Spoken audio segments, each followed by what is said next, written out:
will support, and the Republicans cherish pre-existing conditions. And these 5 Southern guys down there, they're looking at it, what the hell was that all about?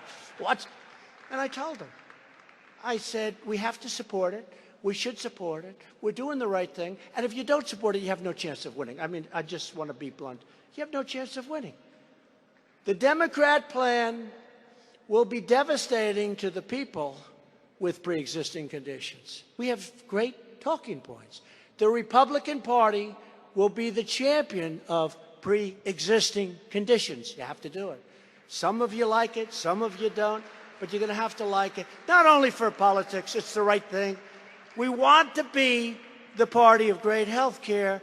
I am right now working with people, and here's the key to all of it. I'm right now working with people in this room, knowledgeable leaders in Congress, and with experts in the administration. I have a couple of people, one in particular, who is a total health care genius. This person knows more about health care and loves the subject, loves it. To come up with a great health care plan that is far less costly to the people, not to the government, to the people, far less costly than Obamacare, with deductibles that are far lower. The deductibles are so high that nobody gets to use it unless you're in serious condition, so serious that, frankly, the last thing on your mind is health care. I will be asking that this be my first vote.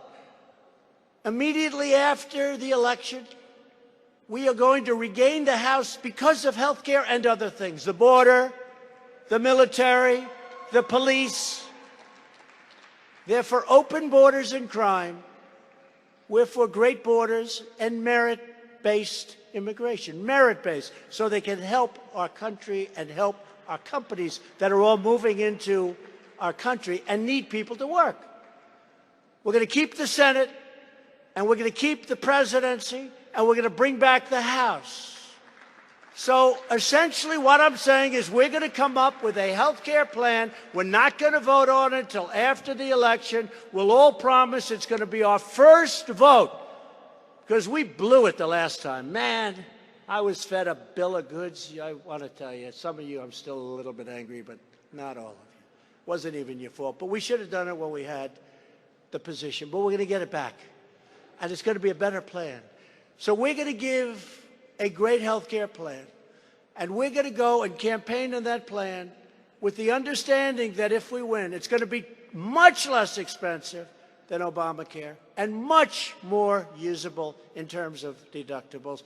And what's going to happen is we're going to promise the people that if you vote for us and if you vote for you, all of you running, that we're going to vote for this, it's going to happen, but we have to get back the House. You know what? You're going to win back the House. I think it's going to be one of the strongest things you have. Because people don't like Obamacare. We forgot about it. We had a very, very unfortunate vote by somebody. We were close. We were so close. One vote away. One vote away. But it didn't work. But this is going to be something, I think, that has even more potential. It's going to be a better plan. I already know what they're doing with it. And we're going to use it. We're going to campaign on that plan. And it's so much better than Obamacare. Now, here's your alternative. Turn off whatever they talk about health care. I don't want to talk about it. Oh, it's a bad, because, you know, I know it's a tough subject. But we have a great advantage here. And we vote right after the election. It's going to get a lot of people elected, and you're going to be doing the right thing. Additionally, we'll be knocking the Democrats' socialistic single-payer health care plan with all of the disastrous flaws, including all of those great Americans that are going to lose their plan. Remember, you can have your doctor, you can have your plan. I mean, so many lies, so many lies. So you're going to be campaigning against very negative things. You're going to win your elections because of health care. And a lot of people were upset with me because I announced this like a week ago, and I didn't want to waste my time by calling people. I didn't want to call the leaders other than Kevin. I'd be afraid not to call Kevin. But I didn't call people. They said, well, I don't know anything about it. I blame myself a little bit. But now they love it. They really like it. You're going to get elected because of it, and you're going to be doing the right thing. It's a great incentive for the voters to vote for you. So instead of when they ask you a health care question, say, I'd rather not answer that question. Well, what about pre-existing? Alice, take me home, Alice. They're asking me about pre-existing conditions. Alice, please take me home. And then you get clobbered. You got a plan that's a much better plan. And it's going to be your first vote when you get back to Washington. The radical Democrats are also aggressively pushing extreme late-term abortion, allowing children to be ripped from their mother's womb right up until the moment of birth, right? Who ever heard of this stuff? I had it in the debate. I never used the term ripped. It was my term. And people that have been working on this on our side for years said it was an incredible moment. I didn't use that term. I never heard of that term. I thought of it during the debate because Hillary Clinton was so staunch on abortion and rights abortion. And I said, according to Hillary, in the 9th month, you can rip. That's where it came up. Does anybody remember that debate? They say that was like a big moment. You can rip the baby out of the womb and kill the baby. But now it's gotten worse because this maniac, the governor from Virginia, he comes up and says, now the baby is born. And you wrap the baby gently. And then you talk to the mother. And depending on what the mother says, you execute the baby. Can you imagine? Who ever heard of it? I never even heard of this one. I've heard of 9th month, which is horrible. I've heard of 5th month and 4th month. This is the baby is now born, and the mother will make a decision as to whether or not that baby will be essentially executed. And he said that. He said that. And he said some other things that were unrelated to that, which were bad. And believe it or not, which were covered even more so than that, which I couldn't believe that it was. His other thing, you know what that was covered more importantly in the media than that. And what can be more important than that? That's why I've called on Congress to pass legislation banning the late-term abortion of children who can feel the pain in their mother's womb. And you know, it's always been a very close issue. It's been for many, many years. It's been a 50-50 issue. I don't know if you saw, it was so horrible and so extreme what the Democrats in New York, you saw what was happening. They're all applauding. It was so horrible that you gained 11 points in the poll. This is the first time. It's no longer, it was a 49-51 issue for for decades. It never really changed. It would go from 51 to 49, back and forth. You just picked up 11 points because of how extreme that was. It was so terrible. Democrats are the party of high taxes, open borders, late-term abortion, crime, hoaxes, delusions. Whenever House Democrats are ready to abandon their extremism, the Republicans here tonight are ready to work with them to deliver a much better future for all of our citizens. We're willing to work together. I told Nancy Pelosi the other day, I was with her, it was a nice conversation. Unfortunately, every time we have a great conversation, she then goes out and does a news conference and she says I'm a terrible human being. I don't figure that, but I guess that's called politics. Every day, we're restoring America's strength at home, and we are restoring our nation's standing all over this world. 2 years ago, ISIS controlled more than 20,000 square miles of territory in Iraq and Syria. I was told that it would take at least 2 years from 1 month ago to get the caliphate at 100%. You saw that. My generals that I got rid of told me it would take 2 years to get 2%. I went to Iraq. I stayed in the White House for almost 4 months. The only time I left was to go to Iraq.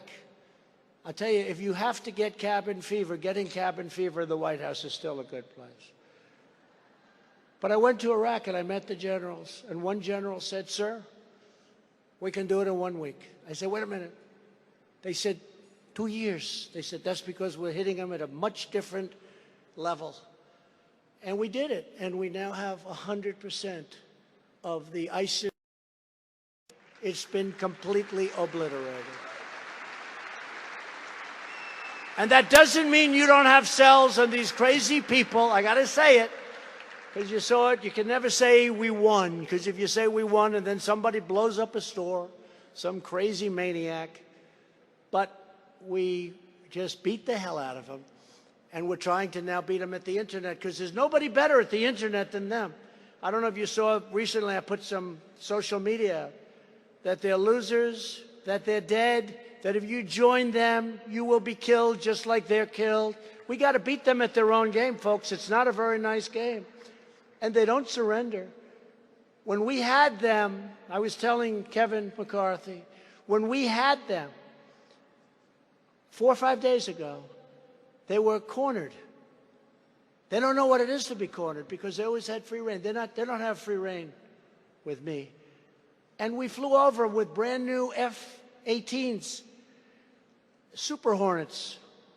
And they're going 2,000 miles an hour over and over for 2 days.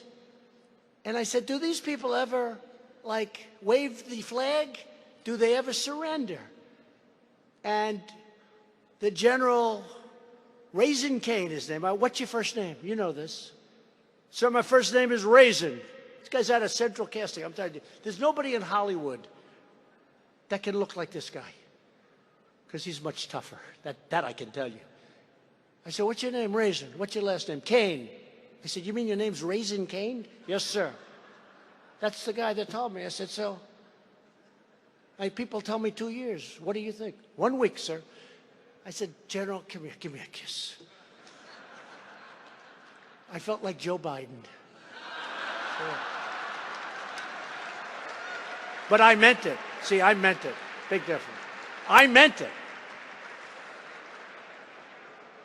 So we knocked him out, and we now have knocked him out. And we have, but I always say, you have some crazy people around nevertheless.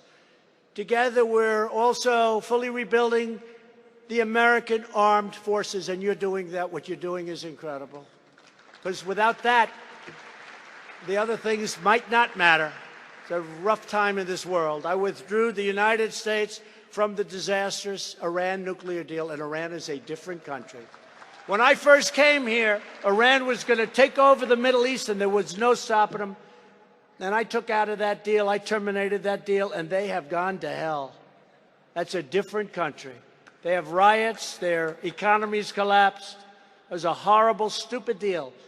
We gave them $150 billion, and they used it to fight us. We gave them $1.8 billion in cash, airplane loads of cash.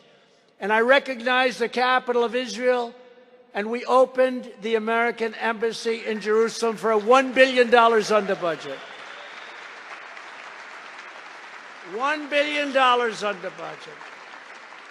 We were going to spend $1 billion to build it. I got it done for $400,000. Think of that. So I saved $1 billion. I took a building that we already owned, on land that we already owned. Somebody said, what's the difference between that piece of land and the piece that we were going to spend a fortune to buy? I said, the difference is it's much better. It's a better location and it's a much bigger site. Other than that, they were very similar. And to support Israel's security, just last week, and this has been going on for 58 years, I recognized fully Israel's sovereignty over the Golan Heights. 58 years they've been talking. They've had committees, they've had meetings, they've had 32 different meetings. And it's talk, and they never do it. So we did it.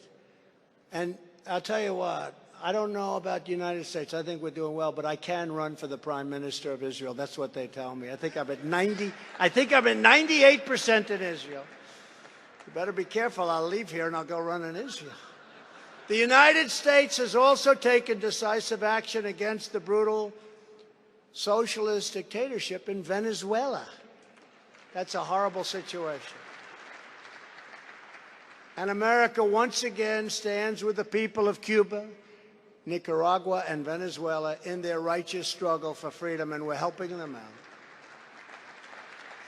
So we're gathered here tonight at a very pivotal moment in our nation's history. That's true. This is a very important moment. You know, we have forces going against this country from within that can destroy this country. If we lose this election, you know, when I go out to make a speech, I meet people. I don't get to see too many people, but I meet people backstage going on.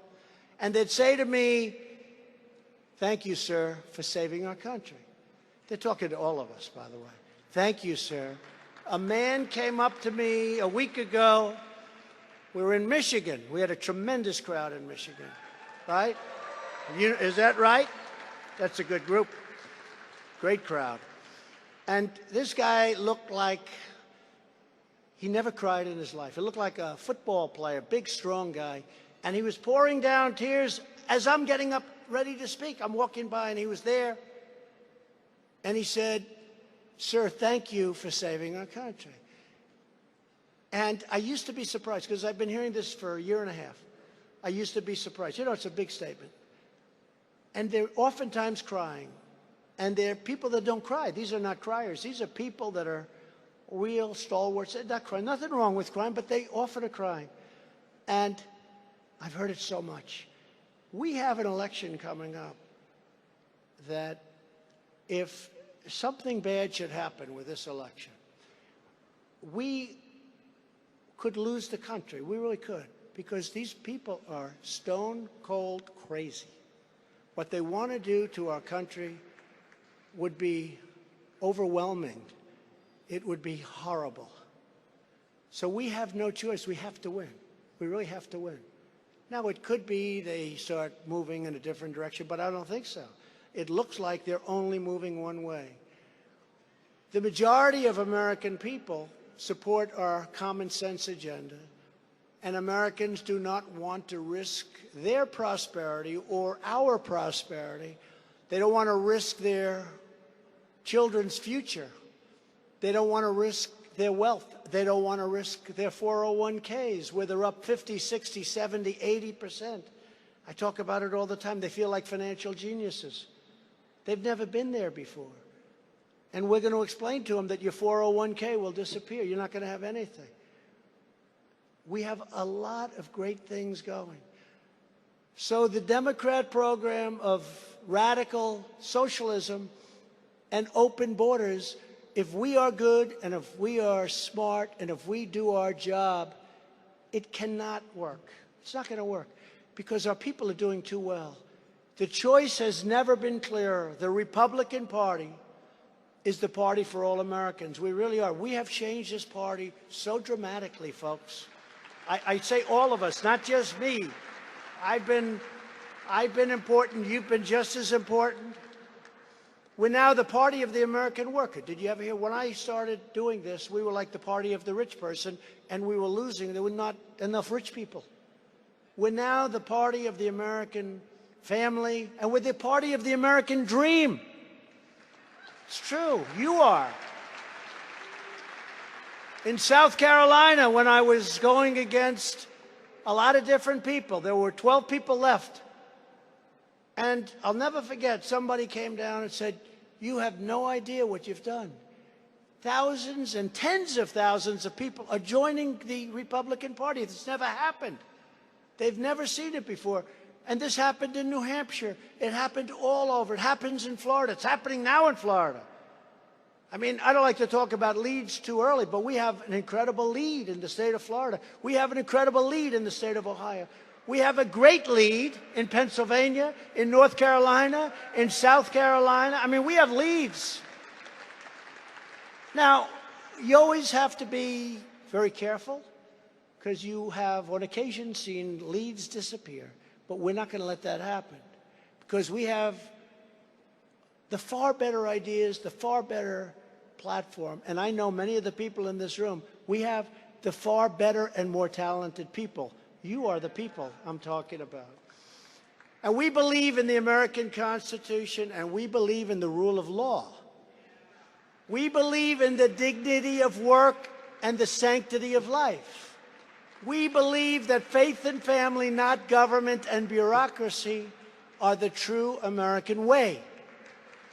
We believe in religious liberty, the right to free speech, and the right to keep and bear arms.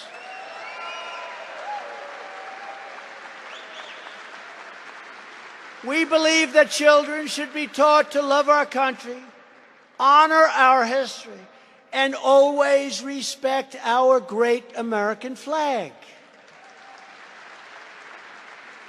And we believe in the words of our national motto, "In God we trust." We're not going to lose that. We're not going to lose that. People want to play with that. They're not playing with that one. They want to play with that. You know that. We're not playing with that one. In God we trust. We fight on behalf of hardworking citizens who pay their taxes, follow our laws, raise their children, protect our communities, and made this the greatest nation ever to exist on the face of the earth. And we're doing better now than we've done in decades and decades and decades. This land is our home. These American patriots have always been loyal to our country, and we will forever be loyal to them, forever. Every day for the next 19 months, we will keep on fighting, we will keep on working, and we will keep on winning, winning, winning for the American people and for yourselves. And for yourselves and your families. With your help, on November 3rd, 2020, Republicans are going to win the House, we are going to win the Senate, and we are going to again win the White House.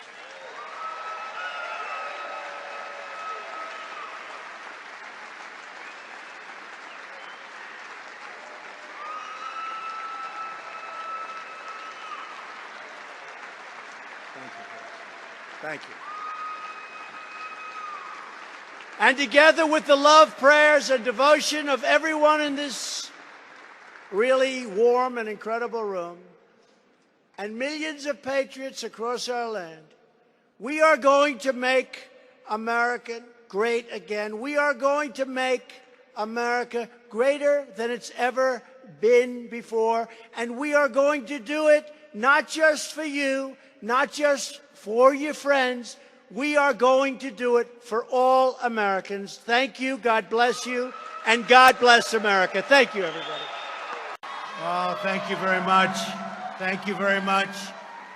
And thank you very much also to a man named Matt Schlapp. What a job he's done. And to CPAC. I actually started quite a while ago in CPAC and came here, probably made my first real political speech, and I enjoyed it so much that I came back for a second one, then a third, then I said, what the hell, let's run for president, right? But it's wonderful to be back with so many great patriots, old friends, and brave, young conservatives. What a future you have.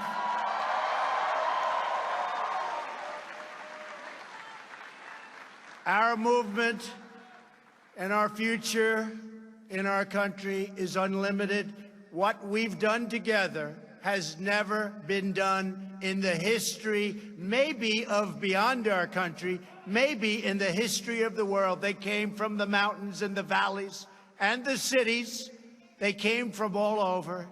And what we did in 2016, the election, we call it, with a capital E, it's never been done before, and we're going to do it, I think, again in 2020, and the numbers are going to be even bigger.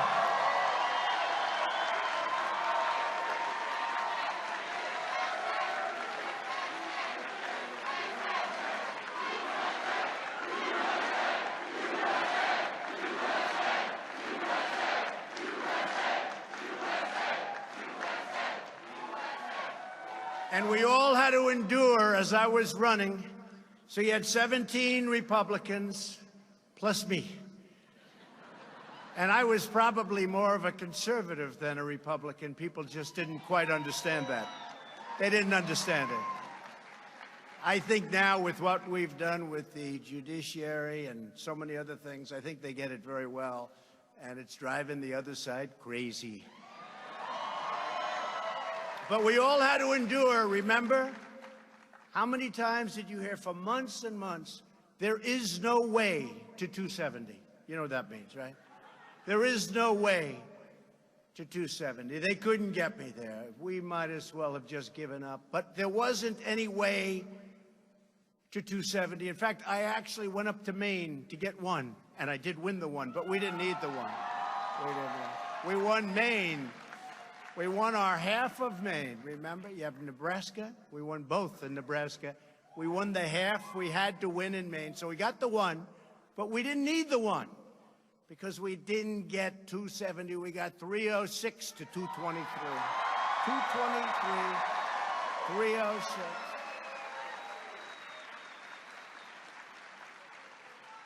A state called Wisconsin, a state called Michigan, where, by the way,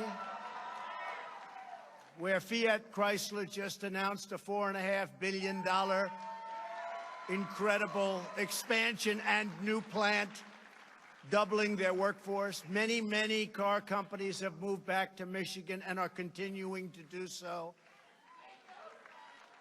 Big numbers. Nobody ever thought they'd see that happen. So I think we're going to do even better in 2020. I think we're going to do numbers that people haven't seen for a long time.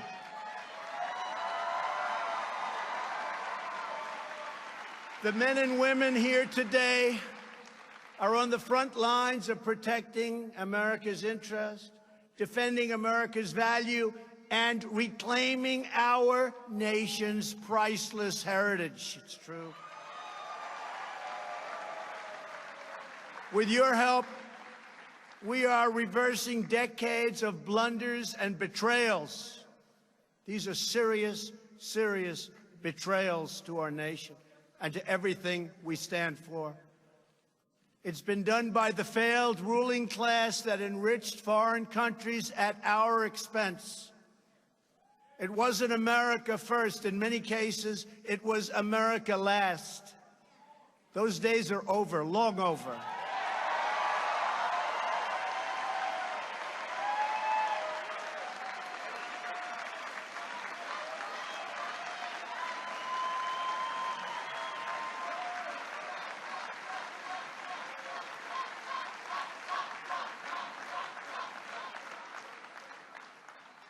America is winning again.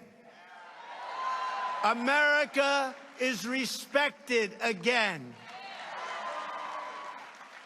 And the world knows it. When I meet with prime ministers, when I meet with presidents, and I get along with them, because they know that what's taken place over many years, not just the Obama administration, long before that, they can't believe themselves that they got away with it. They can't believe it. An impossible thing. And they like me. And the reason they like me, they tell me. They say, Mr. President, I said, as an example, President Xi of China, I have great respect. We have a great relationship. I say, how is it possible that you got away with this for so long?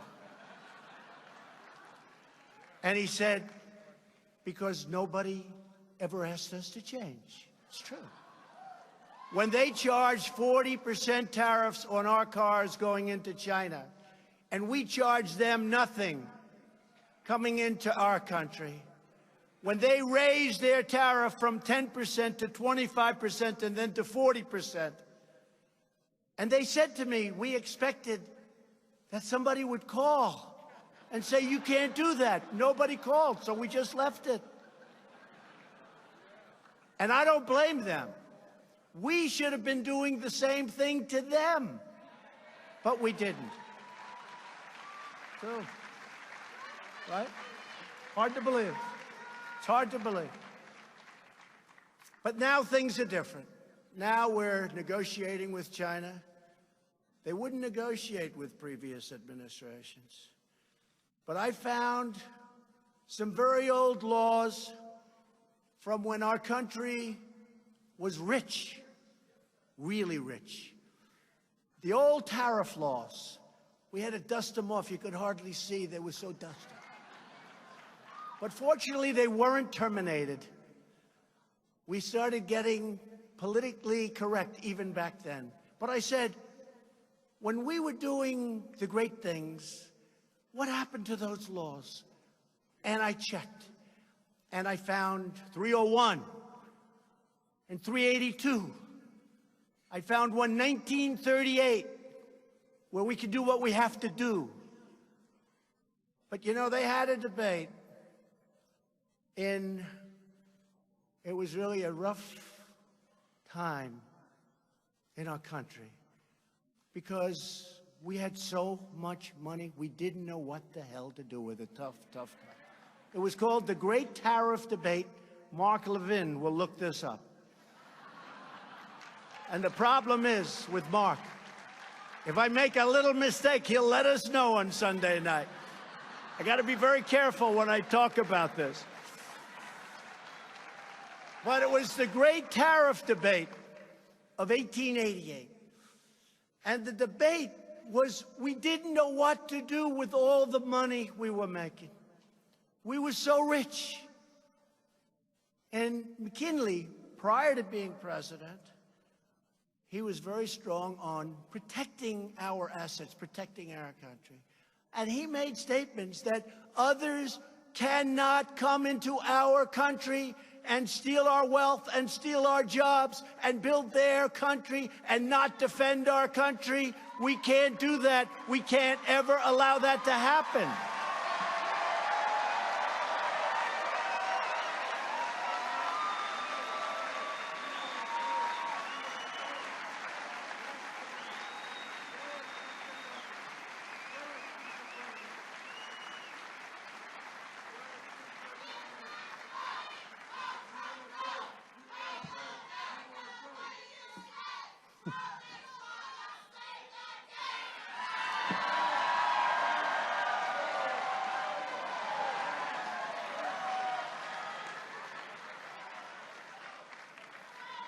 And you know, I don't know, maybe you know.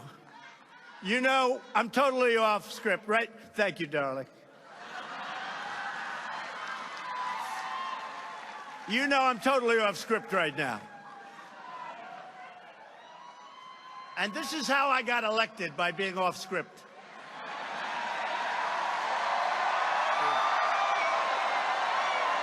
True.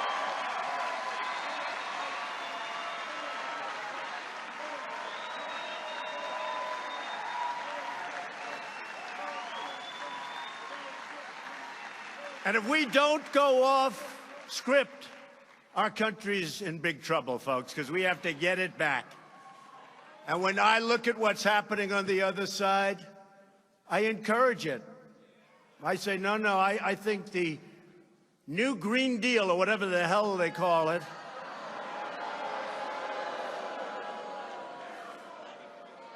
the Green New Deal, right? Green New Deal. I encourage it. I think it's really something that they should promote. They should work hard on. It's something our country needs. Desperately, they have to go out and get it. But I'll take the other side of that argument only because I'm mandated to. I'm mandated. But they should stay with that argument. Never change. Never change. No planes. No energy. When the wind stops blowing, that's the end of your electric. Let's hurry up. Darling? Darling, is the wind blowing today? I'd like to watch television, darling.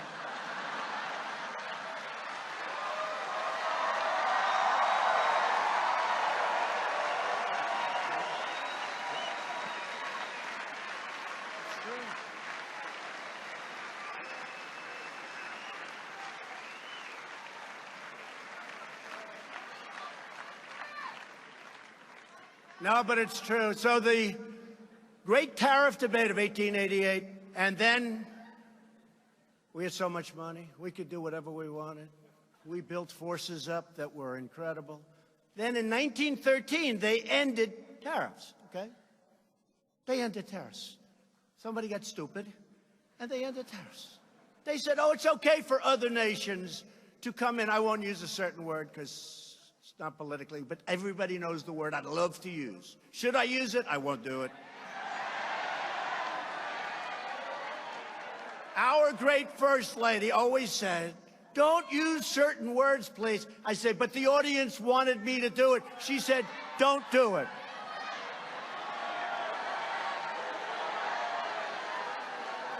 And the problem is, if I do that, they won't put the little preamble that we just went through. They'll just use the word, and they'll say, isn't that terrible? So I won't use it. I've learned, because with the fake news,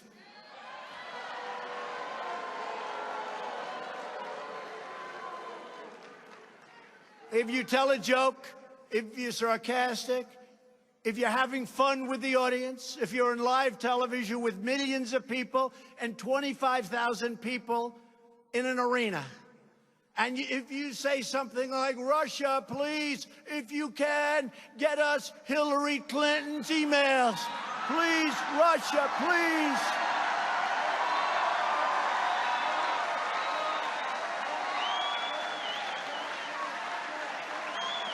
Please get us the emails, please.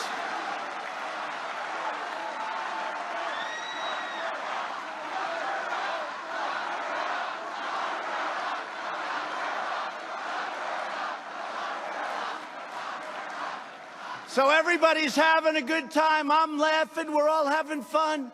And then that fake CNN and others say, he asked Russia to go get the emails.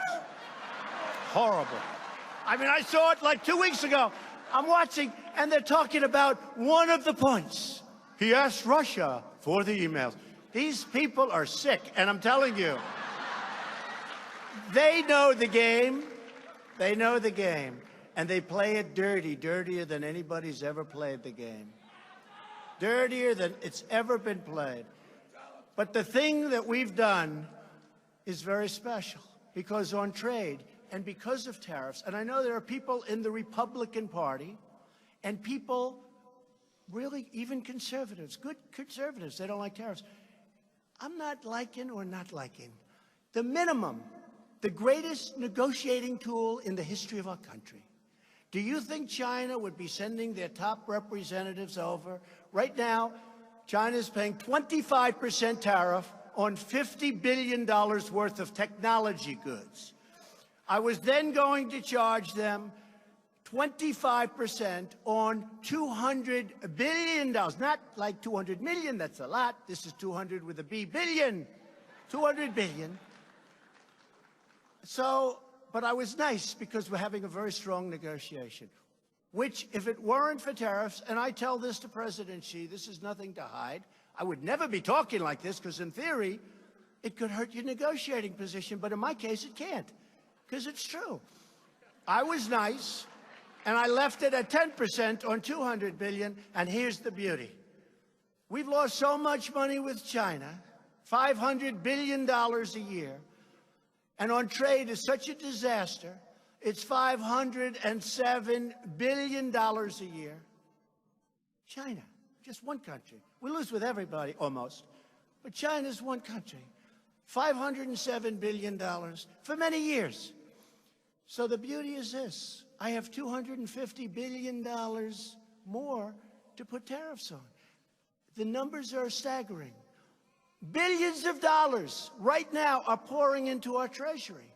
And for those of you that haven't done the research, if you look, of the 25%, our country, as it's turned out, because it's now been on there for a long while, and I'm in no rush because I'm fine with it. I'm fine with it. Of the 25 points, we've paid for 4 points, and China's paid for 21 points. Okay, 21. That's what the numbers are. It's very simple. You know, everyone said, oh, it's a tax on our... It's not really. And what China and other countries do sometimes is they will subsidize it. So the tax really is incredible. But what it is beyond everything else, I can negotiate. But then you have senators and a few congressmen, but not Mark Meadows. Where's the great Mark Meadows? He's here something. Man, has he been good?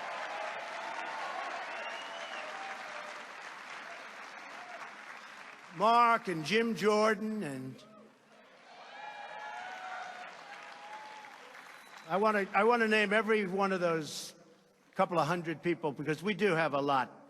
I want to name every damn one of them. They have been incredible. They've been fighting, and I just see Mark in the audience. They've been fighting with Deb, much more important. His wife is incredible. What an asset. He would be nowhere without her. Right? But they fight so hard on this witch hunt, this phony deal that they put together, this phony thing that now looks like it's dying, so they don't have anything with Russia. There's no collusion. So now they go and morph into, let's inspect every deal he's ever done. We're going to go into his finances. We're going to check his deals. We're going to check. These people are sick. They're sick. I saw a little shifty Schiff yesterday. No, it's the first time. He went into a meeting, and he said, we're going to look into his finances. I said, where did that come from? He always talked about Russia. Collusion with Russia. The collusion delusion. So now we're waiting for a report, and we'll find out whether or not, and who we're dealing with. We're waiting for a report by people that weren't elected. We had, think of this, we had the greatest election. In all fairness, I used to hear Andrew Jackson. This was now greater than the election of Andrew Jackson. People say that. No, people say it. I'm not saying it. Right? This was the equivalent or greater. You know, they used to go to Ronald Reagan when I first started. This is Ronald Reagan. Then we started really doing well, and they were coming from everywhere to vote. Those red hats and white ones. The key isn't the color. The key is what it says. Make America great again. That's what it says. Right? Right? But we had the greatest of all time. Now we have people that lost. And unfortunately, you put the wrong people in a couple of positions, and they leave people for a long time that shouldn't be there. And all of a sudden, they're trying to take you out with bullshit, okay? With bullshit.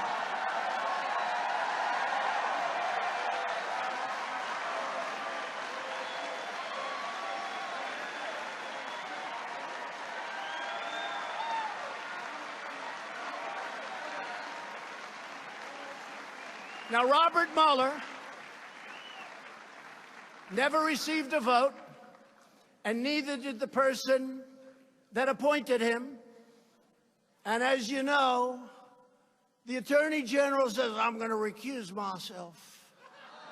I'm going to recuse. And I said, why the hell didn't he tell me that before I put him in? How do you recuse yourself? But the person that appointed Robert Mueller never received a vote. Robert Mueller put 13 of the angriest Democrats in the history of our country on the commission. Now, how do you do that? These are angry, angry people. You take a look at them. One of them was involved with the Hillary Clinton Foundation running it. Another one has perhaps the worst reputation of any human being I've ever seen. All killers.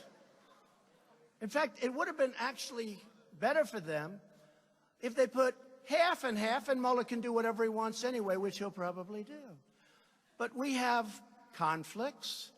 I had a nasty business transaction with Robert Mueller a number of years ago. I said, why isn't that mentioned? He wanted the job as FBI director. I mean, these are things that are out there. They know it. Why isn't that, and I didn't give it to him, why isn't that mentioned? Jim Comey, Lion James Comey, is his best friend. James Comey is his best friend. And those are a few of the conflicts. Other than that, it's wonderful.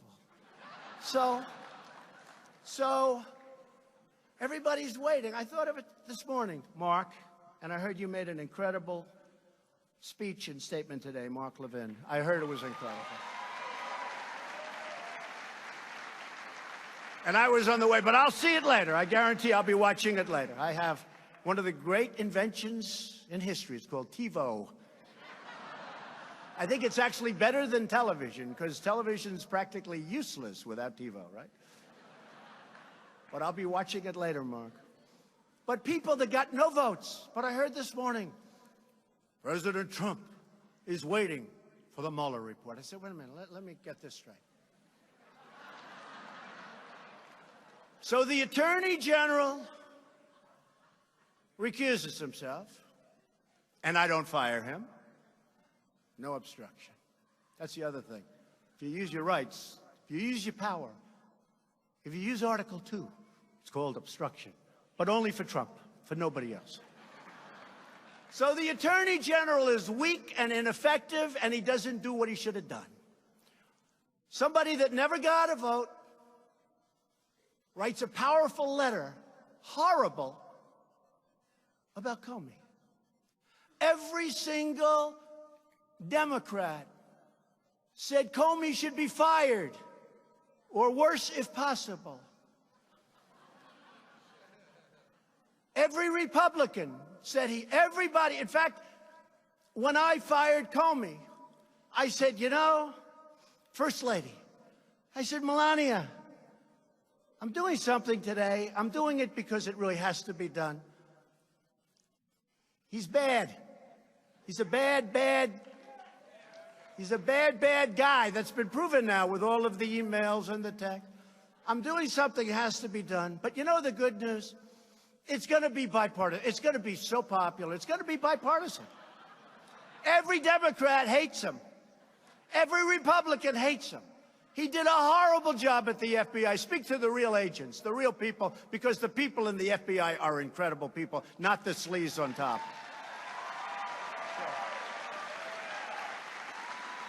And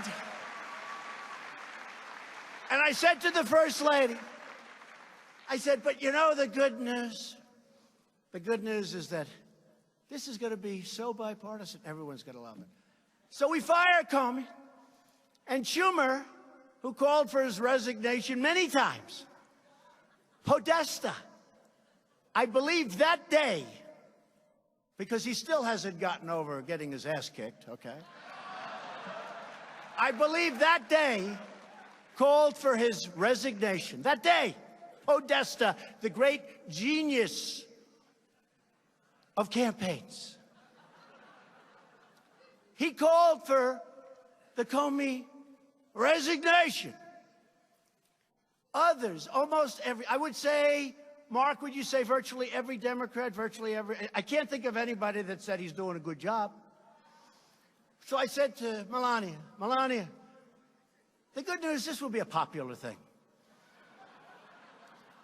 And I fire a bad cop, I fire a dirty cop, and all of a sudden the Democrats say, how dare he fire him?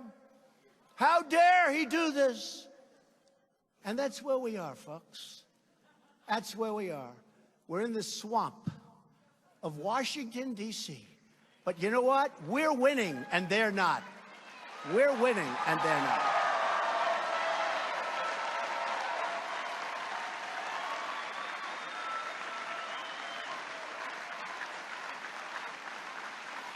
So just to finish, I'll tell you, MatchLab is loving this. He's saying, this is a lot more than we paid for. You know, normally you read a few pages and you say, bye, folks. But you know what I like about this? Number one, I'm in love, and you're in love. We're all in love together. We've done something that nobody's ever done, right? It's easy.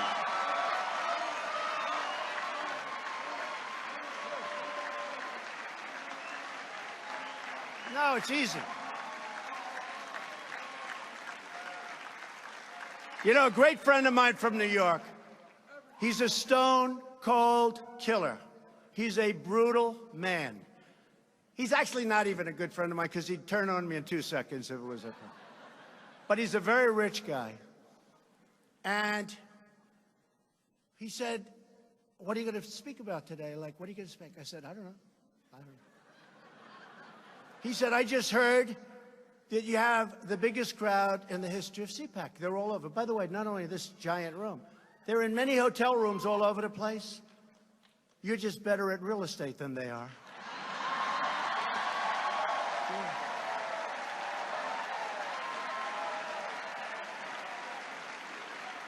Yeah.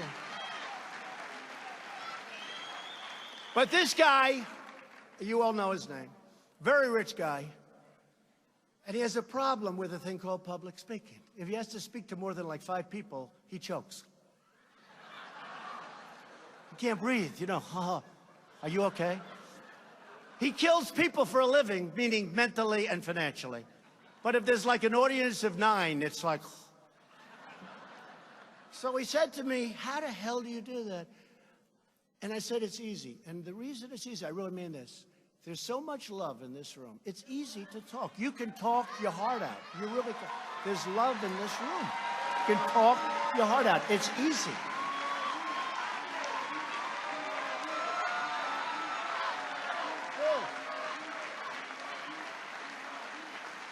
It's easy. It's easy. And we've had that from the day I came down with your First Lady on the escalator in Trump Tower. It's been easy. And you know what? We never had an empty seat. We went out and helped Ted Cruz. We went out and helped so many people. And I'll tell you what, if we didn't do those 32 rallies, and it wasn't easy, when you're doing rallies with 25, 30,000 people, in Texas, we had 109,000 people sign up. We used the Houston Rockets Arena. It holds 22,000.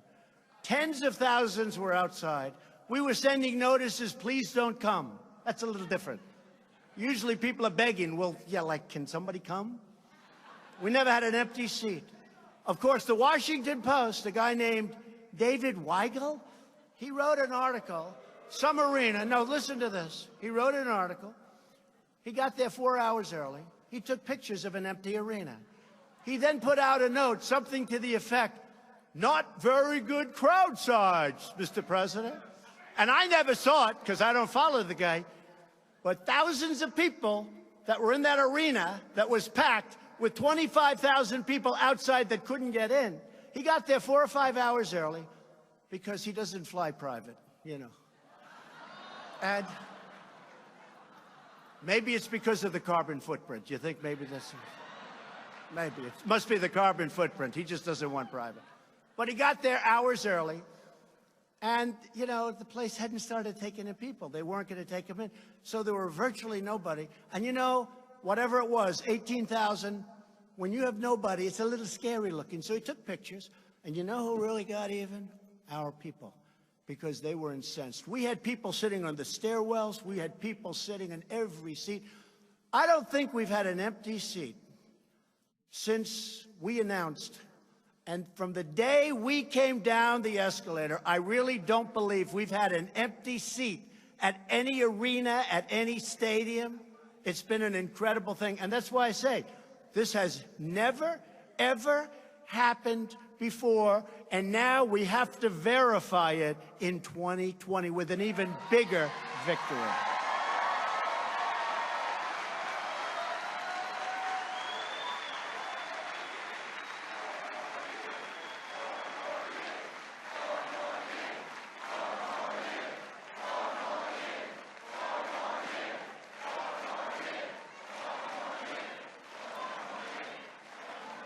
And by the way, just to finish that story, Chris, the great Sarah Huckabee and Mercedes, who is incredible, sitting right here. Mercedes, thank you.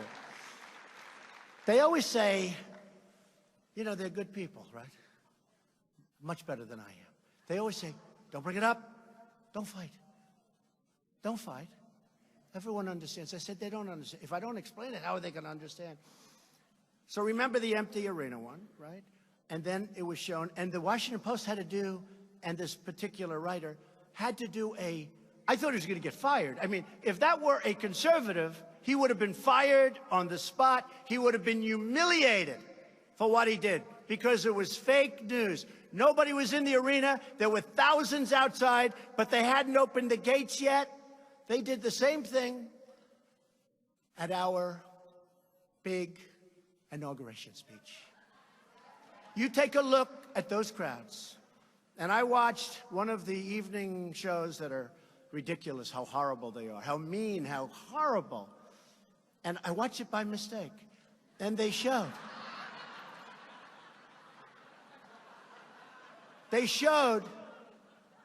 from the White House all the way down. They showed from the there were people, nobody's ever seen it. The Capitol, down to the Washington Monument. People, but I saw pictures that there were no people. Those pictures were taken hours before, right? And they always mention crowd size. He talks about crowd size. So I'm constantly bugging Mercedes whenever we have a slow moment. I say, Mercedes and Sarah, show them the pictures. Show them and compare them with what they put on television. Those pictures were taken hours before. And remember this also, not that Obama would ever do this, but we had fencing all the way down to the Washington Monument, and it was raining, and it was wet, and the grass was wet. And women and men, and I consider them totally equal, so I'm not going to say it's harder. In fact, it's probably, with the men I know, it's actually easier for the women to make the walk, right? But they had to walk all the way down. They had to walk with high heels in many cases. They had to walk all the way down to the Washington Monument and then back.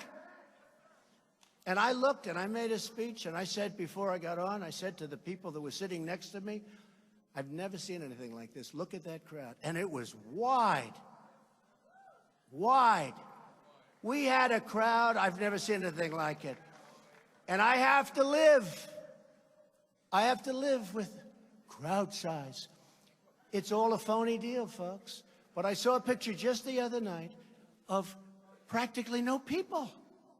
It was taken hours before our great day. That was a great day for us. That was a great, great day. People came from all over. People came from all over. So Sarah said, and Mercedes said, sir, it doesn't matter. Nobody cares. I said, but I care. And people care. People care. So what I'm going to do is I'll give it to the great one. I'll give it to Mark Levin. And I'll give him the picture. And then I'll show you where they showed just the other day an empty field, like nobody on it. And you'll see the sun, you know, you can see it's very dark because the sun's like starting to rise, right? And you can have some fun. You're going to get big ratings on your show, I'll tell you that. Sunday night, everybody. Sunday night. 10 o'clock, right? Sunday night at 10 o'clock. Thank you. I knew that, actually, but thank you. All right, now let's get back into what I'm here for. And don't fall asleep. Don't fall asleep, right? Don't fall asleep. You know, somebody said, oh, the speech you made, sir, the State of the Union speech was incredible. They said it was incredible. They said that was so great. And I said, I did. I got great reviews even from some of the really bad ones out there. Of course, by the following morning, they had to change because the head people called them, what are you doing? A lot of it's not the people on television, you know. A lot of it's their bosses, which someday we're going to have to figure out why, Meadows, why that is. Because, you know, if you're building a great country, you have the best employment and unemployment numbers we've ever had. More people are working today in the United States than ever before in the history of our country. And you say, why are they upset by that? Why? Why are they upset by it? We've slashed 30,000 pages of job-killing regulations from the Federal Register. That's an all-time record in the history of the United States, even by presidents that are there for 8 years and in one case more. We passed the largest package of tax cuts and reforms in American history.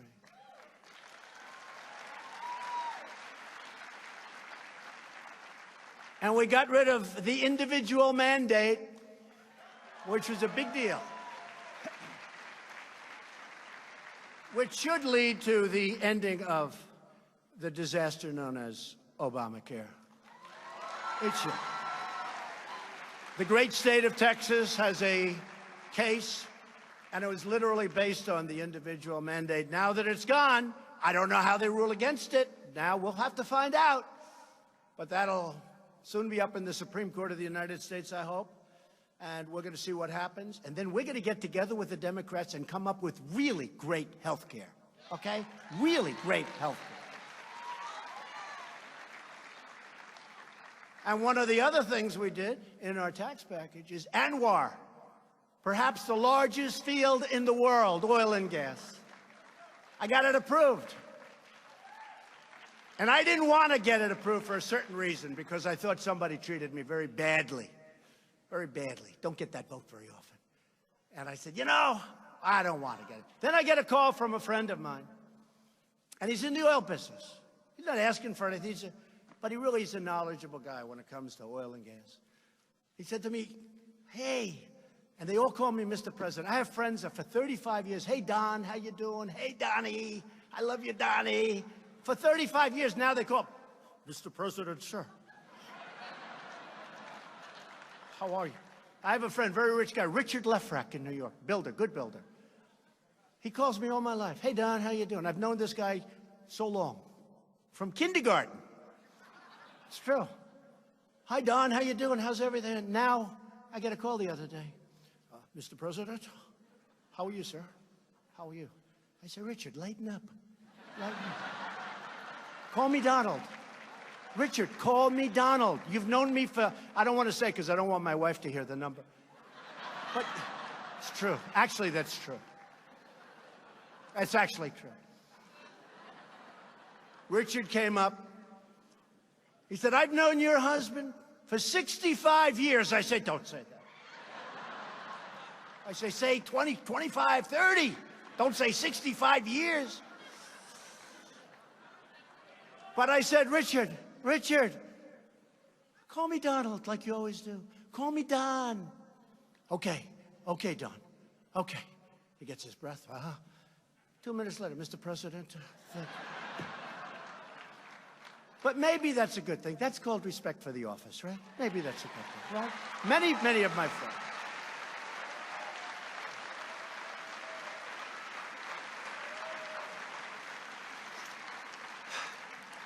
And that wasn't in the script either, Mark.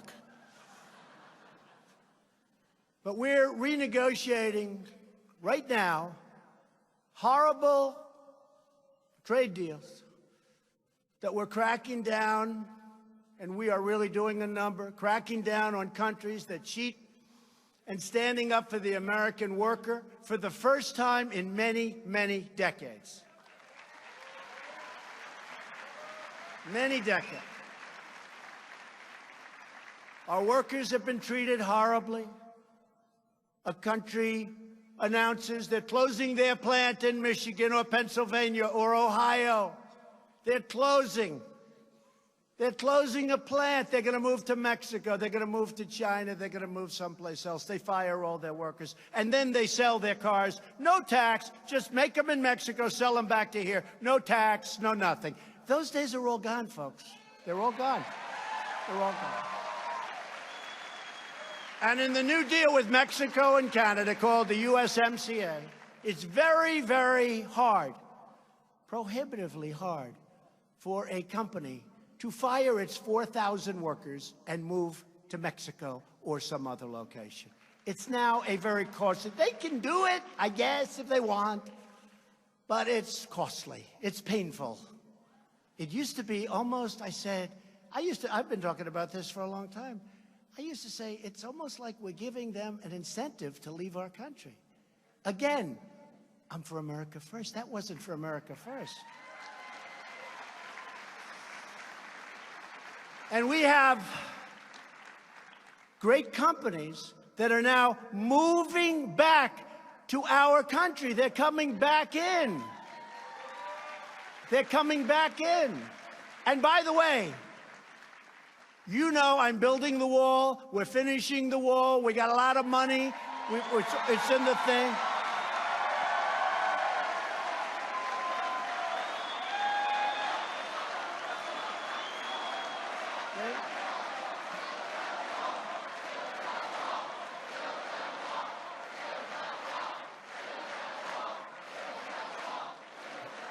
and there'll be some people in the room that don't like this. We're down to 3.7% unemployment, the lowest number in a long time. But think of this. I got all these companies moving in. They need workers. We have to bring people into our country to work at these great plants that are opening up all over the place. This was not necessarily what I was saying during the campaign, because I never knew we would be as successful as we've been. Companies are roaring back into our country, and now we want people to come in. We need workers to come in, but they've got to come in legally, and they've got to come in through merit, merit, merit.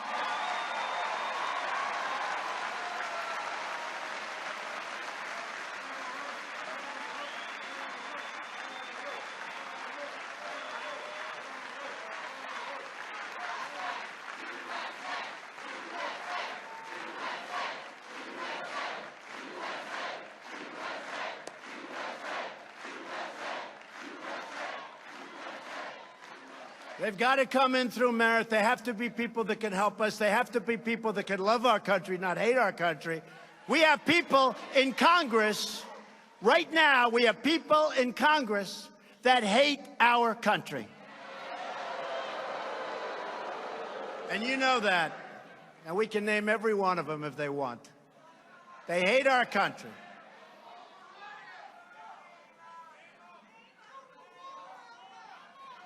Sad.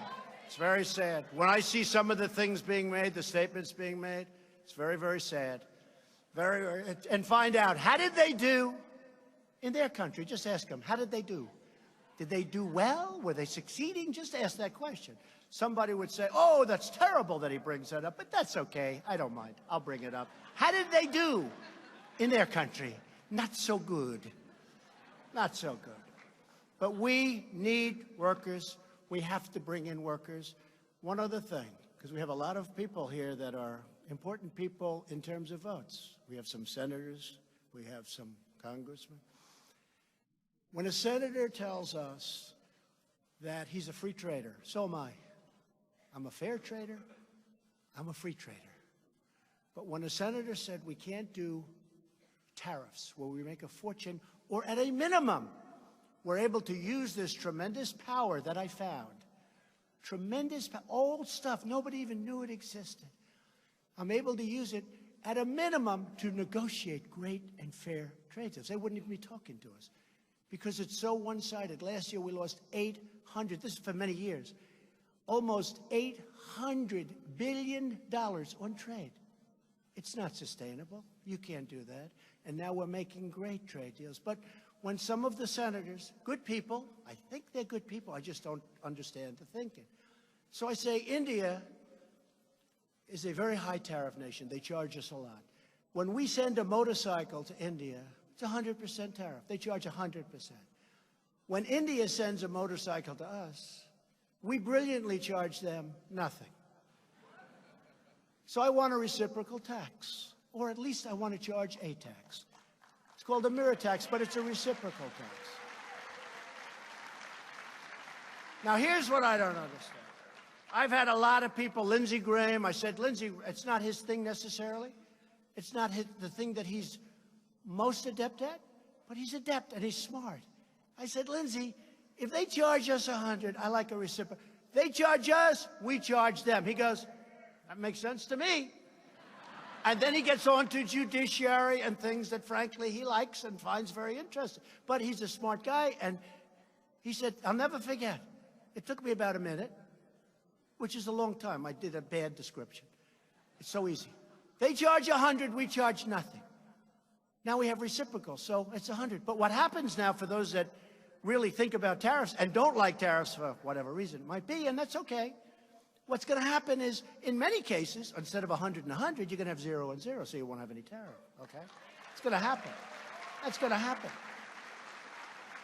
But you have to start working on some of the senators that say, I can't approve this deal.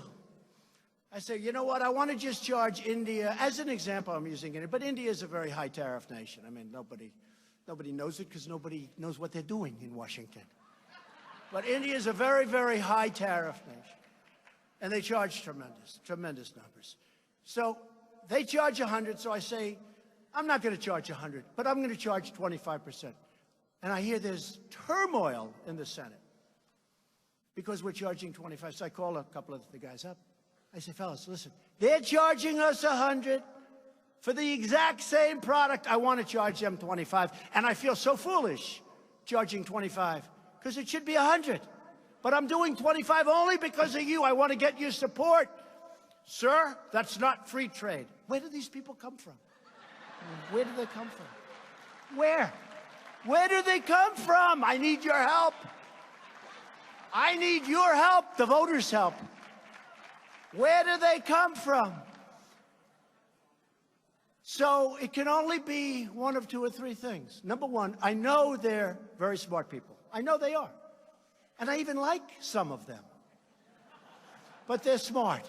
So we take that out of the equation. So and I know they don't have evil intentions. And the other thing could be, I guess, maybe, these companies are all owned by people. And these people are very generous. Campaign contributions, they're very, very generous people. Can that be possible? I don't think so. I hope not. Because we're talking about our country. We can't allow a country to charge us 100%, and we get nothing for the same exact product. For one thing, they don't respect us. They think we're stupido. They don't respect us. But let me tell you something. The world respects our country again. They respect us.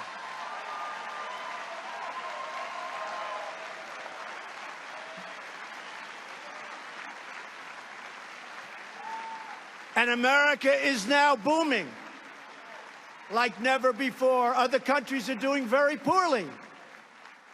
Other countries are doing very poorly. And that makes it even harder for us to be successful. Plus, we have a gentleman that likes raising interest rates in the Fed. We have a gentleman that loves quantitative tightening in the Fed. We have a gentleman that likes a very strong dollar in the Fed. So with all of those things, and we want a strong dollar, but let's be reasonable. You understand that. With all of that, we're doing great. Can you imagine if we left interest rates where they were? There's no inflation, essentially. There's no inflation. Can you imagine if we left interest rates where they were? If we didn't do quantitative tightening? Taking money out of the market. If we didn't do quantitative tightening, and this would lead to a little bit lower dollar, a little bit. I want a strong dollar. But I want a dollar that's going to be great for our country. Not a dollar that's so strong that it is prohibitive for us to be dealing with other nations and taking their business.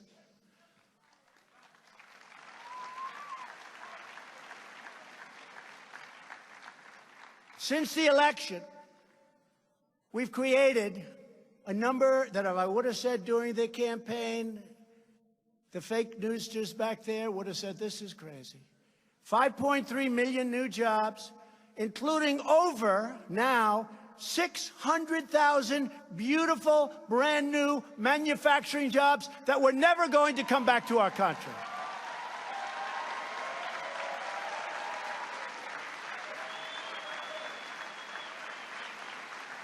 These are jobs that were never coming back to our country. Remember? Not to talk badly about the other administration, but if that theory went forward with crooked Hillary winning the election, instead of being up almost 50% with the stock market, you would have been down 50%. It was heading down. It was going to be a disaster. We have nearly 5 million Americans that have been lifted off of food stamps. Nobody ever thought that was possible.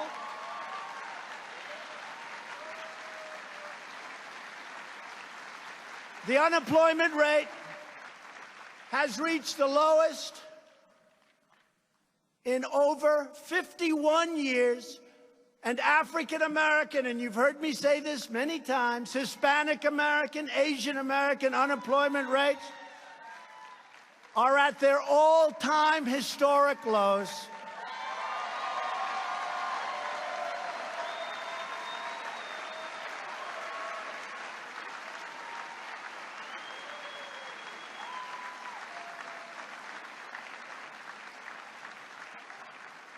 And African-American income has reached an all-time high. So when I'm on the debate stage with one of these maniacs,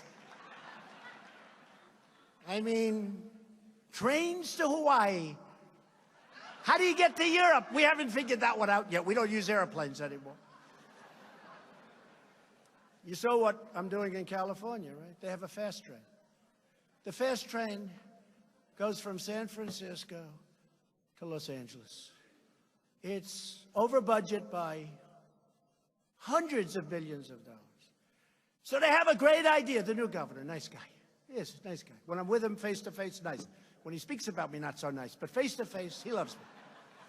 Called me up. He said, "You're a great president. You're doing a great job." He actually did 2 weeks ago, 3 weeks ago. He'll probably deny it, but check the phone records at the White House. Everybody else does. Check them. Check them. Check them. Called me up 3 or 4 weeks ago. I think they need some forest money because, honestly, the management of the forest is very bad, and that's one of the problems they have. I said, you got to get those forests. We can't keep sending billions and billions and losing hundreds of lives, more importantly. Got to clean it up. It's called management. When a tree falls, you can't let the environmentalists say you can't take that tree out. It becomes like a matchstick, that tree. It hits a flame, it goes up.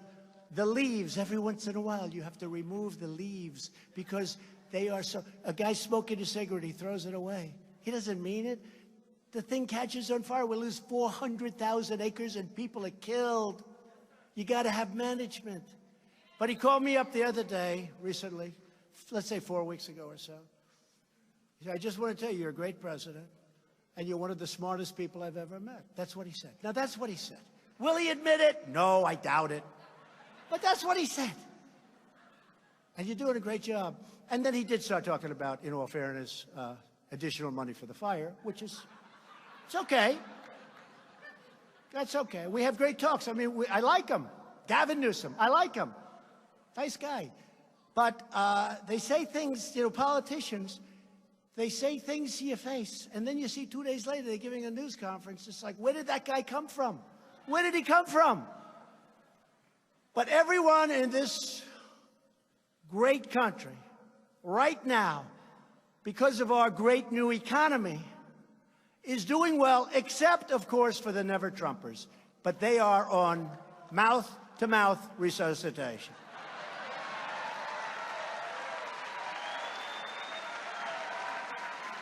It's mouth-to-mouth.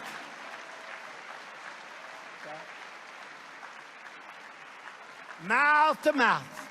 They're hanging in. There are a couple of them.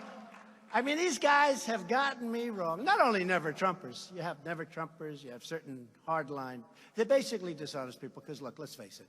Whether you like me or not, if my name is Smith instead of Trump, and if you told them I put in over 100 federal judges, it'll soon be 145 federal judges and 2 Supreme Court judges and 17 appellate division judges.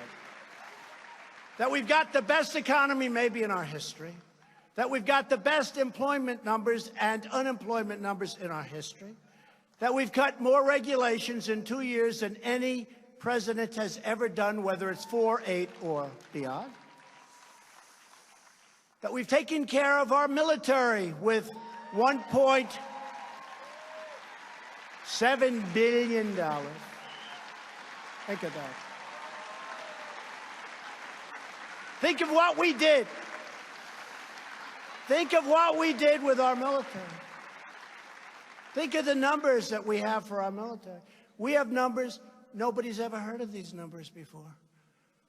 And you know, part of the problem that we have, because I'm a Coast Guarder, but, and you are all Coast Guarders, but we have to take care of our military. We have to.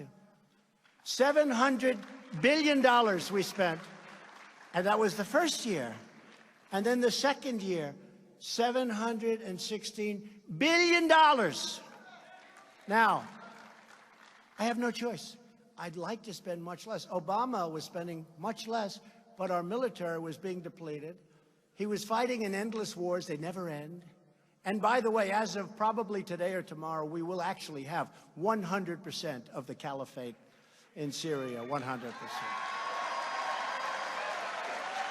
100%.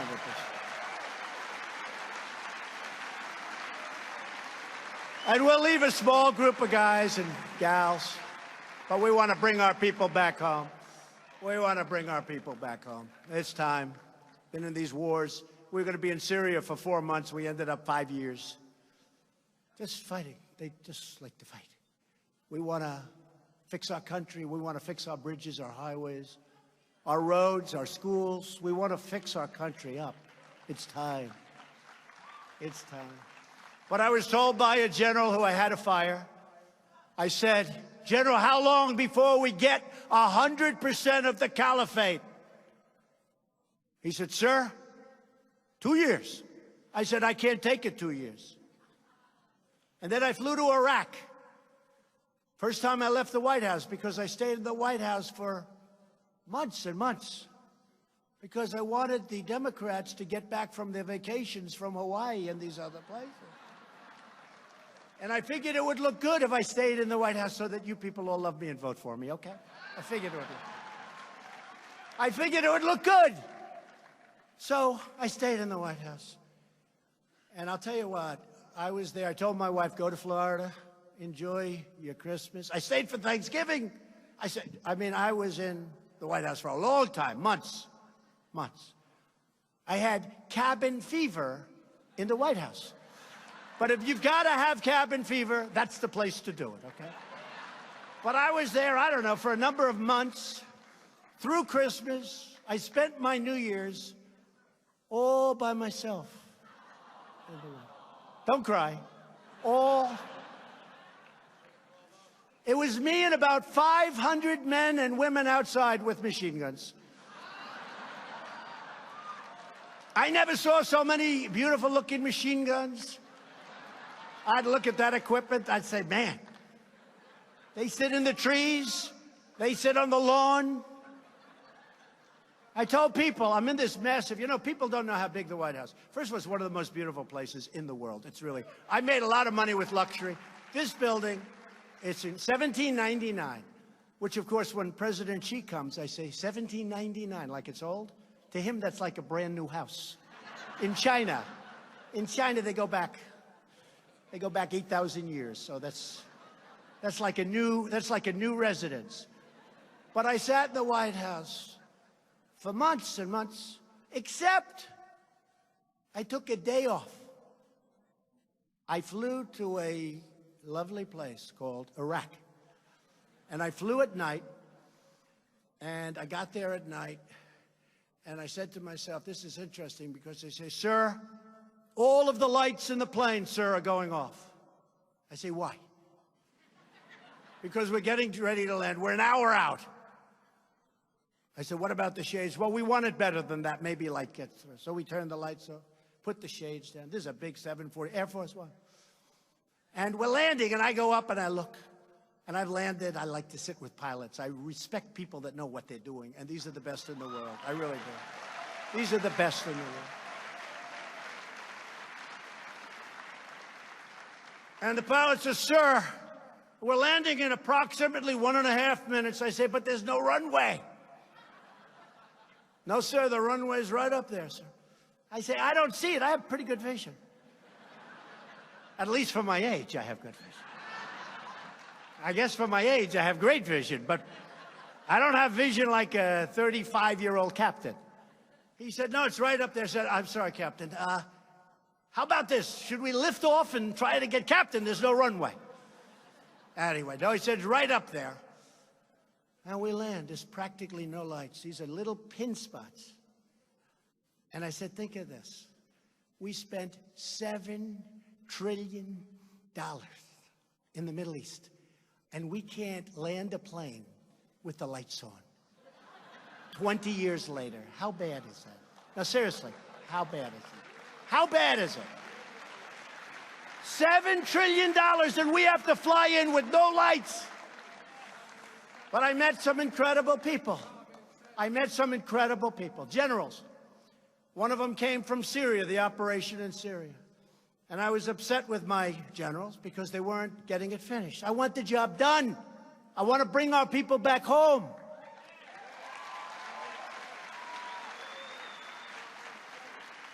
It's not fair.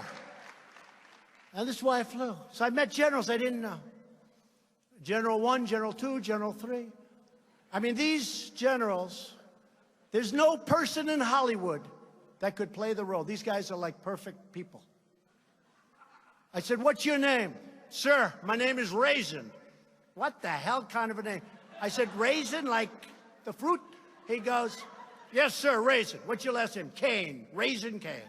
I said, you gotta be kidding. It's true. Raisin Kane, I just made him a big star. Just like I did with Mattis when I said, we're gonna give you a new nickname, because Chaos is not a good nickname. So we changed his name. Called him Mad Dog. But it wasn't working too well. Mad Dog wasn't working too well. So what happened is I flew to Iraq. I wanted to meet the people on the site, because I learn more sometimes from soldiers, what's going on, than I do from generals. I do. I hate to say it. I tell that to the generals all the time. But I didn't have to go there. I didn't have to go there, because I meet, and I landed this airport, the most incredible thing. We must have spent $3 billion building it. It's one of the reasons I don't want to leave Iraq so fast. I said, well, how do we leave this thing? So I have Raisin Kane, 3 other generals, colonels, sergeants, and I said, bring the cameras, I'm going to make a movie. This is the most incredible thing. And I said to the generals, listen, we got to get out. I want to know, why is it going to take 2 years to knock off 2 or 3 or 4%, which is what we had left? It won't, sir. I said, tell me why it won't. It won't, sir. If we attack them in a different manner, we can do it much faster. Okay, General Raisin Kane, how fast can... Sir, we can have it totally finished in 1 week. I said, 1 week? I was told 2 years. 1 week. That's right, sir. We're only hitting them from a temporary base in Syria. But if you gave us permission, we could hit them from the back, from the side, from all over, from the base that you're right on right now, sir. They won't know what the hell hit them.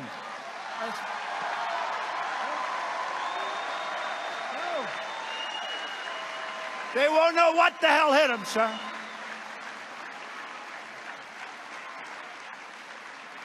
And I said, why didn't my other generals tell me that? Why didn't they tell me that? I said, did you tell them that? Not our place to say it, sir. They come in from Washington, sir. We have to take orders. You're the first one to ask us our opinion. True. It's true. True. True. So I went back and I said, I'm going to get back to you soon, Raisin. I think you're great. I like you, Raisin Kane. But I did say, I said, well, hey, listen, we're in Iraq. Isn't that very far away from... I was here in a very short time, sir. I flew right in. Of course, he's taking a plane that goes 2,000 miles an hour, you know. But incredible. What you learn from being on the site. My father was a builder. He always used to say, nobody ever got rich by sitting behind their desk. It's true. It's true. He'd say, you got to be on this site. You got to be with the contractors. You got to see if they're ripping you off. You got to collect every nail that's dropped. Every piece of wood, you can sell it. You got to be on the site. You got to see while they're building, while they're under construction, is that wall straight or if it's crooked? And you have to fix it before they build it, not after they build it when you rip everything down. True. You don't get rich by sitting behind a desk, so I didn't want to do that. And I'm in the White House, and I was lonely. I said, let's go to Iraq. And I had a hell of a meeting in Iraq. And I'll tell you, those generals, not just Raisin Kane, General Kane, those generals were great. They were great. They knew their stuff. They were gung-ho. And it is true. I mean, you talk central casting, these guys, you couldn't, I mean, it's incredible. They had a master sergeant there. I could take him right now, bring him to Hollywood, make a military movie, and he's the star of the movie. That happened once before, you know. That did happen once before. Remember? They brought a man in, a sergeant, a drill sergeant, to teach some actor how to be a drill sergeant. The drill sergeant was so incredible. that he ended up starring in the movie. And he should have gotten the Academy Award, by the way, but he didn't. That's because Hollywood discriminates against our people. You know the movie I'm talking about, right? What was that movie? You know the movie. But while we're making great strides, and our country is doing as well and maybe in many ways better than it's ever done before, Democrat lawmakers are now embracing socialism. They want to replace individual rights with total government domination. Just this week, more than 100 Democrats in Congress signed up for a socialist takeover of American health care. Their radical government-run plan, if you call it that, would lead to colossal tax increases, increases like you've never seen before, and take away private coverage from over 180 million Americans. And we have some great private coverage, and we've initiated some incredible plans like the new cooperative plan, where you get better insurance than Obamacare for a fraction of the cost. But perhaps nothing is more extreme than the Democrats' plan to completely take over American energy and completely destroy America's economy through their new $100 trillion Green New Deal. Under the Green New Deal, which somebody described as a high school term paper written by a poor student. It's true. It's true. Who would believe it? It's so bad. But I'll be honest with you, folks. I said, you know, it's Saturday morning. I said, Matt, should we do a little more, like, spend time? He said, yeah, would you do that? By the way, everybody okay? I haven't seen anybody leaving. I haven't seen anybody. I know one thing. If Mark Levin gets up and leaves, I'll finish very quickly, because then I know. But I haven't seen anyone leaving. Nobody's left. I watch those doors. Because a lot of times, well, one time the press said, people left. Yeah, you know where they went to? The bathroom, and then they came back. 2 people. They showed 2 empty seats in a stadium of 19,000. They showed 2 empty seats. The people left right in front of me. And I said, oh, man, maybe this isn't a good job I'm doing. Then they came back. They went to the bathroom.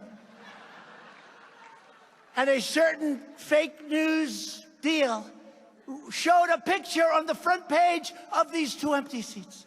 They said, Trump had empty seats. We never have empty seats. The Green New Deal would completely abolish the American oil, natural gas, coal, and nuclear power industries, of which we're now the leader in the world. We're the biggest now in the world because of moves that I've made. Happened over the last 2 years, by the way. And we're trying to speed up pipelines in Texas, which would have taken 15 years. We think we're almost very close to getting them approved. When that happens, we'll go probably another 30 to 40%. We need pipeline approval. We're going to have it very quickly. It was going to be a 14 to 15-year process. We should have it done. We'll pick up 30 to 40% more. Their plan would remove every gas-powered car from American roads. Oh, that's not so bad. They want you to have 1 car instead of 2. And it should be electric. Okay? So tell people no more cars. No more cars. I think the auto industry is not going to do too well under this plan. What do you think, Meadows? How's this? Will the auto industry be good? I don't think so. It's not looking good. I think maybe you're going to see some bad stock prices if that passes. It would end air travel, but you'll get on a train. Don't worry about it. You just have to cross off about 95% of the world. And it would force the destruction or renovation of virtually every existing structure in the United States. New York City would have to rip down buildings and rebuild them again. I don't think so.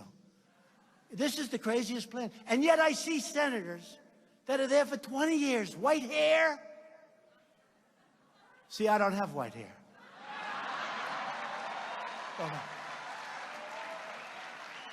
I don't have white hair.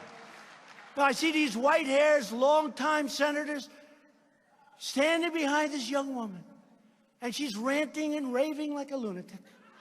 And these senators, yes, I agree with this. Yes, I agree. The crazy female senator from the state of Ohio, the state of Hawaii, right?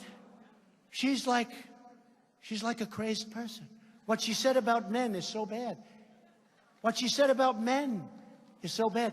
But she's standing in the hallway. And she didn't know too much about the plan because she's, you know, she can't understand that plan.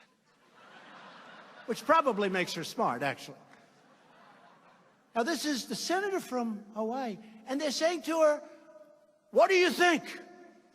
Well, I don't know how people are going to get to Hawaii, but I'm in favor of the plan. I don't get it. I don't get it. I don't get it. So she's in favor of the plan, but you won't be able to get to, well, we can take boats, I guess. We'll go back to boats. This is the new Democrat platform for the, and I don't want to talk them out of it. I don't, I swear, I don't. This is a killer. I got to get off this subject. I want them to embrace this plan. I want them to go and sell this plan. I just want to be the Republican that runs against them. Could that be?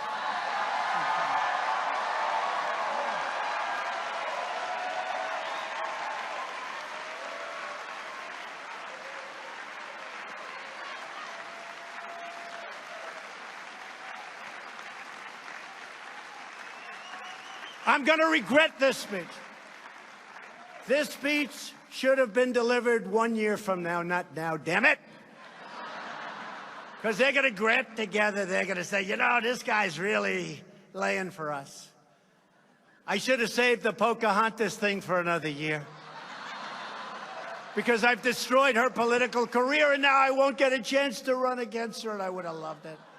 We got to, you know, I don't want to knock out all of the good stuff and end up with somebody that's actually got talent. That would be terrible. So I do like the Green New Deal. I respect it greatly. It should be part of the dialogue of the next election.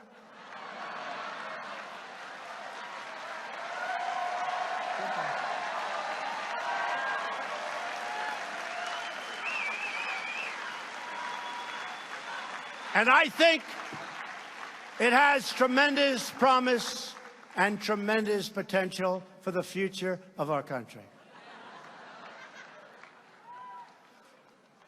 Socialism is not about the environment. It's not about justice. It's not about virtue. Socialism is about only one thing. It's called power for the ruling class. That's what it is. Look at what's happening in Venezuela and so many other places. All of us are here today because we know that the future does not belong to those who believe in socialism.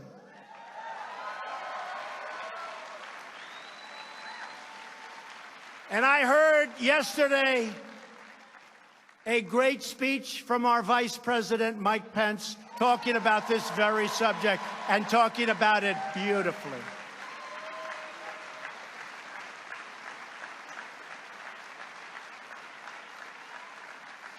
The future belongs to those who believe in freedom. I have said it before, and I'll say it again. America will never be a socialist country. Ever.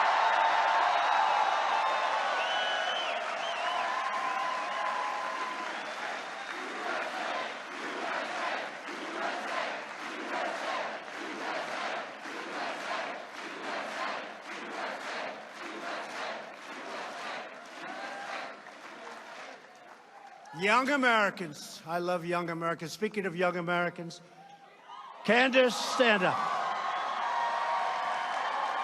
Candace is getting married. Stand up. You've been incredible. Thank you. Your whole group has been great. You're getting married. Seems like a nice guy to me. Congratulations. You've been so great. Thank you very much, Candace. Thanks.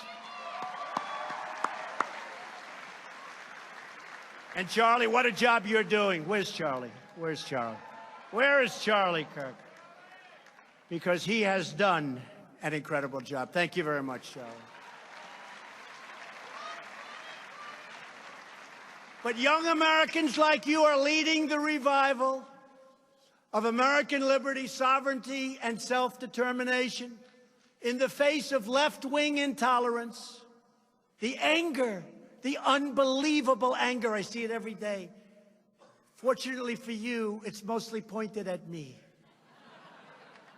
You have the courage to speak the truth, to do what is right, and to fight for what you believe, and keep doing it. We reject oppressive speech codes, censorship, political correctness, and every other attempt by the hard left to stop people from challenging ridiculous and dangerous ideas. These ideas are dangerous. Instead, we believe in free speech, including online and including on campus. And by the way, there's a young gentleman with us today.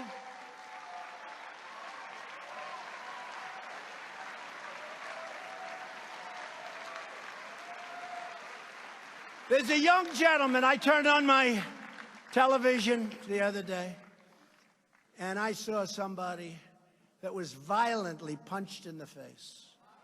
Violently punched. And I said, that's disgusting. By a bully, I'd like to do a lot of things, but of course we would never do that. Because if I ever said violence, they would say, Donald Trump attacked. No, no, no. Just for the media, I'm sure he's a lovely young man. Just had a little temper tantrum.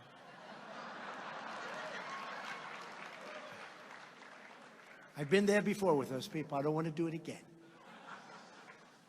So, the man's name is Hayden Williams.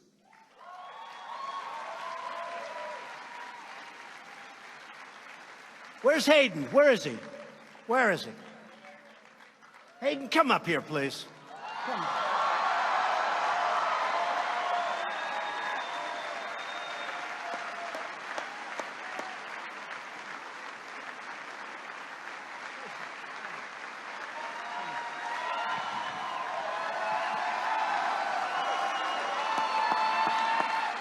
Thank you.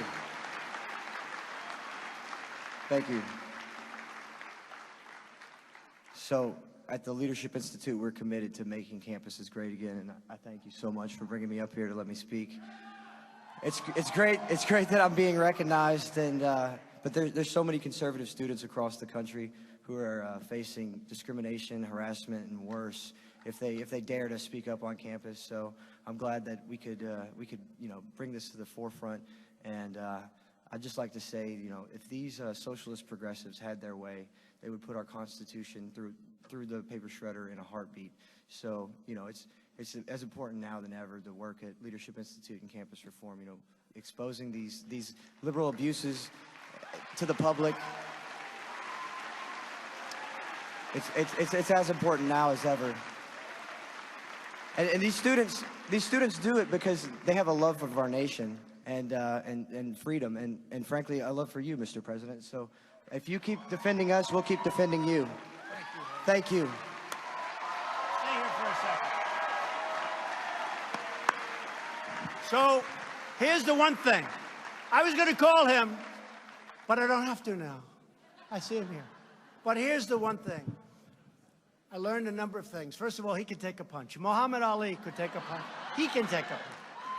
Because you weren't going to go down no matter how. That was a hell of a hard punch. He was a strong guy. But you know what? You've got yourself a great lawyer. I know your lawyer. She is a great lawyer. Just tell her to do me a favor. Sue him, but he's probably got nothing. But sue him forever. But sue the college, the university. And maybe sue the state. Ladies and gentlemen, he took a hard punch in the face for all of us. Remember that. He took a punch for all of us. And we can never allow that to happen. And here is, in closing with Hayden, here's the good news. He is going to be a very wealthy young man. That's okay.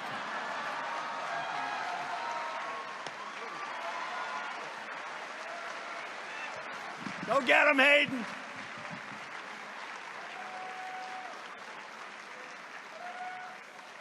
Today, I'm proud to announce that I will be very soon signing an executive order requiring colleges and universities to support free speech if they want federal research dollars.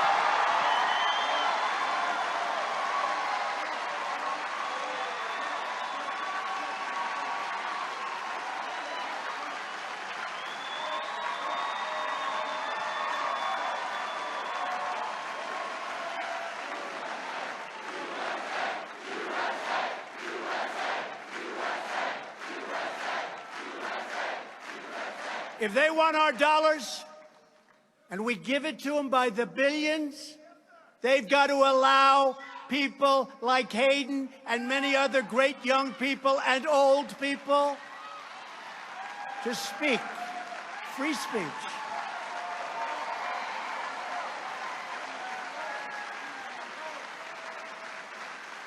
And if they don't, it will be very costly. That'll be signed very soon. Every day we're restoring common sense and the timeless values that unite us all. We believe in the Constitution and the rule of law. We believe in the First Amendment right, and we believe in religious liberty.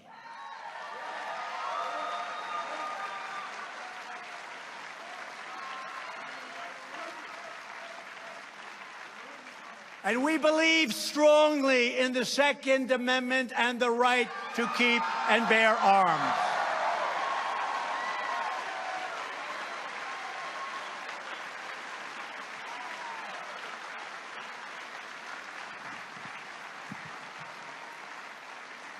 Which is under siege, folks. They have a lot of plans. It's under siege. Be careful. But I'll protect you. I promise you that. I'll protect you. Because it all has to come through my office. And we hopefully are going to be here for 6 more years, so you're in good shape.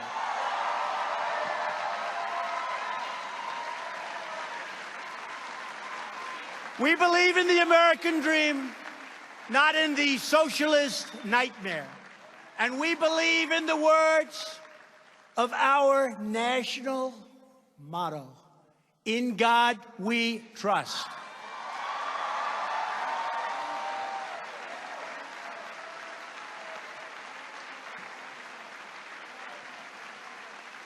Every day, my presidency will defend American families. We will defend America's workers, our great, great cherished workers that now we're taking care of. They're not losing their jobs. We're creating those jobs.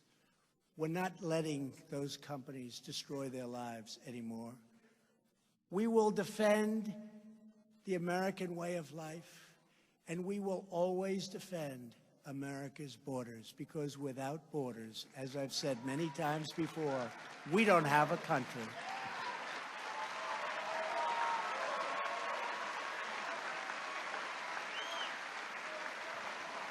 The lawless chaos on our southern border provides a lucrative cash flow to some of the most dangerous criminal organizations on the planet. Deadly cartels constantly, daily, hourly violate our borders to flood our cities with drugs that kill thousands and thousands of our citizens violently. What are these people talking about when they talk about the border? Keep it open. Keep what open? Have you been there? Have you seen? I just got back. I've been there many times. I see what's happening. I don't like it, but I have to tell you, our Border Patrol, our ICE agents, our law enforcement, the job they do, and they don't have the backup of a wall in many cases. The job they do is incredible. These ruthless cartels terrorize innocent communities on both sides of the border and spread instability throughout our hemisphere. When I was there 2 weeks ago, 26 people were killed, very close to where I was, on the Rio Grande. Sounds nice, right? The Rio Grande. Rough stuff. 26 people were killed, and they were buried right near where I was standing.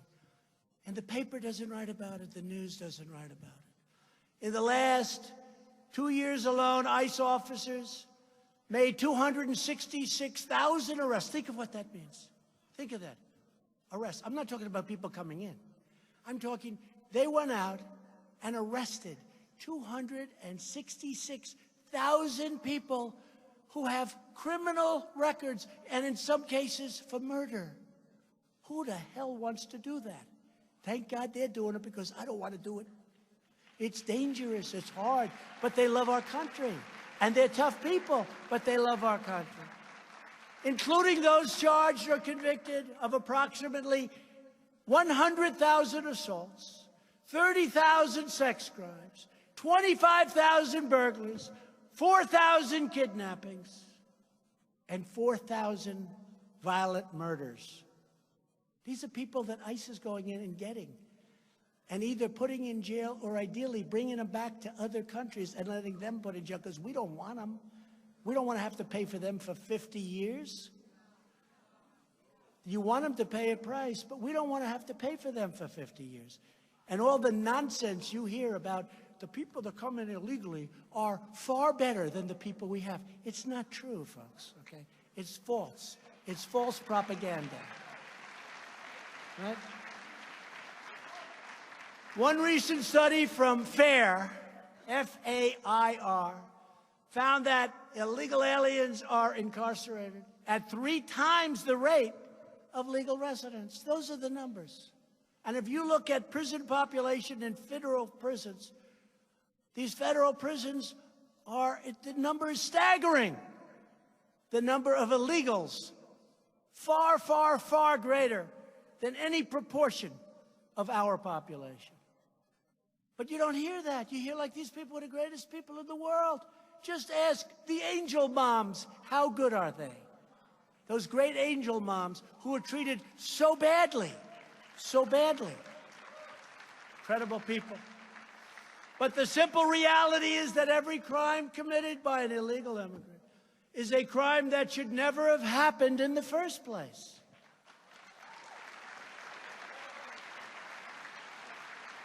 The border crisis is also a heartbreaking humanitarian tragedy. Vicious coyotes, smugglers, and human traffickers prey upon innocent women and children.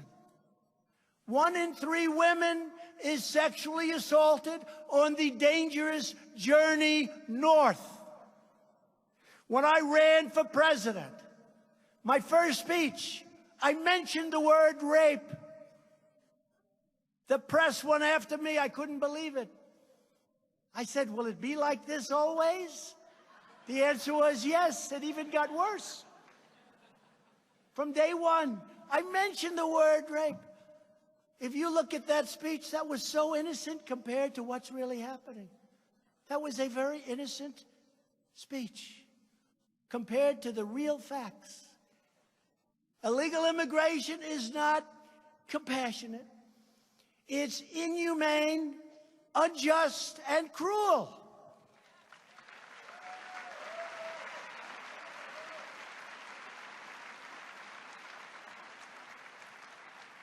The media fights me on this, but I say it. Mothers who love their daughters, when the daughters are getting ready to make that 2,000-mile trek up through Mexico, and frankly, I wish Mexico would stop them at their northern border. I wish Mexico would stop them. Because, you know, they have a border. They call it their southern border. It's 2,000 miles down from our southern border. I wish Mexico would stop them. But they have their own difficulties, frankly. I understand that. We're working along well with them.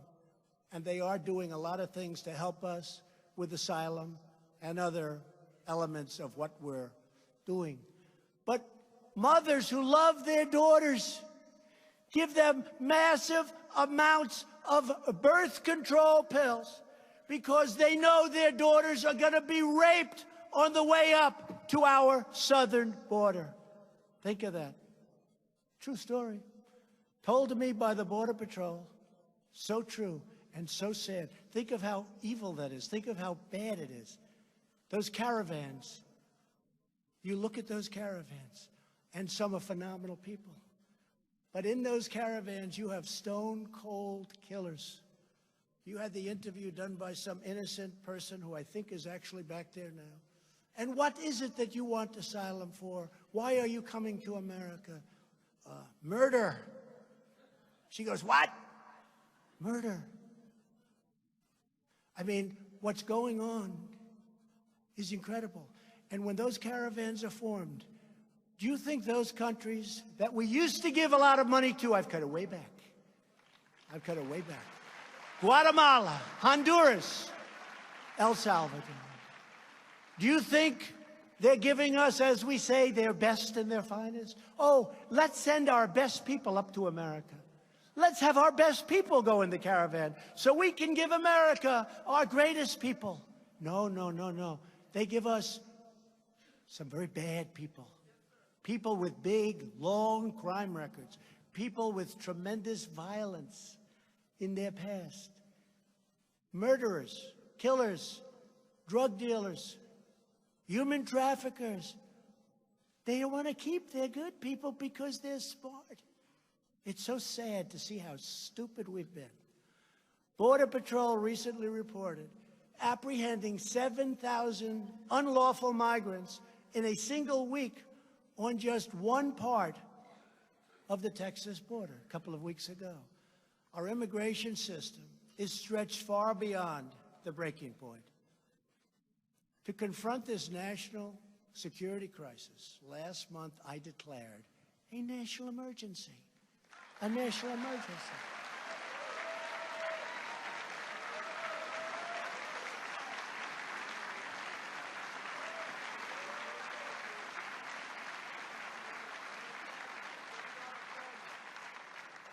And when I see these people, and they're good people, some senators, mostly, I tell you, the House has been fantastic. The House, the backing we've had from the House has really been, I'm talking about in the last short period of time. There's a lot of spirit in the House.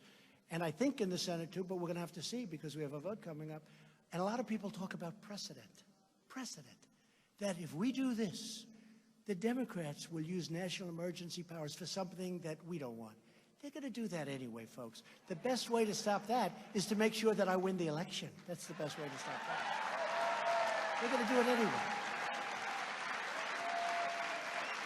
They'll do it anyway. I watch them, good people, they're friends of mine. We're very concerned with setting precedent. That's precedent, not president. Precedent.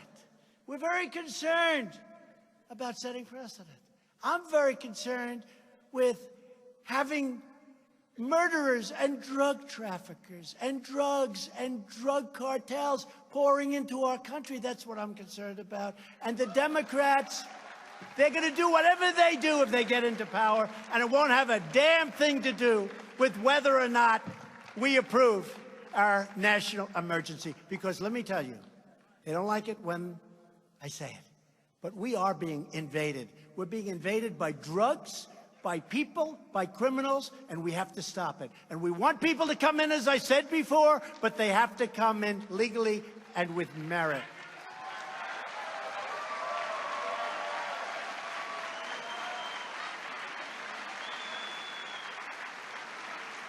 Previous presidents have used their national emergency power to promote democratic elections in Belarus, to ensure political stability in Burundi, and to defend the sovereignty of Lebanon. And you know what? That's okay. Lebanon, it's good. Fine. Use it. But we need it right here in our country. We have to use it for our country. Many emergency declarations have been used to protect people in faraway nations and distant lands. Now we are protecting, finally, our people, you, our people. And we are proudly standing with the heroes of ICE and Border Patrol and law enforcement.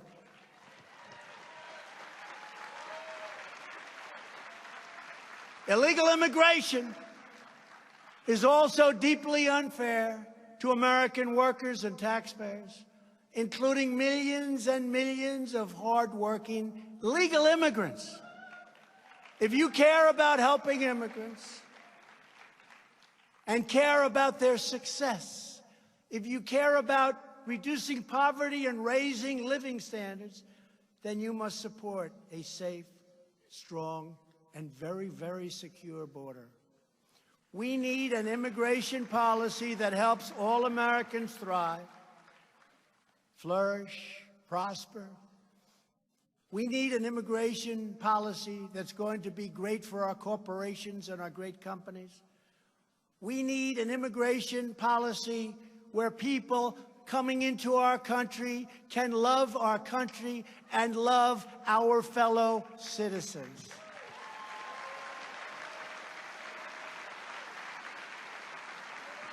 And this includes shutting down sanctuary cities.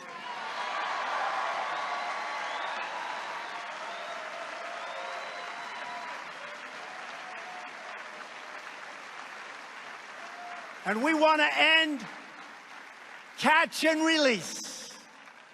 We catch them, we realize they're a criminal, and we have to release them. Think of this. They come onto our land. They put 1 foot on our land. We now have to take them through a massive court trial. Who does this? Other countries say, get the hell out of here. We have to take them through court. So we catch them. We talk to them. If they're criminals or if they're not, we release them. We say, come back for a hearing in front of a judge. You know how many judges you need to do this? We have 900,000 people backlogged. That's the good news. The bad news, nobody shows up. 3% of the people come back for a trial. It's insane. Not my fault. I inherited this mess, but we're fixing it. We have to end chain migration, and we have to cancel the visa lottery. Every American, no matter where they're born, will benefit from the creation of a lawful immigration system. It is such, you talk about an emergency. Our immigration system is so broken, folks. It's so broken. It's so sad to see. It's incompetent. It's laughed at all over the world. We have people pouring in from not just the southern border in Mexico, from China. They have a baby on our land. The baby becomes a citizen. Welcome to the United States for hopefully 90 years. Okay? And then the parents come in with the baby because the baby's a citizen. This is like crazy. They used to call it anchor babies, but they don't use that term anymore because it doesn't sound nice. Our laws are so crazy, but one by one, we're finding ways. You know, they call them loopholes. A lot of our laws, loopholes. Well, I'm finding loopholes to get around the loophole, okay? Because our Congress can't act. They can't act. They just can't act. The Democrats in Congress don't want to touch any of it. Visa lottery. That's where they put in the names. They put it in a lottery. And you pick, oh, here's a wonderful person, wonderful. You know, he killed 4 people. Here's another, wonderful. And then they get in and we say, gee, that person just came into our country. He just robbed a store and killed somebody. How is that possible? Because they send us the people they don't want.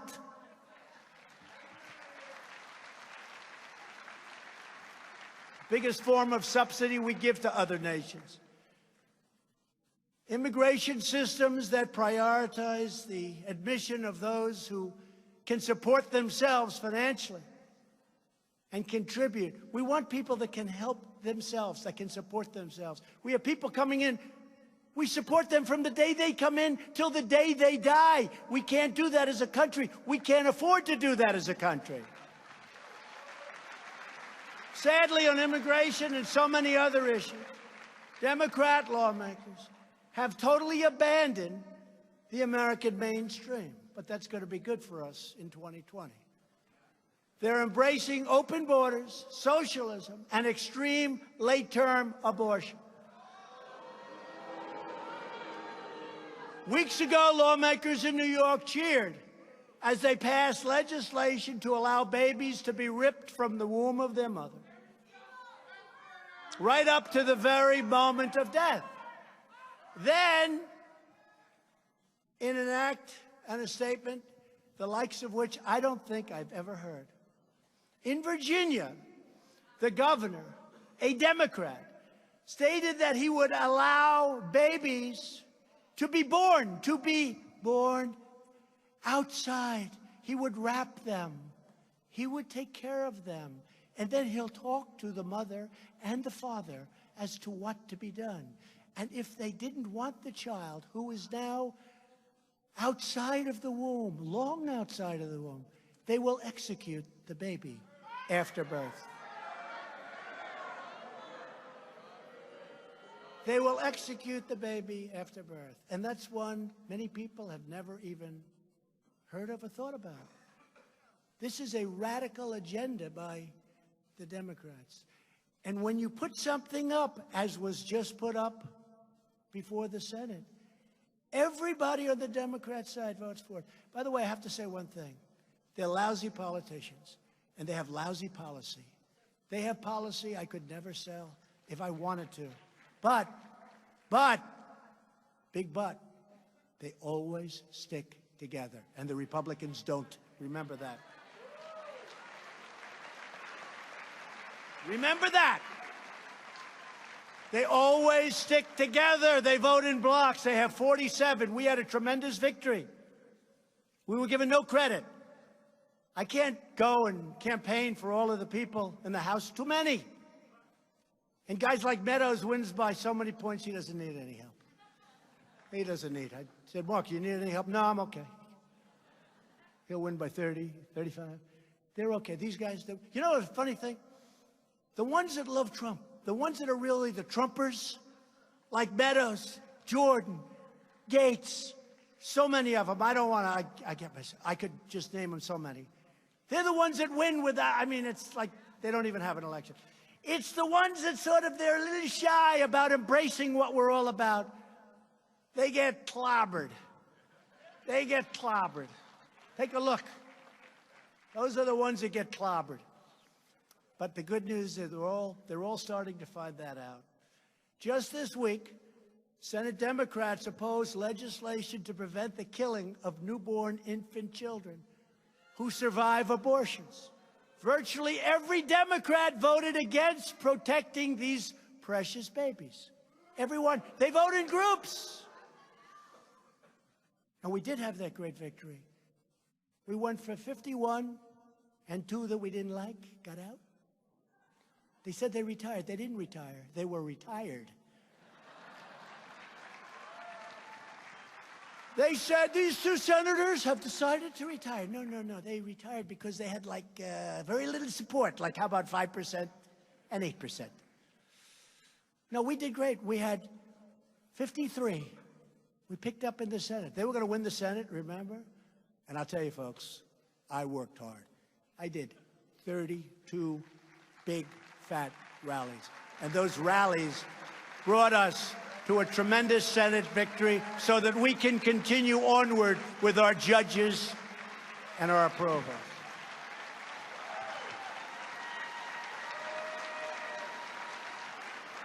And the fake news back there, they love to say Donald Trump suffered a big defeat. First of all, we won the Senate, which frankly, judges, hate to say it, in all due respect, for us, the Senate, far more important. I really worked hard. But think of it. We won the Senate, and we had this tremendous victory. We get no credit at all. Wait till you see what happens. They say Donald Trump suffered a humiliating defeat. I said I wasn't running. And one of the commentators, and I appreciate it, on one of the shows where they were saying how I suffered a defeat, this commentator said, excuse me, he didn't run. You know, not all our candidates were exactly great, let's face it. You know, you can only do so much. But wait till you see what's happening when I do run. And what they don't say is, Governor of Ohio, great guy, Mike. Mike was down 6, he won by 7 with 1 day, right? He was down by 6, 1 day into the election. I went out, I campaigned, worked hard, made a speech. Jim Jordan was there. Everybody was there. It was a fantastic crowd, like this, and all the people in the other ballrooms that are waiting for us. And he ended up winning. He was down by 6. He won by 7. 1 day. Then we have Georgia, the governor of Georgia. Great guy. Where's Georgia? Great guy. He was losing in the primary by 10. I got a call from David Perdue and Sonny Perdue, 2 great guys. Could you endorse him? I said, let me check. And I checked him. He was a Trumper before Trump was a Trumper. And I said, I love this guy. He's down by 10. He won by 40. You believe that? I endorsed him, Mark. He won by 40. Then he had a tough race against the new star of the Democrat Party. Not Democratic. It's Democrat. We have to do that. You know, it sounds prettier when we use Democratic. I hate to say in the speech, the Democrat Party, because it doesn't sound good. But that's all the more reason I use it, because it doesn't. They should change it because it sounds much better. Rhetorically, it's much better. Much better. But then he had an election against their star, who followed me after the State of the Union address. I didn't think she was great. But she's their star. And who showed up? Oprah Winfrey, Michelle Obama, and President Obama. And they campaigned for her, and they worked so hard. And all our man had was Trump. And we kicked their ass.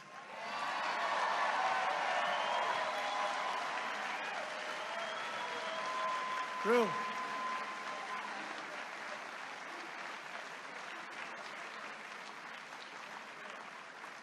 We had a rally at the airport where 55,000 people showed up to the airport. It was one hangar. They had 3 other hangars that were full. They went so far back. The problem was they gave the press, like these guys, they gave the press too good a location because the people behind them couldn't see properly. I was so angry. But we had 55,000 people show up. I said, you're going to win the election. He won the election. He won it fairly easily against their star. And now David Perdue is going to win for senator in 2020. And then we had Florida and many others. And we have a candidate, Ron DeSantis, a friend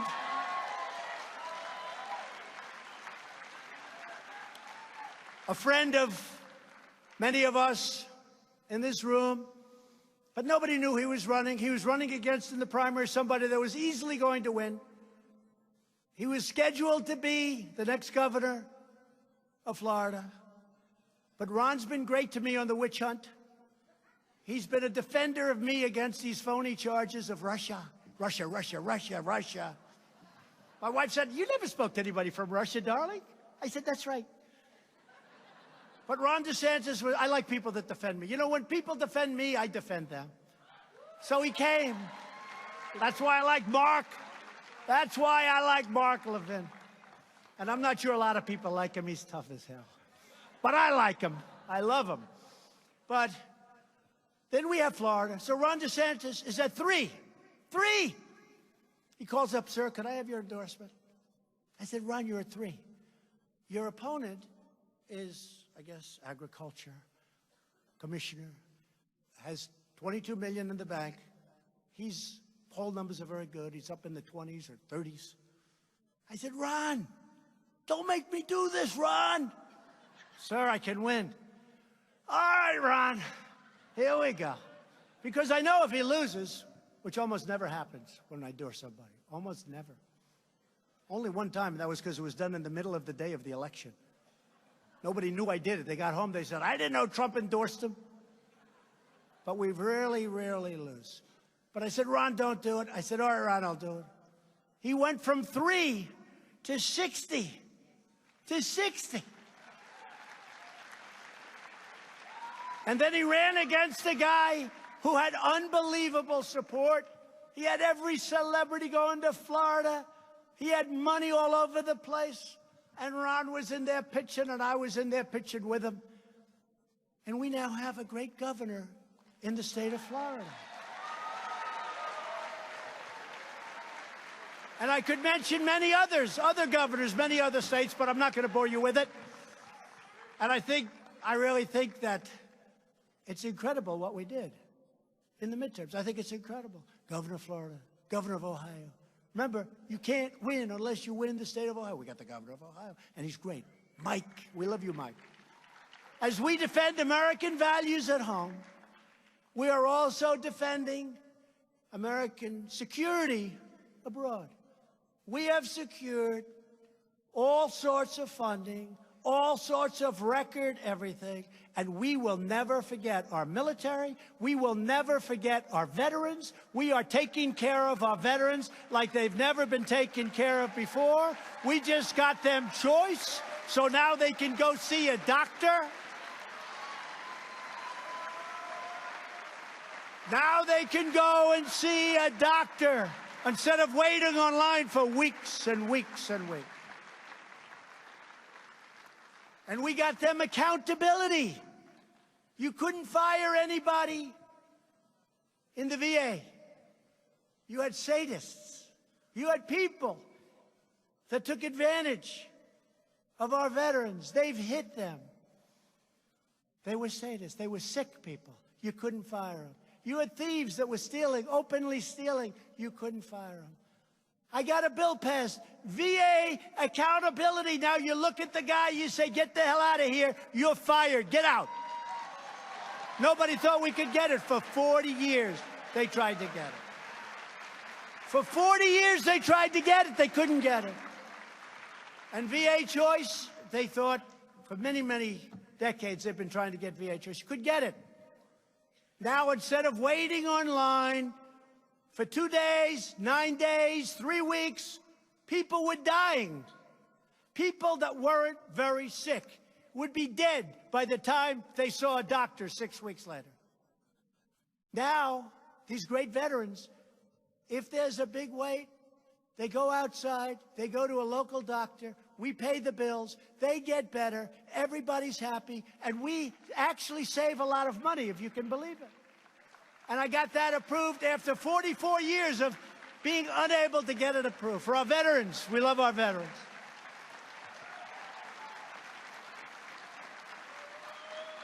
And just in finishing up, as you know, I just returned from Vietnam, where I had very productive meetings with Chairman Kim Jong-un. Very productive. We get along. We've developed a good relationship, very good, and made great historic progress. And I do get a kick out of all these people in previous administrations. Donald Trump should not, under any circumstances, be doing this or that. You know, they tell me how to negotiate. These guys died. One administration gave billions of dollars to him and got nothing. And we haven't given him anything yet. I look forward to maybe doing something at some point. But I know one thing, I'm going to get other countries to give. Maybe not us, but I'm going to get other countries to give. And if it all works out, if it all works out. But I had to walk, because every once in a while you have to walk. Because the deal wasn't a deal that was acceptable to me. I don't like these deals that politicians make. They make a deal just for the sake of doing it. I don't want to do that. I want to make a deal that either works or let's not make it. But the one thing we have done is we have no testing, no missiles going up, no rockets going up, no nuclear testing. We got our great people back. We got our great, great people. And that includes our beautiful, beautiful Otto. Otto Warmbier, whose parents I've gotten to know, who's incredible. And I'm in such a horrible position because in one way, I have to negotiate. In the other way, I love Mr. and Mrs. Warmbier, and I love Otto. And it's a very, very delicate balance. He was a special young man, and to see what happened was so bad, was so bad. And a lot of what I do with respect to North Korea and any success that we hopefully have, and we've had a lot, we're given no credit. They don't remember that in the last days of the Obama administration, rockets were flying all over the place. Nuclear testing was going on. Mountains were being, these are big mountains, they were being shoved over 3-4 inches. People thought it was massive earthquakes, then they found out, no, that was nuclear weapons, nuclear testing. So much. We're getting the remains back of a lot of our soldiers from many, many years ago. Mike Pence was in Hawaii. It was one of the most beautiful ceremonies. We made a lot of progress, and we'll continue to make progress. And I really think what we're doing there is very important. But we actually had a walk, but I think we had a very good meeting. In fact, when I came home, they put out a statement that actually they were willing to do much less on the sanction front. But you see, that's not what happened there. So already I think we're negotiating. And I'll tell you this, North Korea has an incredible, brilliant economic future if they make a deal. But they don't have any economic future if they have nuclear weapons. It's really a bad thing for them. So we'll see how it all goes, but I think it's going well. I think we learned a lot over the last couple of days. And again, the relationship seems to be very, very strong, and that's an important thing, especially when we're dealing with this kind of a situation. For years you watched as your leaders apologized for America. You saw that? Would you like to apologize? No, I'm not apologizing. Now you have a president who is standing up for America. After decades of building up foreign nations, we are finally building up our nation, and we are doing it with American hands, American grit, and with beautiful, beautiful American steel.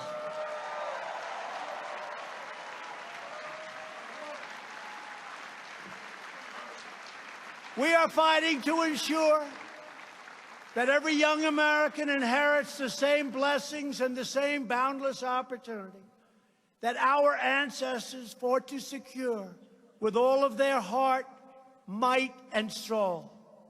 Now more than ever, we need the proud men and women of CPAC. And I want to thank everybody here because it is incredible. Your organization is incredible. Matt and Mercedes, incredible. You're energized, you mobilized, and you're engaged. We need your voice. We need your patriotism. We need your commitment. We need your incredible spirit. On the 4th of July, we are having in Washington, D.C., a great tribute to America. I hope you can all come. 4th of July, keep it open. We want to bring millions of people into the city, and we want people to come who love our country. Those are the people we want. The 4th of July. A salute to America. Now is the time to embrace the promise of our history. Now is the time to defend our American legacy. And now is the time to seize our glorious destiny. And by the way, I'm watching those doors. Not one person's left, and I've been up here a long time. I said, Matt, is that okay? He said, I love it. Don't leave.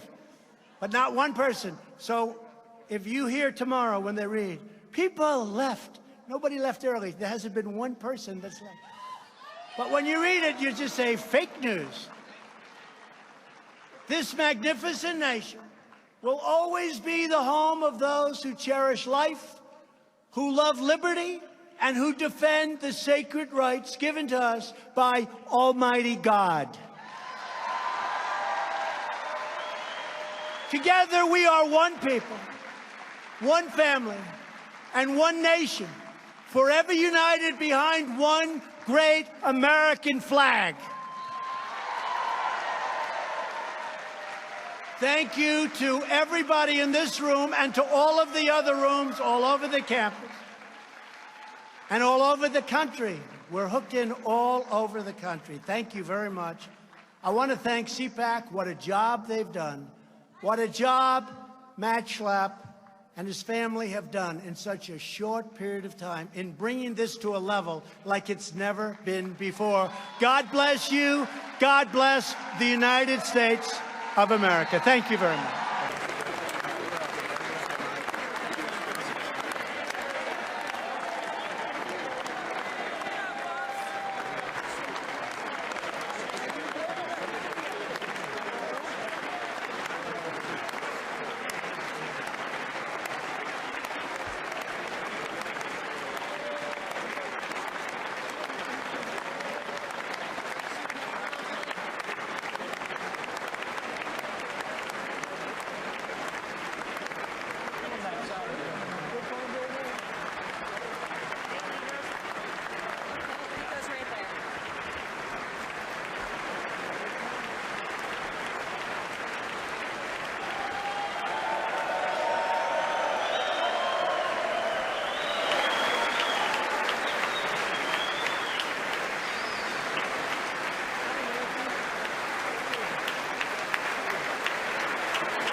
Thank you very much, Madam Speaker, Mr. Vice President, members of Congress, the First Lady of the United States,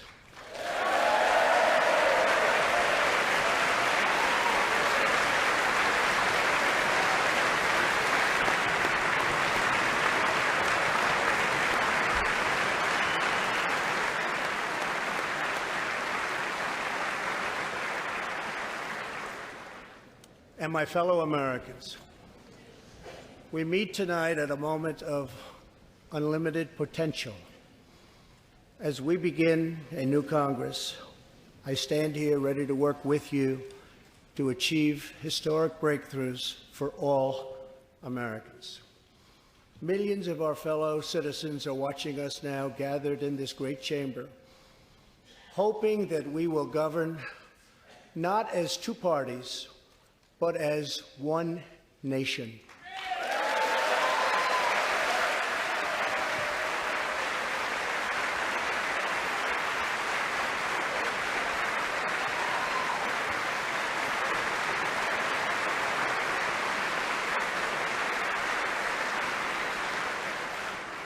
The agenda I will lay out this evening is not a Republican agenda or a Democrat agenda. It's the agenda of the American people. Many of us have campaigned on the same core promises: to defend American jobs and demand fair trade for American workers, to rebuild and revitalize our nation's infrastructure, to reduce the price of health care and prescription drugs, to create an immigration system that is safe, lawful, modern, and secure, and to pursue a foreign policy that puts America's interest first. There is a new opportunity in American politics if only we have the courage together to seize it.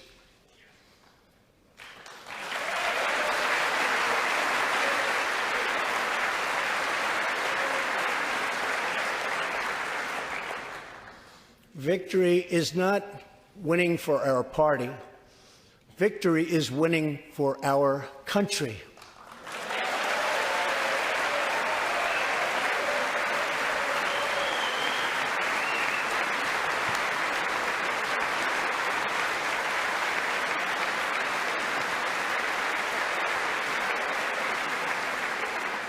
This year, America will recognize two important anniversaries that show us the majesty of America's mission and the power of American pride. In June, we mark 75 years since the start of what General Dwight D. Eisenhower called the Great Crusade, the Allied liberation of Europe in World War II.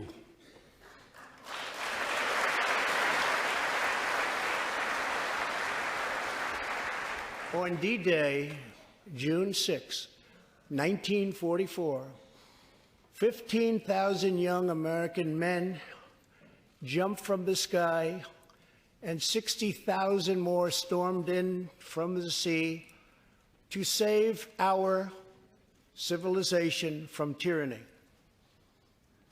Here with us tonight are three of those incredible heroes. Private First Class Joseph Riley, Staff Sergeant Irving Locker, and Sergeant Herman Zaitchik. Please.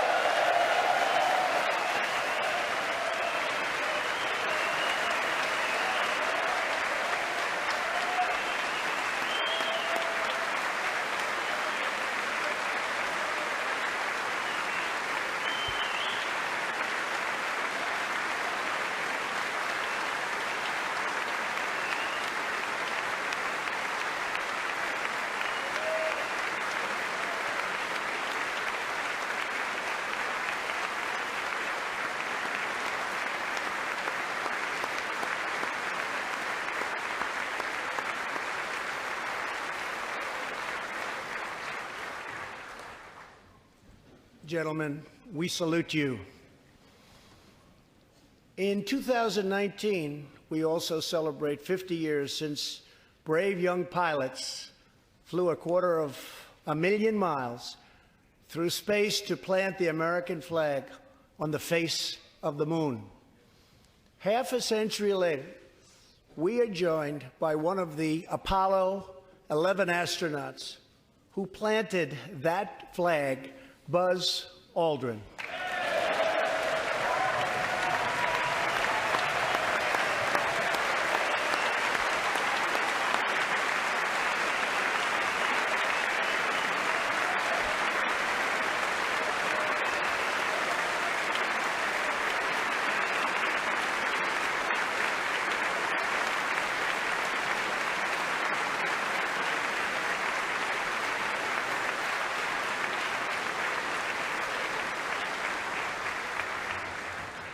Thank you, Buzz. This year, American astronauts will go back to space on American rockets.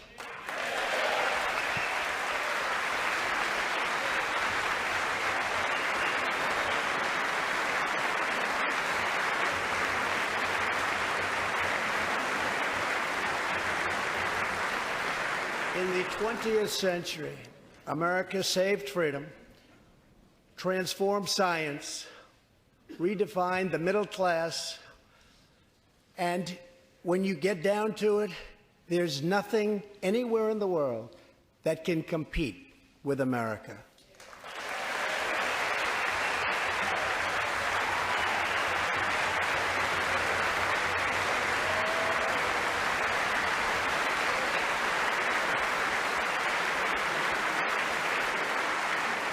Now we must step boldly and bravely into the next chapter of this great American adventure.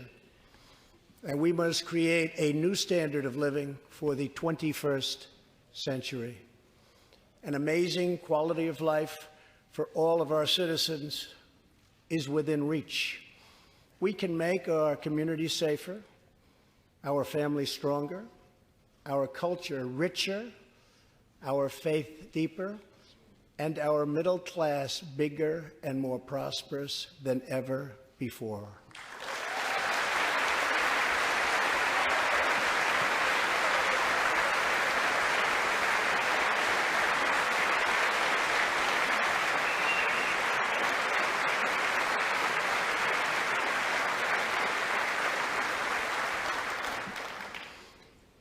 But we must reject the politics of revenge, resistance, and retribution, and embrace the boundless potential of cooperation, compromise, and the common good.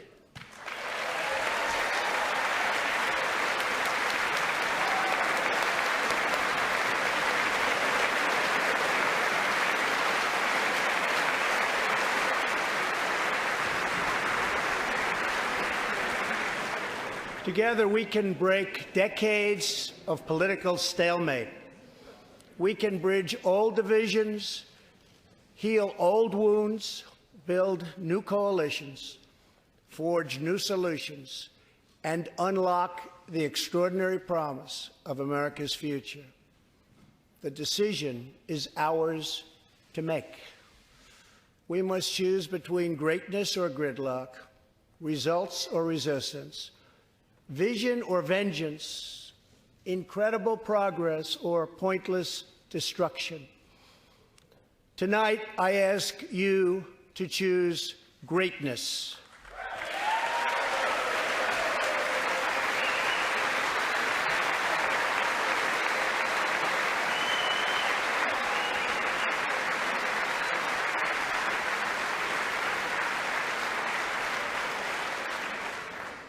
Over the last 2 years, my administration has moved with urgency and historic speed to confront problems neglected by leaders of both parties over many decades. In just over 2 years since the election, we have launched an unprecedented economic boom, a boom that has rarely been seen before. There's been nothing like it. We have created 5.3 million new jobs, and importantly added 600,000 new manufacturing jobs, something which almost everyone said was impossible to do. But the fact is, we are just getting started.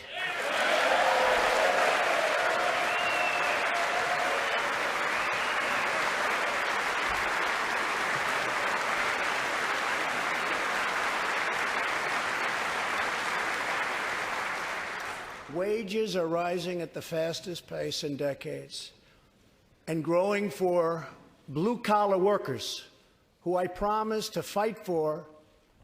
They're growing faster than anyone else thought possible. Nearly 5 million Americans have been lifted off food stamps.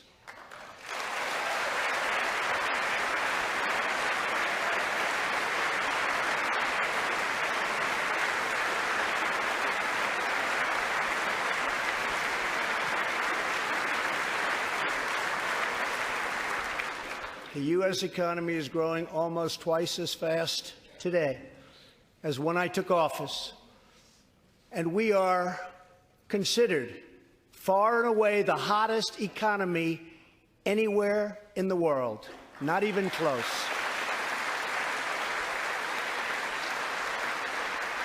Unemployment has reached the lowest rate in over half a century.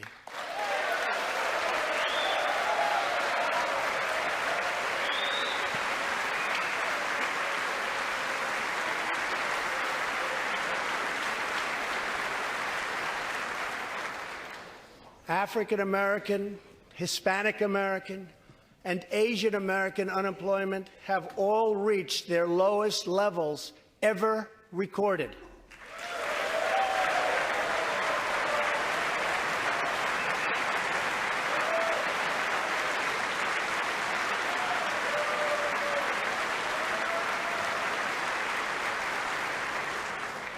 Unemployment for Americans with disabilities has also reached an all-time low.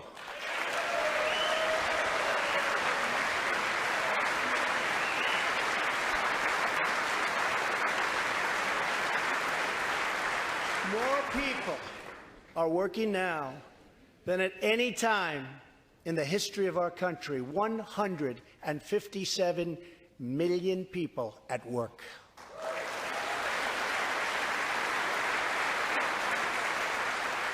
We passed a massive tax cut for working families and doubled the child tax credit.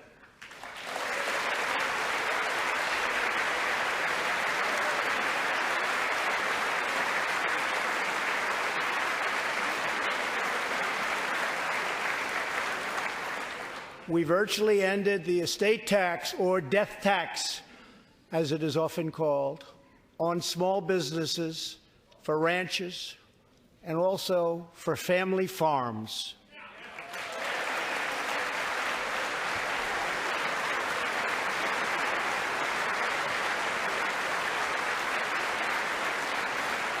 We eliminated the very unpopular Obamacare individual mandate penalty.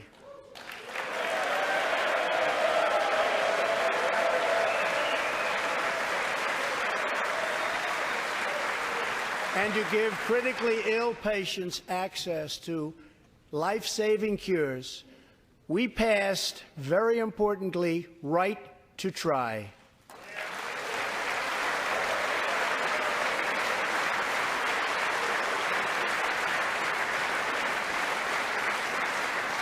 My administration has cut more regulations in a short period of time than any other administration during its entire tenure.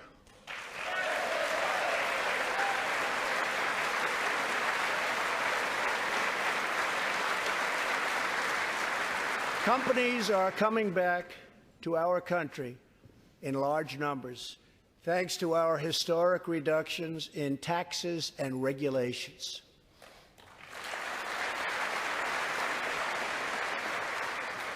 And we have unleashed a revolution in American energy. The United States is now the #1 producer of oil and natural gas anywhere in the world.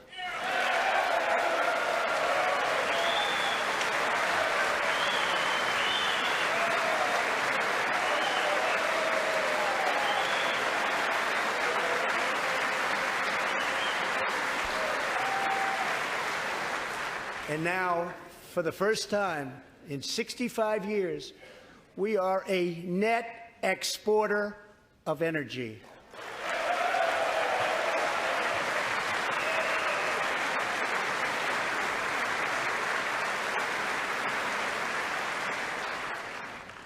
After 24 months of rapid progress, our economy is the envy of the world. Our military is the most powerful on earth by far, and America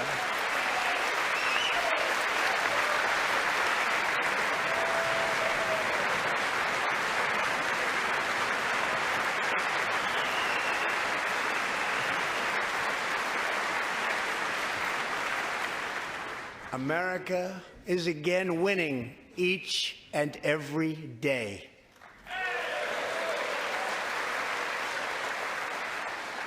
Members of Congress, the state of our union is strong.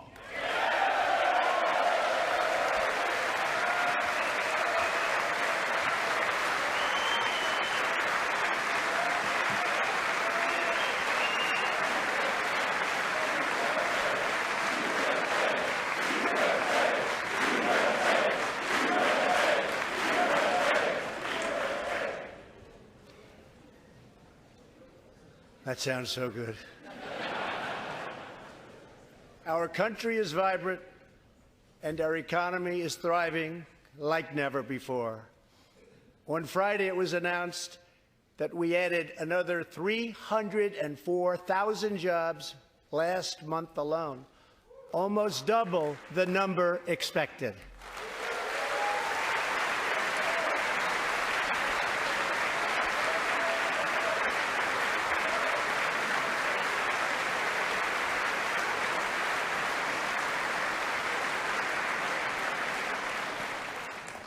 An economic miracle is taking place in the United States, and the only thing that can stop it are foolish wars, politics, or ridiculous partisan investigations.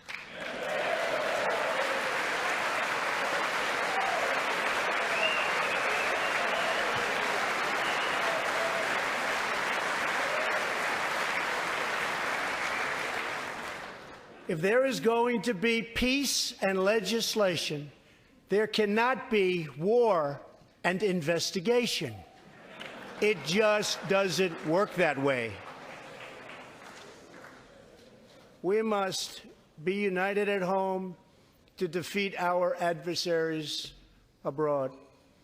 This new era of cooperation can start with finally confirming the more than 300 highly qualified nominees who are still stuck in the Senate, in some cases years and years waiting. Not right.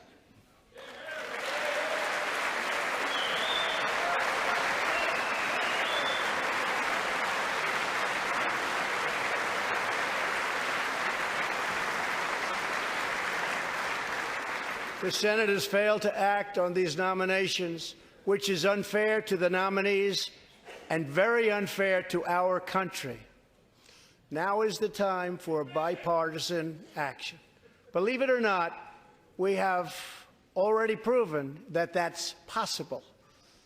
In the last Congress, both parties came together to pass unprecedented legislation to confront the opioid crisis, a sweeping new farm bill, historic VA reforms, and after 4 decades of rejection, we passed VA accountability so that we can finally terminate those who mistreat our wonderful veterans.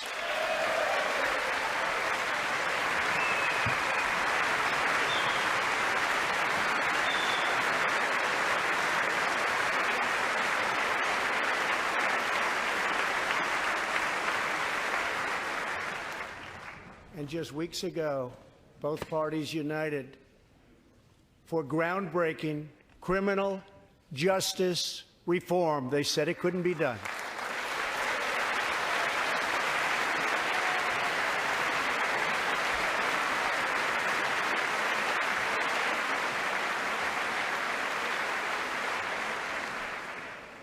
Last year, I heard through friends the story of Alice Johnson. I was deeply moved. In 1997, Alice was sentenced to life in prison as a first-time nonviolent drug offender. Over the next 22 years, she became a prison minister, inspiring others to choose a better path. She had a big impact on that prison population and far beyond. Alice's story underscores the disparities and unfairness that can exist in criminal sentencing and the need to remedy this total injustice. She served almost that 22 years and had expected to be in prison for the remainder of her life. In June, I commuted Alice's sentence. When I saw Alice's beautiful family greet her at the prison gates, hugging and kissing and crying and laughing, I knew I did something right. Alice is with us tonight, and she is a terrific woman. Terrific. Alice, please.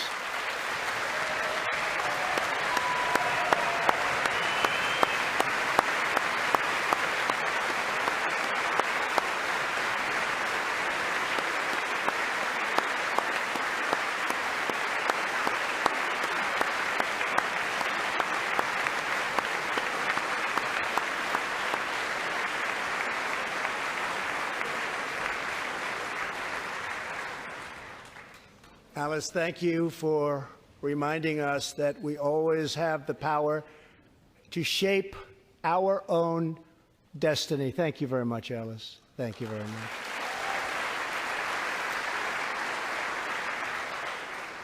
Inspired by stories like Alice's, my administration worked closely with members of both parties to sign the First Step Act into law.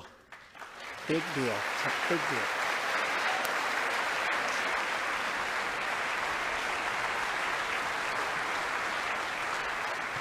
This legislation reformed sentencing laws that have wrongly and disproportionately harmed the African American community.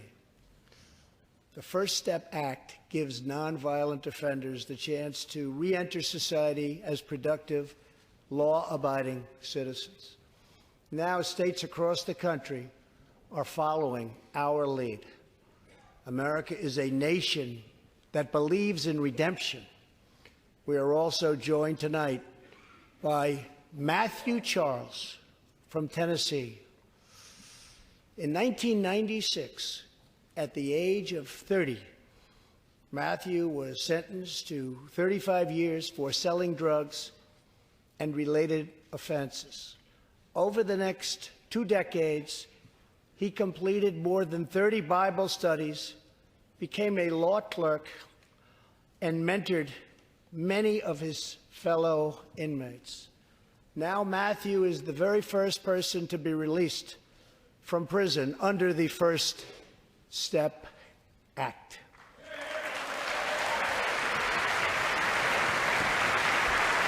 Matthew, please.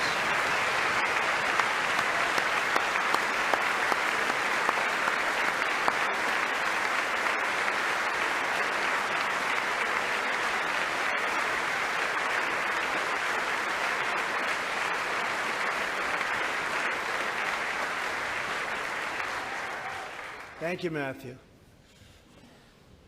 Welcome home.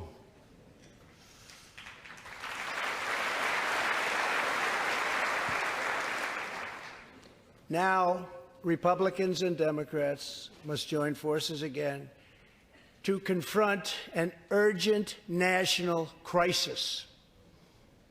Congress has 10 days left to pass a bill that will fund our government, protect our homeland, and secure our very dangerous southern border.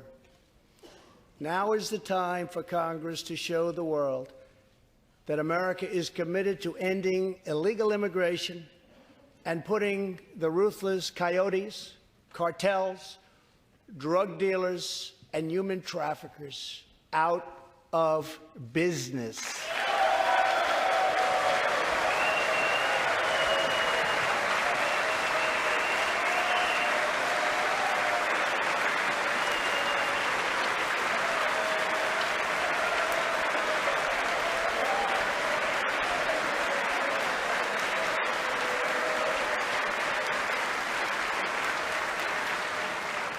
As we speak, large, organized caravans are on the march to the United States.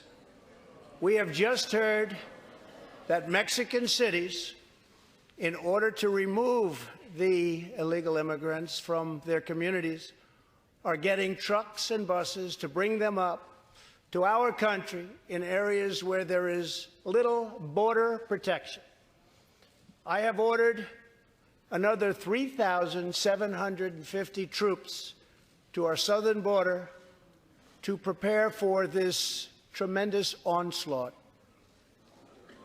This is a moral issue.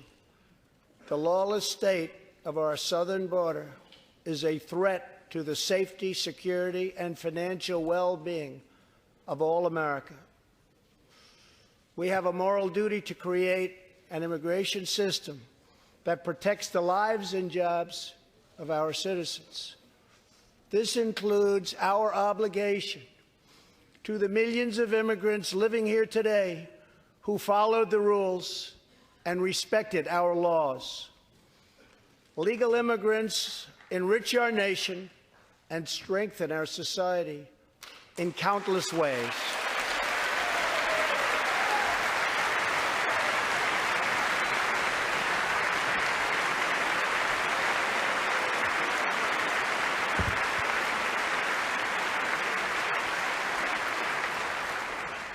I want people to come into our country in the largest numbers ever, but they have to come in legally.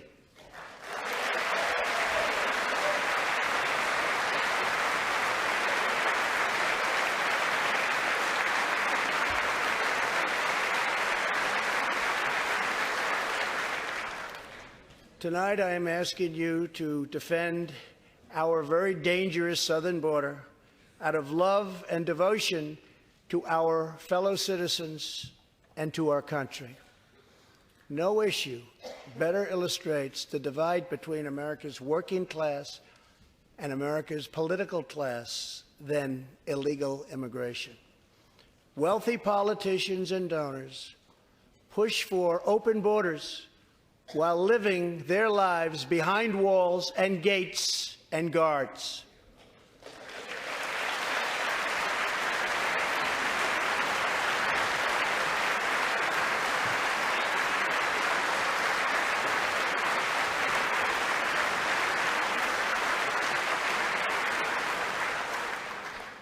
Meanwhile, working-class Americans are left to pay the price for mass illegal immigration.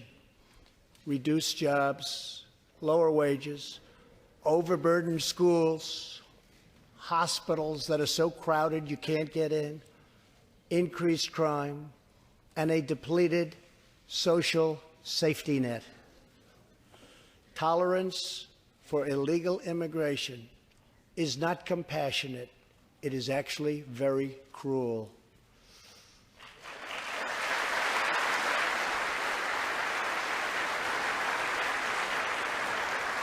One in 3 women is sexually assaulted on the long journey north. Smugglers use migrant children as human pawns to exploit our laws and gain access to our country.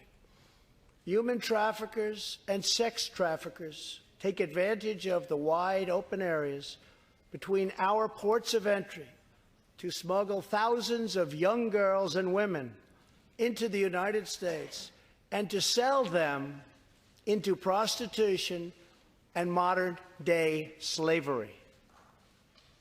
Tens of thousands of innocent Americans are killed by lethal drugs that cross our border and flood into our cities, including meth, heroin, cocaine, and fentanyl.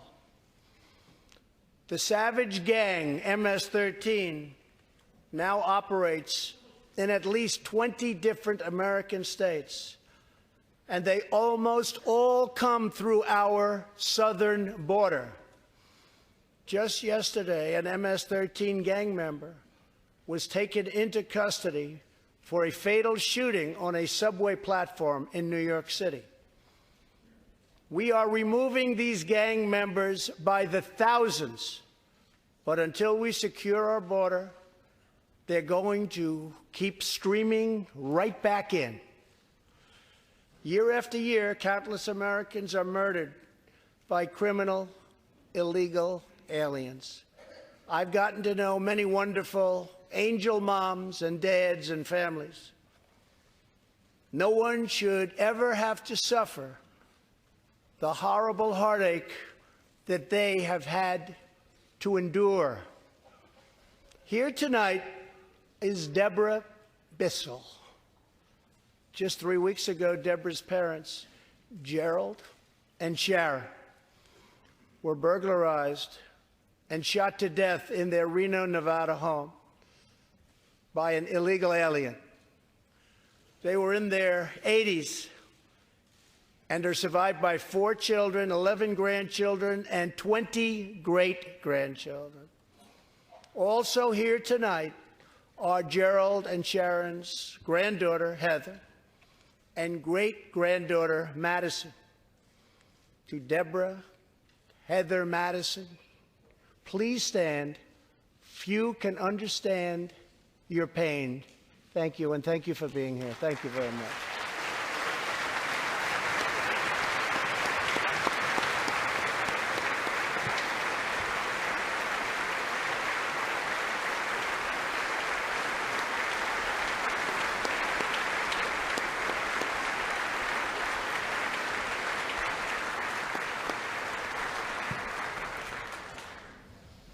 I will never forget, and I will fight for the memory of Gerald and Sharon, that it should never happen again. Not one more American life should be lost because our nation failed to control its very dangerous border. In the last 2 years, our brave ICE officers made 266,000 arrests of criminal aliens, including those charged or convicted of nearly 100,000 assaults, 30,000 sex crimes, and 4,000 killings or murders. We are joined tonight by one of those law enforcement heroes, ICE Special Agent Elvin Hernandez. When Elvin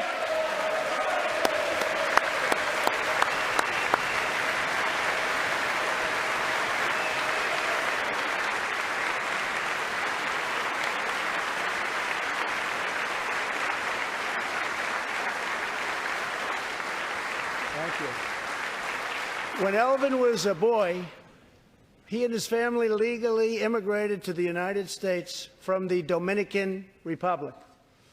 At the age of 8, Elvin told his dad he wanted to become a special agent.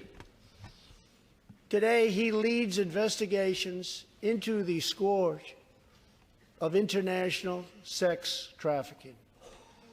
Elvin says that if I can make sure these young girls get their justice, I've really done my job.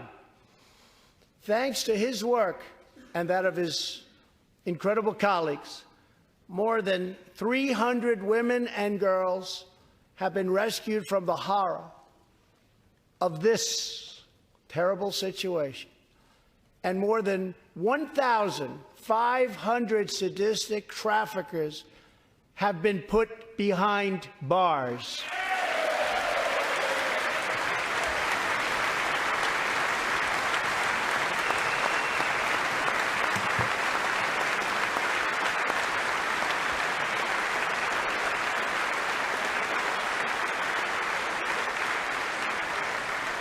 Thank you, Alan.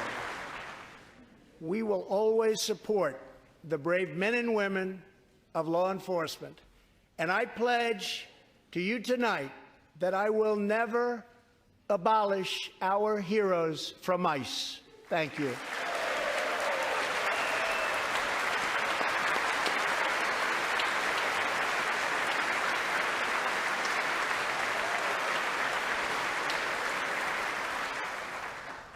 My administration has sent to Congress a common sense proposal to end the crisis on the southern border. It includes humanitarian assistance, more law enforcement, drug detection at our ports, closing loopholes that enable child smuggling, and plans for a new physical barrier or wall to secure the vast areas between our ports of entry. In the past, most of the people in this room voted for a wall, but the proper wall never got built. I will get it built.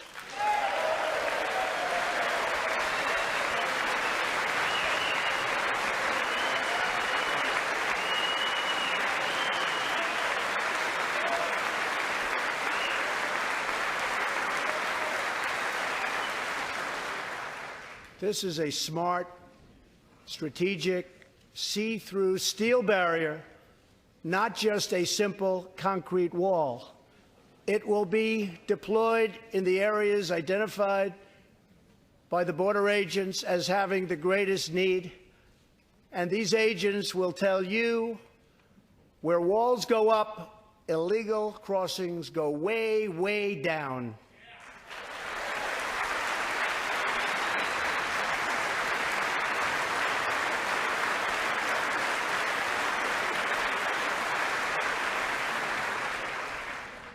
San Diego used to have the most illegal border crossings in our country. In response, a strong security wall was put in place. This powerful barrier almost completely ended illegal crossings. The border city of El Paso, Texas, used to have extremely high rates of violent crime, one of the highest in the entire country, and considered one of our nation's most dangerous cities. Now, immediately upon its building, with a powerful barrier in place, El Paso is one of the safest cities in our country. Simply put, walls work and walls save lives.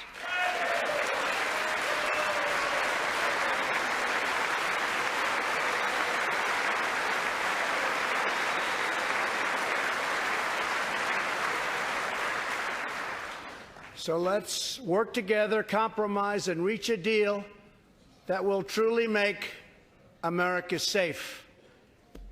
As we work to defend our people's safety, we must also ensure our economic resurgence continues at a rapid pace.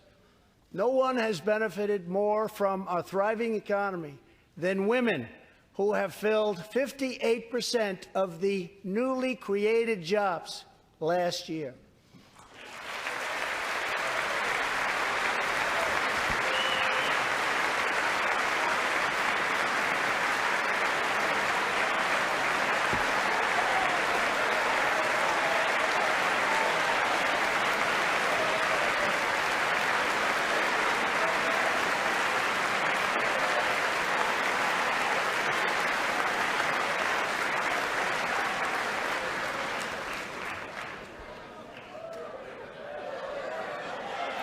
You weren't supposed to do that.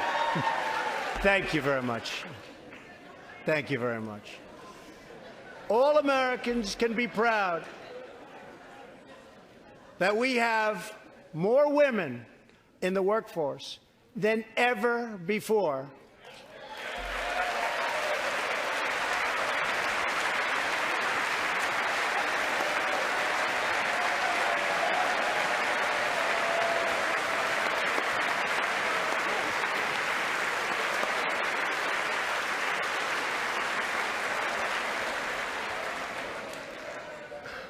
Don't sit yet. You're going to like this. And exactly 1 century after Congress passed the constitutional amendment giving women the right to vote, we also have more women serving in Congress than at any time before.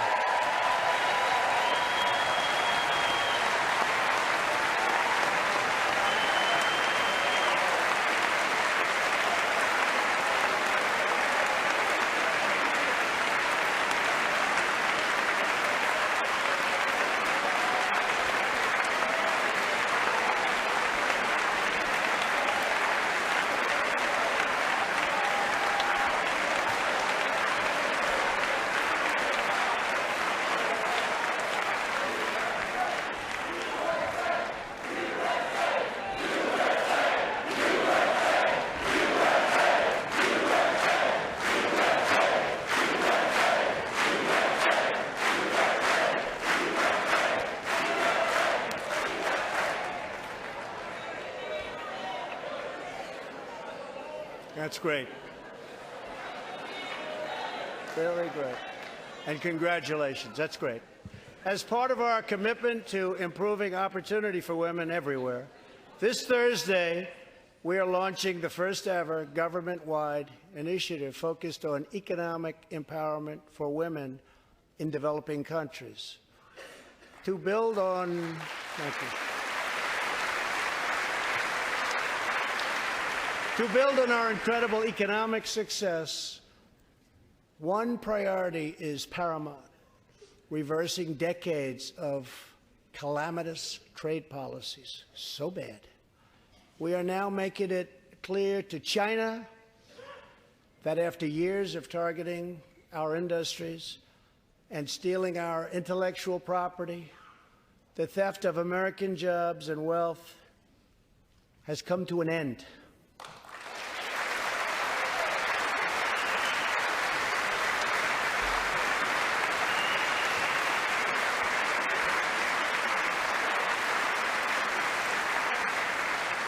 Therefore, we recently imposed tariffs on $250 billion of Chinese goods, and now our Treasury is receiving billions and billions of dollars.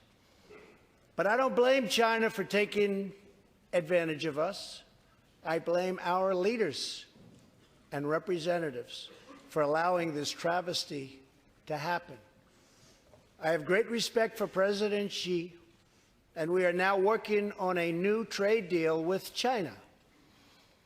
But it must include real structural change to end unfair trade practices, reduce our chronic trade deficit, and protect American jobs.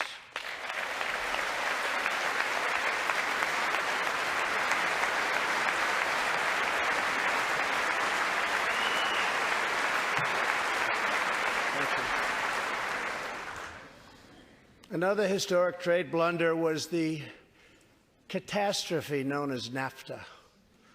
I have met the men and women of Michigan, Ohio, Pennsylvania, Indiana, New Hampshire, and many other states whose dreams were shattered by the signing of NAFTA. For years, politicians promised them they would renegotiate for a better deal, but no one ever tried until now. Our new U.S.-Mexico-Canada agreement, the USMCA, will replace NAFTA and deliver for American workers like they haven't had delivered to for a long time.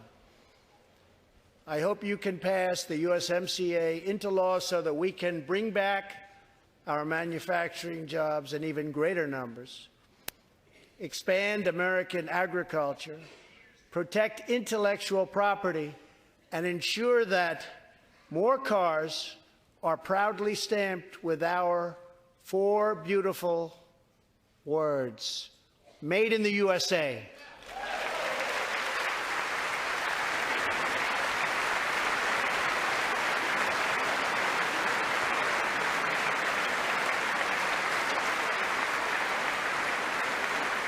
Tonight, I am also asking you to pass the United States Reciprocal Trade Act so that if another country places an unfair tariff on an American product, we can charge them the exact same tariff on the exact same product that they sell to us.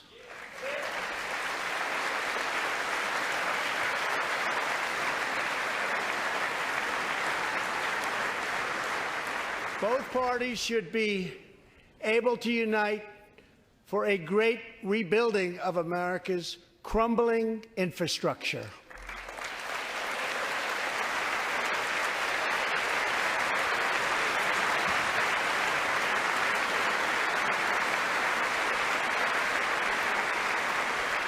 I know that Congress is eager to pass an infrastructure bill, and I am eager to work with you on legislation to deliver new and important infrastructure investment, including investments in the cutting-edge industries of the future.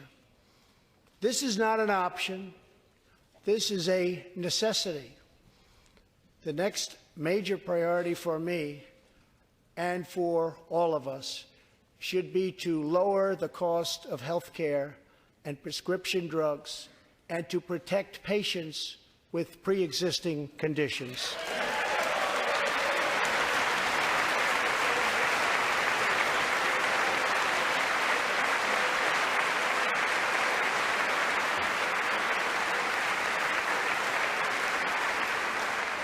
Already as a result of my administration's efforts in 2018, drug prices experienced their single largest decline in 46 years.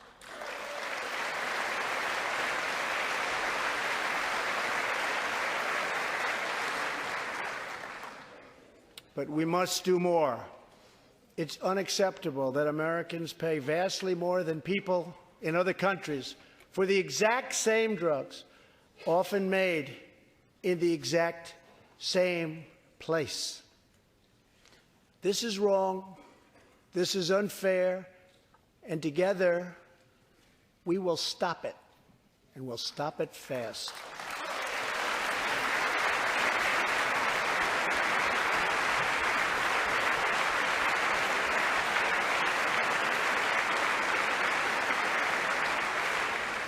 I am asking Congress to pass legislation that finally takes on the problem of global freeloading and delivers fairness and price transparency for American patients, finally.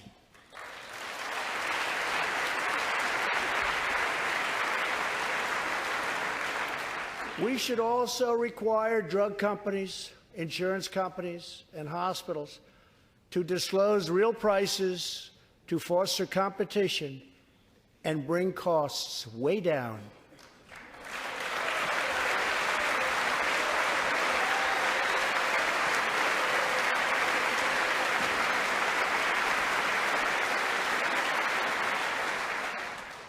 No force in history has done more to advance the human condition than American freedom. In recent years,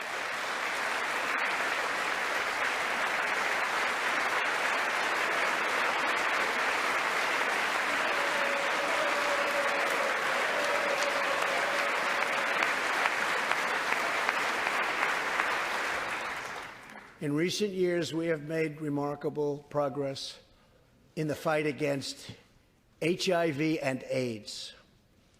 Scientific breakthroughs have brought a once distant dream within reach. My budget will ask Democrats and Republicans to make the needed commitment to eliminate the HIV epidemic in the United States within 10 years. We have made incredible strides, incredible.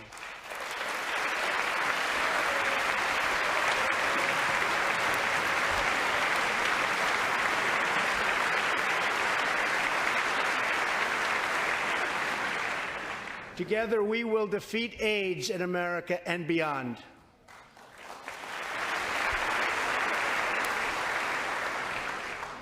Tonight, I am also asking you to join me in another fight that all Americans can get behind, the fight against childhood cancer.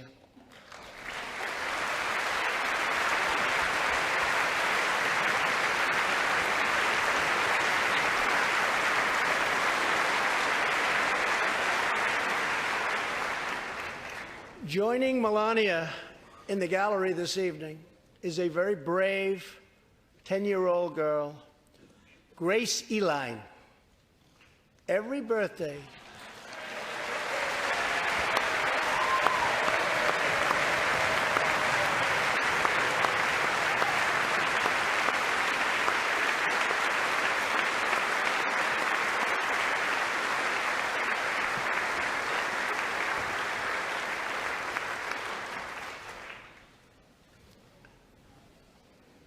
hi, Grace. Every birthday since she was 4, Grace asked her friends to donate to St. Jude's Children's Hospital. She did not know that one day she might be a patient herself. That's what happened. Last year, Grace was diagnosed with brain cancer. Immediately, she began radiation treatment. At the same time, she rallied her community and raised more than $40,000 for the fight against cancer.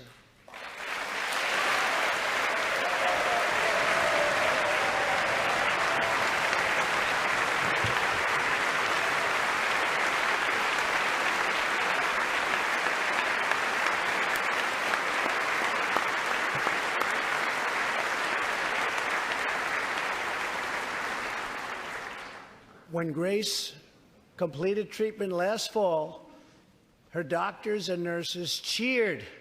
They loved her. They still love her. With tears in their eyes as she hung up a poster that read, "Last day of chemo."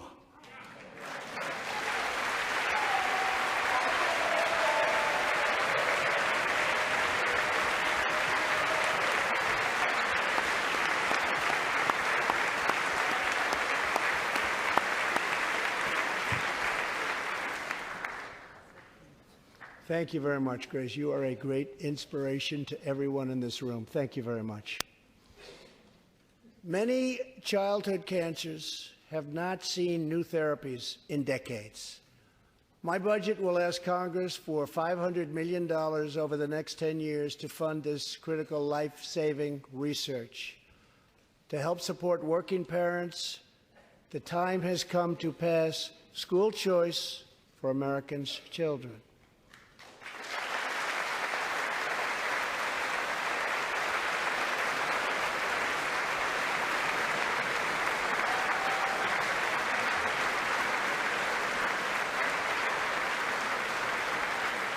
I am also proud to be the first president to include in my budget a plan for nationwide paid family leave so that every new parent has the chance to bond with their newborn child.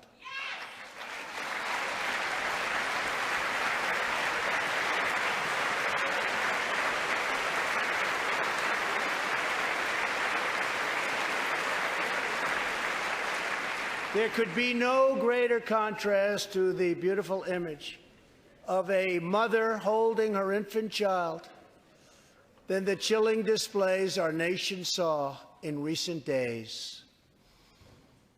Lawmakers in New York cheered with delight upon the passage of legislation that would allow a baby to be ripped from the mother's womb moments from birth. These are living, feeling, beautiful babies who will never get the chance to share their love and their dreams with the world. And then we had the case of the governor of Virginia, where he stated he would execute a baby after birth.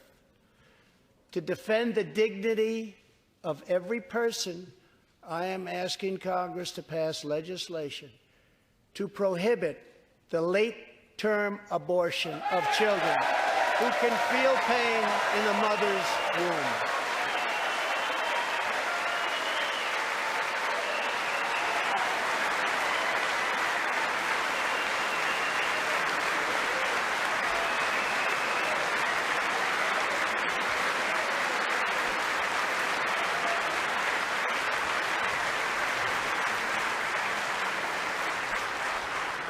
Let us work together to build a culture that cherishes innocent life.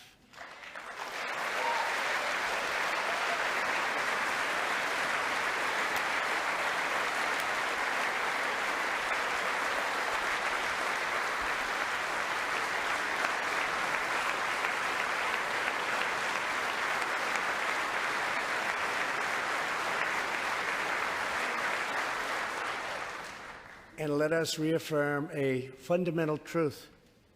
All children, born and unborn, are made in the holy image of God.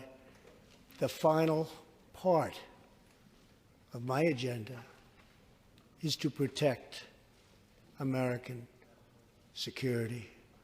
Over the last 2 years, we have begun to fully rebuild the United States military with $700 billion last year and $716 billion this year. We are also getting other nations to pay their fair share. Finally.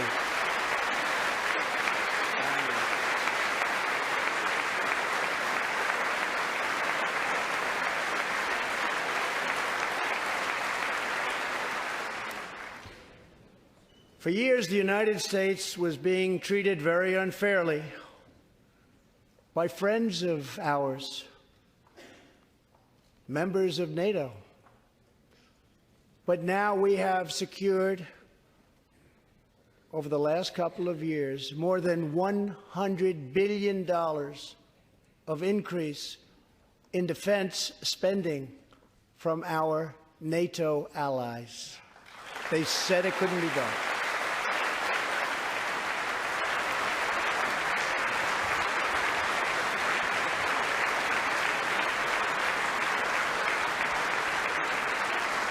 As part of our military buildup, the United States is developing a state-of-the-art missile defense system. Under my administration, we will never apologize for advancing America's interests. For example, decades ago, the United States entered into a treaty with Russia in which we agreed to limit and reduce our missile capability. While we followed the agreement and the rules to the letter, Russia repeatedly violated its terms. It's been going on for many years. That is why I announced that the United States is officially withdrawing from the Intermediate Range Nuclear Forces Treaty, or INF Treaty. Perhaps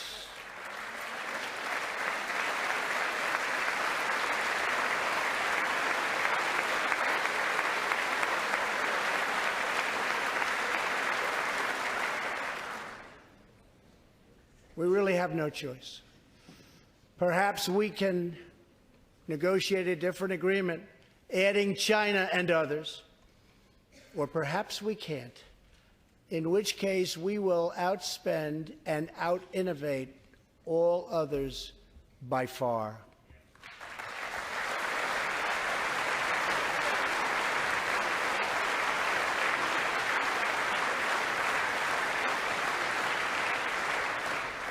As part of a bold new diplomacy, we continue our historic push for peace on the Korean Peninsula. Our hostages have come home. Nuclear testing has stopped, and there has not been a missile launch in more than 15 months. If I had not been elected President of the United States, we would right now, in my opinion, be in a major war with North Korea.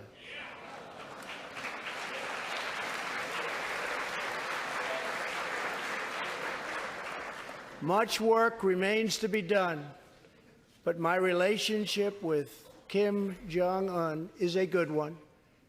Chairman Kim and I will meet again on February 27th and 28th in Vietnam.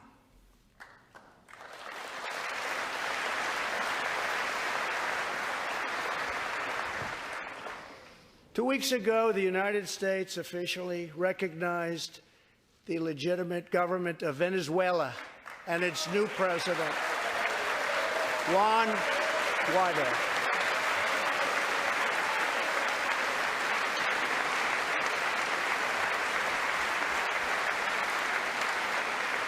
We stand with the Venezuelan people in their noble quest for freedom, and we condemn the brutality of the Maduro regime, whose socialist policies have turned that nation from being the wealthiest in South America into a state of abject poverty and despair.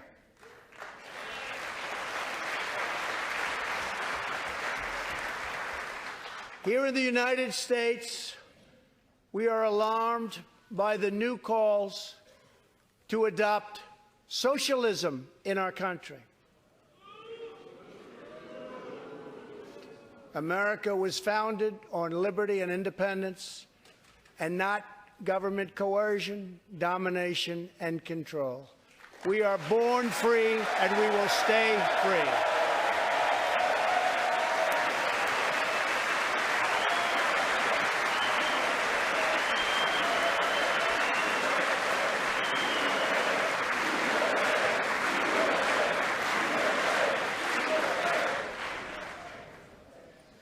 Tonight, we renew our resolve that America will never be a socialist country.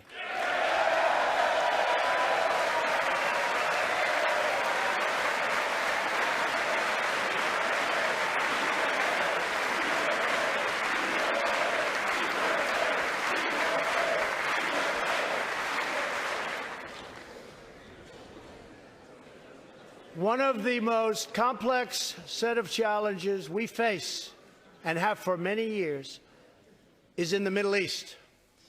Our approach is based on principled realism. not discredited theories that have failed for decades to yield progress. For this reason, my administration recognized the true capital of Israel and proudly opened the American embassy in Jerusalem.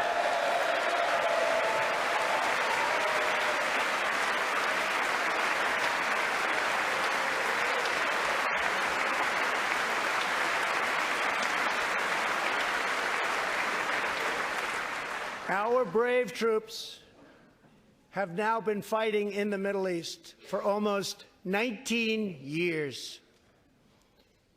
In Afghanistan and Iraq, nearly 7,000 American heroes have given their lives.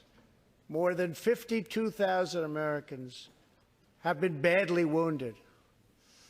We have spent more than $7 trillion in fighting wars in the Middle East. As a candidate for president, I loudly pledged a new approach. Great nations do not fight endless wars.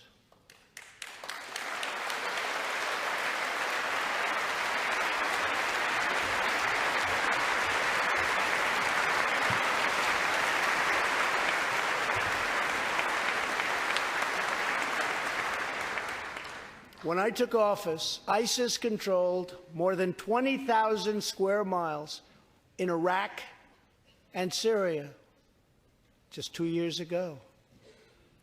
Today, we have liberated virtually all of the territory from the grip of these bloodthirsty monsters.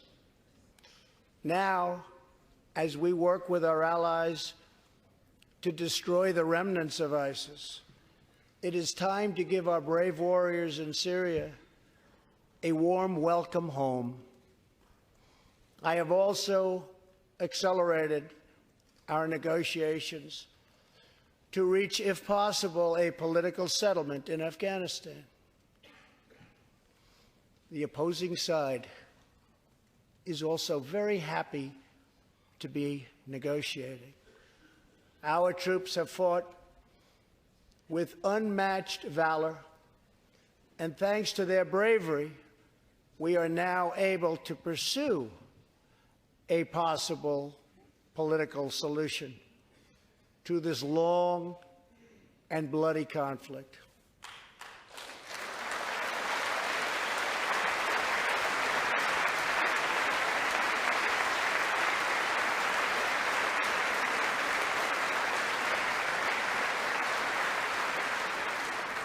In Afghanistan, my administration is holding constructive talks with a number of Afghan groups, including the Taliban.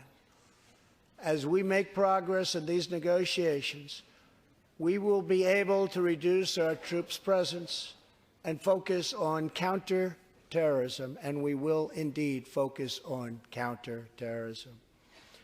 We do not know whether we'll achieve an agreement, but we do know that after 2 decades of war, the hour has come to at least try for peace, and the other side would like to do the same thing. It's time.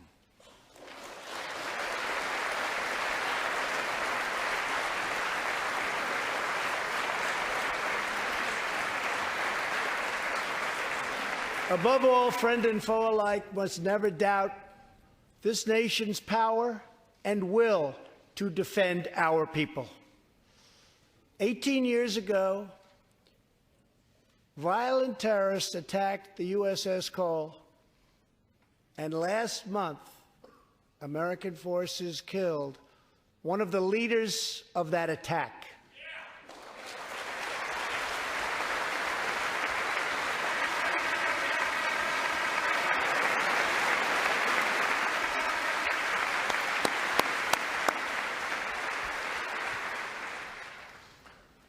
We are honored to be joined tonight by Tom Wibberley, whose son, Navy seaman Craig Wibberley, was one of the 17 sailors we tragically lost Tom, we vow to always remember the heroes of the USS Cole. Thank you, Tom.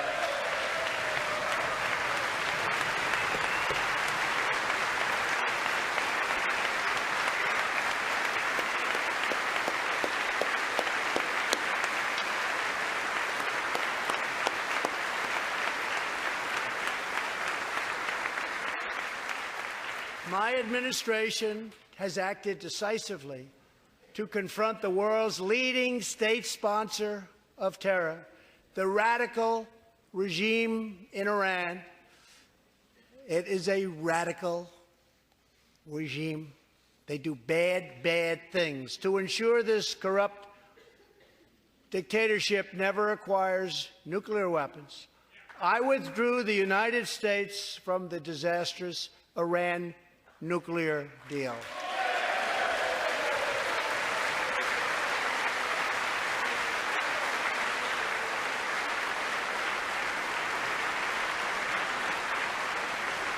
And last fall, we put in place the toughest sanctions ever imposed by us on a country.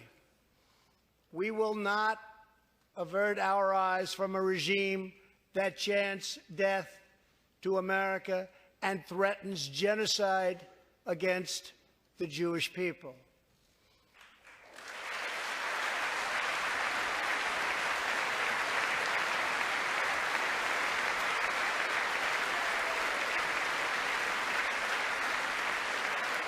We must never ignore the vile poison of anti-Semitism or those who spread its venomous creed. With one voice, we must confront this hatred anywhere and everywhere it occurs. Just months ago, 11 Jewish Americans were viciously murdered in an anti-Semitic attack on the Tree of Life Synagogue in Pittsburgh. SWAT officer Timothy Matson raced into the gunfire and was shot 7 times chasing down the killer, and he was very successful. Timothy has just had his 12th surgery, and he's going in for many more.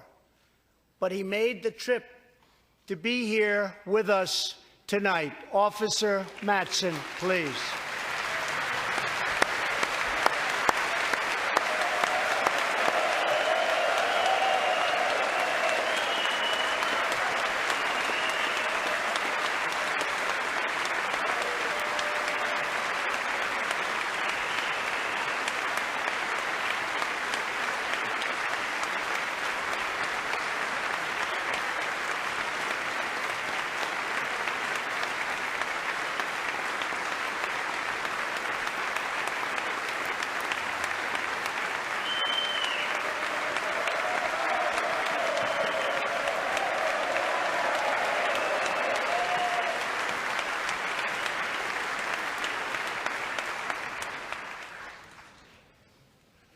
Thank you. We are forever grateful. Thank you very much.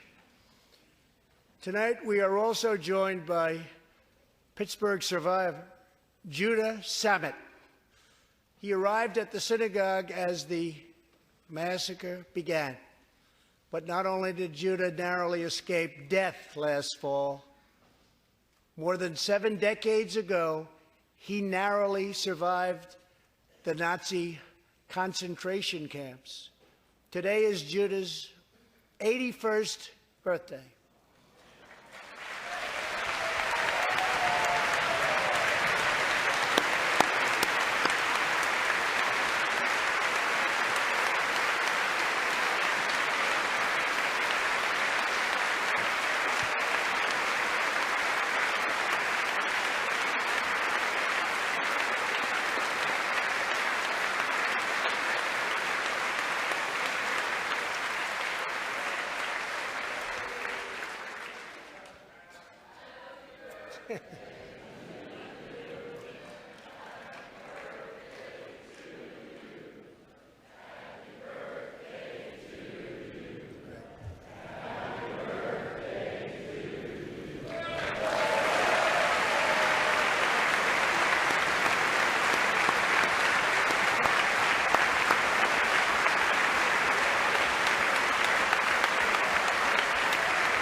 They wouldn't do that for me, Judah.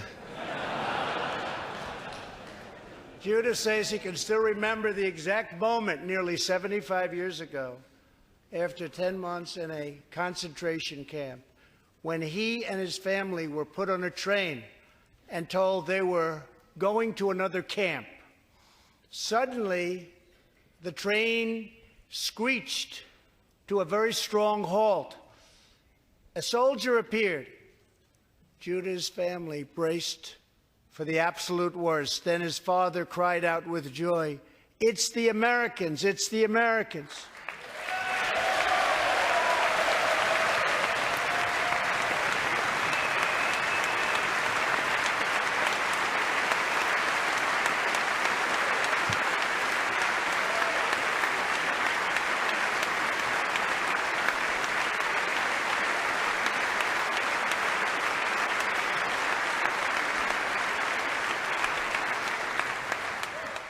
Thank you. A second Holocaust survivor who is here tonight, Joshua Kaufman, was a prisoner at Dachau. He remembers watching through a hole in the wall of a cattle car as American soldiers rolled in with tanks. To me, Joshua recalls, the American soldiers were proof that God exists. And they came down from the sky. They came down from heaven. I began this evening by honoring 3 soldiers who fought on D-Day in the Second World War. One of them was Herman Zaitchik. But there is more to Herman's story. A year after he stormed the beaches of Normandy, Herman was one of the American soldiers who helped liberate Dachau.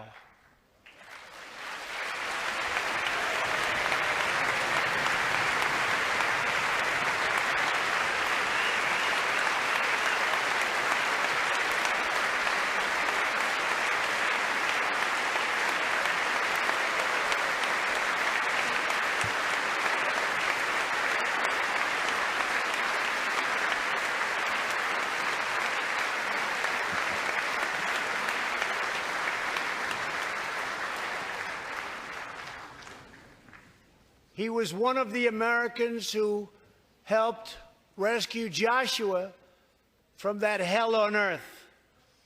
Almost 75 years later, Herman and Joshua are both together in the gallery tonight, seated side by side, here in the home of American freedom. Herman and Joshua, your presence this evening is very much appreciated. Thank you very much.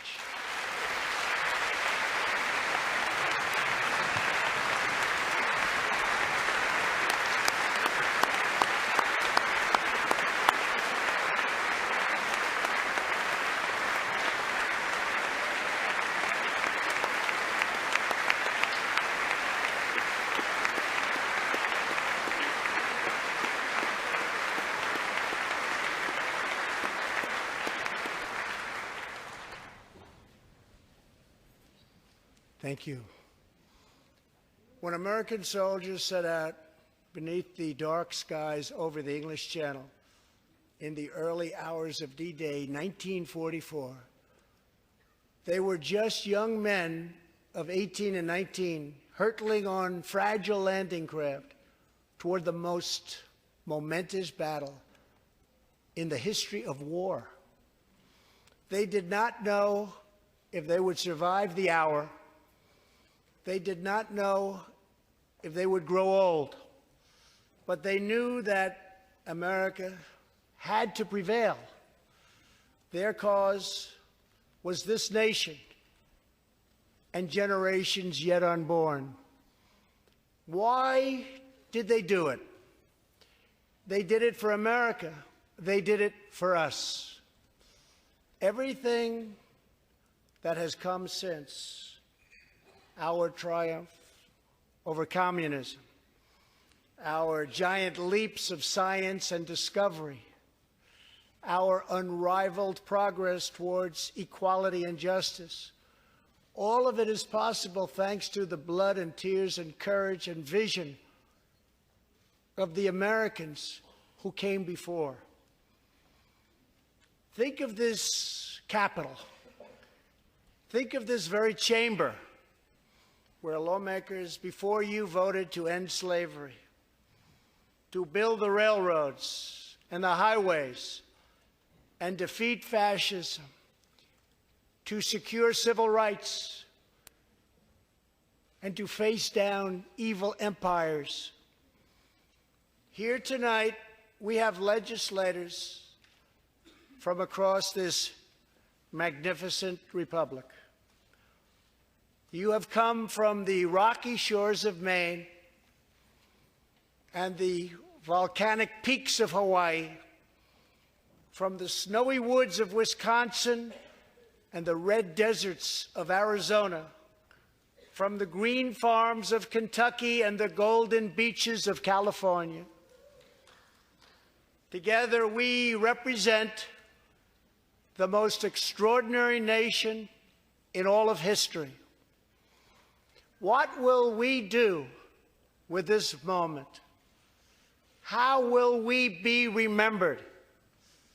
I ask the men and women of this Congress, look at the opportunities before us. Our most thrilling achievements are still ahead. Our most exciting journeys still await. Our biggest victories are still to come. We have not yet begun to dream. We must choose whether we are defined by our differences or whether we dare to transcend them. We must choose whether we squander our great inheritance or whether we proudly declare that we are Americans. We do the incredible. We defy the impossible. We conquer the unknown. This is the time to reignite the American imagination. This is the time to search for the tallest summit and set our sights on the brightest star.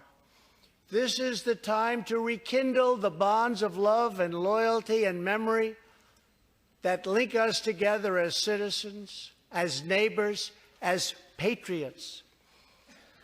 This is our future, our fate, and our choice to make.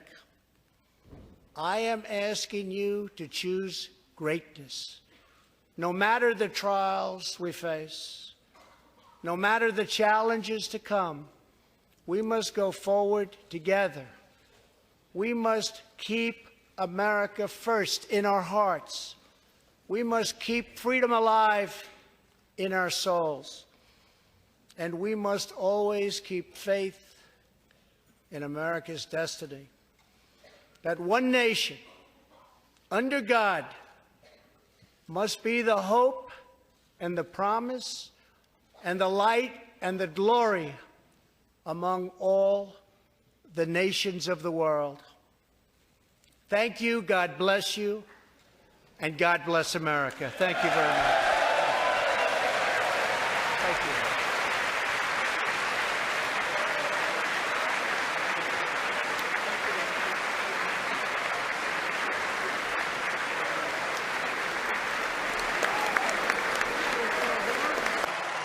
Thank you, Steve. And most importantly, I want to thank all of you, the proud card-carrying members of the NRA.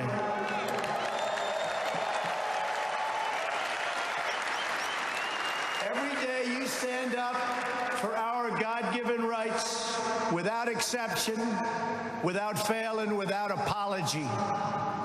Together we are fighting for the timeless values that have built and sustained our nation. And our nation is richer today than it has ever been. Stronger, richer, we're doing better than ever before. We are great Americans.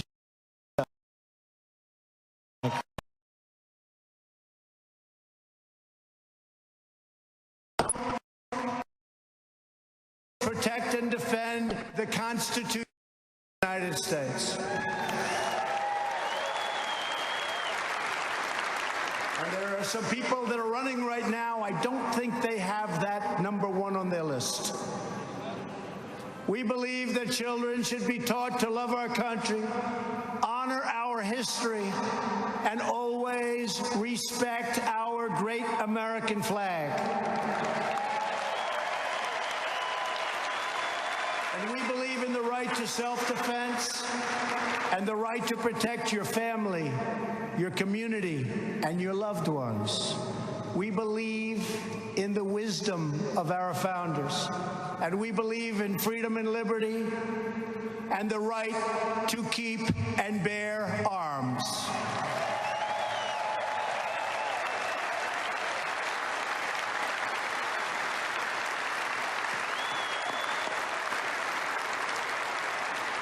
We know that faith and family, not government and bureaucracy, are the center of American life. And above all else, we know this. In America, we don't worship government, we worship God.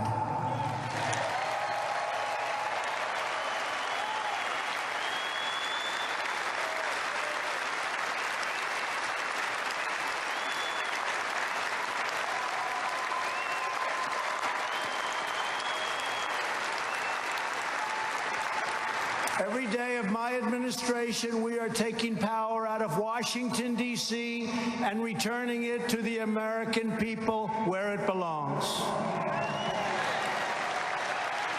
And you see it now better than ever, with all of the resignations of bad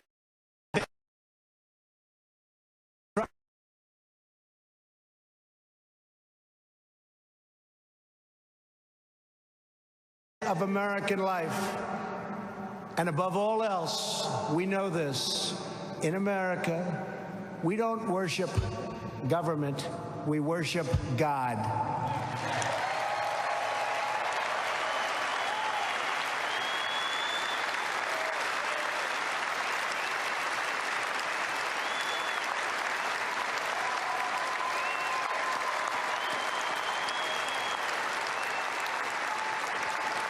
Every day of my administration, we are taking power out of Washington, D.C., and returning it to the American people where it belongs. And you see it now better than ever, with all of the resignations of bad apples. They're bad apples. They tried for a coup, didn't work out so well.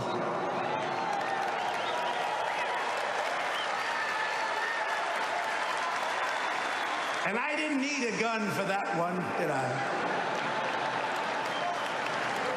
All was taking place at the highest levels in Washington, D.C. You've been watching, you've been seeing, you've been looking at things that you wouldn't have believed possible in our country. Corruption at the highest level, a disgrace. Spying, surveillance, trying for an overthrow, and we caught him. We caught him. Who would have thought in our country? But it's called what we all together have done. Started 2.5 years ago. On that great November 8th. That was a great day. Remember that day? Great day. And in 1.5 years, we have one called November 3rd. It's November 3rd this time. And get ready to vote. You better. You better get ready to vote. But it's all called draining the swamp.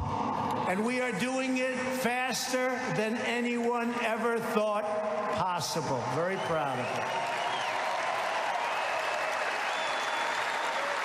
And around the world, America is respected again because we are finally putting America first.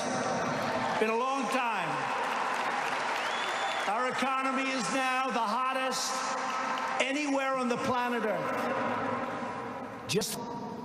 we learned that the GDP smashed expectations, with the economy growing at an annual rate of 3.2% in the first quarter, always the worst quarter for whatever reason. 3.2.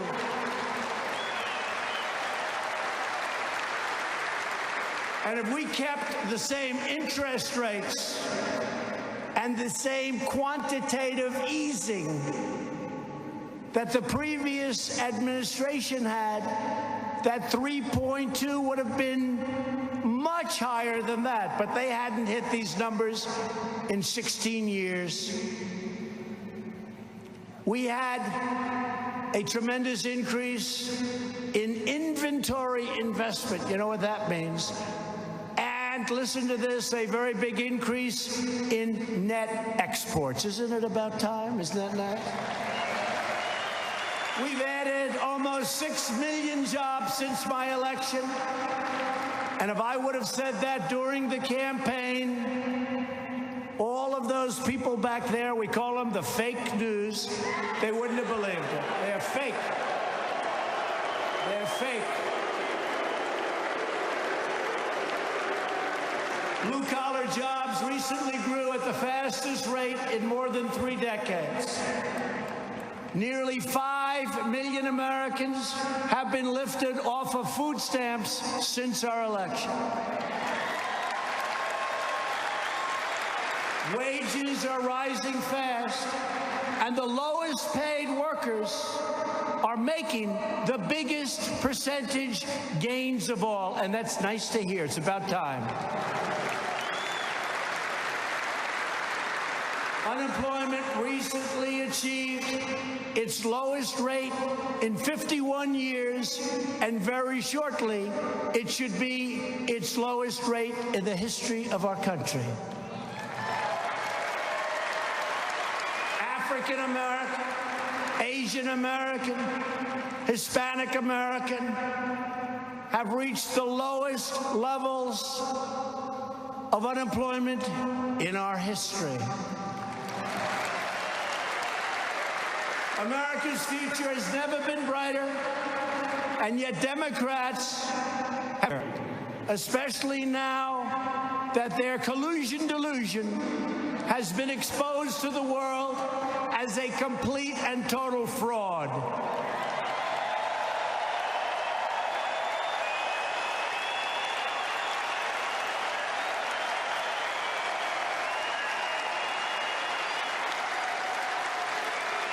It's been the greatest political hoax ever in our country. Instead of working with us to rebuild our infrastructure, lower drug prices, which, by the way, this year, for the first time in 50 years, drug prices went down. They're going to go down a lot lower. And instead of working with us to fix our trade deals, which I'm doing without them, and continue creating millions and millions of new jobs, which we're doing at a level that people have not seen before, that people don't even believe. Democrats are obsessed with hoaxes, delusions, and witch hunts. That's what they're obsessed with. That's what they want to do. And we can play the game just as well or better than they do.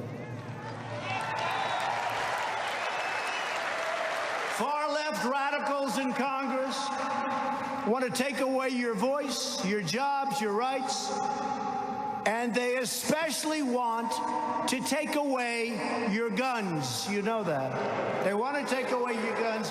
You better get out there and vote. You better get out there and vote.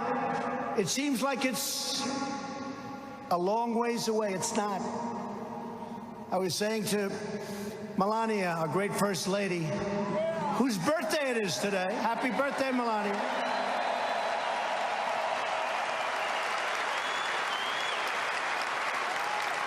I remember standing 2.5 years ago in the same hallway where Abraham Lincoln and so many others have stood. My first night in the White House, and I said to Melania, I said, this is incredible. And 4 years seemed so long away. And now here we are. We're getting ready to start up the campaign again. I never want to do anything with MAGA because MAGA country and MAGA, Make America Great Again, has been great. But we've really made it great. We've made it great. We brought it back. And we're thinking about slogan, Keep America Great, because you have socialists and far-left Democrats that want to destroy everything that we've done. Your 401ks are going through the roof. Your stock market since the election has hit a record high. Almost 100 different records I've broken.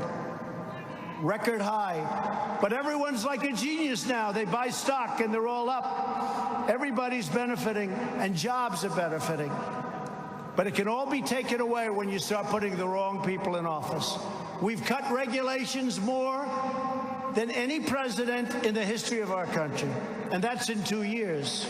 In 2 years, we did more to regulation. Think of that, than any president in the history of our country. It's one of the reasons our jobs are booming, one of the reasons the economy's booming. We gave you the largest tax cut in the history of our country, the biggest ever. And we got Anwar approved. And we got the individual mandate, the absolute worst part of Obamacare, eliminated. Now we're going for the rest. And we had it done except for one vote. You know what I'm talking about. One vote.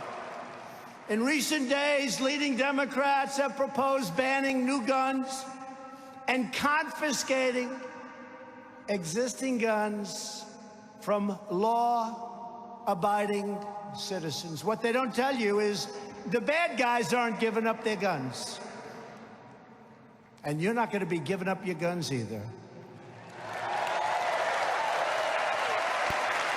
At the same time, House Democrats recently voted against notifying ICE, these brave, great, talented, brilliant patriots, when an illegal alien attempts to buy a gun, which is a felony.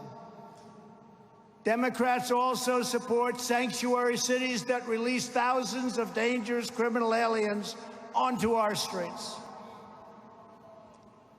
In fact, they like the criminal aliens and aliens so much that when we're forced to release them into our country because of the horrible immigration laws that the Democrats refuse to give us the votes, we need some of their votes to change, we give them as many as they can handle.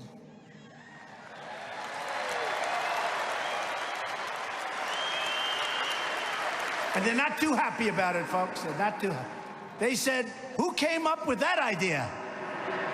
They said only Trump could come up with that idea. We give them as many as they can handle. In other words, Democrats want to disarm law-abiding Americans while allowing criminal aliens to operate with impunity. But that will never happen as long as I'm your president, not even close. I promise to defend the Second Amendment rights of every American, and I always will. I'll never let you down. Never let you down. Haven't so far, and I won't. Because as the famous saying goes, when guns are outlawed, only outlaws will have guns. Very simple. The Democrats are also working hard to block the wall. But we are building the wall. They're not happy about it. And we will have over 400 miles of wall built by the end of next year.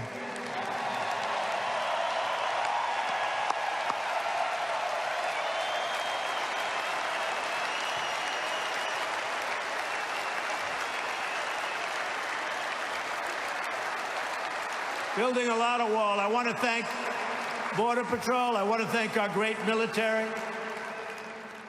I want to thank the Army Corps of Engineers. They've been incredible. And we are doing something that I could do very quickly, and we're doing it very quickly. But dealing with these people is very, very difficult if you haven't noticed, okay? Any politician would have given up a long time ago. So we'll have over 400 miles of wall built by the end of next year. It's going up rapidly, rapidly. We're also renovating tremendous stretches of wall. We have wall that's in bad shape, but it's structurally sound. And rather than building new, we renovate it. We make it as good as new, save a lot of money, and we gain a lot of territory. So we have a lot of great things going. A lot of great things going. Most importantly, Democrats must change our immigration laws right now. Right now.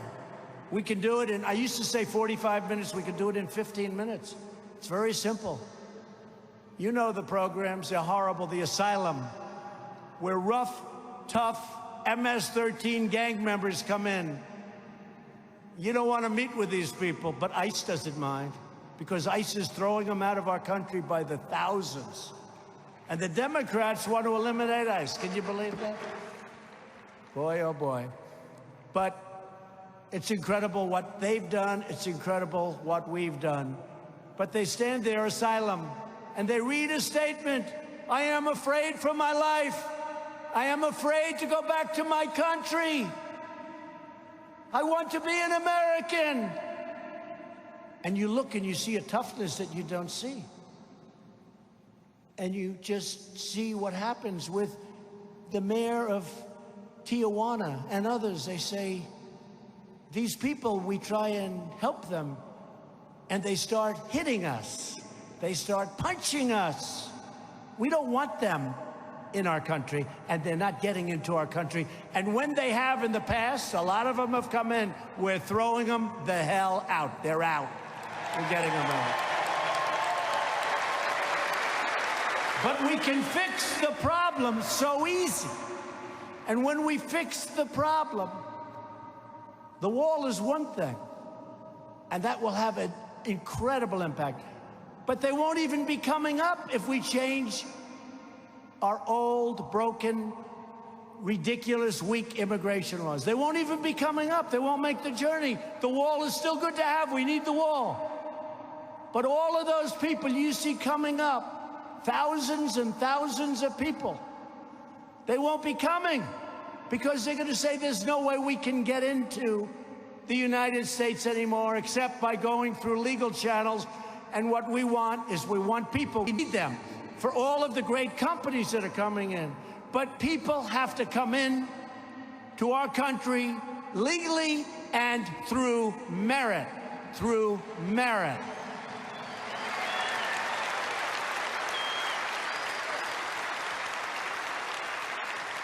One of the gravest threats to the Second Amendment and to American freedom itself are activist judges. You see it every day. Every day. They almost always file in a certain little jurisdiction. I won't tell you what it is, but you all know. Every time we get sued on the ban, which we ended up winning, you know, we have the ban. We lost in the Ninth Circuit. We shouldn't have. We lost in the Ninth Circuit Court of Appeals, which we shouldn't have. And we won at the United States Supreme Court. So we have the ban, travel ban. But the reporters, the other day, some reporter said, Donald Trump, who lost the travel ban? I didn't lose it. Well, what he meant, I lost it in the Ninth Circuit. But he didn't say, we won at the United States Supreme Court. So everyone said, oh, that's too bad, he lost the travel. No, no, we won the travel ban in the United States Supreme Court. But they don't say that. So when we confront them, they said, no, we were referring to the lower courts. I said, what about the upper court? They ruled, it's done. Well, we weren't talking about the Supreme Court. We were saying you lost it. These are very, very dishonest people, okay?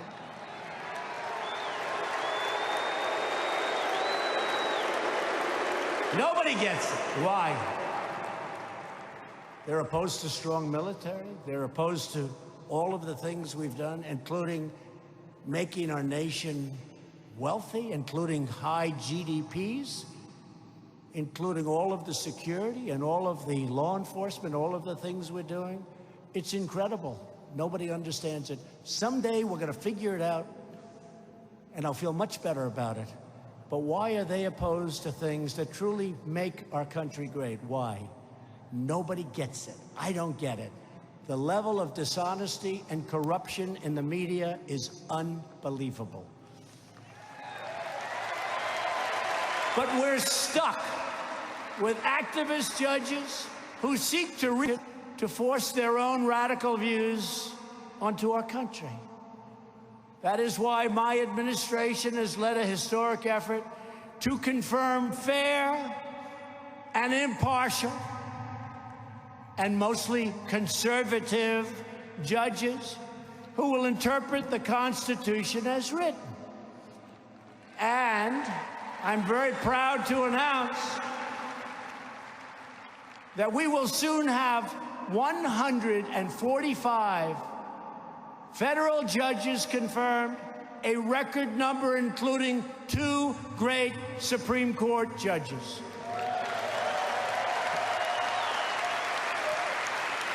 Justice Gorsuch, Justice Kavanaugh, 2 fantastic justices. In fact, next week, we will confirm our 100th federal judge. Nobody knows what that means. The percentage is incredible. Nobody knows what that means.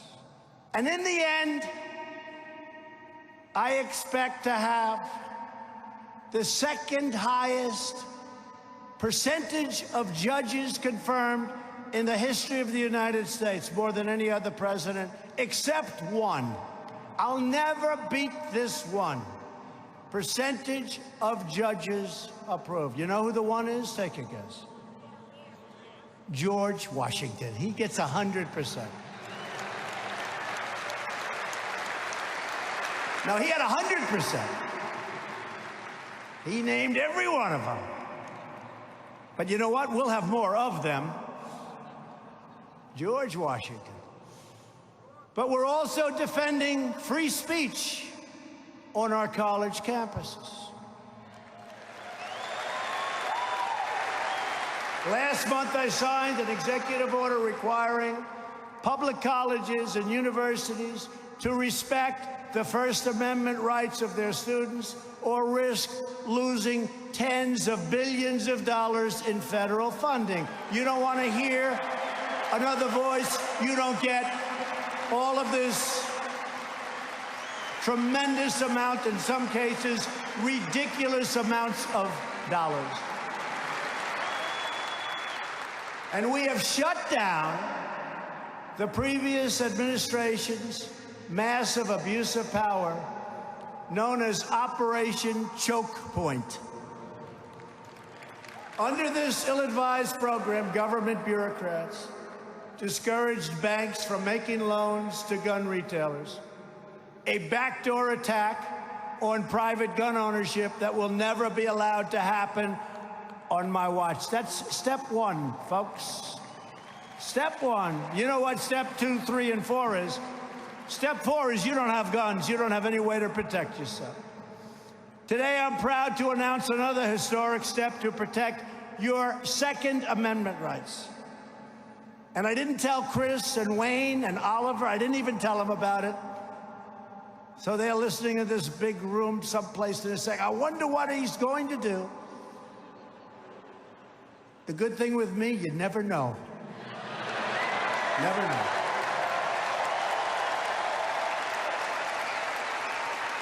That's why we're making trade deals that are so good for our country. So in the last administration, President Obama signed the UN Arms Trade Treaty.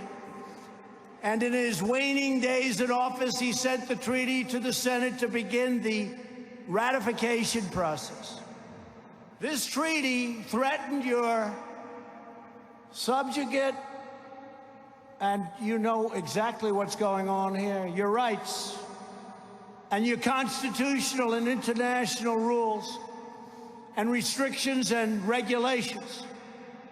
Under my administration, we will never surrender American sovereignty to anyone. We will never allow foreign bureaucrats to trample on your Second Amendment freedom.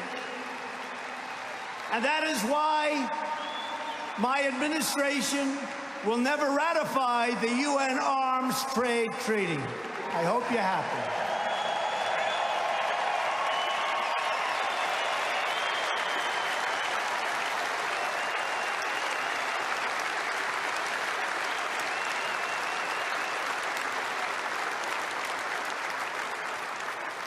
I'm impressed. I didn't think too many of you would really know what it is. You know what it is? A big factor. But I see a couple of very happy faces from the NRA over there. And I am officially announcing today that the United States will be revoking the effect of America's signature from this badly misguided treatment. We're taking our signature back.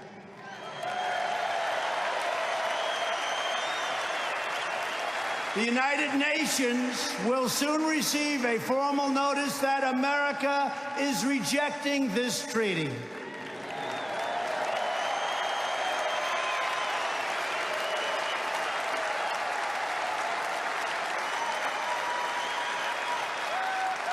As part of this decision, I will sign right now, in front of a lot of witnesses,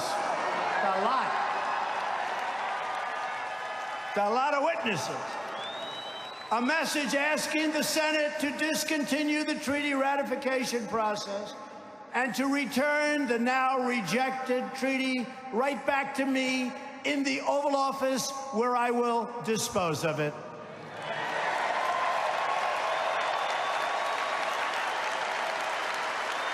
By taking these actions, we are reaffirming that American liberty is sacred and that American citizens live by American laws, not the laws of foreign countries. Thank you.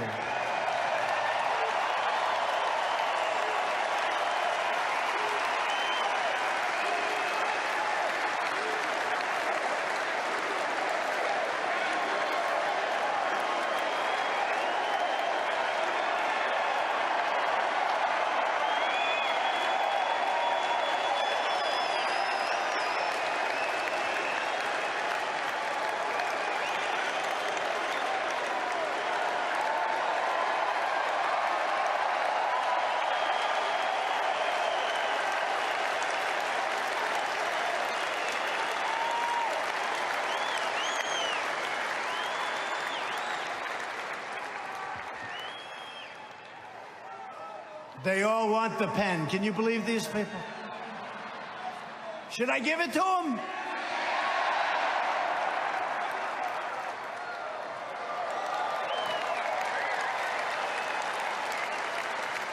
Famous pen. As we protect gun rights, we are also getting guns out of the hands of violent criminals. When I took office 2 years ago, one of my highest priorities was to reduce violent crime.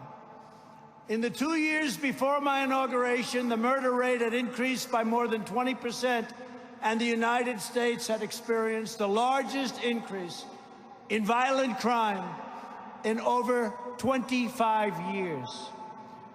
For this reason, my administration resurrected Project Safe Neighborhoods, bringing together prosecutors, police, sheriffs, and citizens groups to put the most dangerous offenders behind bars.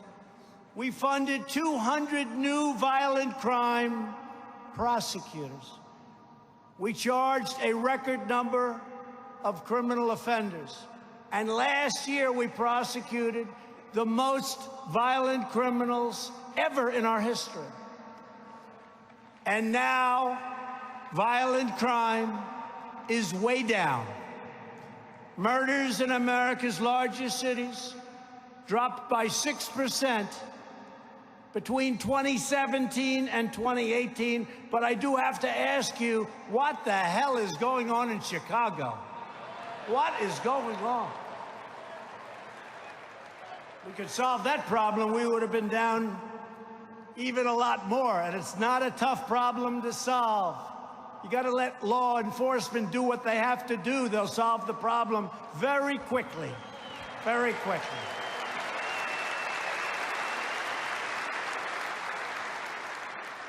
We don't think enough about the victims.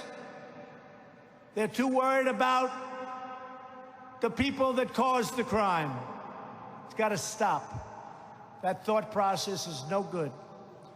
The number of police officers shot and killed in the line of duty last year, I'm so happy to report, is down 21% compared to the year before, and that was the year before I took office. One of the reasons is that we are supplying police with surplus military equipment, supplies, and gears that the previous administration refused to give up. This is surplus. This is extra. We don't need it. Great equipment sitting in the country. Billions of dollars of equipment that the military no longer needs or wants or uses, but the top of the line. Some of it's never been used, brand new, from vehicles to essentially supplies of all kinds, including bulletproof vests. And rather than having it sit and draw dust, I had it distributed all over the country to our police departments.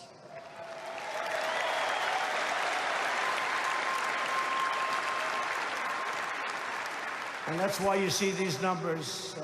It's a great thing. You know, a lot of being president is common sense, right? Don't you think, right? It's common sense. Have a good heart, but it's common sense. In this administration, we will always stand with the heroes of law enforcement. They're heroes. They're brave. They're great. And they will tell you they haven't felt so proud of themselves for many years because they were abandoned by Washington. They were abandoned by our politicians. And not just the Obama administration. Before that, they felt abandoned. Well, they know that I love them, and we're going to protect them just like they protect us. Incredible people, great people. We've also taken critical steps to improve school safety. More than 30 states now allow teachers that are highly trained, talented people, to carry guns in the classroom to protect themselves and to protect their students who they love. Who's better? Who's better?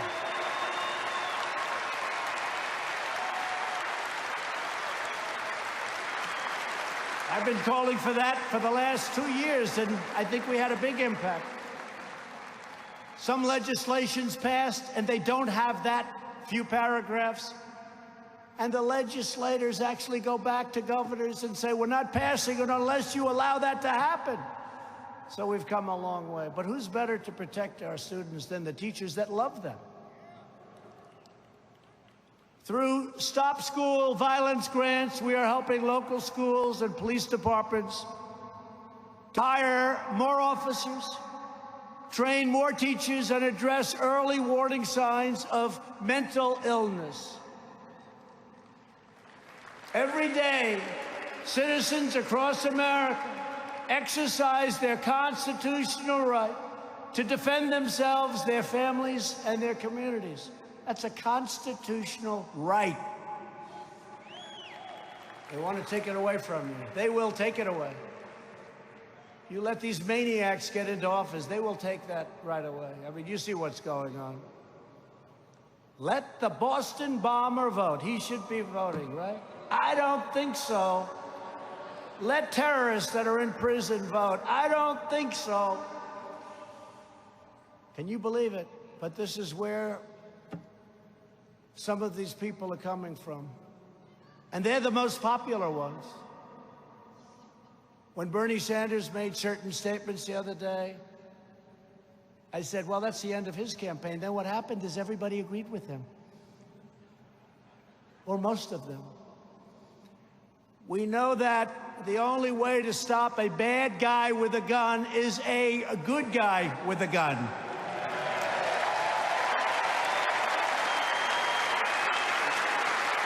Now, I wanted to be a little bit more original than to use a phrase that you've probably heard 1,000 times. But what's a better phrase than that? We can't do better. How simple is that? Today, I want to give a few of these brave citizens the chance to share their stories directly with the American people. A lot of television back there. Of course, when I start going after them, you watch those red lights go off. They don't want any part of it. They turn those lights, then they come back. They need the ratings.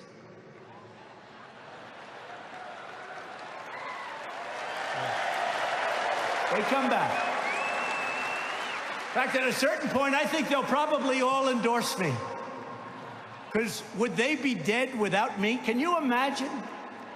Can you imagine having some nice, boring person get up here? Well, they wouldn't be up here. They would be as far away from you as possible. April Evans joins us from Virginia. One night in 2015, she was home alone with her 2-year-old daughter when an intruder. April took care of it. April, please come up. Please, April.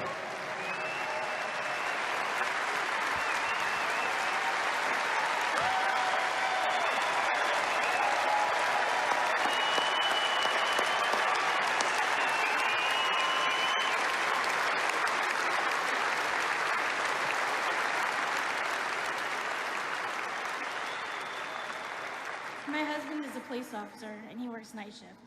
One night he was at work, and my daughter and I were home alone. Someone started banging so hard on the door it broke in 2 places. He demanded that I let him in. I called 911 and I went to my room to get the gun. I heard a loud crash, and when I came out to the hallway to see, he was running towards me with a look in his eyes that I'll never forget.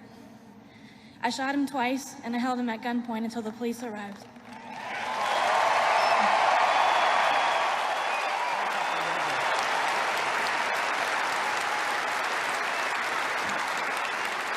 This event was something that changed my life.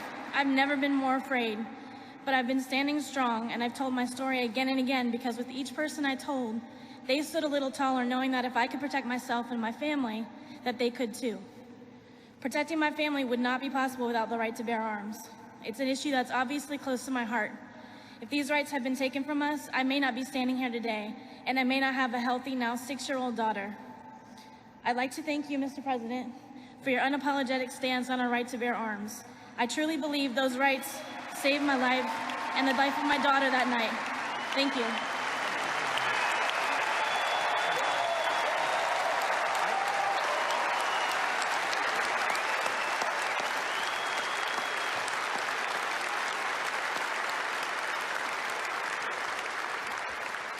Thank you, April. She was able to defend herself. Also with us is Mark Vaughn, who owns a meat processing plant in Oklahoma. When an employee began attacking coworkers with a knife, viciously and violently, Mark drew his gun and ended the assault immediately, saving countless innocent lives. Mark, please come up.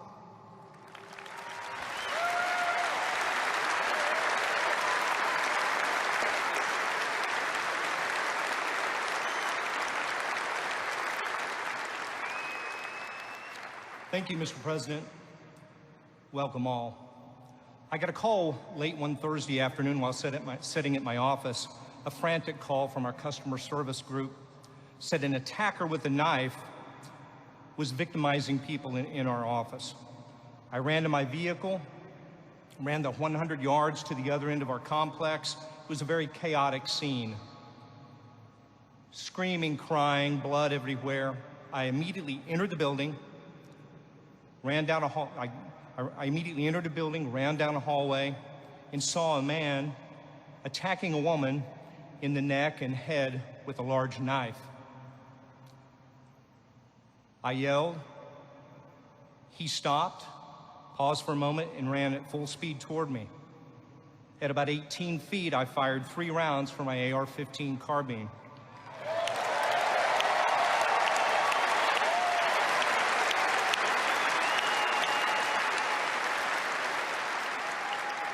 Immediately incapacitating the subject. He was a determined attacker. Unbeknownst to me, moments before, he had decapitated a coworker and had targeted several others in our operation to be attacked that day.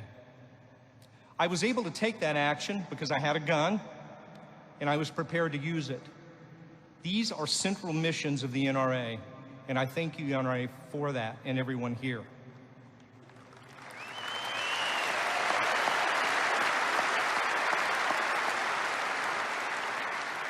We have but one true thing, one true mission before us today, and that's to come together like we never have before, to preserve our foundational freedom to bear arms in the defense of ourselves, those we love, those we seek to protect, and most importantly, our liberty. Lastly, I'd like to express gratitude. No other president in our lifetime has stood with us so strongly in defense of our Second Amendment rights. Thank you, Mr. President.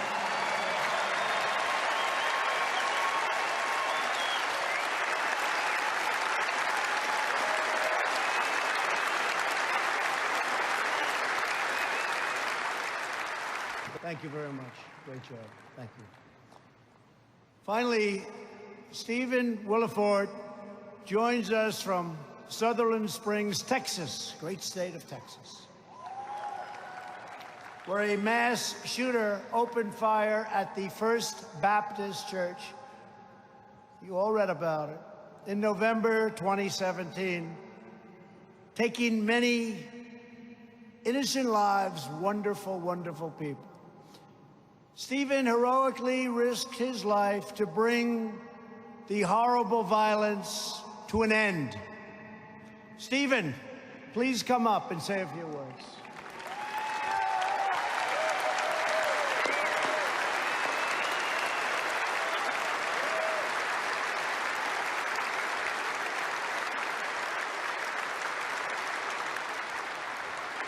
I would like to thank first the NRA for this opportunity, and then I would like to thank our president for this opportunity. On November 5th, 2017, I was home because I was going to start my on-call at the hospital where I worked as an emergency plumber during on-call and could be called a lot. So I stayed home from church that day because I wanted to get rest. Wasn't to happen. My daughter came into my bedroom and said, "Dad, doesn't that sound like gunfire to you?" I ran to my window thinking it was someone tapping at the window, and she said, "No, come into the kitchen," where I immediately said, "It is gunfire." My daughter was an NRA distinguished expert when she was 8 years old. All 3 of my children, my other daughter and my son, were NRA distinguished experts by the time they were 8 years old. I was an NRA instructor.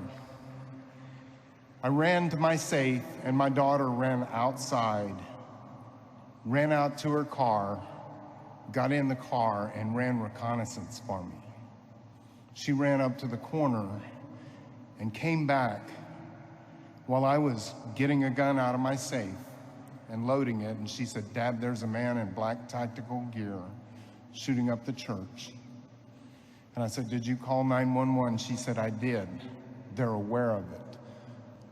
Right away, that told me police were coming, but I couldn't wait. I couldn't wait. Our police department in Wilson County is some of the best officers in this world, and they were racing as fast as they could, but my community couldn't wait for them. I ran out the door and I told my daughter to load another magazine for me because I gave her busy work. I didn't want her to be there if I failed, and I didn't want her to be there for a target for him. The Holy Spirit took over me at that moment, and as I ran across the street, I yelled out. The gunman heard me inside, so did some of the people from the church, so did my own daughter. He came running out of the church and started shooting at me. I put 2 shots, center mass. He stopped shooting at me, ran to his vehicle. The 2 shots, center mass, he had class 3 body armor on. They made no difference, but when he ran and turned around his door to his vehicle, I put 1 in his side and 1 in his legs. He got in his vehicle, he put 2 more shots through the side window. I put 1 where I perceived his head to be and shot through the window. He took off and ran away down the street, and I'm thinking, oh my God, he's getting away. I ran out into the street, took 1 more shot that went through his back window, penetrated the driver's side seat, and hit him just right at the left shoulder blade. He continued to run. I met up with a man that was just parked and watched the whole thing, and everybody in this world would have just driven on. But this is Texas. We aren't known for our sanity. I found out later his name is Johnny, and I got in the truck with Johnny and we gave chase. And at the end, the gunman, being the coward that he was, took his own life. Inside the church were more heroes than we can even talk about in a limited amount of time. But I'm here today to talk about the fact that I used my own AR-15 to confront a shooter that had dropped 15 30-round magazines in my church. He murdered 26 people and injured 20 more. There were only 7 people that walked out of that church without a gunshot wound. If it were not for our Second Amendment rights and the right to carry an AR-15, the same style gun that he had, then I would have been outgunned myself. And if it were not for God covering me and protecting me, I would not have been successful that day. I want to thank the NRA for being relentless in protecting our Second Amendment rights. And I would like to thank this president for defending the Second Amendment. And I would like to say today, he says, make America great again. And he's including you. You will make America great again with him. But he needs you, he needs your vote. And if you do not get out there and vote for this man, then it's on you. Thank you very much to the NRA, and thank you for President Donald Trump.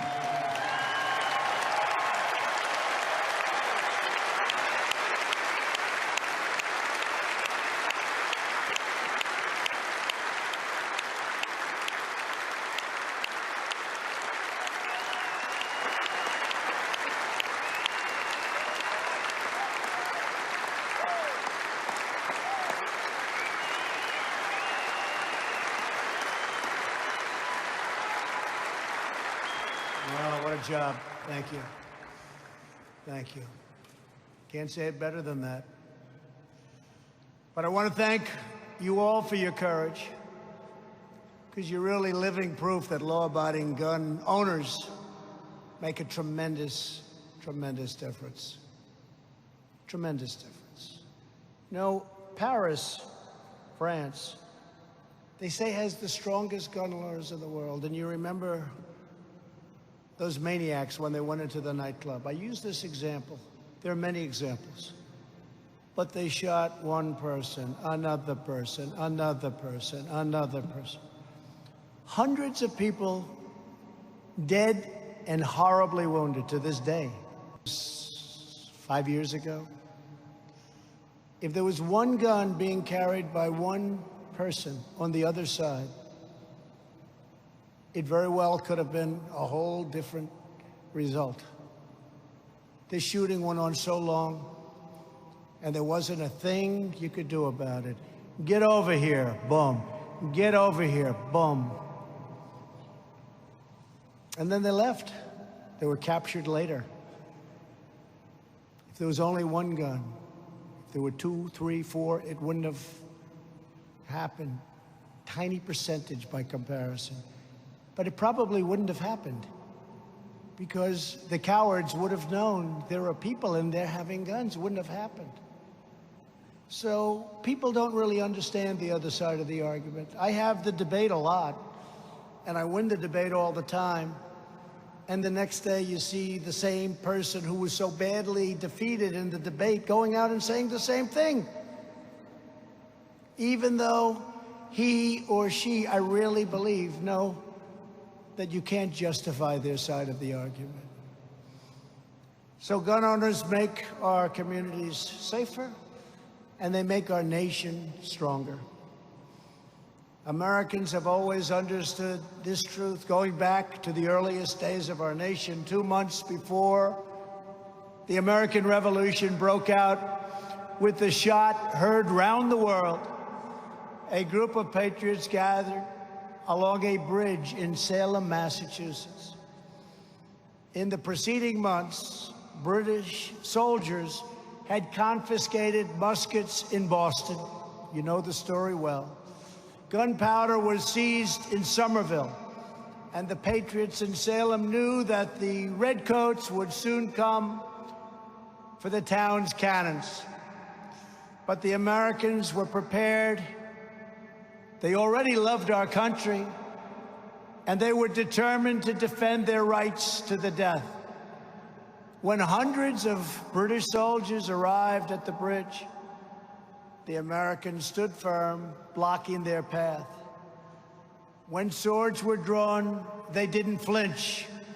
When the redcoats tried to steal American boats, the patriots sank those boats and sank them very quickly. Sold the tip of his bayonet against a man's chest. That man, Joseph Witcher, tore open his shirt and dared him to do his worst. Soon the crowd grew larger as civilians came from miles around to stand side by side with their great countrymen against tyranny. In the face of such unbreakable resolve, the king's soldiers had no choice but to admit defeat and failure and retreat.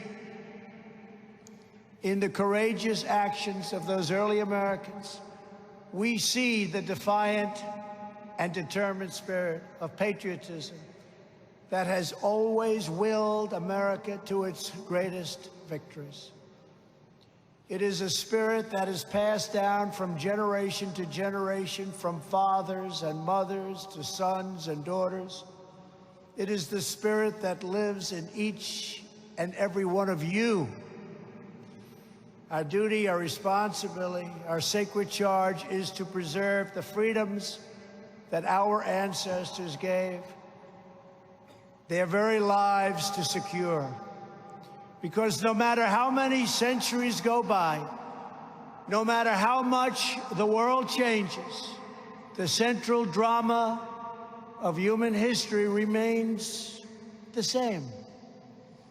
On one side are those who seek power, control, and domination. And on the other side are patriots like those in this hall who stand upright and plant their feet in eternal defense of our liberty. And with God as our witness, we swear today that we will defend our rights, we will safeguard our freedoms, we will uphold our heritage, we will protect our Constitution, and we will make America stronger, prouder, safer, and greater than ever, ever, ever before.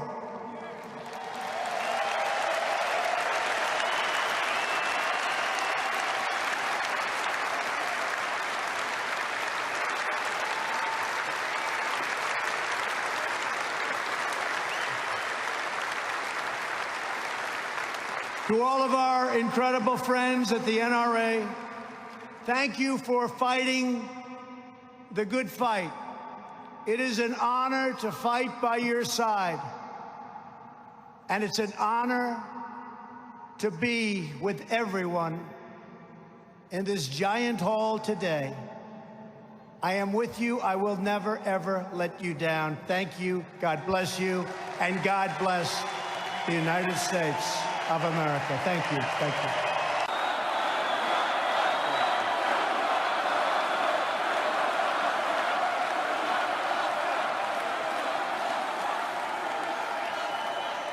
Thank you. Thank you very much. Friends, delegates, and fellow Americans, I humbly and gratefully accept your nomination for the presidency of the United States.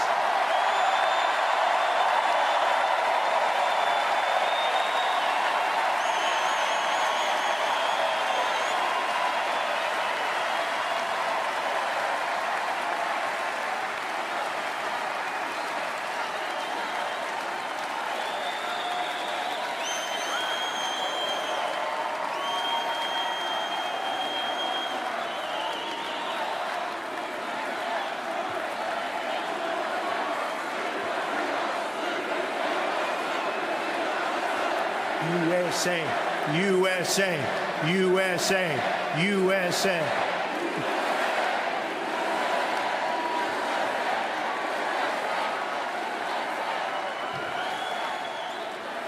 Who would have believed that when we started this journey on June 16th last year, we, and I say we, because we are a team, would have received almost 14 million votes, the most in the history of the Republican Party, and that the Republican Party would get 60% more votes than it received 8 years ago. Who would have believed this?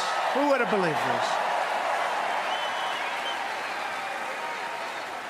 The Democrats, on the other hand, received 20% fewer votes than they got 4 years ago. Not so good, not so good.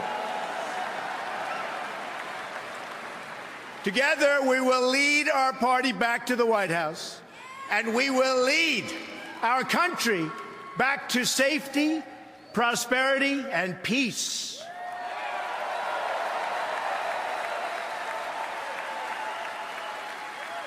We will be a country of generosity and warmth, but we will also be a country of law and order.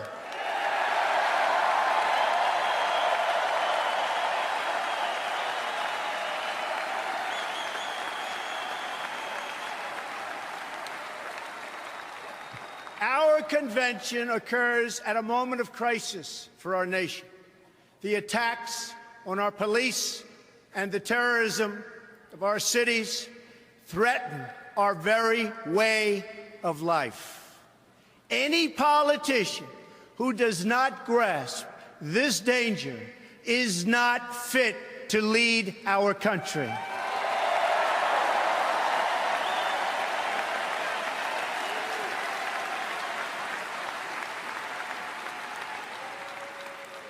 Americans watching this address tonight have seen the recent images of violence in our streets and the chaos in our communities.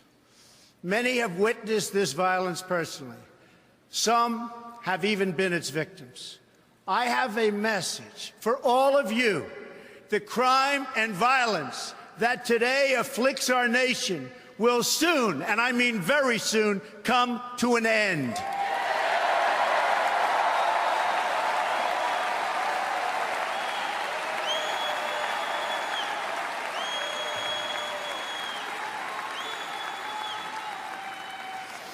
Beginning on January 20th of 2017, safety will be restored. The most basic duty of government is to defend the lives of its own citizens. Any government that fails to do so is a government unworthy to lead. It is finally time for a straightforward assessment of the state of our nation. I will present the facts plainly and honestly.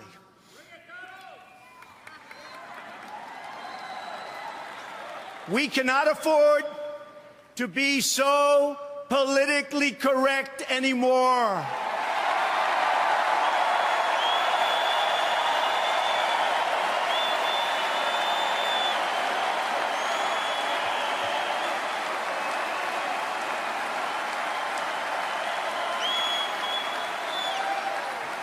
So if you want to hear the corporate spin, the carefully crafted lies, and the media myths, the Democrats are holding their convention next week. Go there.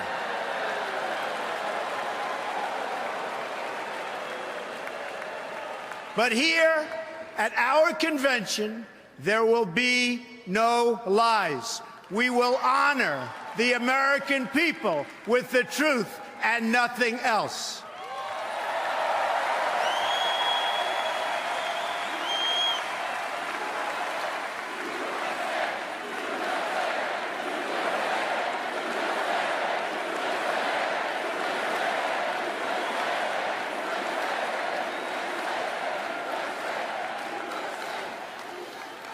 These are the facts. Decades of progress made in bringing down crime are now being reversed by this administration's rollback of criminal enforcement. Homicides last year increased by 17% in America's 50 largest cities. That's the largest increase in 25 years.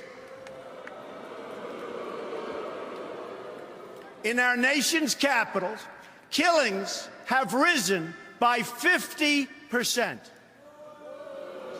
They're up nearly 60% in nearby Baltimore.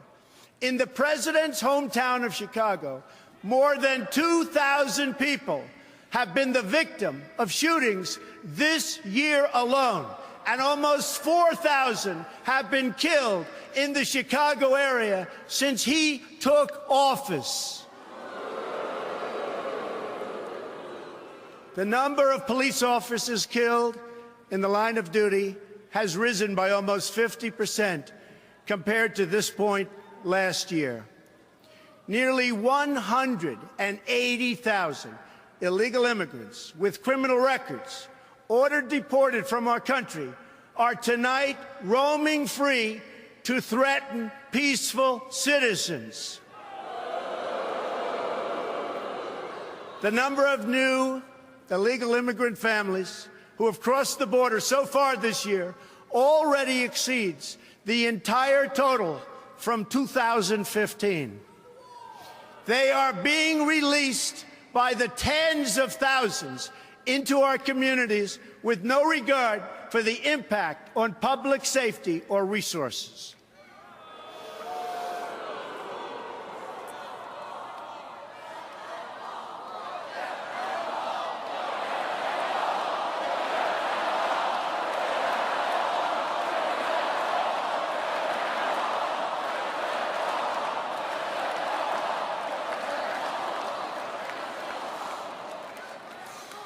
One such border crosser was released and made his way to Nebraska. There, he ended the life of an innocent young girl named Sarah Root. She was 21 years old and was killed the day after graduating from college with a 4.0 grade point average, #1 in her class. Her killer was then released a second time, and he is now a fugitive from the law. I've met Sarah's beautiful family, but to this administration, their amazing daughter was just one more American life. that wasn't worth protecting. No more. One more child to sacrifice on the order and on the altar of open borders. What about our economy? Again, I will tell you the plain facts that have been edited out of your nightly news and your morning newspaper. Nearly 4 in 10 African American children are living in poverty, while 58% of African American youth are now not employed. 2 million more Latinos are in poverty today than when President Obama took his oath of office less than 8 years ago. Another 14 million people have left the workforce entirely. Household incomes are down more than $4,000 since the year 2000. That's 16 years ago. Our trade deficit in goods reached nearly, think of this, our trade deficit is $800 billion. Yet, think of that, $800 billion. Last year alone, we're going to fix that.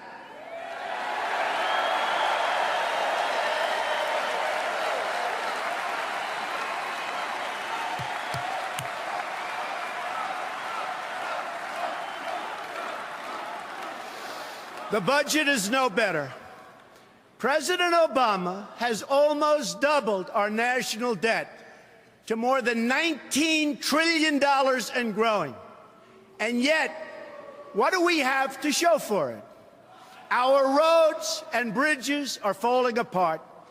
Our airports are third world condition. And 43 million Americans are on food stamps. Now, let us consider the state of affairs abroad. Not only have our citizens endured domestic disaster, but they've lived through one international humiliation after another, one after another. We all remember the images of our sailors being forced to their knees by their Iranian captors at gunpoint.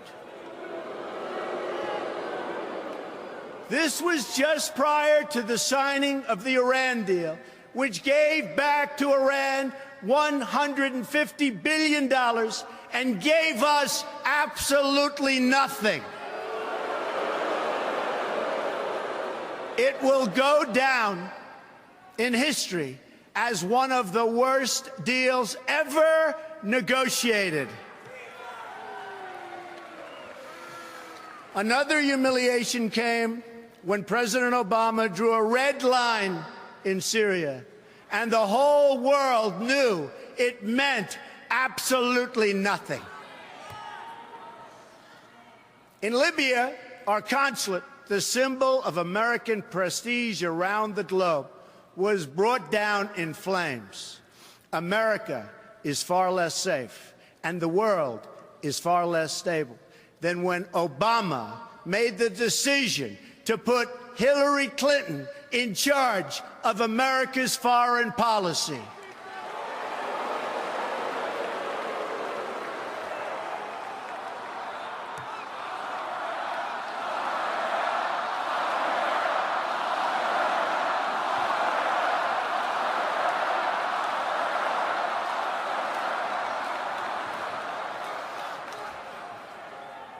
Let's defeat her in November. Okay?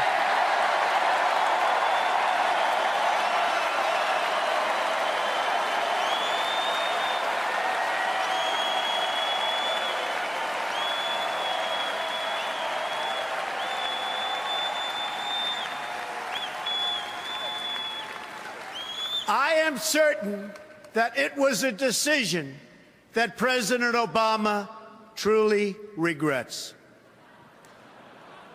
Her bad instincts and her bad judgment, something pointed out by Bernie Sanders, are what caused so many of the disasters unfolding today. Let's review the record.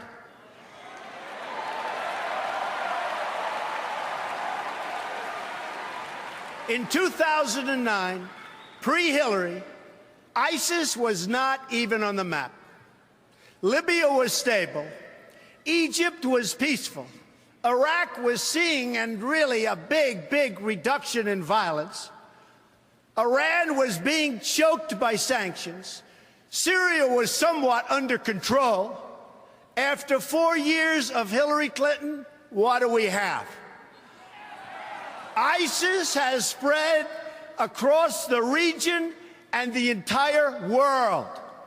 Libya is in ruins, and our ambassador and his staff were left helpless to die at the hands of savage killers.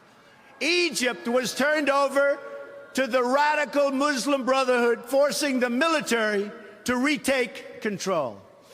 Iraq is in chaos. Iran is on the path to nuclear weapons. Syria is engulfed in a civil war, and a refugee crisis now threatens the West. After 15 years of wars in the Middle East, after trillions of dollars spent and thousands of lives lost, the situation is worse than it has ever been before. This is the legacy of Hillary Clinton: death, destruction, terrorism, and weakness.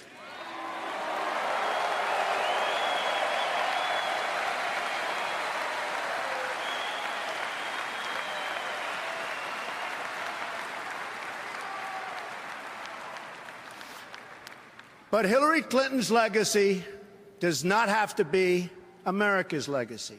The problems we face now, poverty and violence at home, war and destruction abroad, will last only as long as we continue relying on the same politicians who created them in the first place.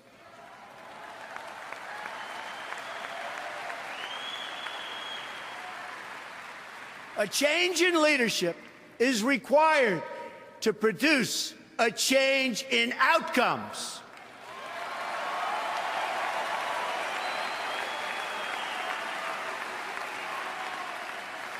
Tonight, I will share with you my plan for Action for America. The most important difference between our plan and that of our opponent is that our plan will put America first.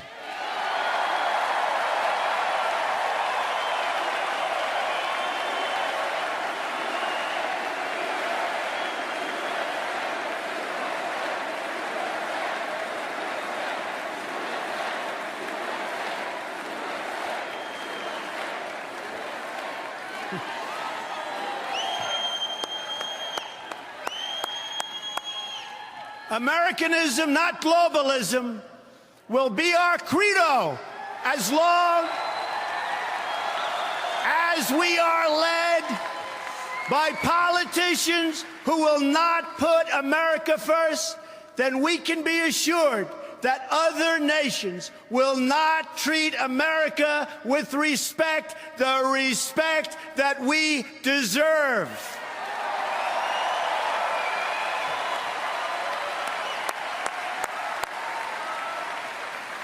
The American people will come first once again.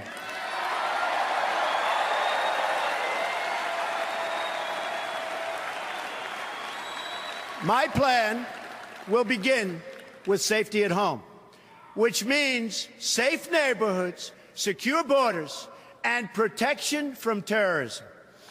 There can be no prosperity without law and order.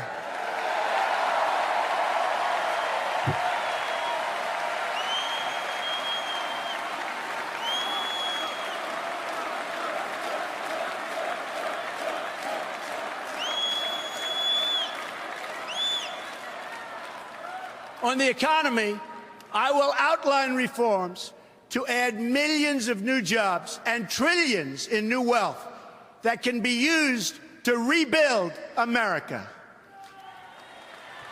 A number of these reforms that I will outline tonight will be opposed by some of our nation's most powerful special interests. That's because these interests have rigged our political and economic system for their exclusive benefit. Believe me, it's for their benefit.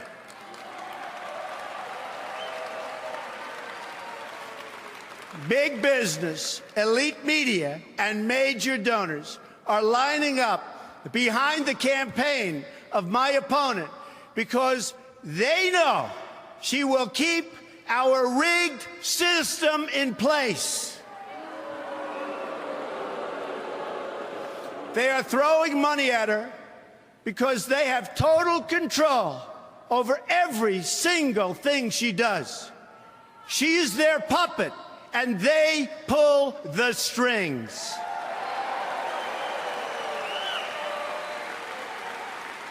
That is why Hillary Clinton's message is that things will never change, never ever. My message is that things have to change, and they have to change right now.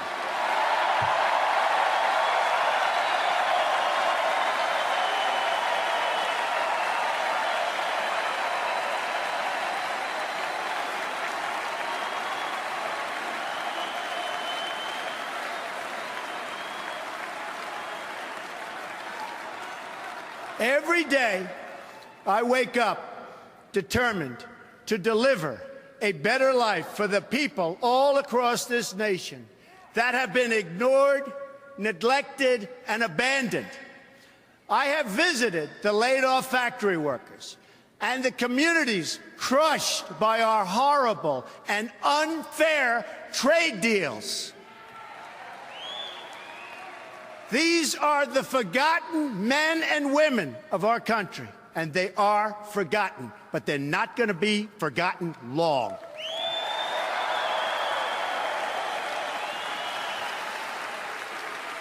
These are people who work hard, but no longer have a voice. I am your voice.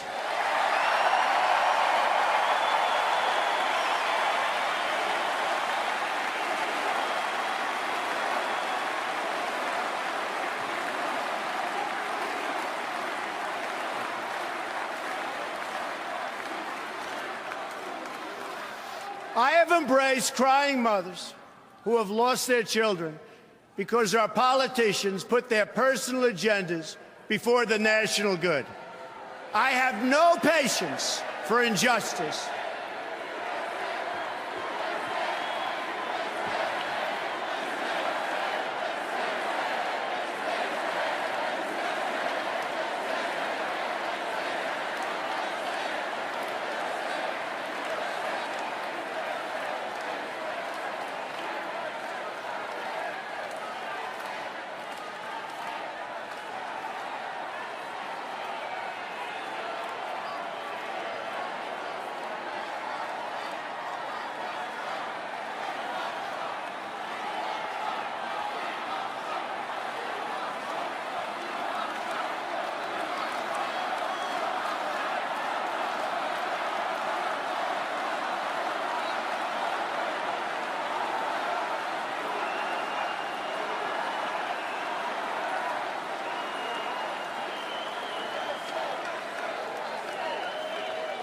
How great are our police, and how great is Cleveland?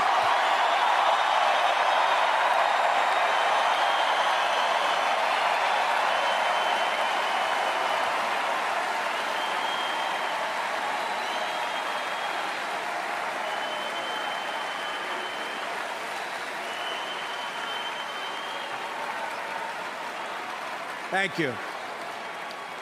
I have no patience for injustice, no tolerance for government incompetence, of which there is so much, no sympathy for leaders who fail their citizens. When innocent people suffer because our political system lacks the will or the courage or the basic decency to enforce our laws, or still worse, has sold out to some corporate lobbyist for cash, I am not able to look the other way, and I won't look the other way.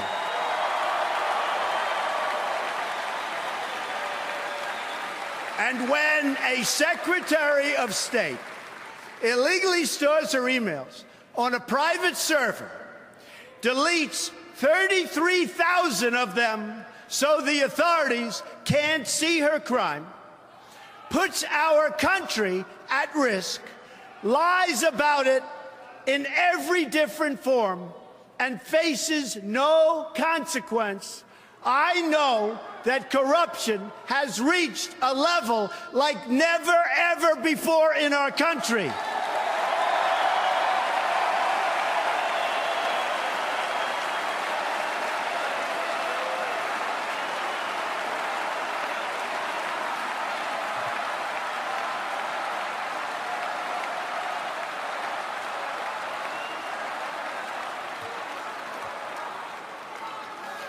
When the FBI director says that the Secretary of State was extremely careless and negligent in handling our classified secrets, I also know that these terms are minor compared to what she actually did. They were just used to save her from facing justice for her terrible, terrible crimes.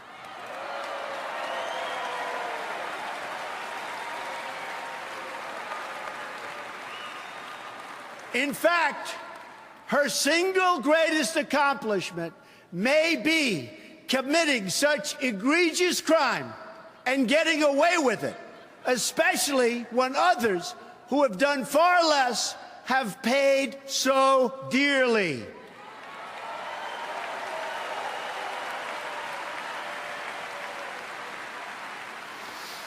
When that same Secretary of State rakes in millions and millions of dollars trading access and favors to special interests and foreign powers, I know the time for action has come.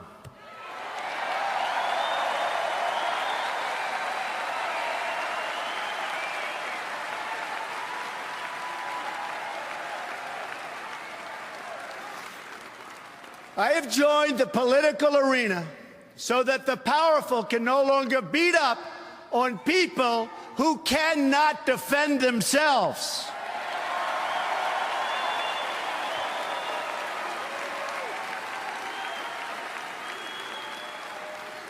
Nobody knows the system better than me.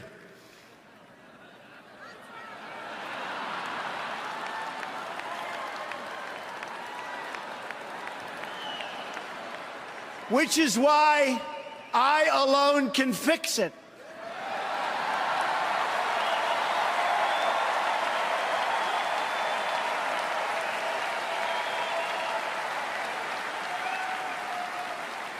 I have seen firsthand how the system is rigged against our citizens, just like it was rigged against Bernie Sanders. He never had a chance. Never had a chance.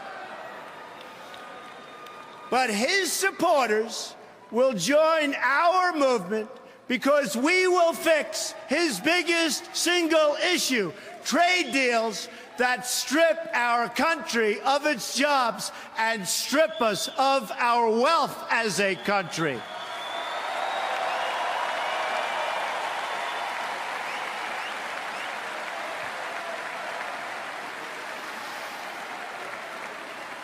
Millions of Democrats will join our movement because we are going to fix the system so it works fairly and justly for each and every American.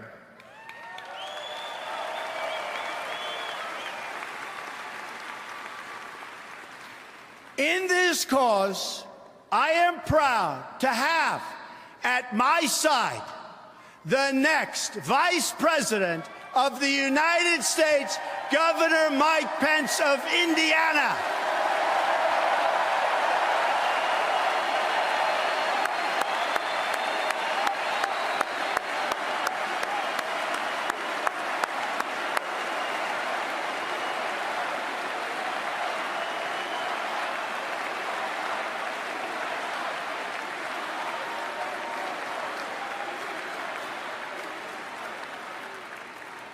and a great guy. We will bring the same economic success to America that Mike brought to Indiana, which is amazing.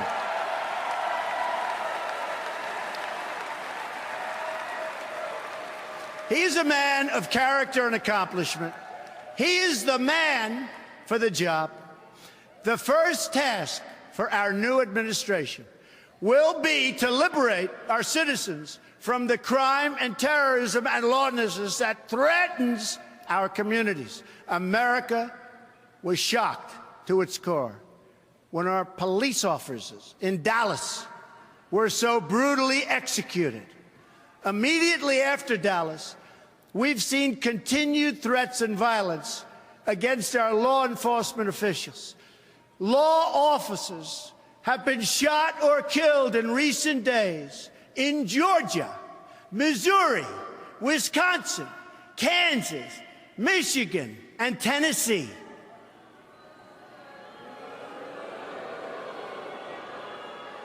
On Sunday, more police were gunned down in Baton Rouge, Louisiana.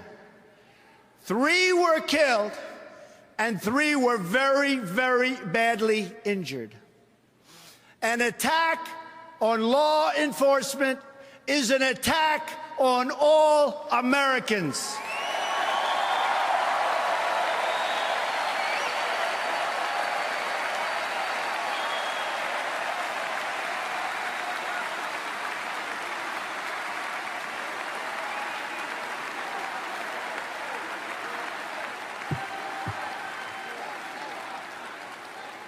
I have a message to every last person threatening the peace on our streets and the safety of our police.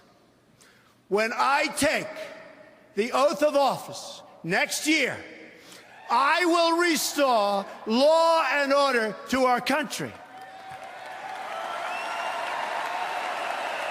Believe me, believe me. I will work with and appoint the best and brightest prosecutors and law enforcement officials to get the job properly done.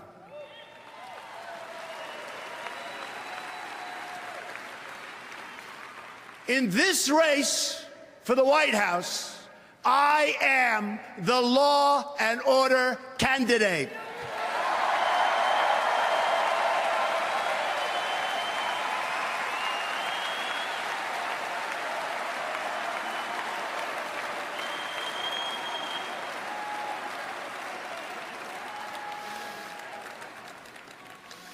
The irresponsible rhetoric of our president, who has used the pulpit of the presidency to divide us by race and color, has made America a more dangerous environment than, frankly, I have ever seen and anybody in this room has ever watched or seen. This administration has failed America's inner cities.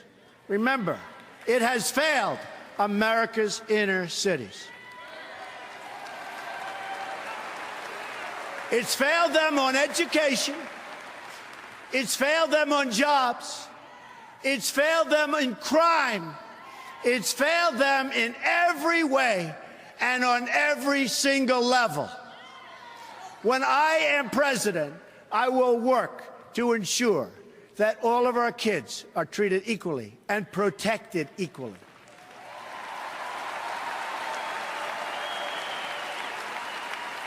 Every action I take, I will ask myself, does this make better for young Americans in Baltimore, in Chicago, in Detroit, in Ferguson, who have really, in every way, folks, the same right to live out their dreams as any other child in America? Any other child.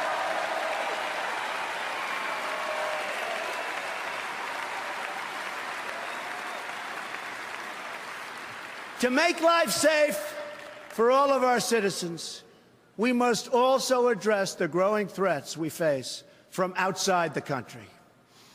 We are going to defeat the barbarians of ISIS, and we're going to defeat them fast.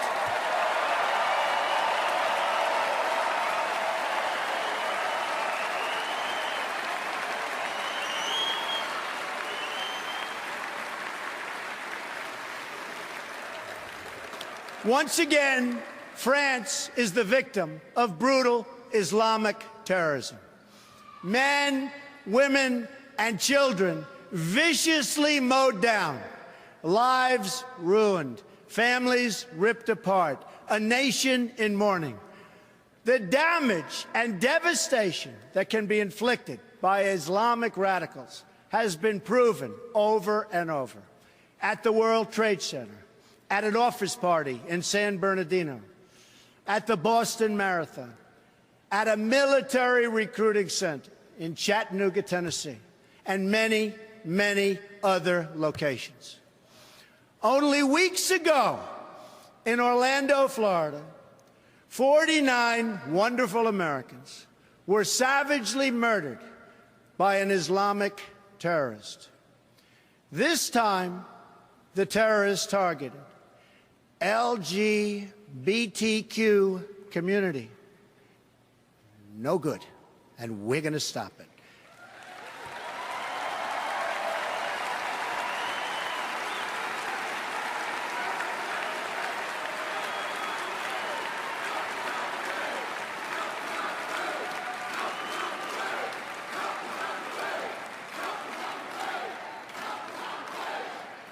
As your president, I will do everything in my power to protect our LGBTQ citizens from the violence and oppression of a hateful foreign ideology.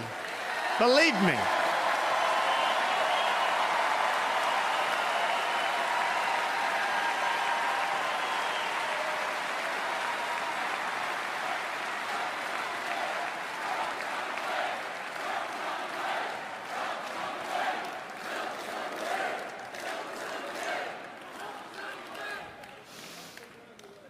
And I have to say, as a Republican, it is so nice to hear you cheering for what I just said. Thank you.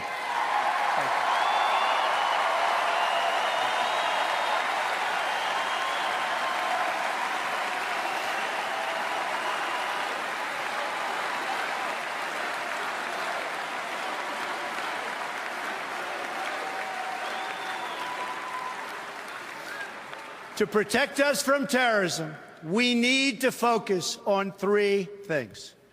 We must have the best, absolutely the best gathering of intelligence anywhere in the world. The best. We must abandon the failed policy of nation building and regime change that Hillary Clinton pushed in Iraq, in Libya, in Egypt, and in Syria.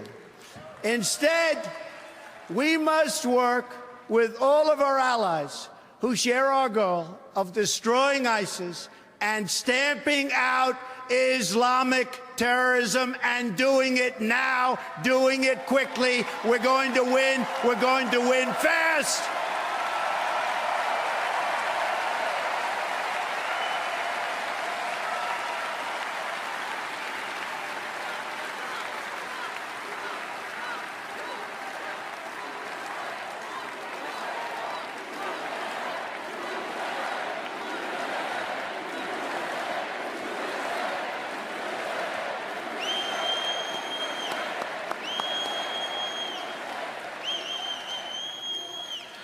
This includes working with our greatest ally in the region, the State of Israel.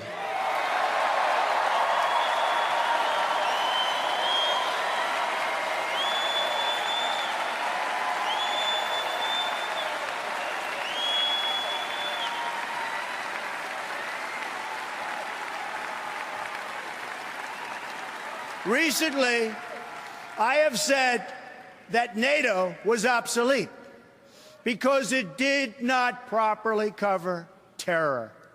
And also, that many of the member countries were not paying their fair share.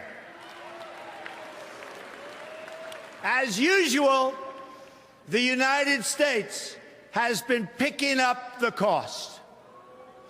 Shortly thereafter, it was announced that NATO will be setting up a new program in order to combat terrorism, a true step in the right direction.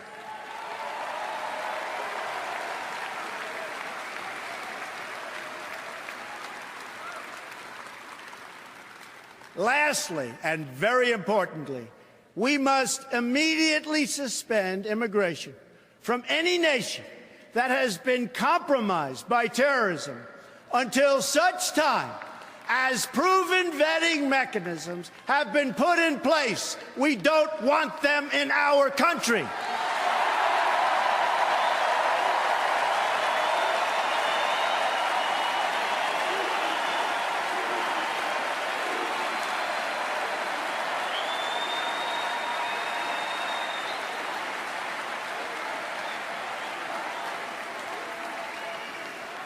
My opponent has called for a radical 550% increase in Syrian. Think of this. Think of this. This is not believable, but this is what's happening. A 550% increase in Syrian refugees on top of the existing massive refugee flows coming into our country already under the leadership of President Obama.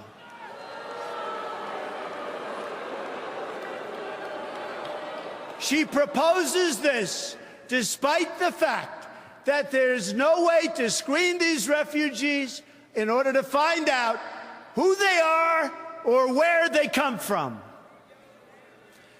I only want to admit individuals into our country who will support our values and love our people.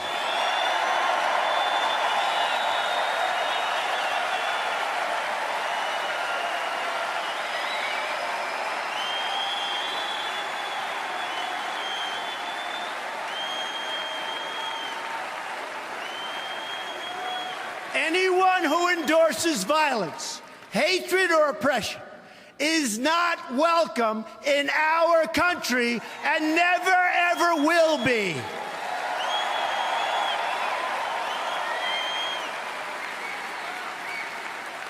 Decades of record immigration have produced lower wages and higher unemployment for our citizens, especially for African American and Latino workers. We are going to have an immigration system that works, but one that works for the American people.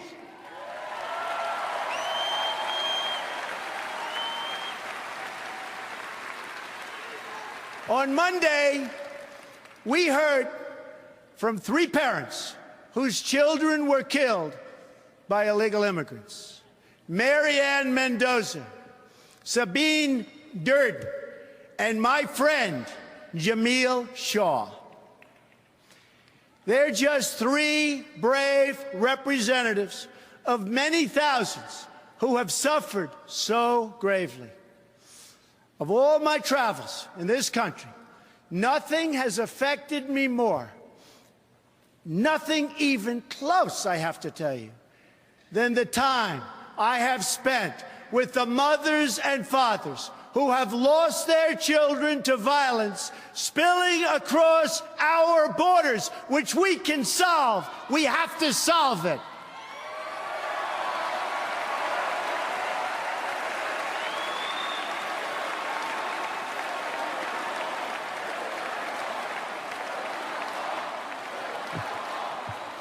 These families have no special interest to represent them. There are no demonstrators to protect them, and certainly none to protest on their behalf. My opponent will never meet with them or share in their pain, believe me. Instead, my opponent wants sanctuary cities.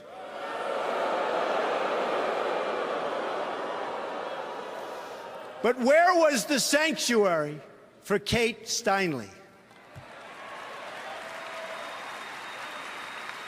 Where was the sanctuary for the children of Marianne and Sabine and Jamil?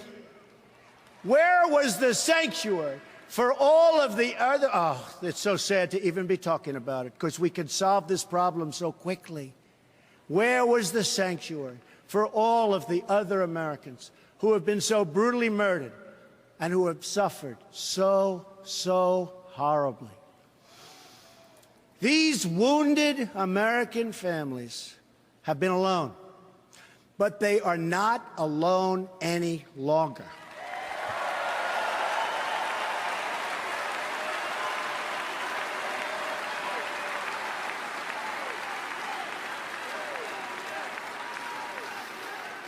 Tonight, this candidate and the whole nation stand in their corner to support them, to send them our love, and to pledge in their honor that we will save countless more families from suffering and the same awful fate.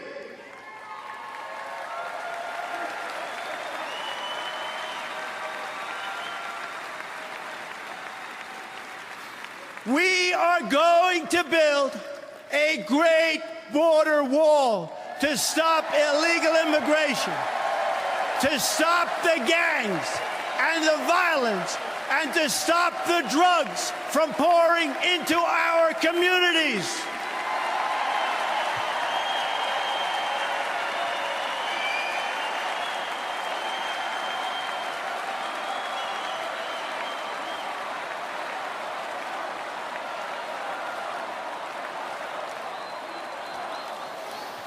I have been honored to receive the endorsement of America's Border Patrol agents.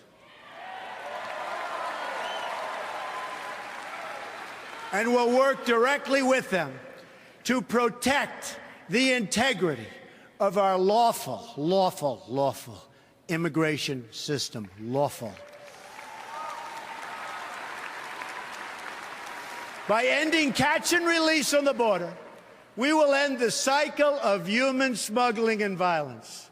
Illegal border crossings will go down. We will stop it. It won't be happening very much anymore, believe me.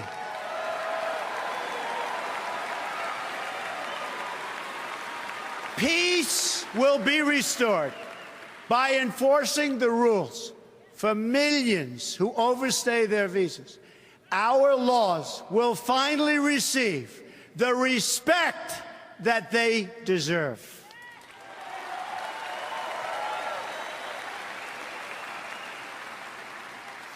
Tonight, I want every American whose demands for immigration security have been denied, and every politician who has denied them, to listen very, very closely to the words I am about to say. On January 20th of 2017, the day I take the oath of office,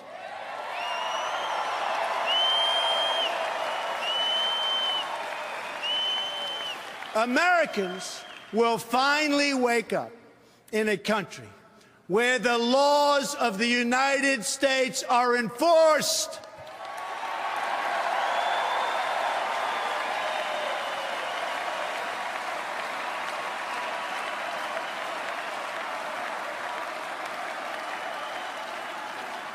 We are going to be considerate and compassionate to everyone. But my greatest compassion will be for our own struggling citizens.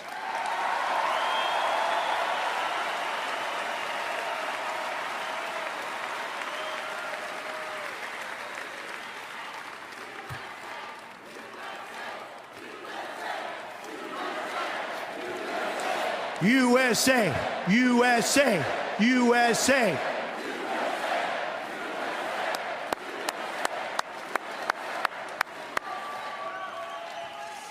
My plan is the exact opposite of the radical and dangerous immigration policy of Hillary Clinton. Americans want relief from uncontrolled immigration, which is what we have now. Communities want relief, yet Hillary Clinton is proposing mass amnesty, mass immigration, and mass lawlessness.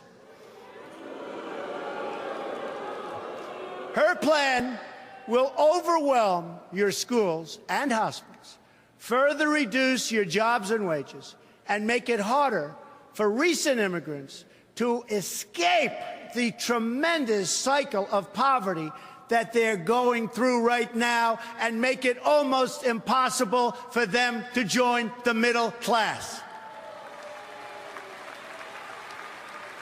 I have a different vision for our workers. It begins with a new fair trade policy that protects our jobs and stands up to countries that cheat, of which there are many.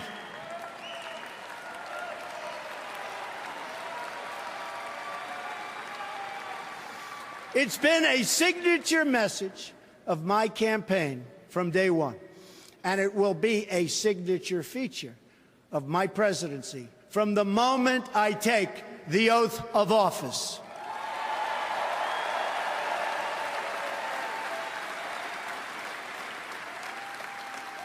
I have made billions of dollars in business-making deals.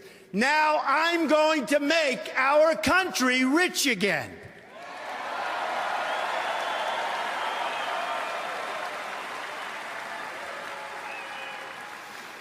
Using the greatest business people in the world, which our country has, I am going to turn our bad trade agreements into great trade agreements. America has lost nearly 1/3 of its manufacturing jobs since 1997, following the enactment of disastrous trade deals supported by Bill and Hillary Clinton. Remember, it was Bill Clinton who signed NAFTA, one of the worst economic deals ever made by our country, or frankly, any other country. Never, ever again.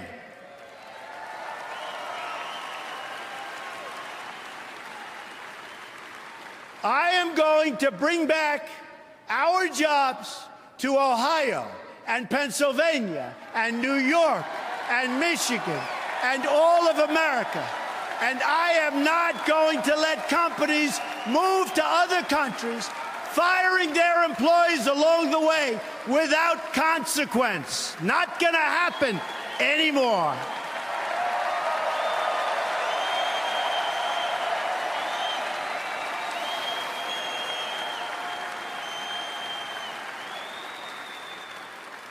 My opponent, on the other hand, has supported virtually every trade agreement that has been destroying our middle class.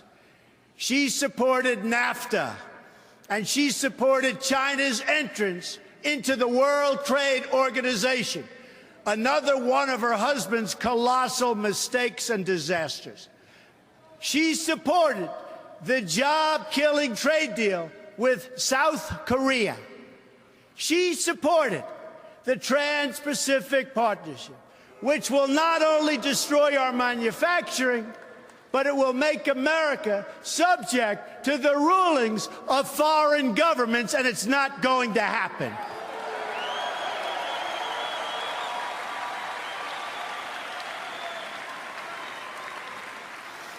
I pledge to never sign any trade agreement that hurts our workers or that diminishes our freedom and our independence.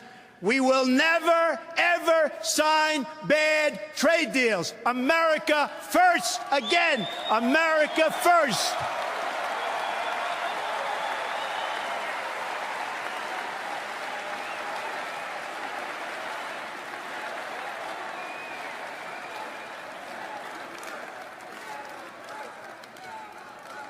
Instead, I will make individual deals with individual countries.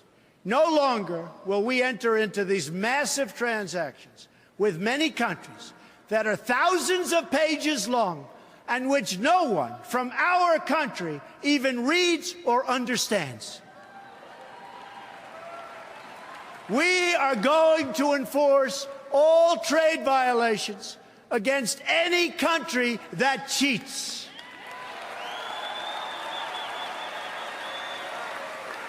This includes stopping China's outrageous theft of intellectual property, along with their illegal product dumping and their devastating currency manipulation. They are the greatest that ever came about. They are the greatest currency manipulators ever.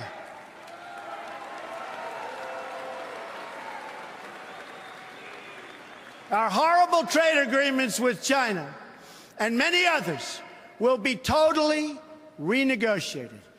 That includes renegotiating NAFTA to get a much better deal for America, and we'll walk away if we don't get that kind of a deal.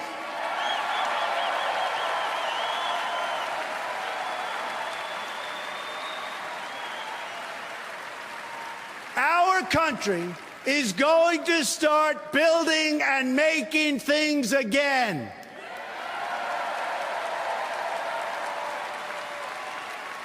Next comes the reform of our tax laws, regulations, and energy rules.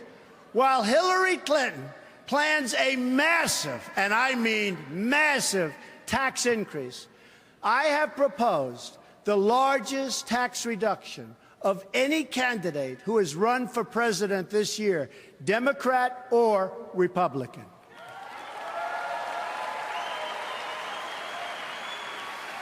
Middle-income Americans and businesses will experience profound relief, and taxes will be greatly simplified for everyone. I mean everyone.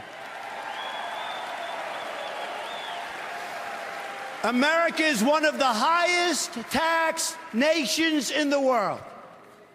Reducing taxes will cause new companies and new jobs to come roaring back into our country. Believe me, it'll happen, and it'll happen fast.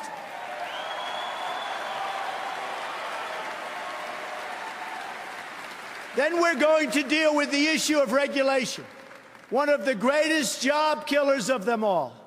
Excessive regulation is costing our country as much as $2 trillion a year, and we will end it very, very quickly.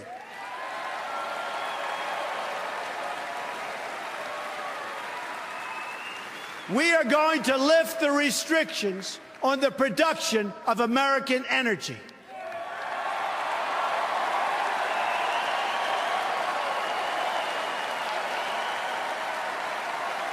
This will produce more than $20 trillion in job-creating economic activity over the next 4 decades.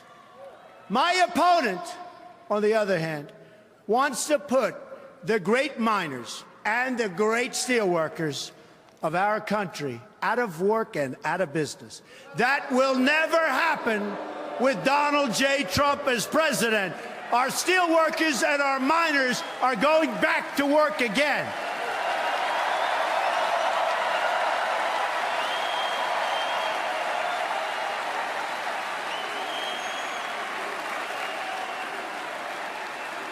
With these new economic policy, trillions and trillions of dollars will start flowing into our country. This new wealth will improve the quality of life for all Americans. We will build the roads, highways, bridges, tunnels, airports, and the railways of tomorrow. This, in turn, will create millions of more jobs.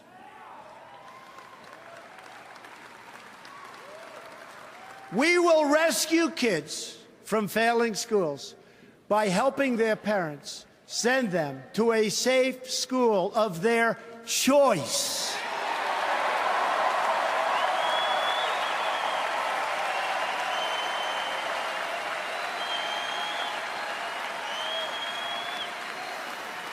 My opponent would rather protect bureaucrats than serve American children. And that's what she's doing, and that's what she's done.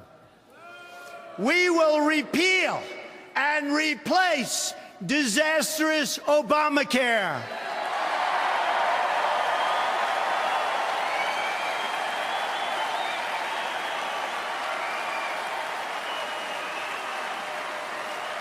You will be able to choose your own doctor again.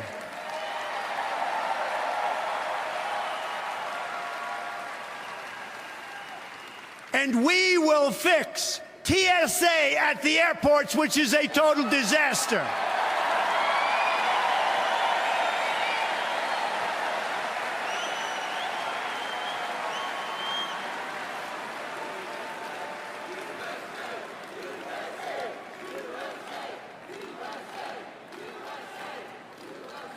Thank you. Thank you.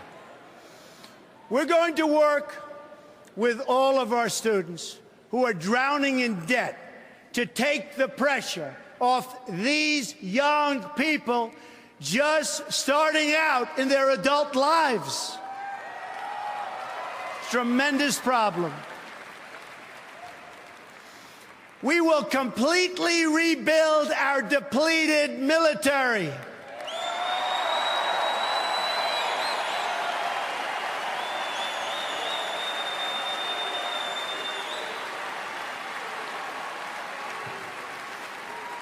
And the countries that we are protecting at a massive cost to us will be asked to pay their fair share.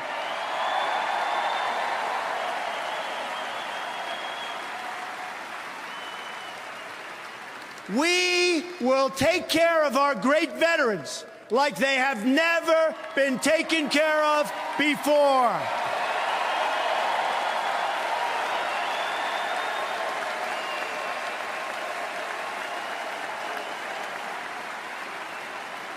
My just-released 10-point plan has received tremendous veteran support.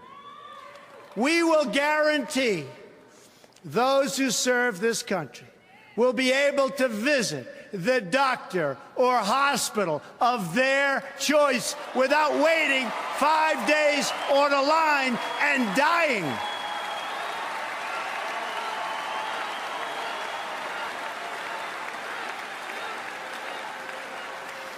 My opponent dismissed the VA scandal.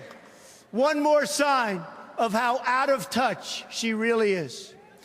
We are going to ask every department head in government to provide a list of wasteful spending on projects that we can eliminate in my first 100 days.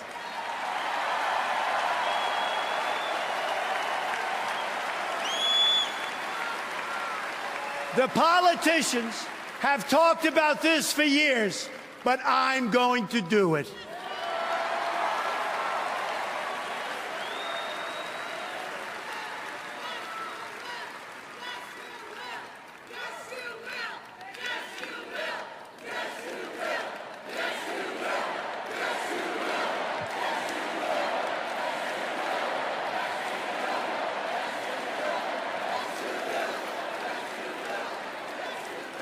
We are going to appoint justices of the United States Supreme Court who will uphold our laws and our Constitution.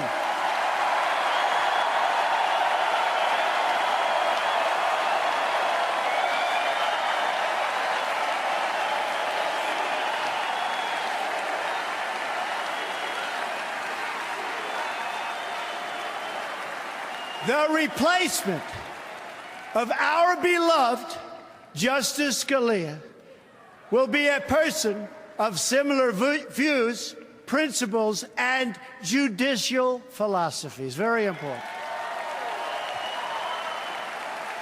This will be one of the most important issues decided by this election. My opponent wants to essentially abolish the Second Amendment.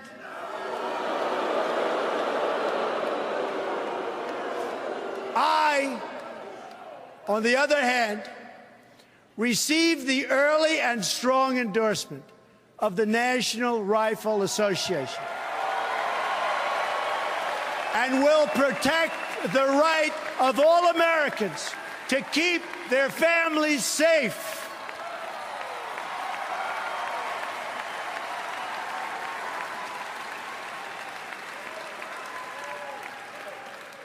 At this moment, I would like to thank the evangelical and religious community, because I'll tell you what, the support that they've given me, and I'm not sure I totally deserve it, has been so amazing and has had such a big reason for me being here tonight. True, so true.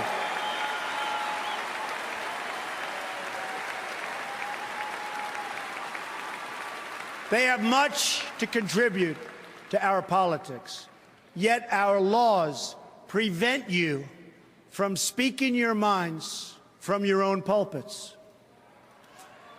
An amendment pushed by Lyndon Johnson many years ago threatens religious institutions with a loss of their tax-exempt status if they openly advocate their political views. Their voice has been taken away. I am going to work very hard to repeal that language and to protect free speech for all Americans.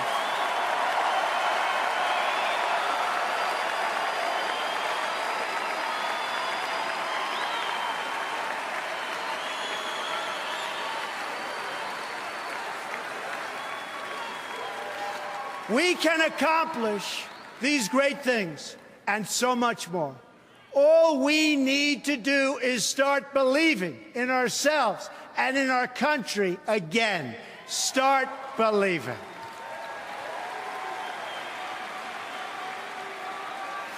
It is time to show the whole world that America is back, bigger and better and stronger than ever before.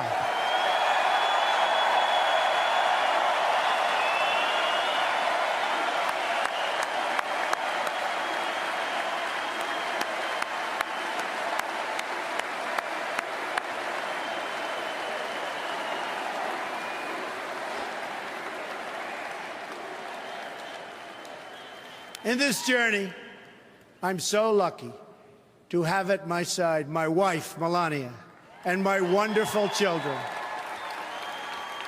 Don, Ivanka, Eric, Tiffany, and Barron.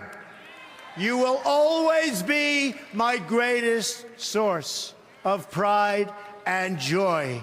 And by the way, Melania and Ivanka, did they do a job?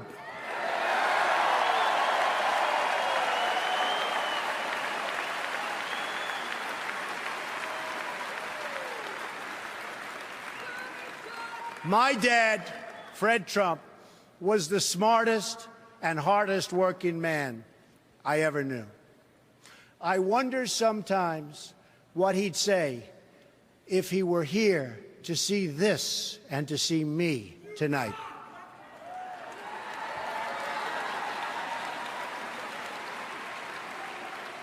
It's because of him that I learned from my youngest age to respect the dignity of work and the dignity of working people.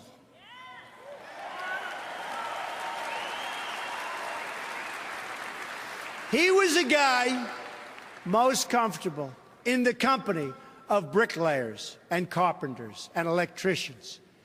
And I have a lot of that in me also. I love those people.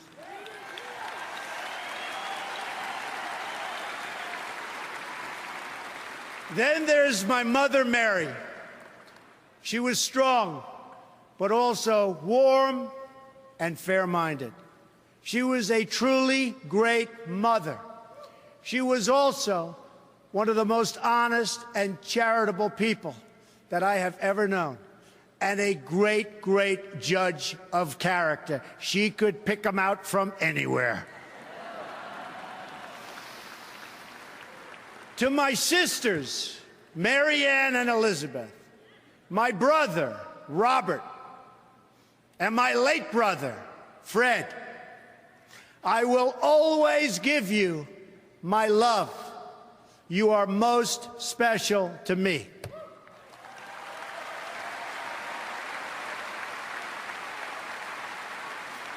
I have had a truly great life in business.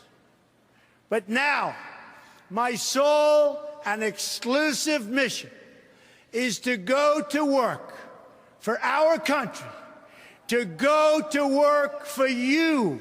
It's time to deliver a victory for the American people. We don't win anymore, but we are going to start winning again.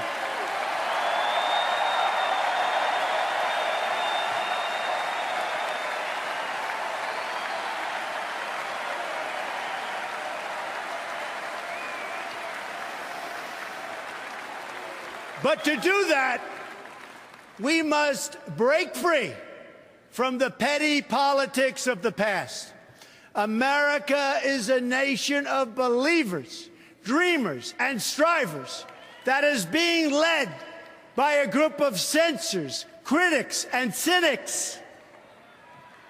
Remember, all of the people telling you you can't have the country you want are the same people that wouldn't stand. I mean, they said Trump doesn't have a chance of being here tonight.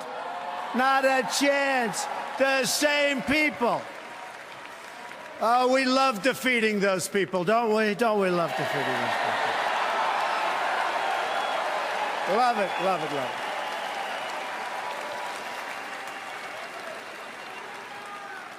it. No longer can we rely on those same people in the media and politics who will say anything to keep our rigged system in place. Instead, we must choose to believe in America. History is watching us now. We don't have much time, but history is watching. It's waiting to see if we will rise to the occasion and if we will show the whole world that America is still free and independent and strong.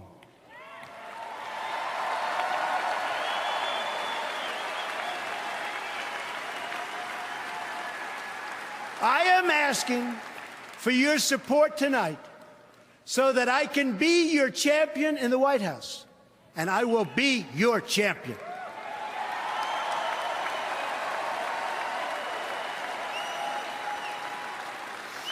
My opponent asks her supporters to recite a 3-word loyalty pledge. It reads, "I'm with her." I choose to recite a different pledge. My pledge reads, "I'm with you, the American people."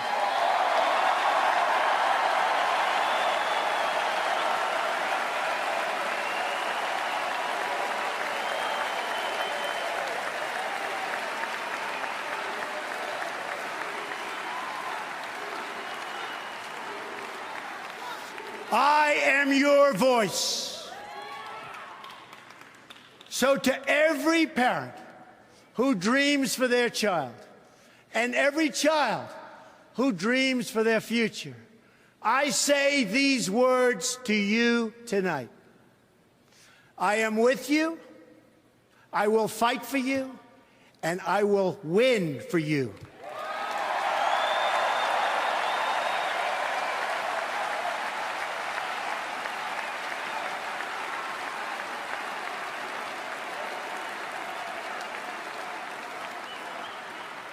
To all Americans tonight, in all of our cities and in all of our towns, I make this promise. We will make America strong again. We will make America proud again. We will make America safe again. And we will make America great again. God bless you and good night. I love you.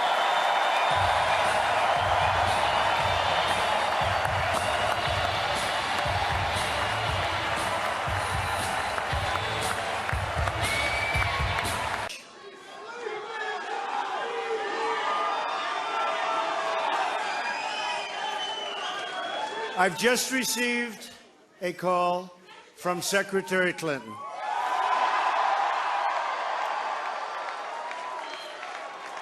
She congratulated us, it's about us, on our victory. And I congratulated her and her family on a very, very hard-fought campaign. I mean, she fought very hard.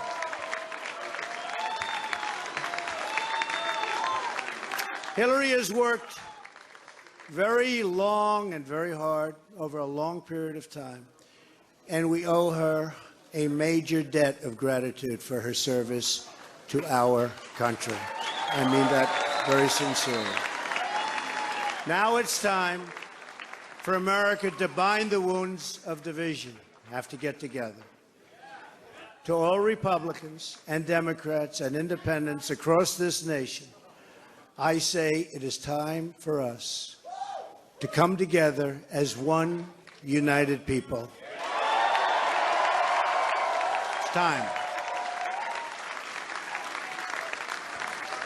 I pledge to every citizen of our land that I will be president for all Americans, and this is so important to me.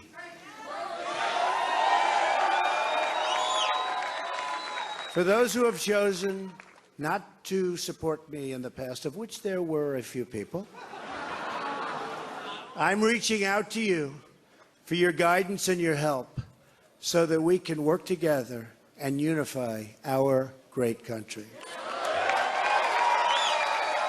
As I've said from the beginning, ours was not a campaign, but rather an incredible and great movement made up of millions of hardworking men and women who love their country and want a better, brighter future for themselves and for their family. It's a movement comprised of Americans from all races, religions, backgrounds, and beliefs who want and expect our government to serve the people, and serve the people it will.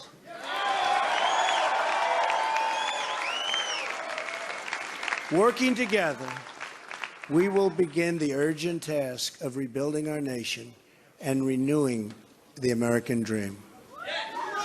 I've spent my entire life in business looking at the untapped potential in projects and in people all over the world. That is now what I want to do for our country. Tremendous potential. I've gotten to know our country so well. Tremendous potential. It's going to be a beautiful thing. Every single American will have the opportunity to realize his or her fullest potential. The forgotten men and women of our country will be forgotten no longer.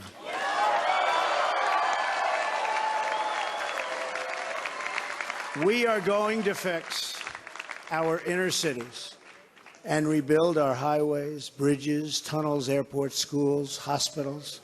We're going to rebuild our infrastructure, which will become, by the way, second to none. And we will put millions of our people to work as we rebuild it. We will also finally take care of our great veterans. We've been so loyal, and I've gotten to know so many over this 18-month journey.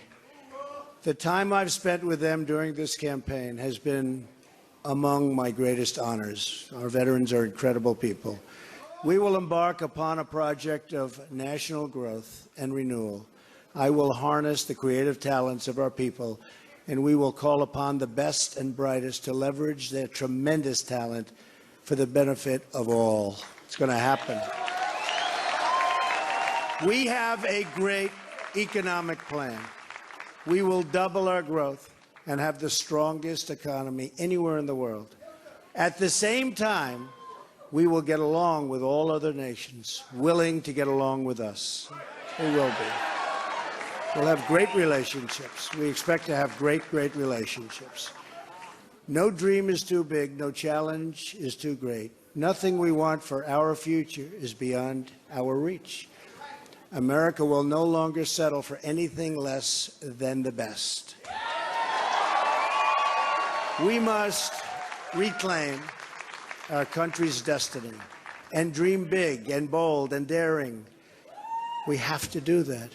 We're going to dream of things for our country, and beautiful things and successful things once again. I want to tell the world community that while we will always put America's interests first, we will deal fairly with everyone, all people and all other nations. We will seek common ground, not hostility, partnership, not conflict. And now, I'd like to take this moment to thank some of the people who really helped me with this, what they are calling tonight, very historic victory. First, I want to thank my parents, who I know are looking down on me right now. Great people. I've learned so much from them. They were wonderful in every regard. I had truly great parents. I also want to thank my sisters, Marianne and Elizabeth, who are here with us tonight. And where are they? They're here someplace. They're very shy, actually. And my brother Robert, my great friend. Where is Robert? Where is Robert? My brother Robert. And they should all be on this stage, but that's okay. They are great. And also my late brother Fred, great guy, fantastic guy. Fantastic family. I was very lucky. Great brothers, sisters, great, unbelievable parents. To Melania and Don,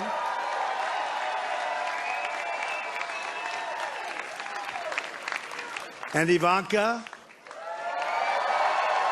and Eric, and Tiffany, and Barron. I love you and I thank you, and especially for putting up with all of those hours. This was tough. This was tough. This political stuff is nasty and it's tough. So I want to thank my family very much. Really fantastic. Thank you all. Thank you all. And Lara, unbelievable job. Unbelievable. Vanessa, thank you. Thank you very much. What a great group. You've all given me such incredible support, and I will tell you that we have a large group of people. You know, they kept saying we have a small staff. Not so small. Look at all the people that we have. Look at all of these people. And Kellyanne, and Chris, and Rudy, and Steve, and David. We have got tremendously talented people up here, and I want to tell you, it's been very, very special. I want to give a very special thanks to our former mayor, Rudy Giuliani. Unbelievable. He traveled with us and he went through meetings. And see that Rudy never changes. Where's Rudy? Where is he? Rudy. Governor Chris Christie, folks, was unbelievable.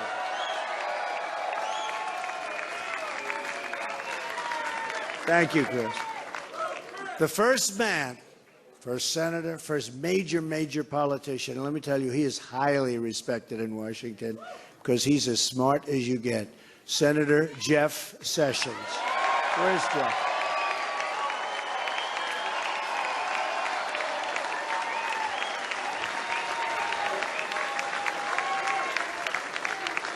Great man. Another great man. Very tough competitor. He was not easy. He was not easy. Who is that? Is that the mayor that showed up? Is that Rudy? Oh, Rudy got up here.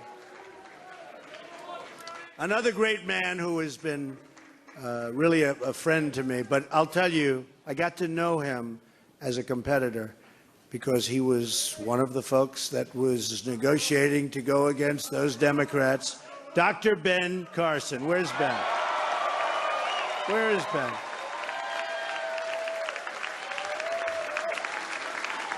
And by the way, Mike Huckabee is here someplace, and he is fantastic. Mike and his family, Sarah, thank you very much. General Mike Flynn. Where is Mike? And General Kellogg. We have over 200 generals and admirals that have endorsed our campaign, and they're special people, and it's really an honor. We have 22 Congressional Medal of Honor recipients. We have just tremendous people.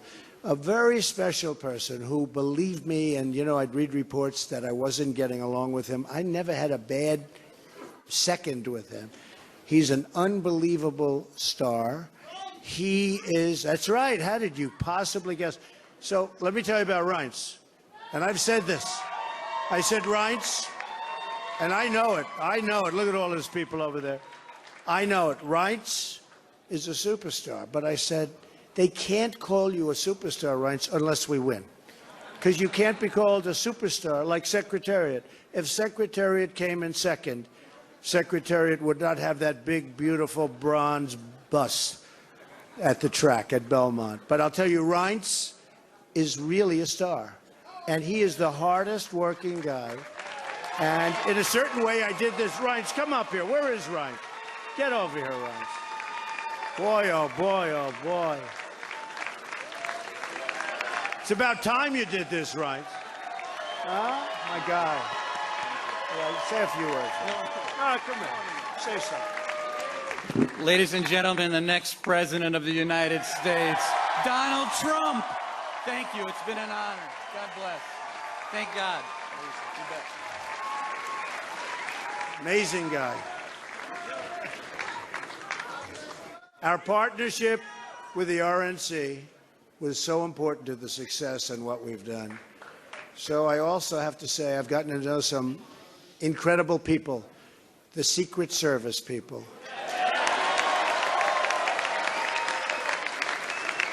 They're tough, and they're smart, and they're sharp, and I don't want to mess around with them, I can tell you. And when I want to go and wave to a big group of people and they rip me down and put me back down in the seat. But they are fantastic people, so I want to thank the Secret Service.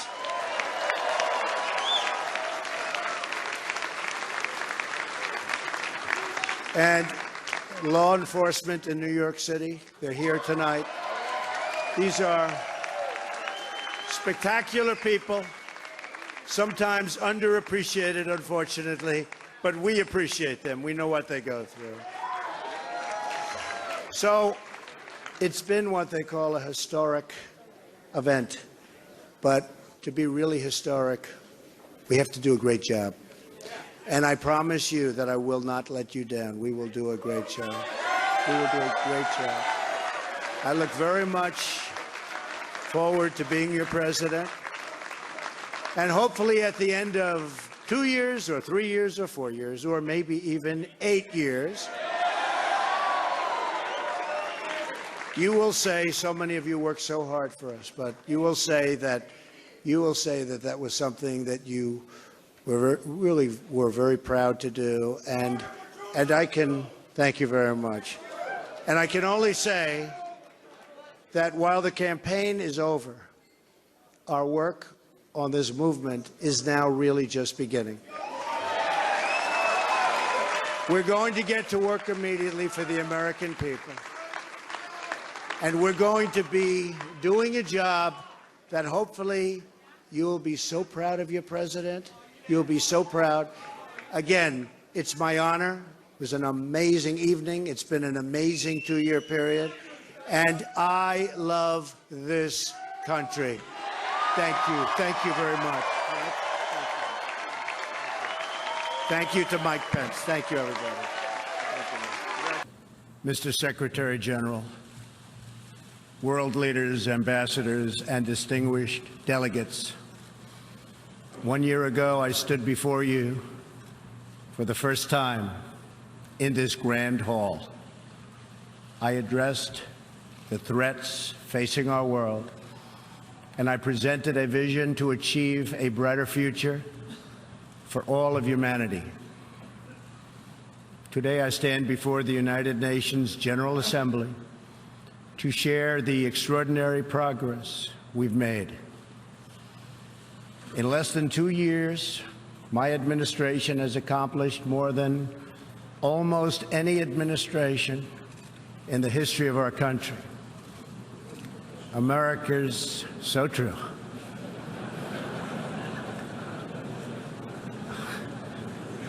Didn't expect that reaction, but that's okay.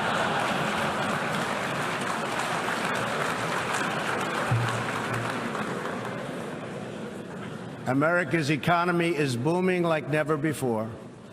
Since my election, we've added $10 trillion in wealth. The stock market is at an all-time high in history, and jobless claims are at a 50-year low. African American, Hispanic American, and Asian American unemployment have all achieved their lowest levels ever recorded. We've added more than 4 million new jobs, including 500,000 manufacturing jobs. We have passed the biggest tax cuts and reforms in American history. We've started the construction of a major border wall, and we have greatly strengthened border security. We have secured record funding for our military, $700 billion this year, and $716 billion next year. Our military will soon be more powerful than it has ever been before. In other words, the United States is stronger, safer, and a richer country than it was when I assumed office less than 2 years ago. We are standing up for America and for the American people, and we are also standing up for the world. This is great news for our citizens and for peace-loving people everywhere. We believe that when nations respect the rights of their neighbors and defend the interests of their people, they can better work together to secure the blessings of safety, prosperity, and peace. Each of us here today is the emissary of a distinct culture, a rich history, and a people bound together by ties of memory, tradition, and the values that make our homelands like nowhere else on earth. That is why America will always choose independence and cooperation over global governance, control, and domination. I honor the right of every nation in this room to pursue its own customs, beliefs, and traditions. The United States will not tell you how to live or work or worship. We only ask that you honor our sovereignty in return. From Warsaw to Brussels to Tokyo to Singapore, it has been my highest honor to represent the United States abroad. I have forged close relationships and friendships and strong partnerships with the leaders of many nations in this room, and our approach has always yielded incredible change.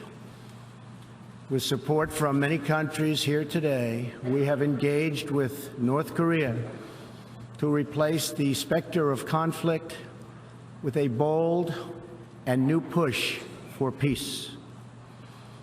In June, I traveled to Singapore to meet face-to-face with North Korea's leader, Chairman Kim Jong-un. We had highly productive conversations and meetings, and we agreed that it was in both countries' interest to pursue the denuclearization of the Korean Peninsula. Since that meeting, we have already seen a number of encouraging measures that few could have imagined only a short time ago. The missiles and rockets are no longer flying in every direction. Nuclear testing has stopped. Some military facilities are already being dismantled. Our hostages have been released, and as promised, the remains of our fallen heroes are being returned home to lay at rest in American soil. I would like to thank Chairman Kim for his courage and for the steps he has taken, though much work remains to be done. The sanctions will stay in place until denuclearization occurs. I also want to thank the many member states who helped us reach this moment, a moment that is actually far greater than people would understand, far greater, but for also their support and the critical support that we will all need going forward. Special thanks to President Moon of South Korea, Prime Minister Abe of Japan, and President Xi of China. In the Middle East, our new approach is also yielding great strides and very historic change. Following my trip to Saudi Arabia last year, the Gulf countries opened a new center to target terrorist financing. They are enforcing new sanctions, working with us to identify and track terrorist networks, and taking more responsibility for fighting terrorism and extremism in their own region. The UAE, Saudi Arabia, and Qatar have pledged billions of dollars to aid the people of Syria and Yemen, and they are pursuing multiple avenues to ending Yemen's horrible, horrific civil war. Ultimately, it is up to the nations of the region to decide what kind of future they want for themselves and their children. For that reason, the United States is working with the Gulf Cooperation Council, Jordan, and Egypt to establish a regional strategic alliance so that Middle Eastern nations can advance prosperity, stability, and security across their home region. Thanks to the United States military and our partnership with many of your nations, I am pleased to report that the bloodthirsty killers known as ISIS have been driven out from the territory they once held in Iraq and Syria. We will continue to work with friends and allies to deny radical Islamic terrorists any funding, territory, or support, or any means of infiltrating our borders. The ongoing tragedy in Syria is heartbreaking. Our shared goals must be the de-escalation of military conflict, along with a political solution that honors the will of the Syrian people. In this vein, we urge the United Nations-led peace process be reinvigorated. But rest assured, the United States will respond if chemical weapons are deployed by the Assad regime. I commend the people of Jordan and other neighboring countries for hosting refugees from this very brutal civil war. As we see in Jordan, the most compassionate policy is to place refugees as close to their homes as possible, to ease their eventual return to be part of the rebuilding process. This approach also stretches finite resources to help far more people, increasing the impact of every dollar spent. Every solution to the humanitarian crisis in Syria must also include a strategy to address the brutal regime that has fueled and financed it, the corrupt dictatorship in Iran. Iran's leaders sow chaos, death, and destruction. They do not respect their neighbors or borders or the sovereign rights of nations. Instead, Iran's leaders plunder the nation's resources to enrich themselves and to spread mayhem across the Middle East and far beyond.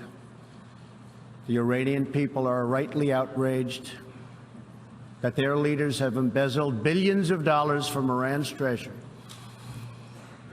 seized valuable portions of the economy, and looted the people's religious endowments, all to line their own pockets and send their proxies to wage war.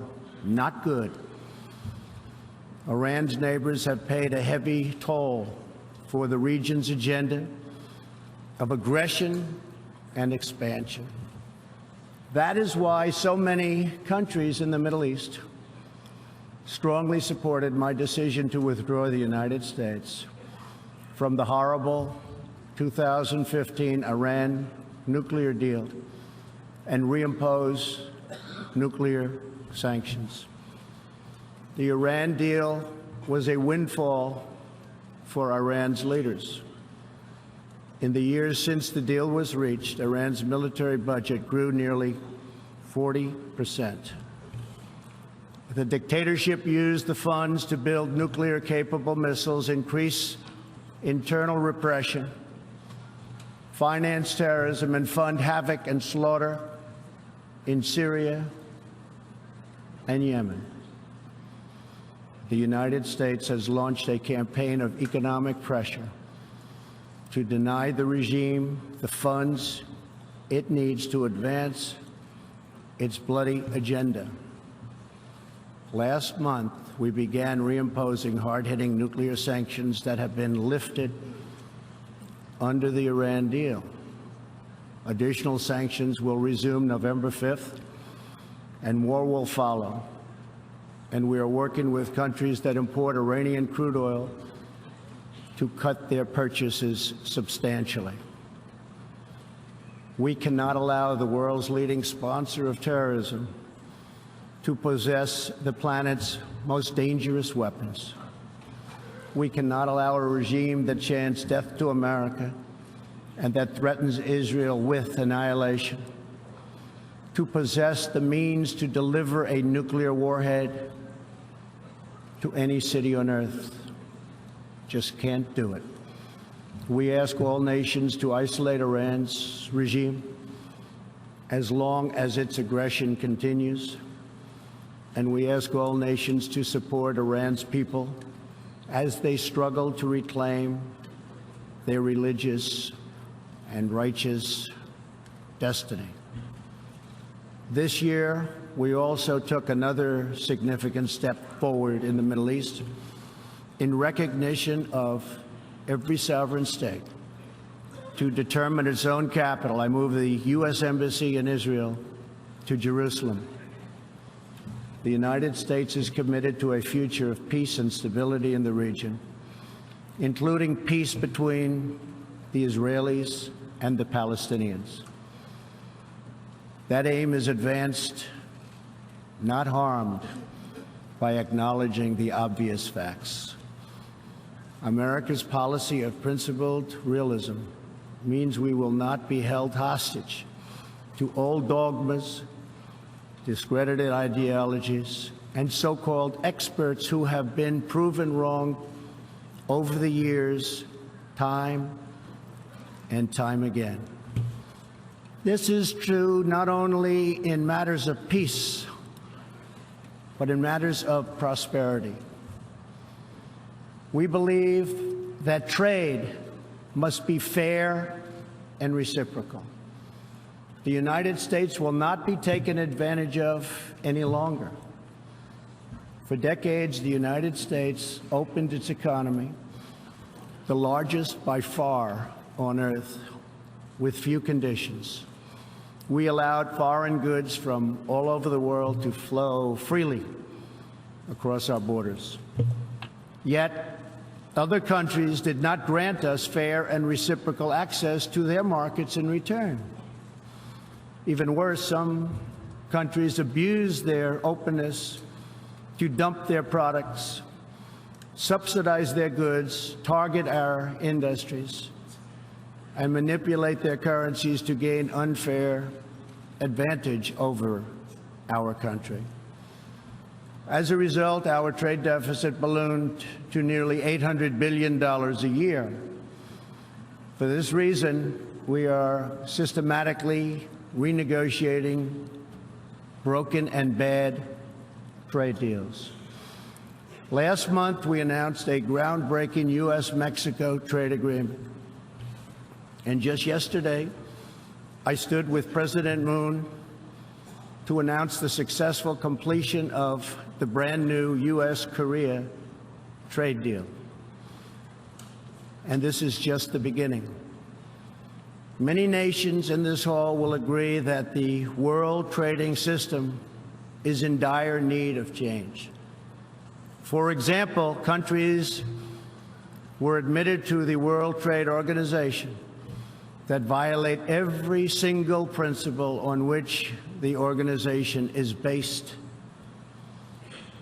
While the United States and many other nations play by the rules, these countries use government-run industrial planning and state-owned enterprises to rig the system in their favor. They engage in relentless product dumping, forced technology transfer, and the theft of intellectual property. The United States lost over 3 million manufacturing jobs, nearly a quarter of all steel jobs, and 60,000 factories after China joined the WTO.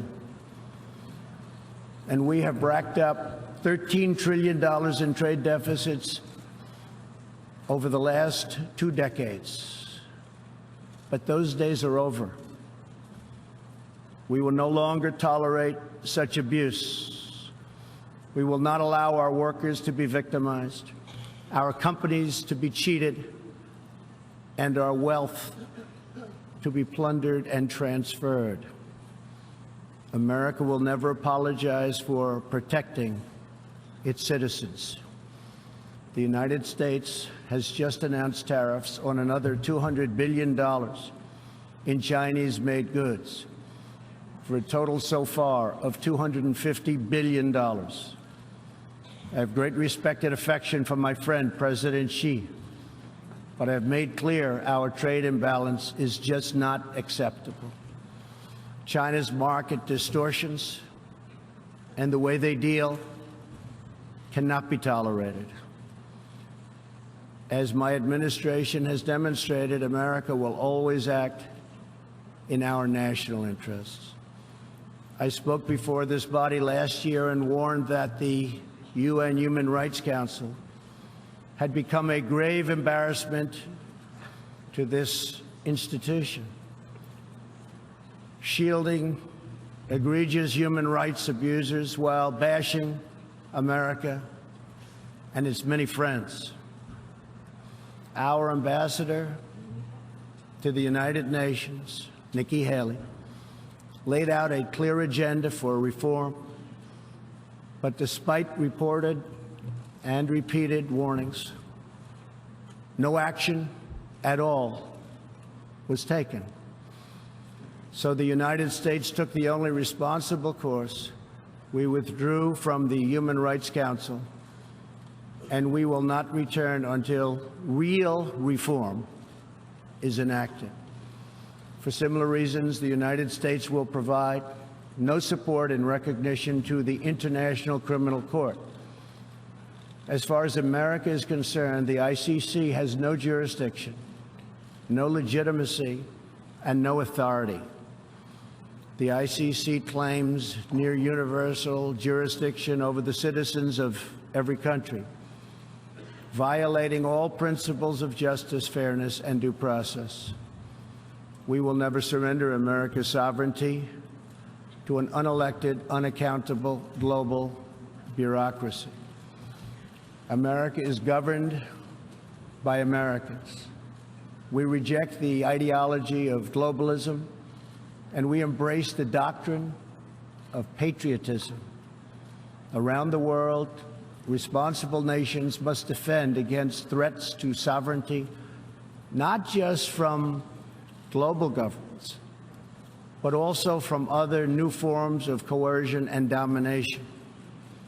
In America, we believe strongly in energy security for ourselves and for our allies. We have become the largest energy producer anywhere on the face of the earth. The United States stands ready to export our abundant, affordable supply of oil, clean coal, and natural gas. OPEC and OPEC nations are, as usual, ripping off the rest of the world. And I don't like it. Nobody should like it. We defend many of these nations for nothing, and then they take advantage of us by giving us high oil prices. Not good. We want them to stop raising prices.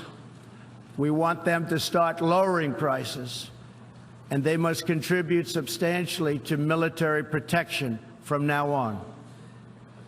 We are not going to put up with it, these horrible prices, much longer. Reliance on a single foreign supplier can leave a nation vulnerable to extortion and intimidation.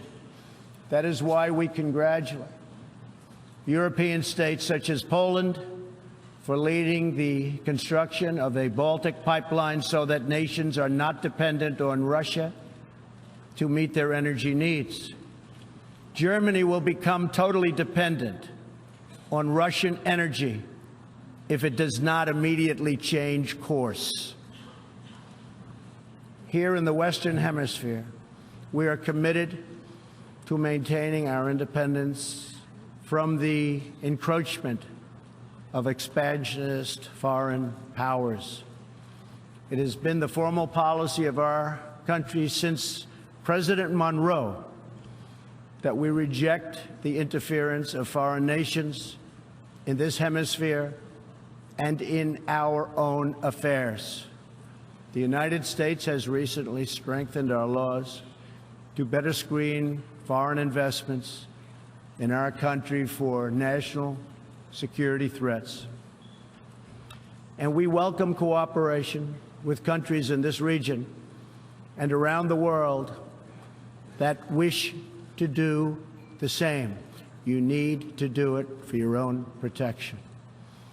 The United States is also working with partners in Latin America to confront threats to sovereignty from uncontrolled migration. Tolerance for human struggling and human smuggling and trafficking is not humane. It's a horrible thing that's going on at levels that nobody has ever seen before. It's very, very cruel. Illegal immigration funds, criminal networks, ruthless gangs, and the flow of deadly drugs. Illegal immigration exploits vulnerable populations, hurts hardworking citizens, and has produced a vicious cycle of crime, violence, and poverty.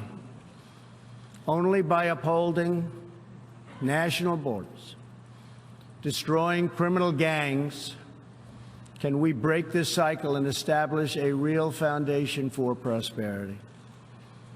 We recognize the right of every nation in this room to set its own immigration policy in accordance with its national interests, just as we ask other countries to respect our own right to do the same, which we are doing. That is one reason the United States will not participate in the new global compact on migration. Migration should not be governed by an international body unaccountable to our own citizens. Ultimately, the only long-term solution to the migration crisis is to help people build more hopeful futures in their home countries. Make their countries great again. Currently, we are witnessing a human tragedy, as an example, in Venezuela.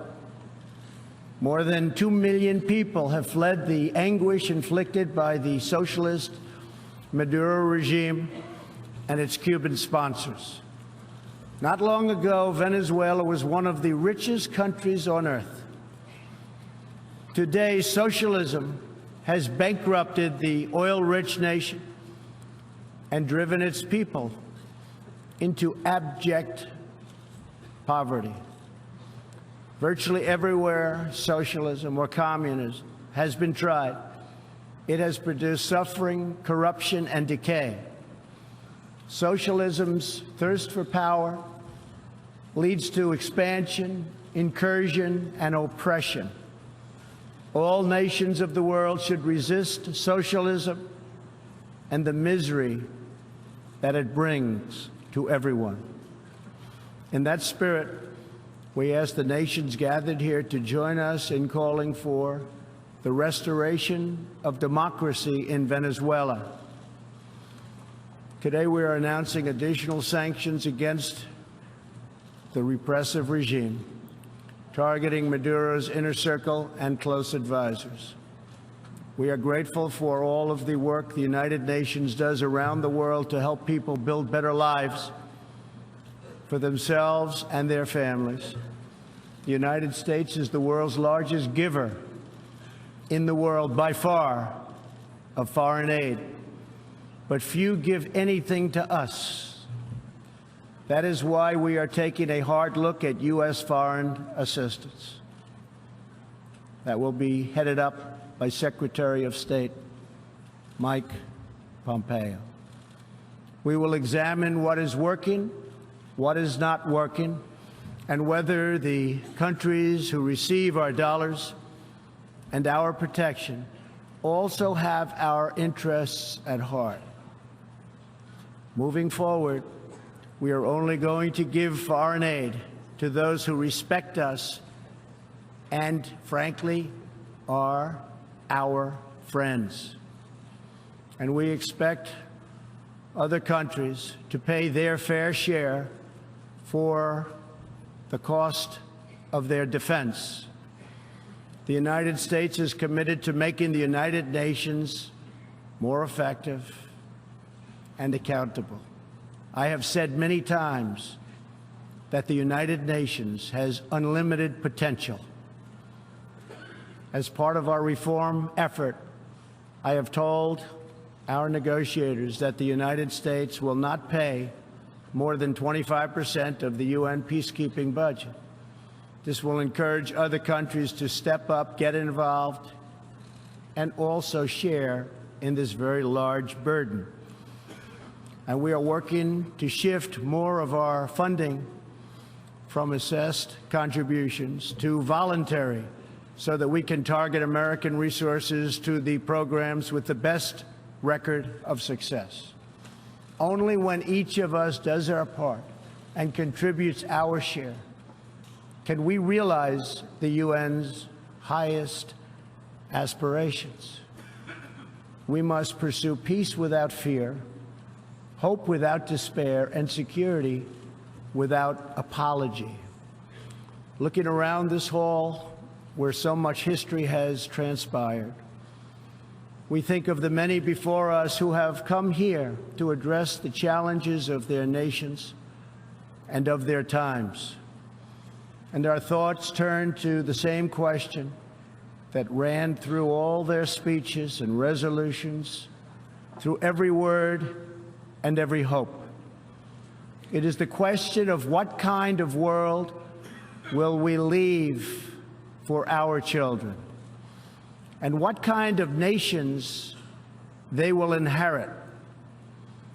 The dreams that fill this hall today are as diverse as the people who have stood at this podium, and as varied as the countries represented right here in this body are. It really is something. It really is great, great history. There is India, a free society, over 1 billion people, successfully lifting countless millions out of poverty and into the middle class. There is Saudi Arabia, where King Salman and the Crown Prince are pursuing bold new reforms. There is Israel, proudly celebrating its 70th anniversary as a thriving democracy in the Holy Land. In Poland, the great people are standing up for their independence, their security, and their sovereignty.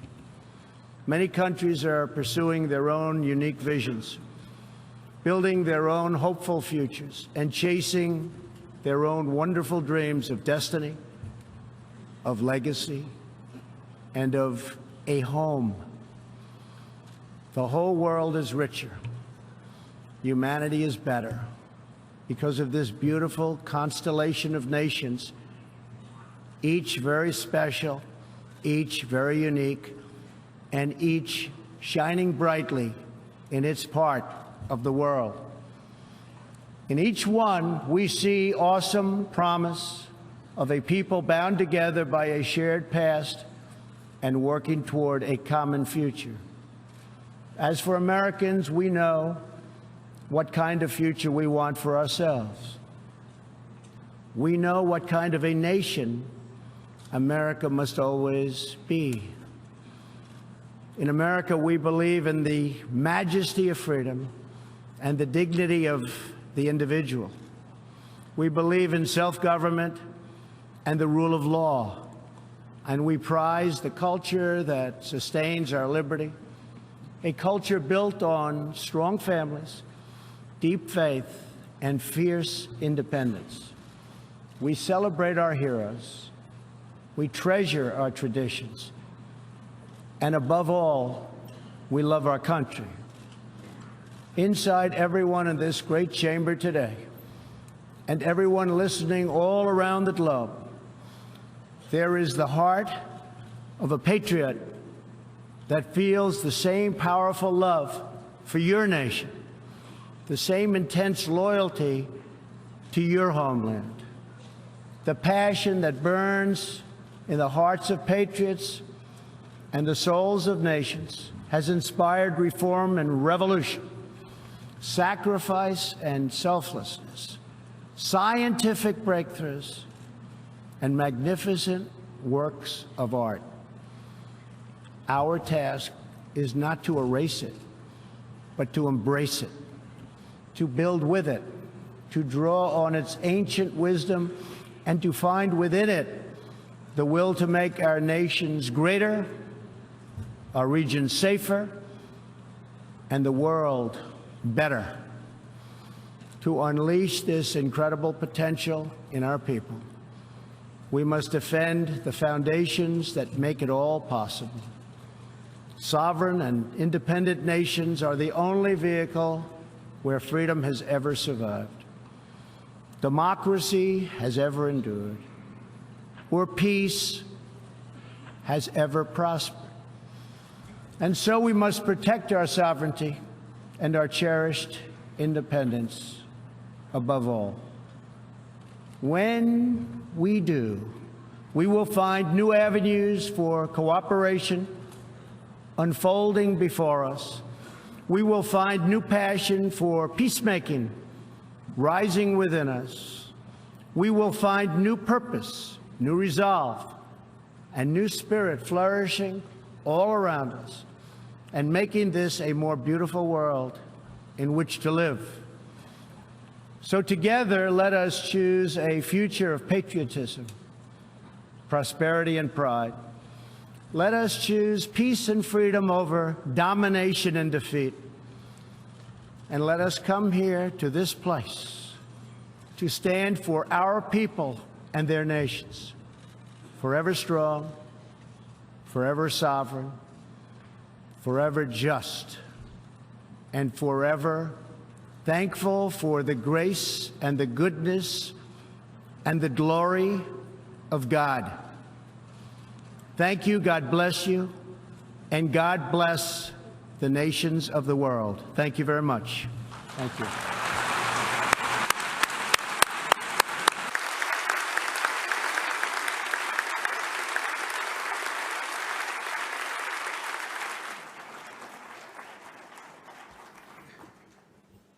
Thank you, Klaus, very much. It's a privilege to be here at this forum where leaders in business, science, art, diplomacy, and world affairs have gathered for many, many years to discuss how we can advance prosperity, security, and peace.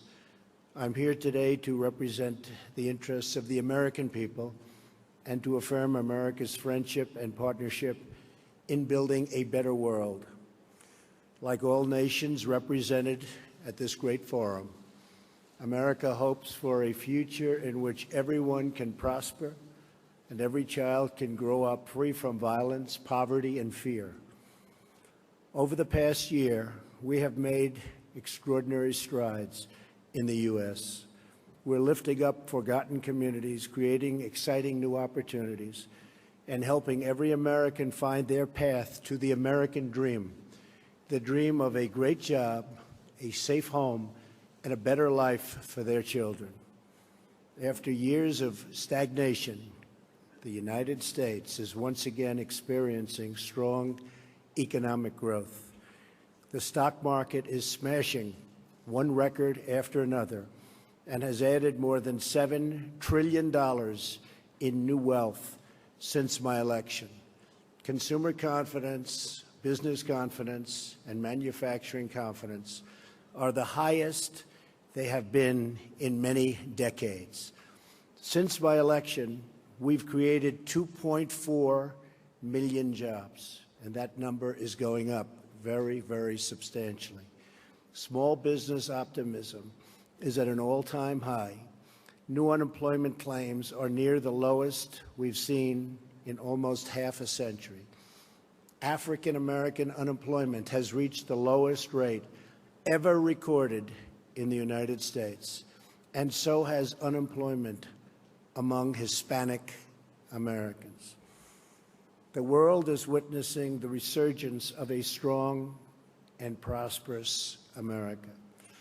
I'm here to deliver a simple message. There has never been a better time to hire, to build, to invest, and to grow in the United States. America is open for business, and we are competitive once again. The American economy is by far the largest in the world, and we've just enacted the most significant tax cuts and reform in American history. We've massively cut taxes for the middle class and small businesses to let working families keep more of their hard-earned money. We lowered our corporate tax rate from 35% all the way down to 21%. As a result, millions of workers have received tax cut bonuses from their employers in amounts as large as $3,000.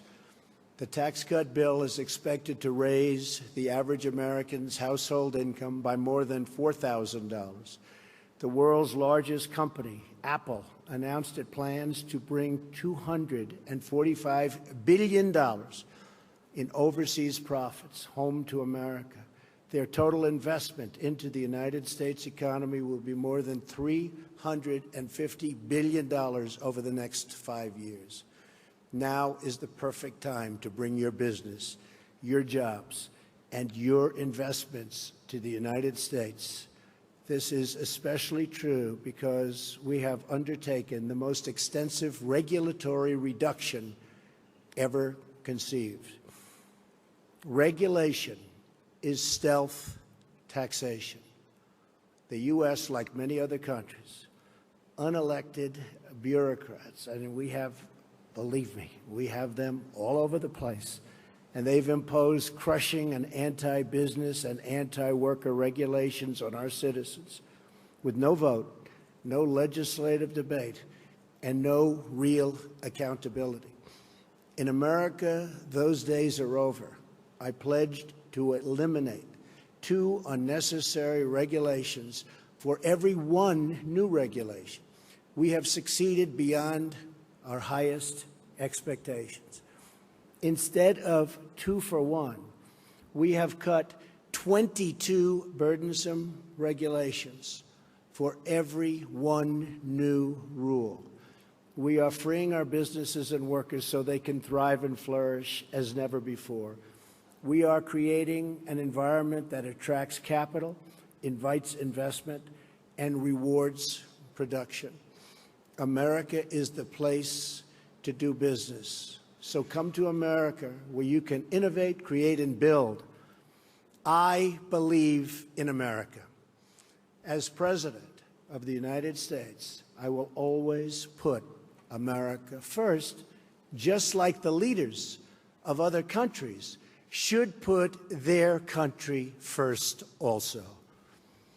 But America first does not mean America alone. When the United States grows, so does the world. American prosperity has created countless jobs all around the globe, and the drive for excellence, creativity, and innovation in the U.S. has led to important discoveries that help people everywhere live more prosperous and far healthier lives.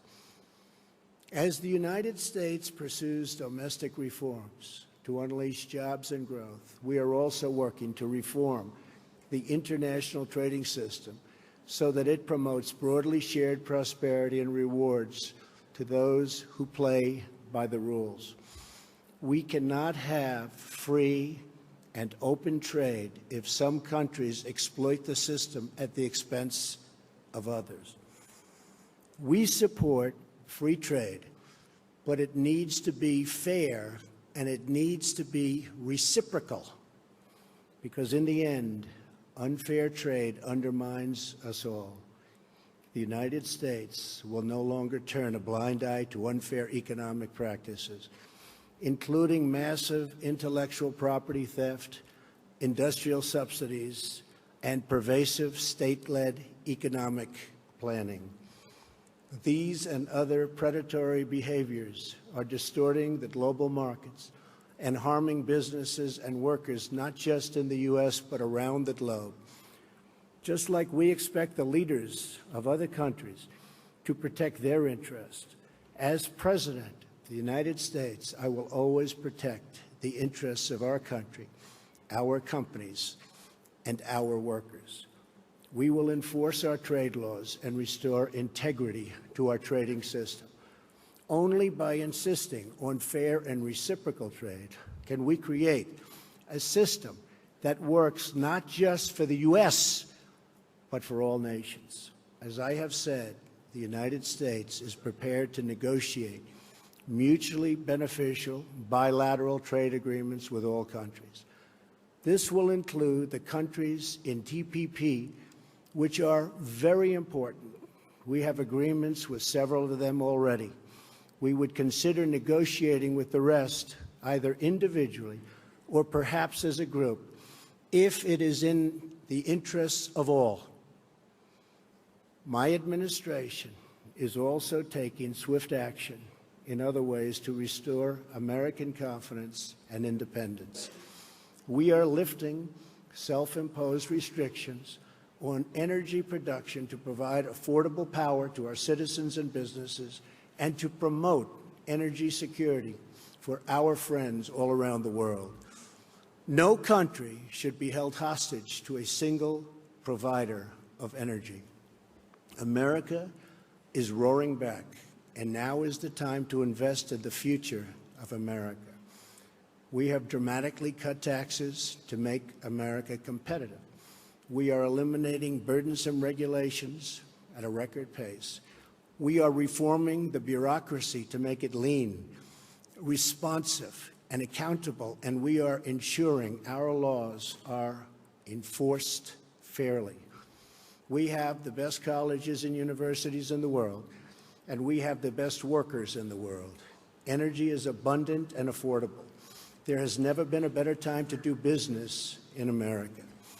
We are also making historic investments in the American military because we cannot have prosperity without security. To make the world safer from rogue regimes, terrorism, and revisionist powers, we are asking our friends and allies to invest in their own defenses and to meet their financial obligations. Our common security requires everyone to contribute their fair share. My administration is proud to have led historic efforts at the United Nations Security Council and all around the world to unite all civilized nations in our campaign of maximum pressure to denuke the Korean Peninsula. We continue to call on partners to confront Iran's support for terrorists and block Iran's path to a nuclear weapon. We're also working with allies and partners to destroy jihadist terrorist organizations such as ISIS, and very successfully so. The United States is leading a very broad coalition to deny terrorists control of their territory and populations, to cut off their funding, and to discredit their wicked ideology. I am pleased to report that the coalition to defeat ISIS has retaken almost 100% of the territory once held by these killers in Iraq and Syria. There is still more fighting and work to be done and to consolidate our gains. We are committed to ensuring that Afghanistan never again becomes a safe haven for terrorists who want to commit mass murder to our civilian populations. I want to thank those nations represented here today that have joined in these crucial efforts. You are not just securing your own citizens, but saving lives and restoring hope for millions and millions of people. When it comes to terrorism, we will do whatever is necessary to protect our nation. We will defend our citizens and our borders. We are also securing our immigration system as a matter of both national and economic security. America is a cutting-edge economy, but our immigration system is stuck in the past.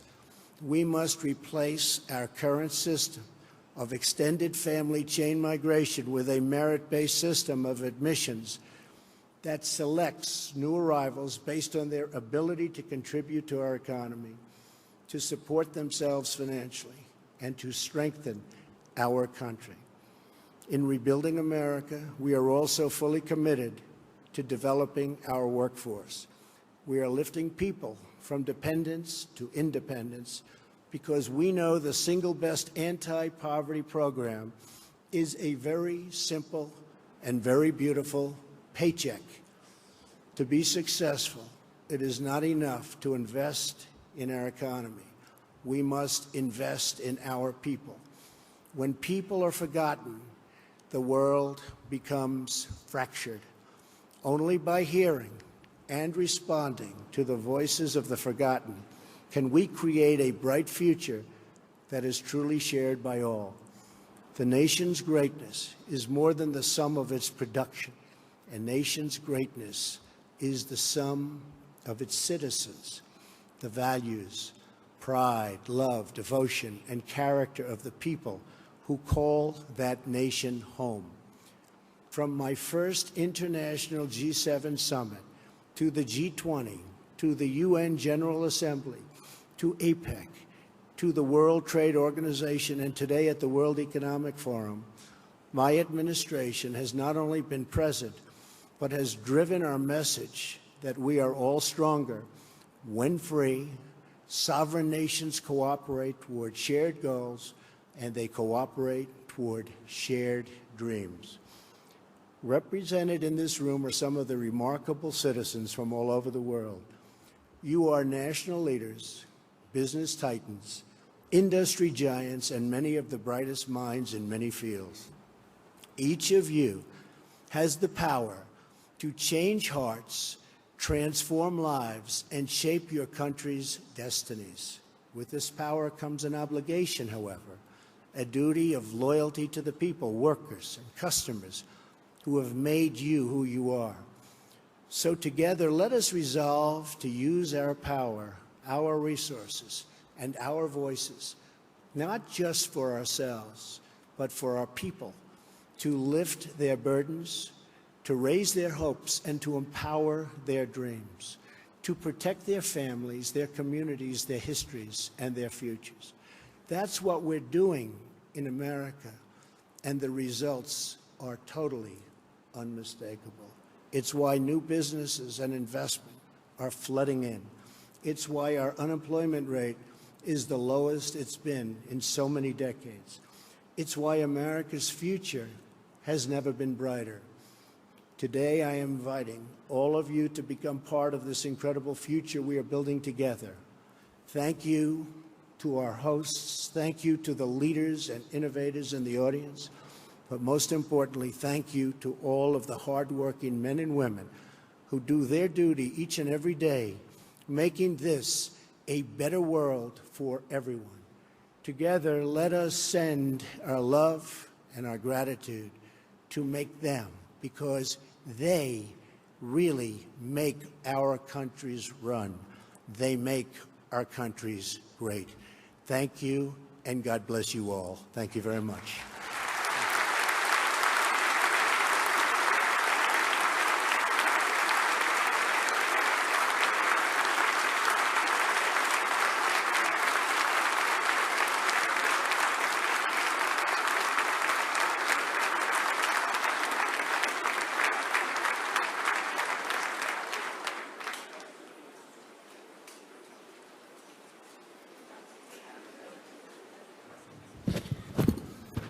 Thank you very much. Thank you, Mr. President, for this inspiring speech. As it is tradition at the forum, I will ask you one or two questions. And my first question is, why is the tax reform, why has it been of such a high priority for your administration? Well, first of all, Klaus, I want to congratulate you. This is an incredible group of people. We had dinner last night with about 15 leaders of industry, none of whom I knew, but all of whom I've read about for years, and it was truly an incredible group. But I think I have 15 new friends. So this has been really great what you've done in putting it together, the Economic Forum. The tax reform was a dream of a lot of people over many years, but they weren't able to get it done. Many people tried. And Ronald Reagan was really the last to make a meaningful cut and reform, and ours is cutting and reforming. We emphasize cut, but the reform is probably almost as important. We've wanted to do it.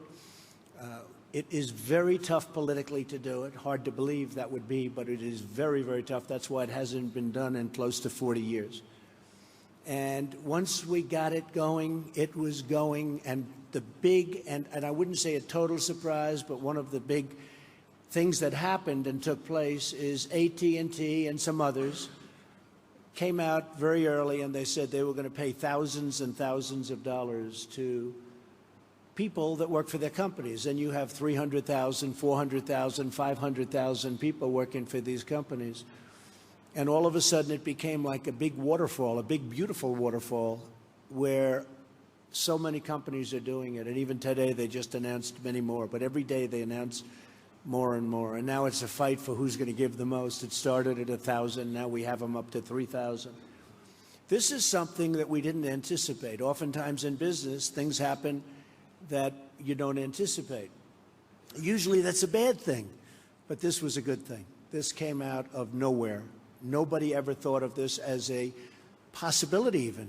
It wasn't in the equation. We waited, we said, wait till February 1st when the checks start coming in, and people, Klaus, have a lot more money in their paycheck, because it's not just a little money. There's a lot of money for people making a living doing whatever they may be doing. And we really thought February 1st it was going to kick in and everybody was going to be, well, we haven't even gotten there yet.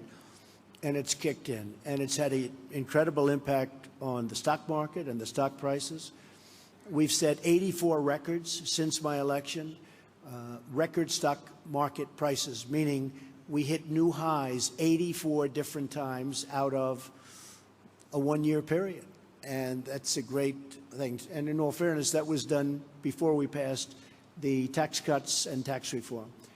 So what happened is really something special. Then, as you know, and as I just said, Apple came in with $350 billion. And I tell you, I spoke with Tim Cook. I said, Tim, I will never consider this whole great run that we've made complete until you start building plants in the U.S. And I will tell you, this moved up very substantially. But when I heard 350, I thought they were talking $350 million. And by the way, that's a nice sized plant. Not the greatest, but not bad.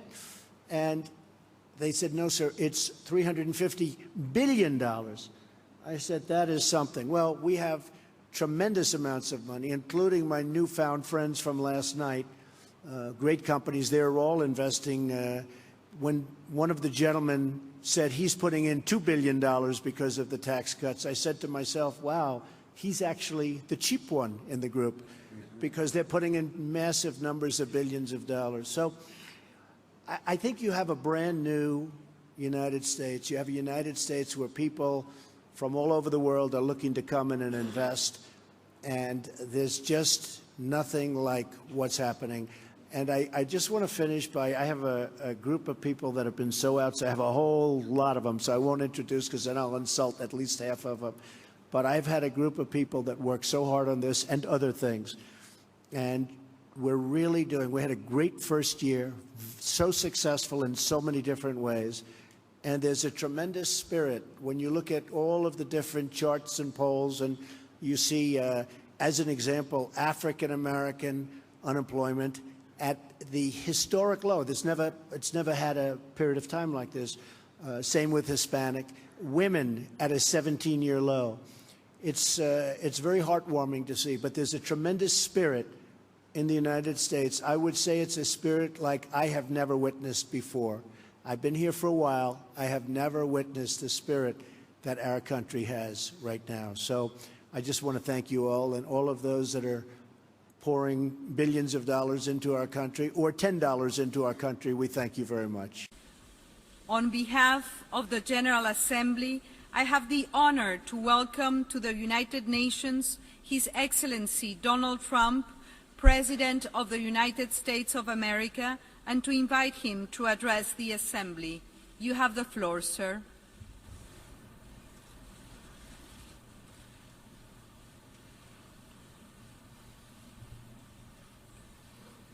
Madam President, Mr. Secretary General, world leaders, ambassadors, and distinguished delegates, 1 year ago I stood before you for the first time in this grand hall.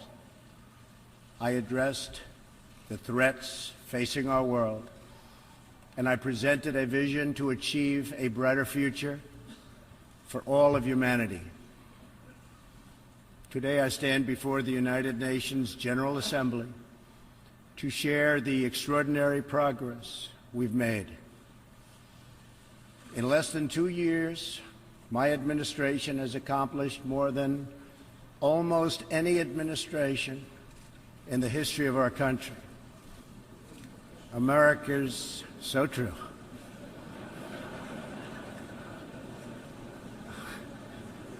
Didn't expect that reaction, but that's okay.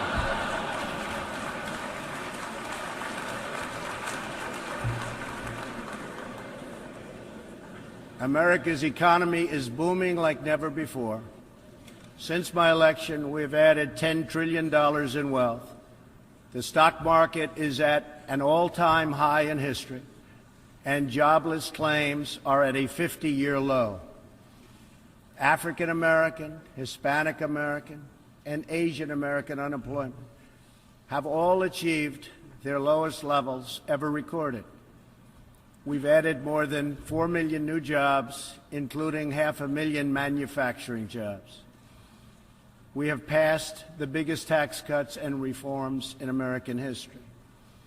We've started the construction of a major border wall, and we have greatly strengthened border security. We have secured record funding for our military, $700 billion this year, and $716 billion next year. Our military will soon be more powerful than it has ever been before. In other words, the United States is stronger, safer, and a richer country than it was when I assumed office less than 2 years ago. We are standing up for America and for the American people, and we are also standing up for the world. This is great news for our citizens and for peace-loving people everywhere. We believe that when nations respect the rights of their neighbors and defend the interests of their people, they can better work together to secure the blessings of safety, prosperity, and peace. Each of us here today is the emissary of a distinct culture, a rich history, and a people bound together by ties of memory, tradition, and the values that make our homelands like nowhere else on earth. That is why America will always choose independence and cooperation over global governance, control, and domination. I honor the right of every nation in this room to pursue its own customs, beliefs, and traditions. The United States will not tell you how to live or work or worship. We only ask that you honor our sovereignty in return. From Warsaw to Brussels to Tokyo to Singapore, it has been my highest honor to represent the United States abroad. I have forged close relationships and friendships and strong partnerships with the leaders of many nations in this room, and our approach has always yielded incredible change. With support from many countries here today, we have engaged with North Korea to replace the specter of conflict with a bold and new push for peace. In June, I traveled to Singapore to meet face-to-face with North Korea's leader, Chairman Kim Jong-un. We had highly productive conversations and meetings, and we agreed that it was in both countries' interest to pursue the denuclearization of the Korean Peninsula. Since that meeting, we have already seen a number of encouraging measures that few could have imagined only a short time ago. The missiles and rockets are no longer flying in every direction. Nuclear testing has stopped. Some military facilities are already being dismantled. Our hostages have been released, and as promised, the remains of our fallen heroes are being returned home to lay at rest in American soil. I would like to thank Chairman Kim for his courage and for the steps he has taken, though much work remains to be done. The sanctions will stay in place until denuclearization occurs. I also want to thank the many member states who helped us reach this moment, a moment that is actually far greater than people would understand, far greater, but for also their support and the critical support that we will all need going forward. Special thanks to President Moon of South Korea, Prime Minister Abe of Japan, and President Xi of China. In the Middle East, our new approach is also yielding great strides and very historic change. Following my trip to Saudi Arabia last year, the Gulf countries opened a new center to target terrorist financing. They are enforcing new sanctions, working with us to identify and track terrorist networks, and taking more responsibility for fighting terrorism and extremism in their own region. The UAE, Saudi Arabia, and Qatar have pledged billions of dollars to aid the people of Syria and Yemen, and they are pursuing multiple avenues to ending Yemen's horrible, horrific civil war. Ultimately, it is up to the nations of the region to decide what kind of future they want for themselves and their children.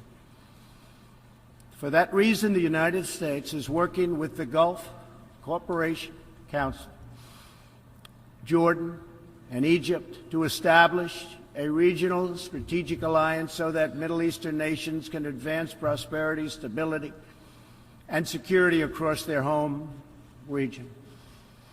Thanks to the United States military and our partnership with many of your nations, I am pleased to report that the bloodthirsty killers known as ISIS have been driven out from the territory they once held in Iraq and Syria.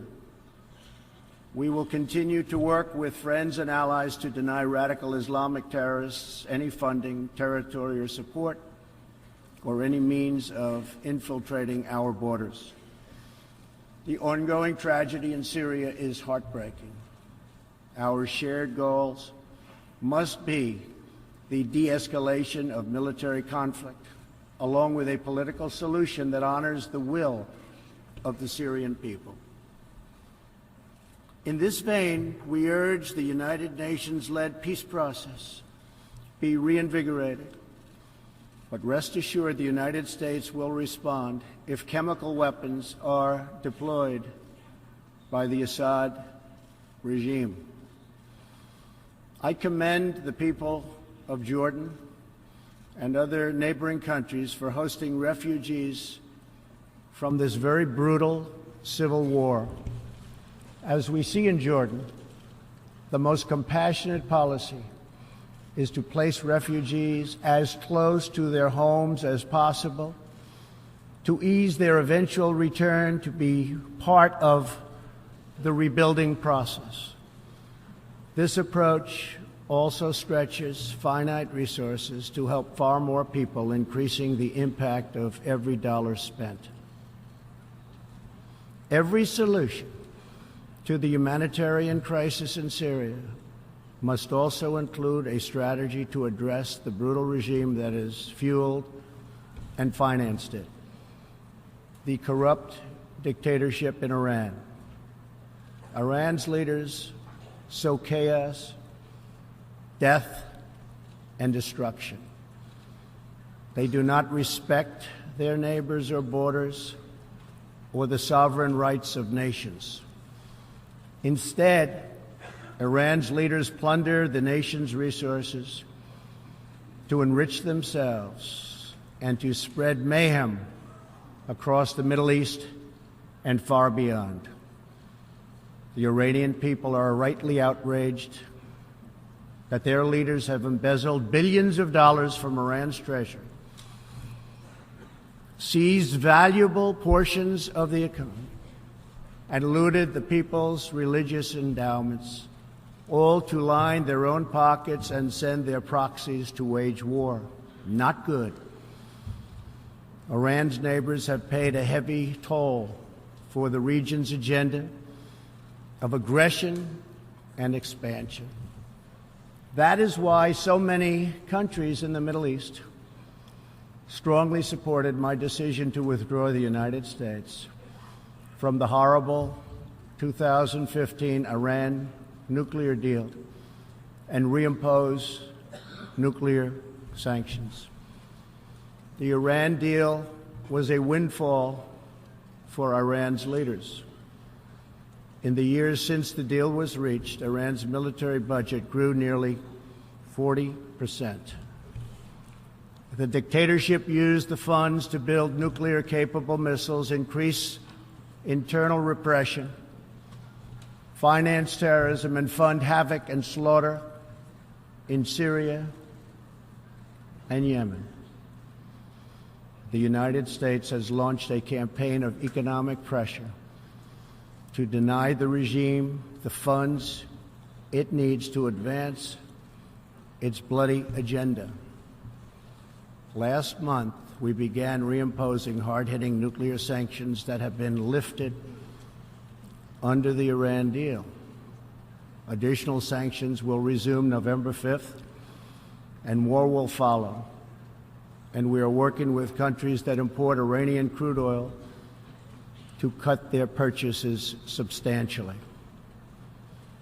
We cannot allow the world's leading sponsor of terrorism to possess the planet's most dangerous weapons. We cannot allow a regime that chants death to America and that threatens Israel with annihilation to possess the means to deliver a nuclear warhead to any city on earth. Just can't do it. We ask all nations to isolate Iran's regime as long as its aggression continues. And we ask all nations to support Iran's people as they struggle to reclaim their religious and righteous destiny. This year, we also took another significant step forward in the Middle East in recognition of every sovereign state to determine its own capital. I moved the U.S. Embassy in Israel to Jerusalem. The United States is committed to a future of peace and stability in the region, including peace between the Israelis and the Palestinians. That aim is advanced, not harmed, by acknowledging the obvious facts. America's policy of principled realism means we will not be held hostage to old dogmas, discredited ideologies, and so-called experts who have been proven wrong over the years, time and time again. This is true not only in matters of peace, but in matters of prosperity. We believe that trade must be fair and reciprocal. The United States will not be taken advantage of any longer. For decades, the United States opened its economy, the largest by far on earth, with few conditions. We allowed foreign goods from all over the world to flow freely across our borders. Yet, other countries did not grant us fair and reciprocal access to their markets in return. Even worse, some countries abused their openness to dump their products, subsidize their goods, target our industries, and manipulate their currencies to gain unfair advantage over our country. As a result, our trade deficit ballooned to nearly $800 billion a year. For this reason, we are systematically renegotiating broken and bad trade deals. Last month, we announced a groundbreaking U.S.-Mexico trade agreement. And just yesterday, I stood with President Moon to announce the successful completion of the brand new U.S.-Korea trade deal. And this is just the beginning. Many nations in this hall will agree that the world trading system is in dire need of change. For example, countries were admitted to the World Trade Organization that violate every single principle on which the organization is based. While the United States and many other nations play by the rules, these countries use government-run industrial planning and state-owned enterprises to rig the system in their favor. They engage in relentless product dumping, forced technology transfer, and the theft of intellectual property. The United States lost over 3 million manufacturing jobs, nearly a quarter of all steel jobs, and 60,000 factories after China joined the WTO. And we have racked up $13 trillion in trade deficits over the last 2 decades. But those days are over. We will no longer tolerate such abuse. We will not allow our workers to be victimized, our companies to be cheated, and our wealth to be plundered and transferred. America will never apologize for protecting its citizens. The United States has just announced tariffs on another $200 billion in Chinese-made goods, for a total so far of $250 billion. I have great respect and affection for my friend, President Xi, but I have made clear our trade imbalance is just not acceptable. China's market distortions and the way they deal cannot be tolerated. As my administration has demonstrated, America will always act in our national interests.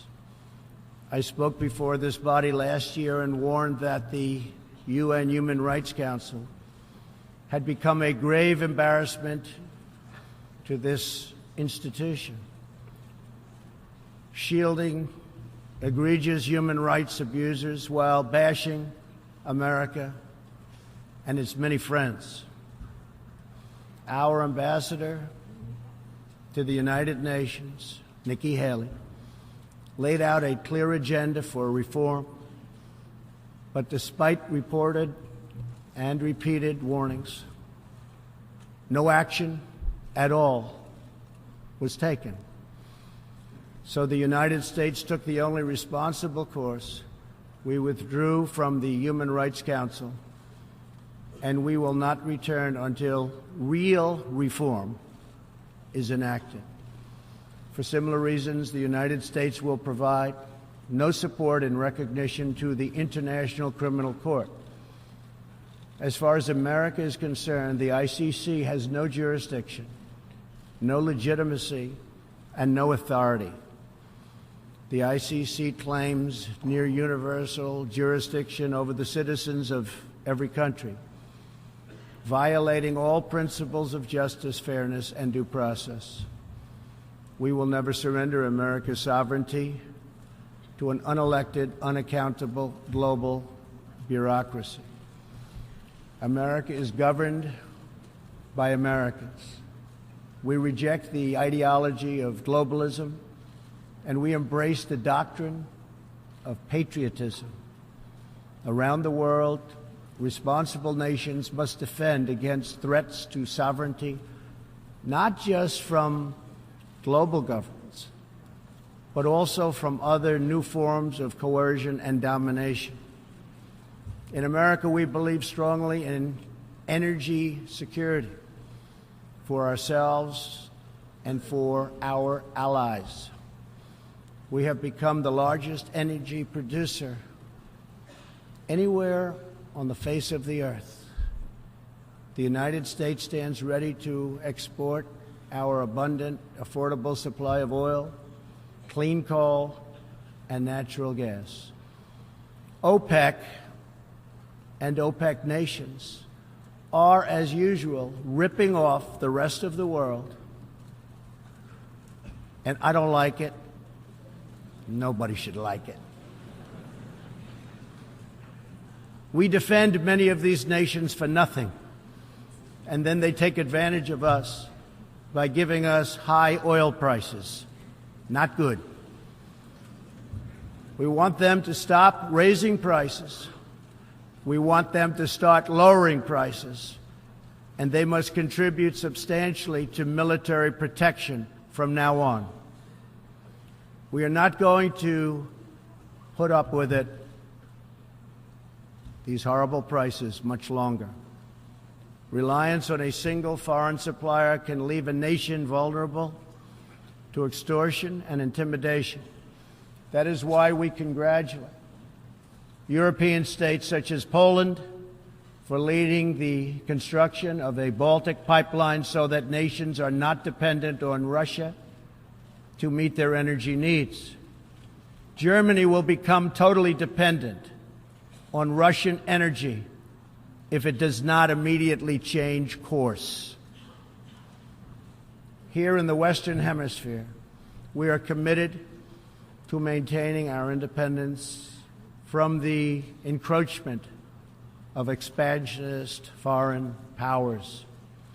It has been the formal policy of our country since President Monroe that we reject the interference of foreign nations in this hemisphere and in our own affairs.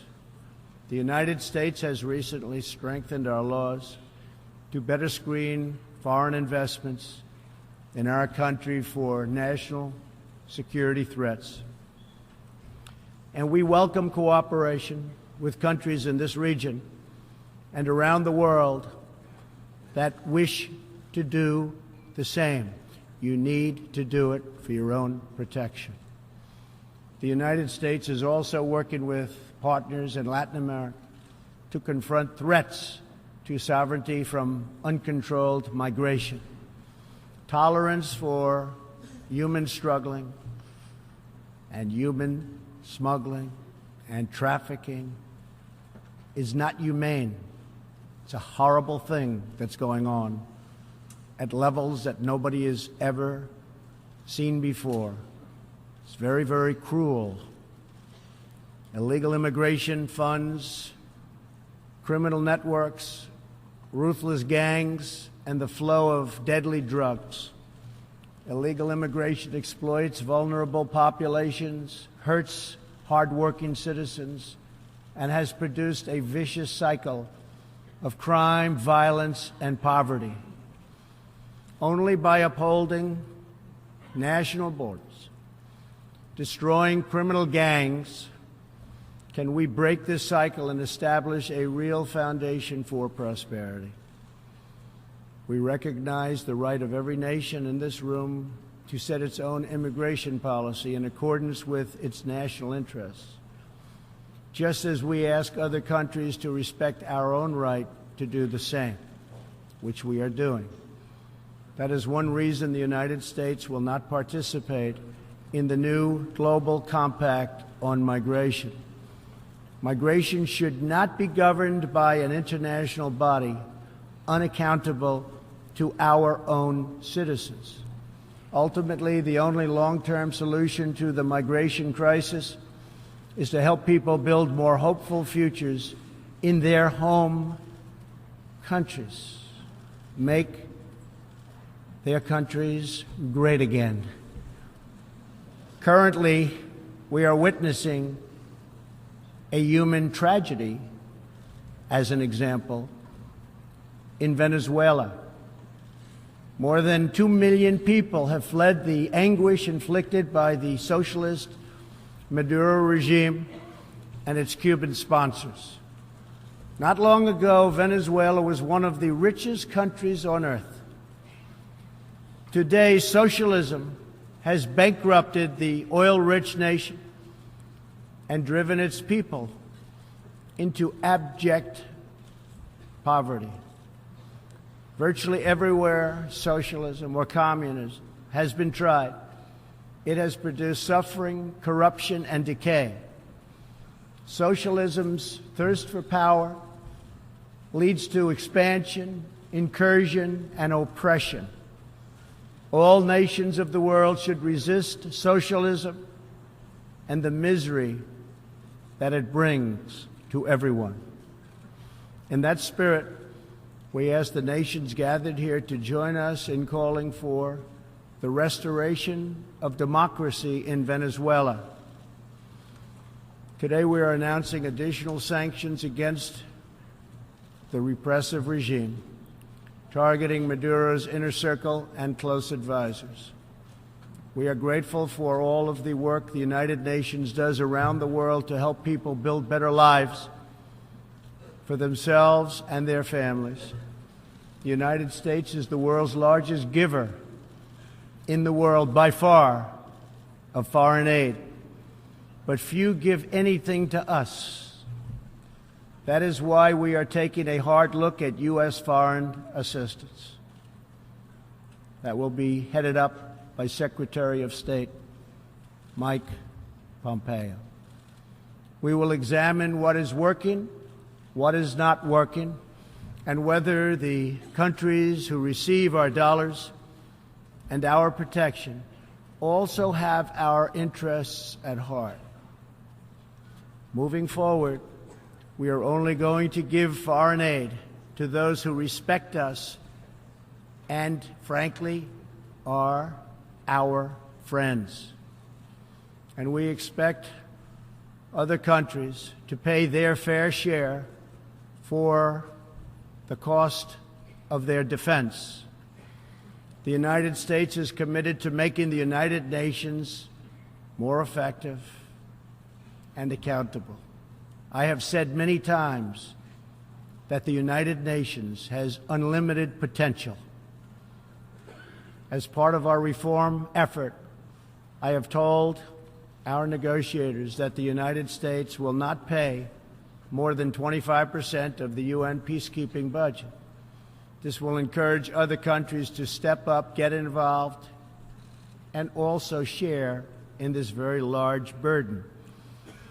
And we are working to shift more of our funding from assessed contributions to voluntary, so that we can target American resources to the programs with the best record of success.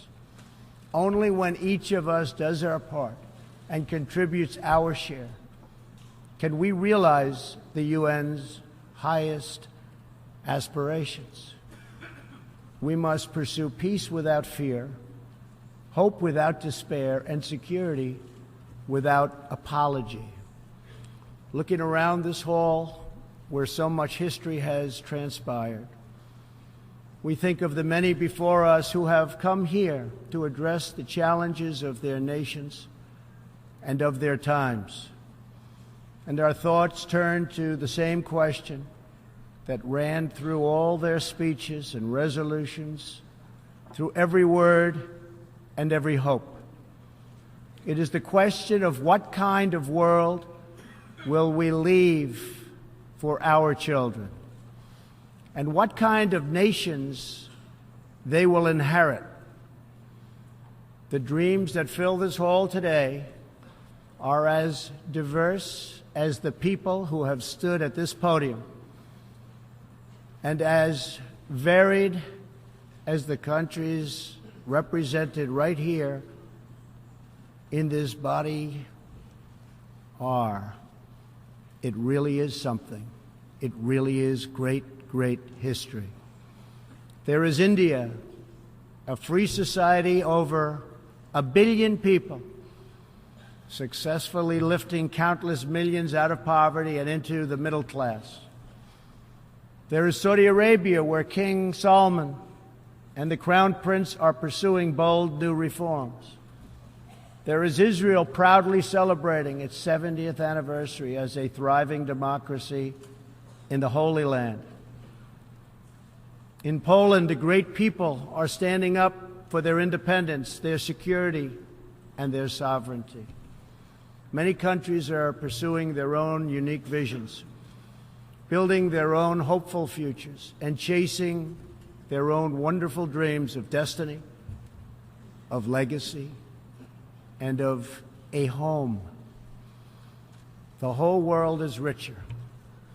Humanity is better because of this beautiful constellation of nations, each very special, each very unique, and each shining brightly in its part of the world. In each one, we see awesome promise of a people bound together by a shared past and working toward a common future. As for Americans, we know what kind of future we want for ourselves. We know what kind of a nation America must always be. In America, we believe in the majesty of freedom and the dignity of the individual. We believe in self-government and the rule of law. And we prize the culture that sustains our liberty, a culture built on strong families, deep faith, and fierce independence. We celebrate our heroes. We treasure our traditions. And above all, we love our country. Inside everyone in this great chamber today, and everyone listening all around the globe, there is the heart of a patriot that feels the same powerful love for your nation, the same intense loyalty to your homeland. The passion that burns in the hearts of patriots and the souls of nations has inspired reform and revolution, sacrifice and selflessness, scientific breakthroughs, and magnificent works of art. Our task is not to erase it, but to embrace it, to build with it, to draw on its ancient wisdom, and to find within it the will to make our nations greater, our region safer, and the world better. To unleash this incredible potential in our people, we must defend the foundations that make it all possible. Sovereign and independent nations are the only vehicle where freedom has ever survived, democracy has ever endured, where peace has ever prospered. And so we must protect our sovereignty and our cherished independence above all. When we do, we will find new avenues for cooperation unfolding before us. We will find new passion for peacemaking rising within us. We will find new purpose, new resolve, and new spirit flourishing all around us, and making this a more beautiful world in which to live. So together, let us choose a future of patriotism, prosperity, and pride. Let us choose peace and freedom over domination and defeat.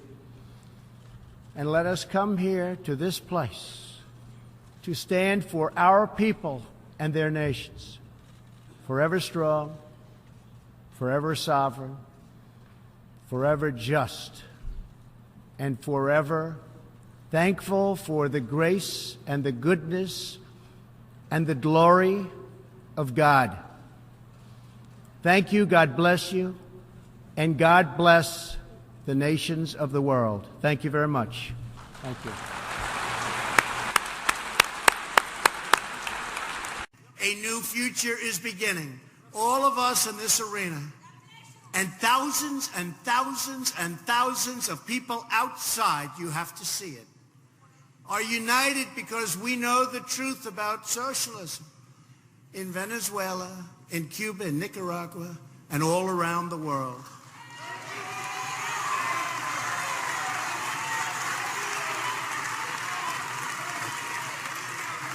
Socialism promises prosperity, but it delivers poverty.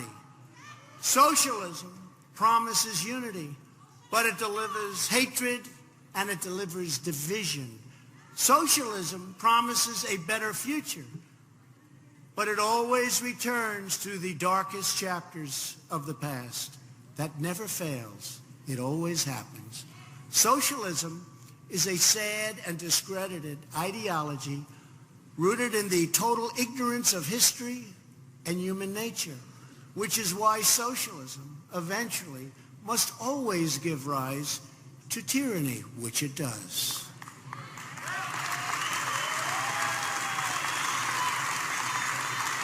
Socialists profess a love of diversity, but they always insist on absolute conformity. We know that socialism is not about justice. It's not about equality. It's not about lifting up the poor. Socialism is about one thing only: power for the ruling class.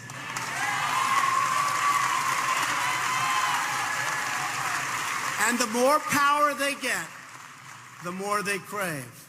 They want to run healthcare, run transportation and finance, run energy, education, run everything. They want the power to decide who wins and who loses, who's up and who's down, what's true and what's false, and even who lives and who dies.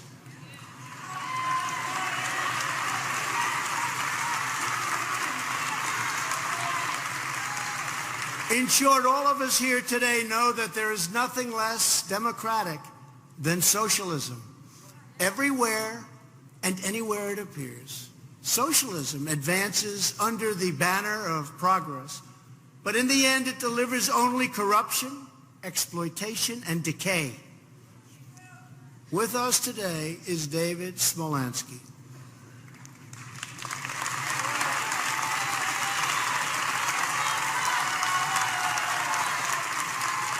David was one of the youngest mayors in Venezuelan history when the Maduro regime removed him from office and issued a warrant for his arrest.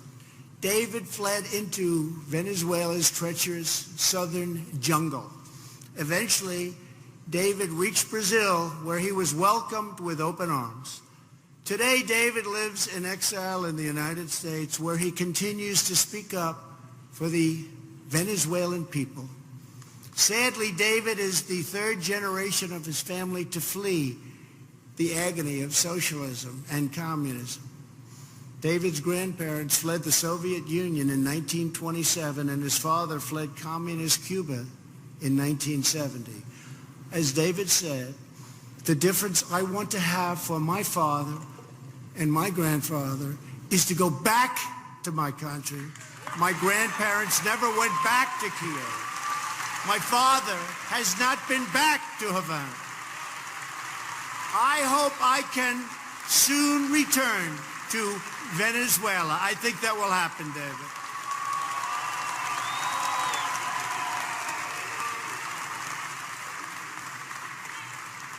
Thank you very much, David.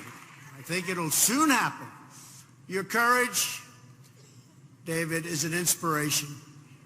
And not only David, many of the people in this room, you've been through much. But you see it coming to the end. You see it really coming to an end for the first time. For the first time, you're seeing it. Because the United States, a true great nation, is behind you.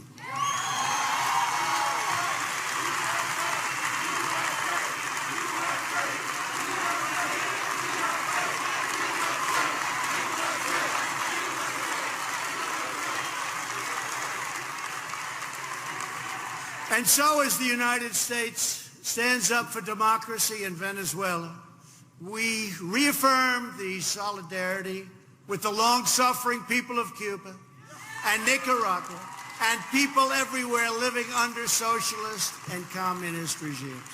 And to those who would try to impose socialism on the United States, we again deliver a very simple message. America will never be a socialist country.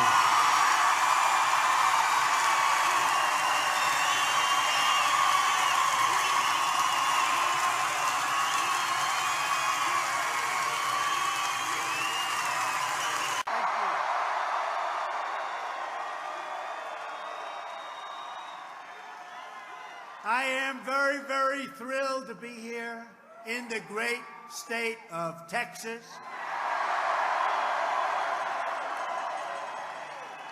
Right on the banks of the legendary Rio Grande, where, by the way, I don't know, you heard, right?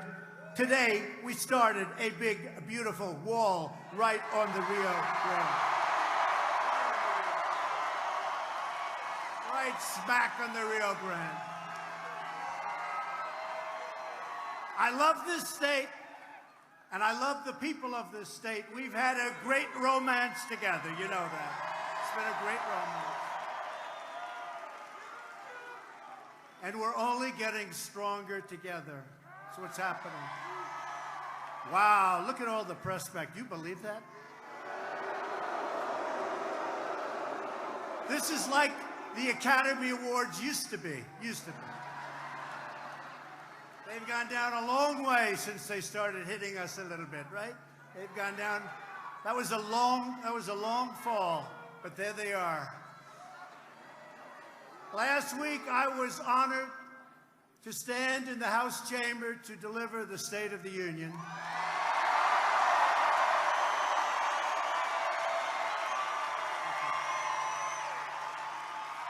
And I ask both parties to come together to choose greatness for America. Since taking office 2 years ago, our economy is now the hottest economy anywhere on earth.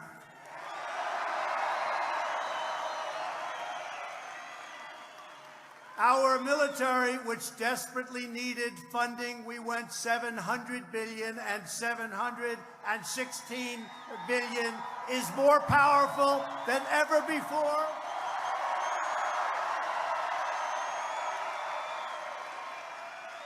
That was not a good situation. It was tired and depleted. Our great warriors were not taken care of. Now they're taken care of again the way they should be.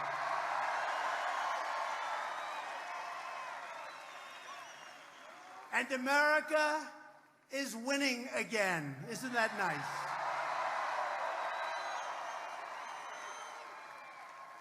We're fighting for all Americans from all backgrounds, of every age, race, religion, birthplace, color, creed. We're fighting for ourselves. We're fighting for all Americans. And what is it? America first. Remember, it's America first.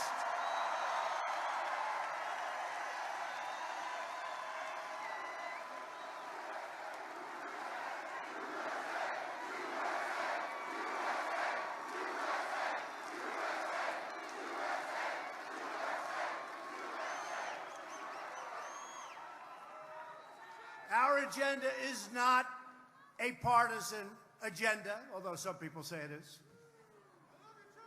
Every once in a while it does become that way, right? It's a mainstream, common sense agenda of the American people. It's where we want to be and where we want to go.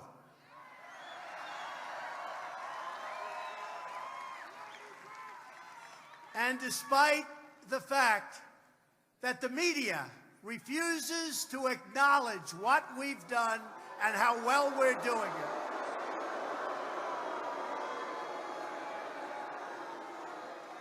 a new poll just came out as I was coming on, and it shows, I don't know how you can do this. I don't think I've had a good story in years. I don't get good press. I used to get great press until I decided to run for office. And we have done together an incredible job. And a new poll just came out today. Rasmussen, one of the most respected polls, one of the polls that got the election right. So I have to remember that. You know what the number is? 52% with no good news. Explain that. Explain that.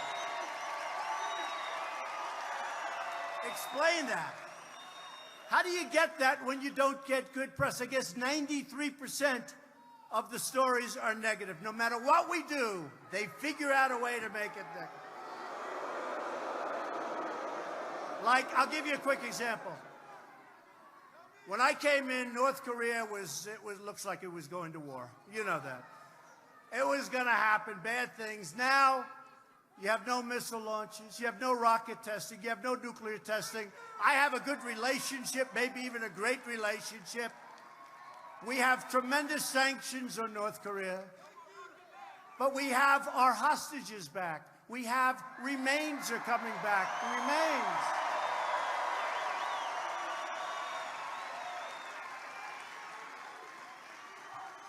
And our presidents have been dealing with North Korea for many, many decades, many, many decades. And on a nuclear way over the last 20, 30 years. And all I hear is, can't you move faster? You know what? I left Singapore 15 months ago. They've been negotiating for 85 years or something. So now their complaint is, what's taking them so long? I heard one of our great geniuses from a previous administration telling me how to negotiate with North Korea when they got taken advantage of like nobody I've ever seen before. So someday, with all of us, this is all of us, and those hats are beautiful, by the way. Someday,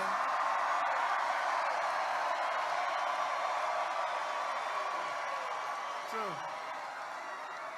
Someday, they're going to appreciate us all, and I'm going to Vietnam, to Hanoi, in the near future, 27th and 28th of February, to have another summit. And hopefully, we do as well with the second summit as we did with the first. I hope so.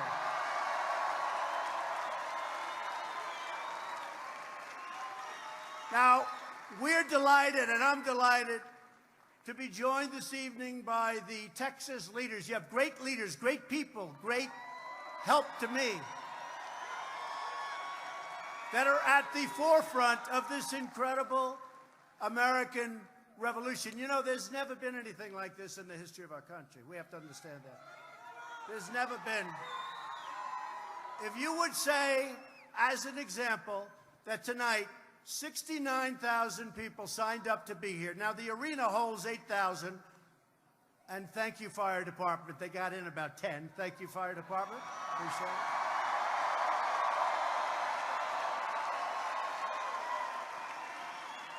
But if you want to really see something, go outside. Tens of thousands of people are watching screens outside.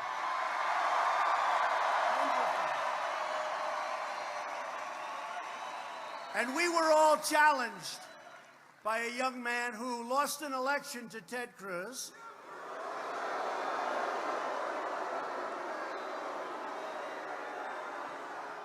And then they said, you know what?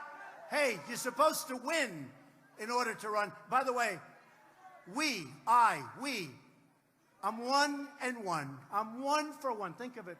We had one election, we won. Now we're going to be 2 for 0, and everything's going to be perfect.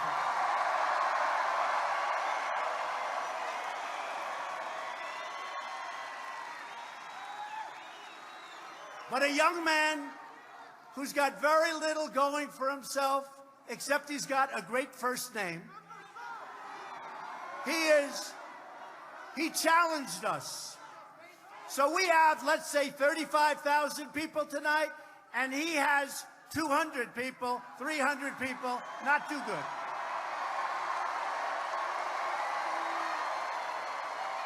In fact, what I would do is I would say that may be the end of his presidential bid, but he did challenge it. So I want to introduce some great people. Your governor, Greg Abbott. Greg. Where is he? Where's Greg?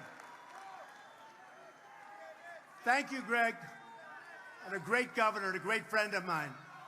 Lieutenant Governor Dan Patrick. Thanks, Dan. Thank you, Dan. Look at him in the corner. So shy.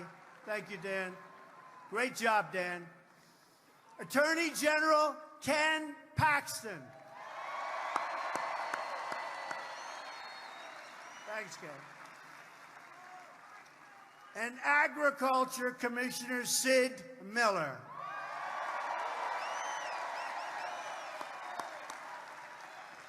Thank you, Sid. Thank you, everybody. Thanks, Ken. Great job you do. And we're especially grateful to your wonderful senators, John Cornyn and Ted Cruz.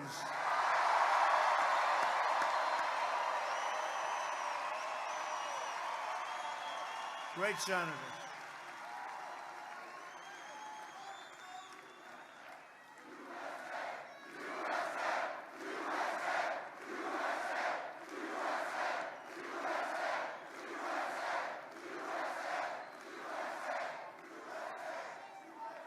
And we have a lot of your congressmen and women.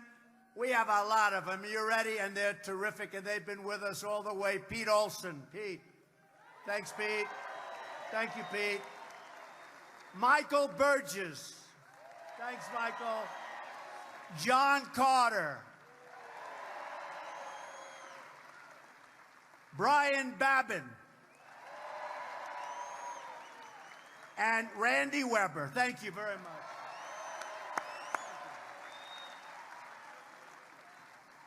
We are in the midst of an economic miracle. That's what's happened. You look all over the world and you study and you see what's going on. You can look at China. We have a team right now in China. They want to make a deal very badly. Those tariffs are costing them a lot of money, and they're going into our treasury. Remember that. We're filling up with billions of dollars. And did you see I haven't been here very long, the trade deficit really went down very big this last month. And people are saying, whoa, I told you so. That's what I do. That's what I do.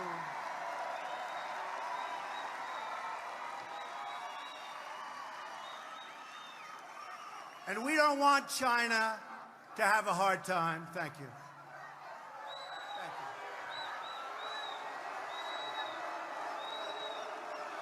Thank you. I can only tell you this. We're going to make great deals on trade. We're going to make great deals on military. When we defend another nation that's rich, they have to help us out. Do we agree? They have to help us out. And they're doing it. They're doing it. You saw South Korea. They were paying us $500 million a year. I say, you got to do more. You got to do more. Anyway, now they're up to almost $900 million. That was like on 2 phone calls. I said, why didn't they do this before? They said, nobody ever asked. Nobody asked. You pick up almost $500 million a year. Nobody asked. We're defending rich countries. They've got to help us out, folks. They got to help us out. Sorry. And you know what? They're going to like us more, and maybe more importantly, they're going to respect us. Since the election, we have created 5.3 million new jobs, including more than 500,000 new manufacturing jobs. Remember, manufacturing was dead. They said manufacturing was dead. Previous administration. You'll never have it. You need the magic wand. That's what they said. We found the magic wand. And by the way, those numbers are small compared to what's happening, compared to all of the companies that are moving in. The unemployment.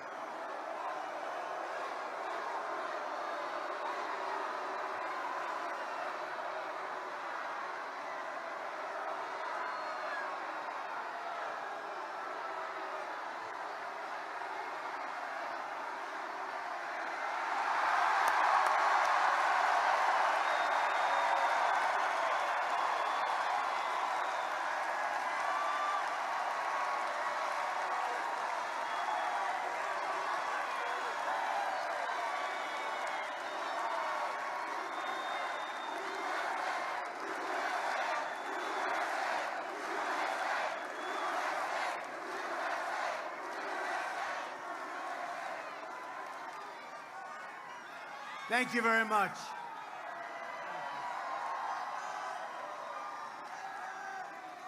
The unemployment rates for African Americans, Hispanic Americans, and Asian Americans have reached the lowest level in the history of our country.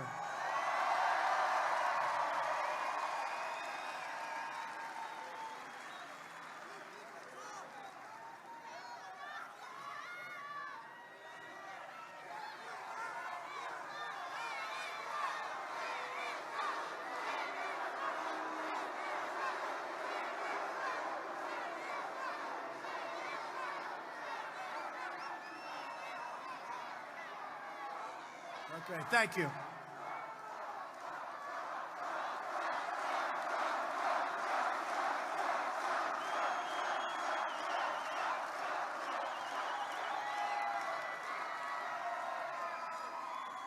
Thank you. You all right? Everything okay? Please? Okay, thank you. Thank you. And women have filled almost 60% of the new jobs created last year, which were a record number. We passed massive tax cuts for working families, and we canceled a record number of job-killing regulations. That's why your oil and gas is coming back.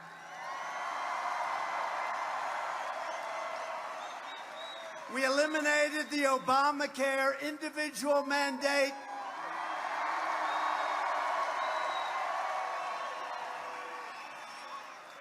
And to give critically ill patients access to life-saving treatments, we did something that they haven't been able to do for a long time. We passed Right to Try. Right to Try.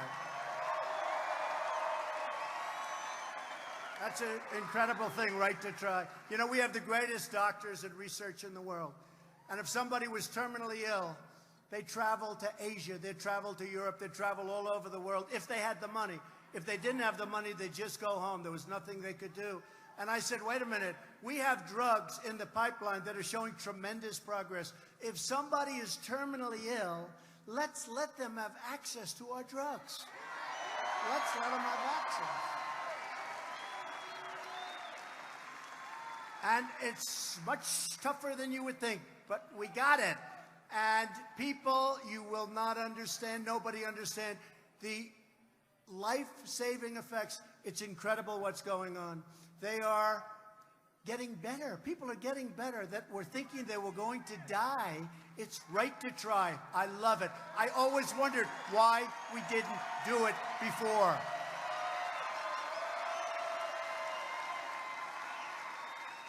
Now, the people in Texas won't care much about this, but the United States is now the #1 producer of oil and natural gas on Earth.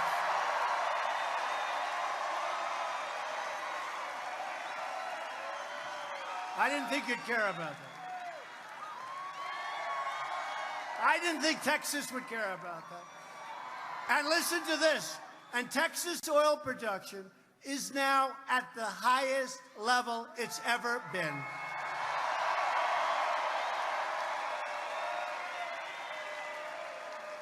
And only for the great oil professionals in the room, we're getting those pipelines approved so fast, you'll be able to practically double up on oil production, oil and gas. They're getting approved at record levels and record time. That means more money, more security, and more independence for our country. It's very simple. Another one they said could never get passed. They've been trying to do it for 40 years. We passed VA choice, Veterans Choice.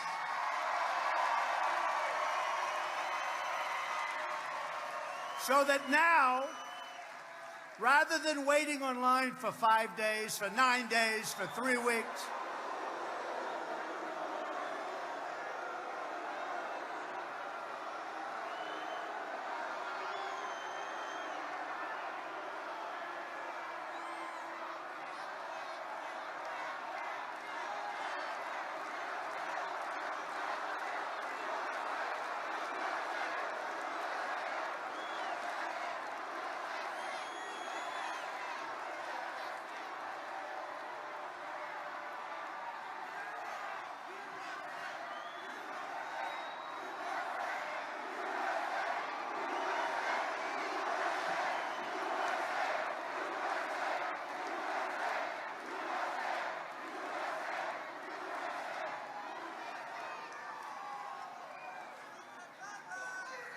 where do these people come from? Where do they come from?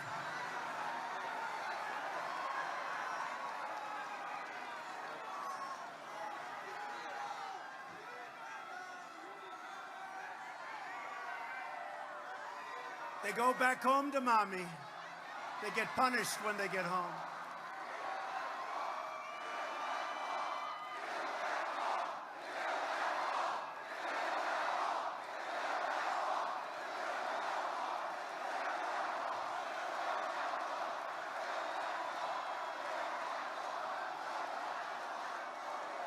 Now, you really mean finish that wall, because we built a lot of it. Finish that wall. But before we get to the wall, So VA accountability and VA choice. Accountability, we couldn't fire anybody from the Veterans Administration. We couldn't fire anybody. They could treat our veterans badly. We had to take it. Now you get rid of them. And VA choice, they'd wait online for days and weeks. They couldn't see a doctor.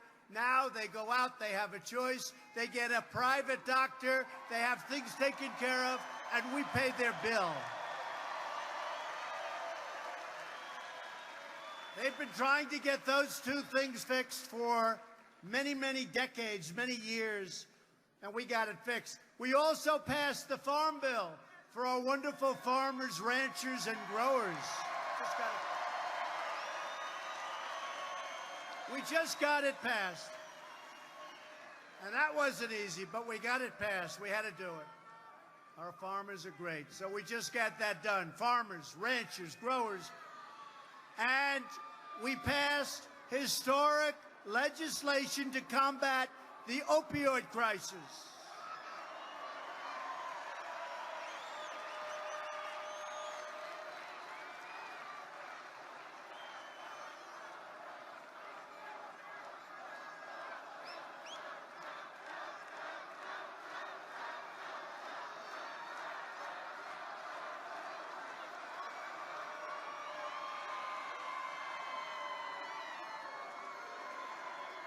Thank you.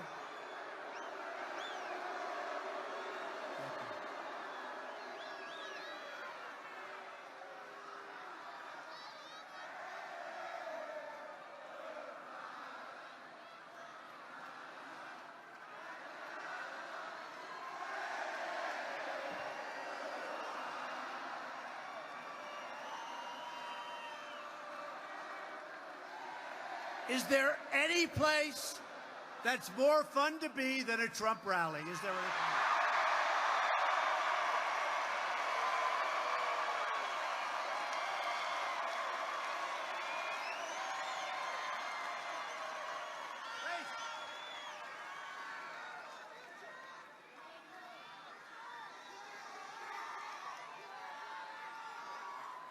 You know, they all said, Mr. President, we loved the tone of your State of the Union speech.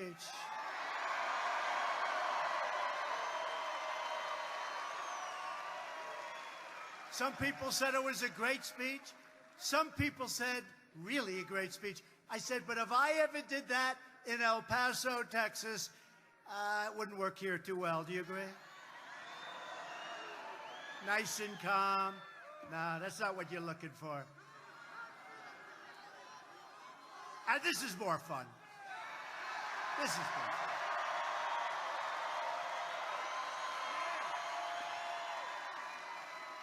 And we just signed groundbreaking criminal justice reform into law. Nobody thought that was going to be happening. In my address last week, I asked lawmakers in both parties to cross the aisle and join together for the common good for all Americans. Democrats have to stop being so angry. They're angry.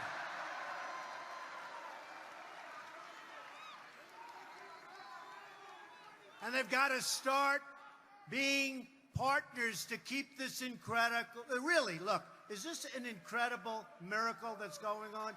We want to keep it going. Keep it going, and it will keep going. It will keep going. There's so much to celebrate in our country. The economy, the military, so many things we've done scientifically. The world is trying to copy what we've done. They're not going to be able to do it. Not anymore. They were catching up fast. Now they're going in the wrong direction. Unfortunately, many of the Democrats in Congress responded to my call for bipartisan cooperation by instead choosing really, hey, look, did you ever see anything? Radical resistance. It's the radical left. But maybe it'll change. Maybe it'll change.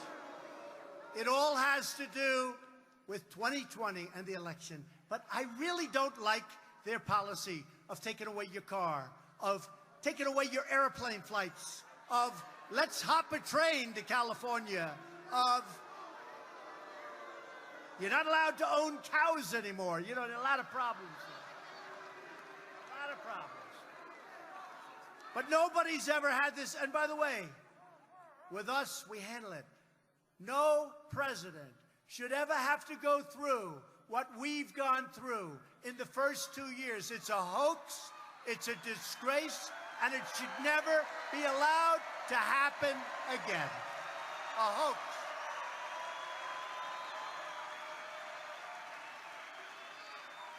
Just recently, as an example, Senator Richard Burr from the great state of North Carolina, he's chairman of the Senate Intelligence Committee, and they've been investigating this Russia hoax for 2 years. Think of it.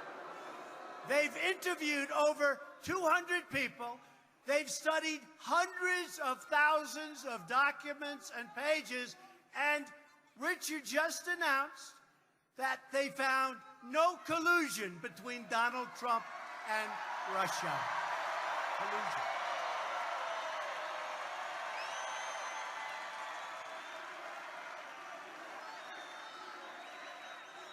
The fact is that the real collusion was between Hillary and the Democrats and the other side with Russia. That's where the collusion is.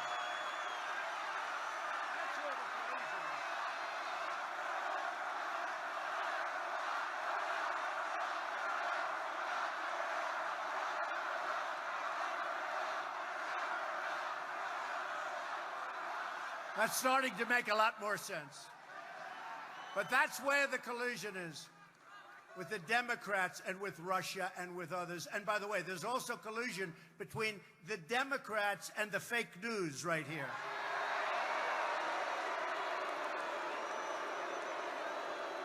And they know it better than anybody.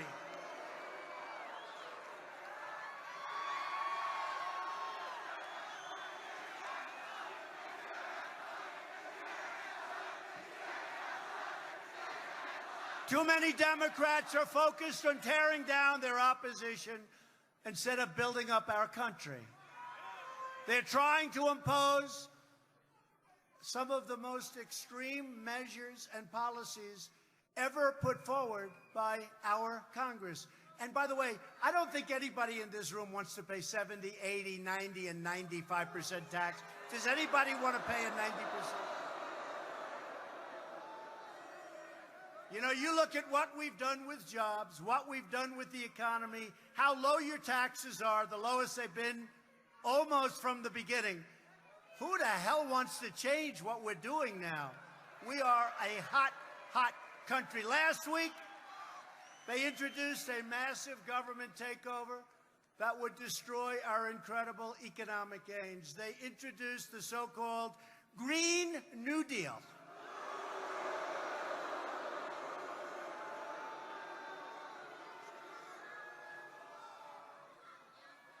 It sounds like a high school term paper that got a low mark. It would shut down American energy, which I don't think the people in Texas are going to be happy with that. It would shut down a little thing called air travel. How do you take a train to Europe? You know, this crazy senator from Hawaii, they said, do you like it? Yes, I like it very much. Oh, really? How are we getting to Hawaii on a train? She didn't think about that one, but she's thinking about it. She'll figure it out.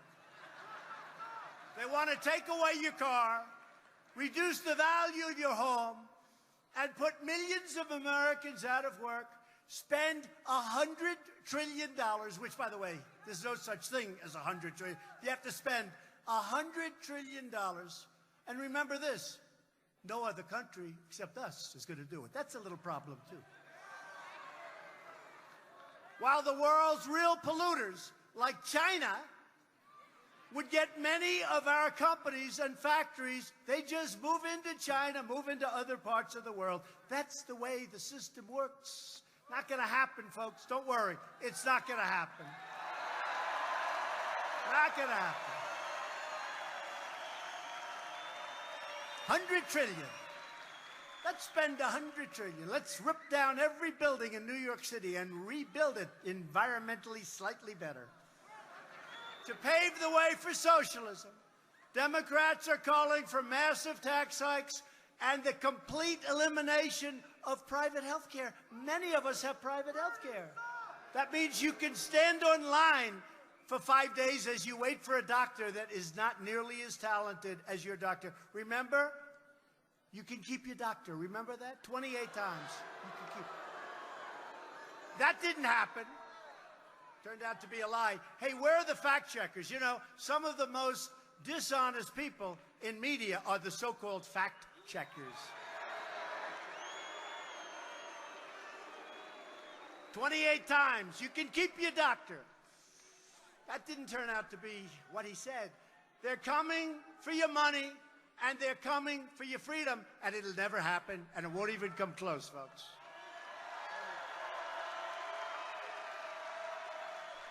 Democrats are also pushing extreme late-term abortion.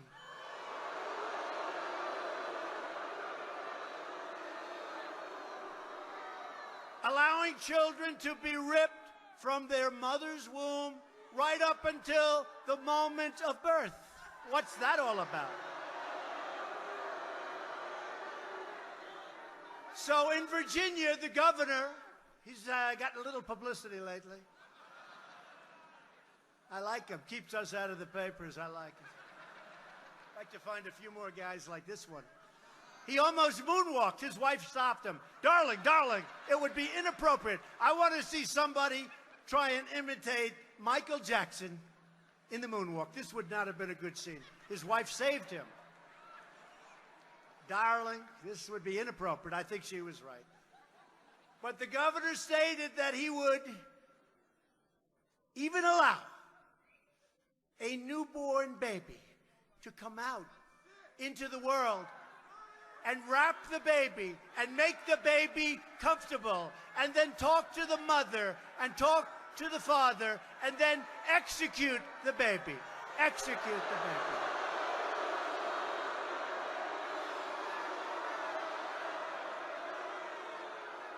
Incredible. Millions of innocent, beautiful babies are counting on us to protect them, and we will. That is why last week I called on Congress with your great congressman over there. Thank you, fellas. To immediately pass legislation prohibiting extreme late-term abortion.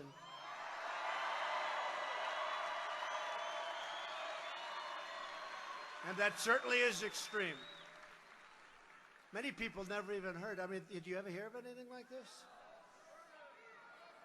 Democrats must also address the double standard on full display in Virginia. By the way, that state's going to go Republican pretty soon, I'm pretty sure.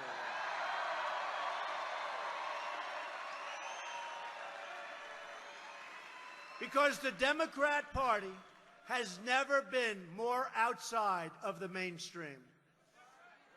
They're becoming the party of socialism, late-term abortion, open borders, and crime. This weekend, some Democrats even proposed a measure that would force the release of thousands of criminal illegal aliens, including dangerous felons convicted of rape, sex trafficking, violent assault, and even murder into our country. Can you believe this? Their proposal would put a hard cap on the number of illegal aliens that our brave ICE officers, we love our ICE officers,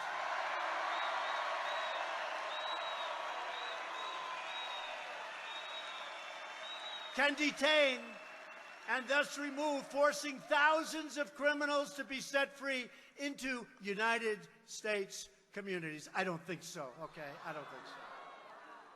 And I want to thank our ICE officers. What they put up with is incredible. And that includes Border Patrol, and that includes law enforcement, let's face it. Law enforcement.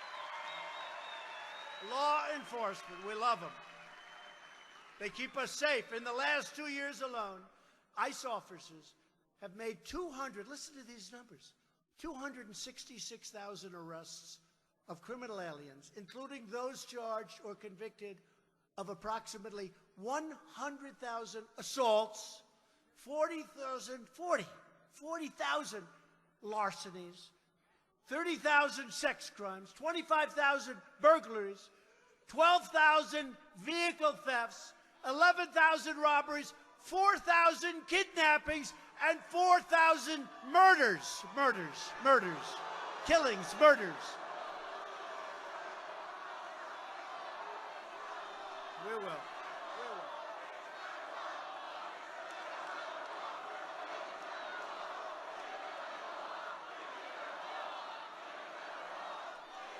If we cut detention space, we are cutting loose dangerous criminals into our country. Slashing ICE detention is the first step of many for the far left. I call them the radical left.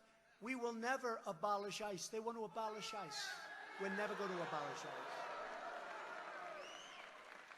So let me state very clearly to those pushing this ridiculous and radical agenda, I will never sign a bill that forces the mass release of violent criminals into our country.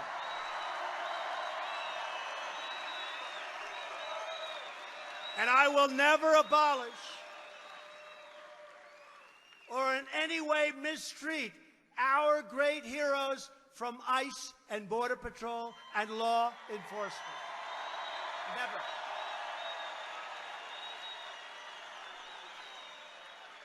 We will always stand with those brave men and women. We'll always be with them. We're going to take care of them just like they take care of us. Remember that. Remember that. Now, I have to tell you, as I was walking up to the stage, they said that progress is being made with this committee. Just so you know, we're building the wall anyway. They say that progress has been made with this bill.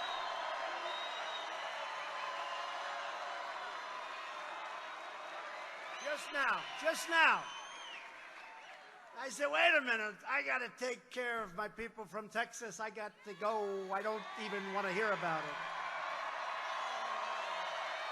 I don't want to hear about it.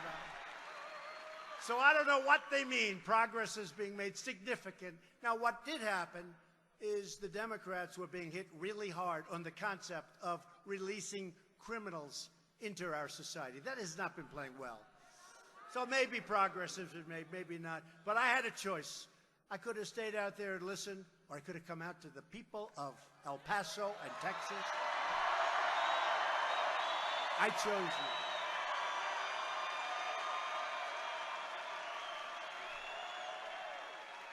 I chose you.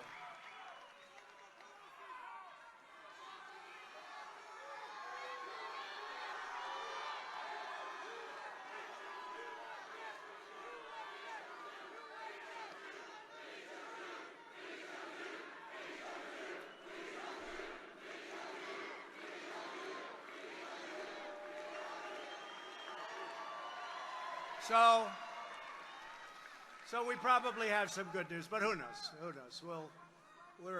We're setting the stage, folks. You know what it's called, right? It's called we're setting the stage. We're setting the table. We're doing whatever we have to do. The wall's being built. It'll continue. It's going at a rapid pace. The Rio Grande. It's happening. Go check it out.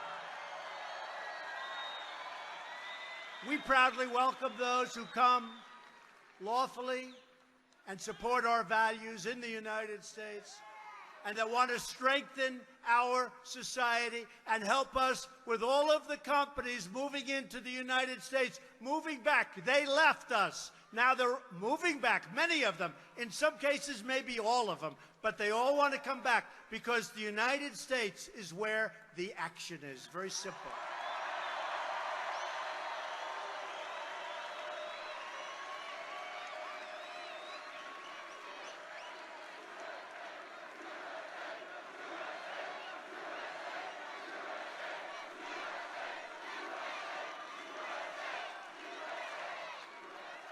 where the action is. And it is, we're most proud of the fact. You look at the car companies, they're moving back. They're going into Michigan. They're going into Pennsylvania. They're going back to Ohio. So many companies are coming back. And by the way, that's why I want people to come into our country, but they have to come in legally, and they have to come in through merit, so they can help us build our country. Make America great again. Pretty soon, we're going to be singing, Keep America Great. Keep America great.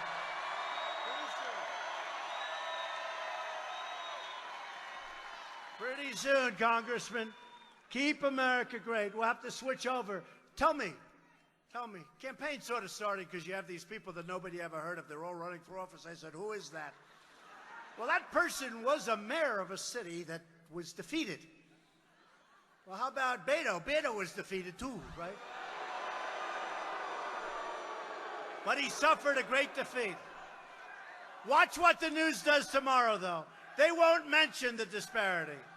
They won't mention the disparity tomorrow. They'll say, Beto O'Rourke. That's his last name, right? O'Rourke? Beto O'Rourke had a wonderful rally of about 15 people. Now, when they get honest, when the media starts becoming honest, and maybe they will, because we've done something that's never been done before. We have suffered a totally dishonest media, and we've won, and it's driving them crazy.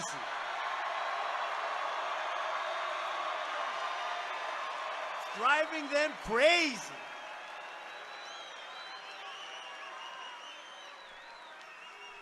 It's driving them crazy, but look at them. They still come. I've never seen anything like it.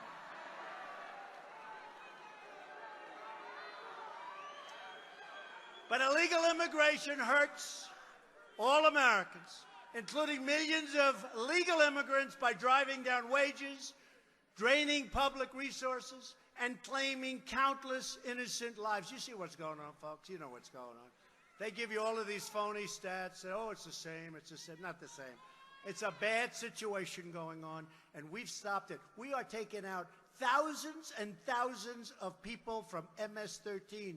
We're bringing them the hell out of our country. Thousands. But if we had proper border security, including a very powerful wall, we wouldn't have to work so hard. And it would be a lot safer and a lot better. My administration is committed to ending illegal immigration while modernizing our legal immigration system, which has been in terrible shape for many, many decades, to prioritize the admission of those who can support themselves financially and contribute to our economy, people that come in on merit.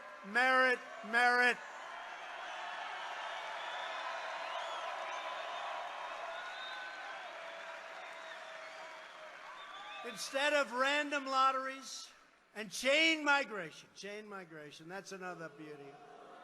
We want a merit-based system for entry. This will improve living conditions for all Americans living here today, both immigrant and U.S.-born. Everybody's going to be happy. And we need the people to take care of these companies that are moving. Our unemployment rate, real unemployment, 3.6, 3.7, and going down. Had a little blip because of a thing called the shutdown. But remember this, went up to 4. I said, boy, that's, you know how low 4 is? Do you know anybody else, any other president would have said, please give me 4, please. We had a little blip, went up from 3.7 to 4 just quickly.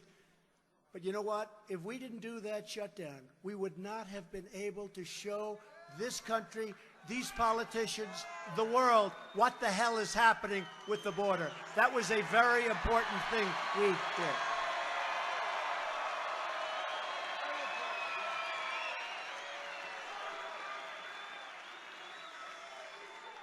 And the fact is, illegal immigration is a heartbreaking human tragedy. 1 in 3 women is sexually assaulted on the very long and dangerous journey north up to our country. Sex traffickers, these are the worst human beings on earth, exploit our porous border to sell young girls and women into modern-day slavery. You wouldn't even know that. Nobody knows that. And by the way, do you think they come in through the ports of entry? I listen to the Democrats. Let me be nice. Just say the Democrats. I won't be specific. And they say, oh, everything comes through the port. They don't do that. They drive out where there's no barrier, no wall. They make a left. Congratulations, you're in the United States. That's all. If you have 3 women tied up in the back seat of a car, you're not going through, folks, a port of entry where they do look in the back seat, at least, right?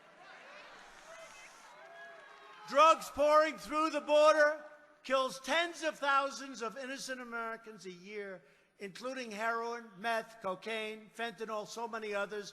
They come through the southern border. We have a drug problem over the last 6, 7, 10 years like we have never had before. We can have such a big cut in the numbers, in the percentages, if we get the wall built, if we have a strong wall with other things. But we need the wall, and it has to be built, and we want to build it fast. The number of illegal immigrants crossing our borders is so large that we've nowhere to hold them. We have to build. They want buildings. They want jails. They want these people. How about the word caravan? Caravan. I think that was one of mine, but looked like a caravan. Where you have thousands and thousands of people coming from Guatemala, from Honduras and El Salvador, and they march up through Mexico. And by the way, if we didn't have walls in those areas, in some cases that we put up, in many cases where we reinforce, in many cases where our great military helped us with barbed wire, you would have people pouring in. They don't pour in. The problem is our laws are so bad that there's no way we can quickly remove them. Other countries say, get out of here. We have to bring them through a court system. We sign their names. They touch our land. We sign them up. We explain to them, please come back in 6 years for court.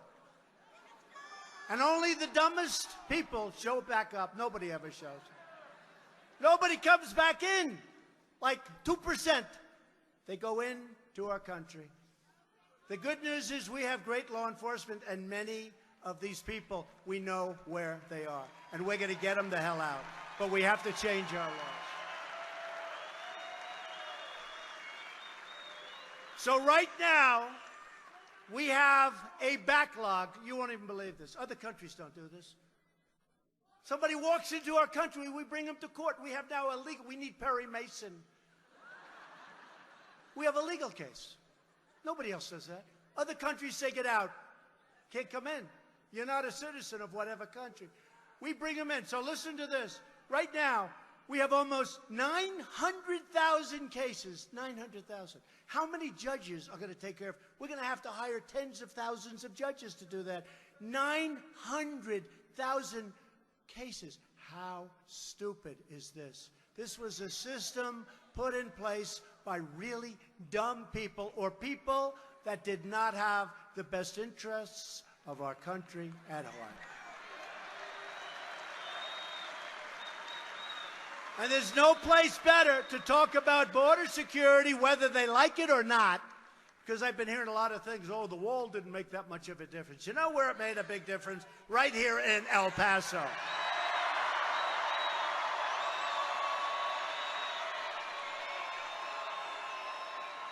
And I've been watching where they've been trying to say, oh, the wall didn't make that much. Well, you take a look at what they did with their past crimes and how they made them from very serious to much less serious. You take a look at what the real system is. I spoke to people that have been here a long time. They said when that wall went up, it's a whole different ball game. Is that a correct statement? Whole different ball game. I'll give you another example, and I don't care whether a mayor is a Republican or a Democrat. They're full of crap when they say it hasn't made a big difference.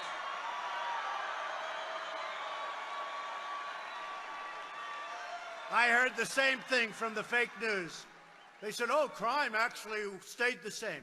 Didn't stay the same. Went way down. And look at what they did to their past crimes, and look at how they recorded those past crimes. Went way, way down. These people, you know, you think they'd want to get to the bottom of a problem and solve a problem, not try and pull the wool over everybody's eyes. So for those few people that are out there on television saying, oh, it didn't make too much of a difference, it made a tremendous... People from El Paso, am I right?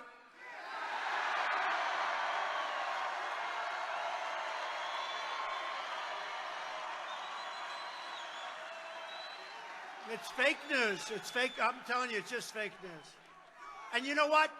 You wouldn't even have to know. You can say that automatically without even knowing. It's like, it's obvious. It's common sense. Just a few thousand feet, as an example, from where we stand right now on the other side of the border, it's one of the most dangerous cities in the world, Juarez, Mexico.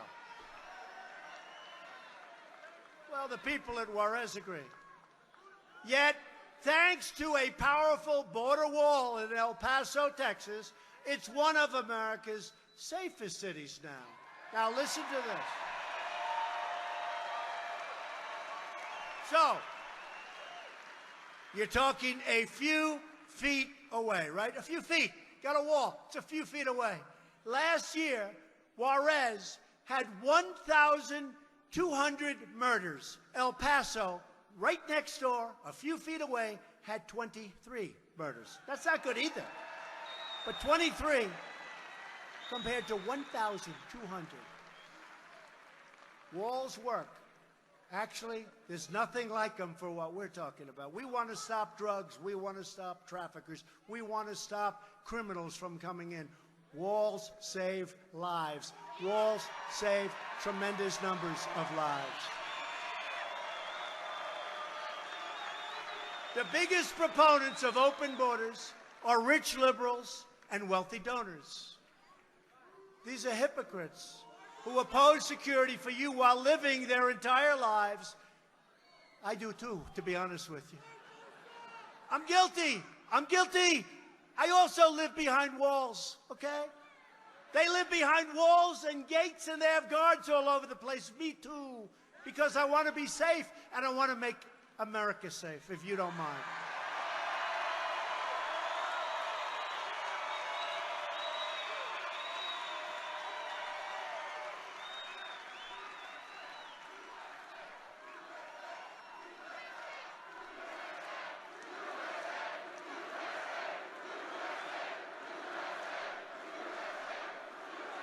So security should not belong only to the rich and to the powerful. Safety is the birthright of every American, which is why we must finish the wall. It's happening. Because walls are not immoral, as it was said. Human trafficking is immoral. Drug peddling is immoral. Child smuggling is immoral. Sanctuary cities that get Americans killed, they're immoral. Open borders are dangerous and immoral. My administration has put forward a compromise that really is a compromise, and I hate to even compromise on things like this, but it's showing common sense, it's compassionate, and it's going to solve our problem, and the cost is a fraction. When you look at the drugs that are pouring across from Mexico, if it stopped a small percentage, and it won't, it'll stop a large percentage, it would pay for itself in a matter of weeks. That's the kind of numbers you're talking about. A matter of weeks. And by the way, I hate to say this because we have a very good relationship, but Mexico had the highest number of killings that they've ever had. Almost 40,000 people were murdered in Mexico. Mexico's not too far away, and we need to take care of our people, and we're going to do that, and it's happening a lot faster than anybody thought, and I love that sign. Thank you.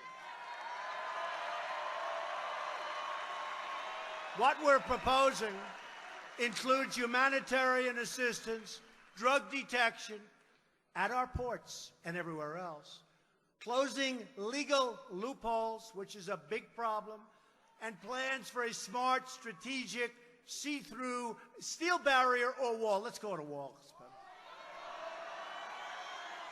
This wall will be built in the areas identified by border agents as having the greatest need, while safely directing people and commerce to our many lawful ports of entry, which we're beefing up in every way. Structurally, we're beefing up the ports of entry, and mechanically, we have equipment now that can spot drugs. It's incredible stuff. It's expensive. It's incredible. By the way, there is nothing better than a good old-fashioned German Shepherd. It's hard to believe, right?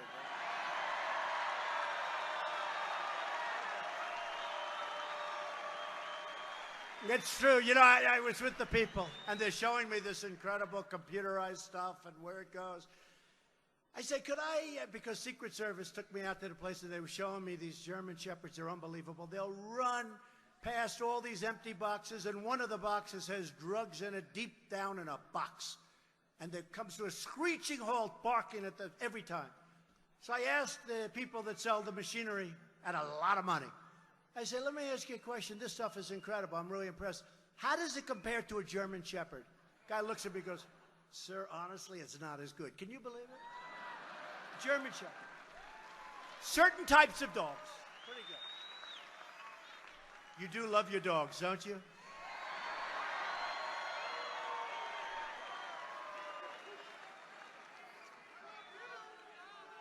I wouldn't mind having one, honestly, but I don't have any time. I don't have. How would I look walking a dog on the White House lawn? Would that be?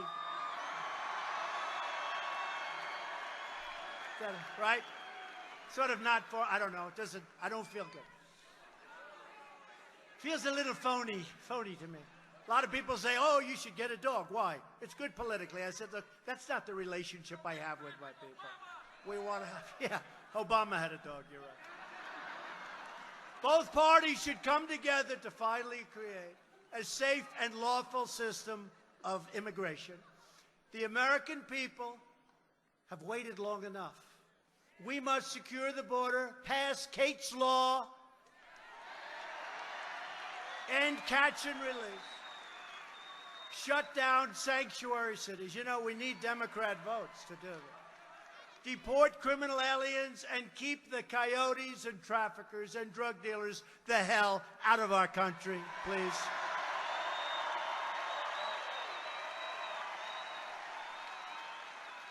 And the Democrats also need to confirm the more than 300 highly qualified nominees who are sitting in the Senate waiting for confirmation, people that have given up their lives to work in the Trump administration, and the Democrats aren't approving them. It's a record. It's total obstruction. It's a record in the history of our country. There has never been. Some people left their job a year and a half ago, 2 years ago, to become an ambassador or to work in one of our many great agencies, and we can't get Schumer and his friends to approve them. It's total obstruction. There's never been anything like it. Very, very unfair. Very unfair to these people. In many cases, seriously, they've left jobs, and they're waiting and waiting and waiting. They're slow walking every single one of them. It's a disgrace. As we fight to protect our borders, we must also protect our newfound prosperity. My administration has taken the toughest ever action to crack down on years of China's abuse, and its trade practices have been very unfair. And I have a lot of respect for President Xi, but he's representing China, and I'm representing the United States. So that's it.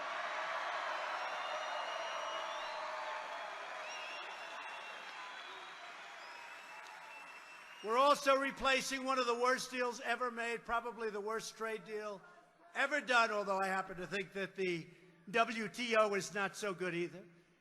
We're replacing NAFTA with a brand new U.S.-Mexico-Canada agreement that everybody is loving. Got to get Congress to approve it. We got to get Congress to approve it. We'll get it, I think, done. I mean, there's such obstruction in Congress. You know, they won't even do things that are good for our country now. They would rather have Trump have a loss than get something that's so good for our country. Our farmers are happy. Everybody's happy. And it's going to be jobs. You know what it does? It stops companies from moving out. It makes it very hard economically for companies to say, hey, thanks a lot. We're firing everybody. We're moving to Mexico. Makes it very, very hard. You know, that's been a bone of contention for me for many years. I've seen 25% and more of our automobile business move to Mexico. And it's not going to happen anymore. Not going to happen anymore.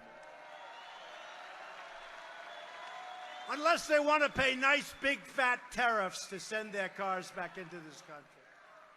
We've achieved, and by the way, tariffs have had an incredible effect. Just ask the folks in China, how are we doing with tariffs? You ask. And you ask, how are we doing in our negotiations? The fact is, and I say it openly, either they treat us fairly or they have to pay for the privilege of coming in and taking our wealth and taking our jobs. It's very simple. It's very, very simple. And if you look back at our country, when we were very rich, when we had no debt, when we had no problems economically, you take a look, 1888, the great tariff debate. You know what the debate was about? Our country had so much money, they had to debate what the hell to do with all the money, because tariffs were bringing in a fortune into the United States. So, at a minimum, countries are negotiating with us very seriously because of the fact that they don't want to have to pay to come in and take advantage of our country. That's at a minimum. Check it out. 1888. Have the press check it out. They'll say, Donald Trump said 1888.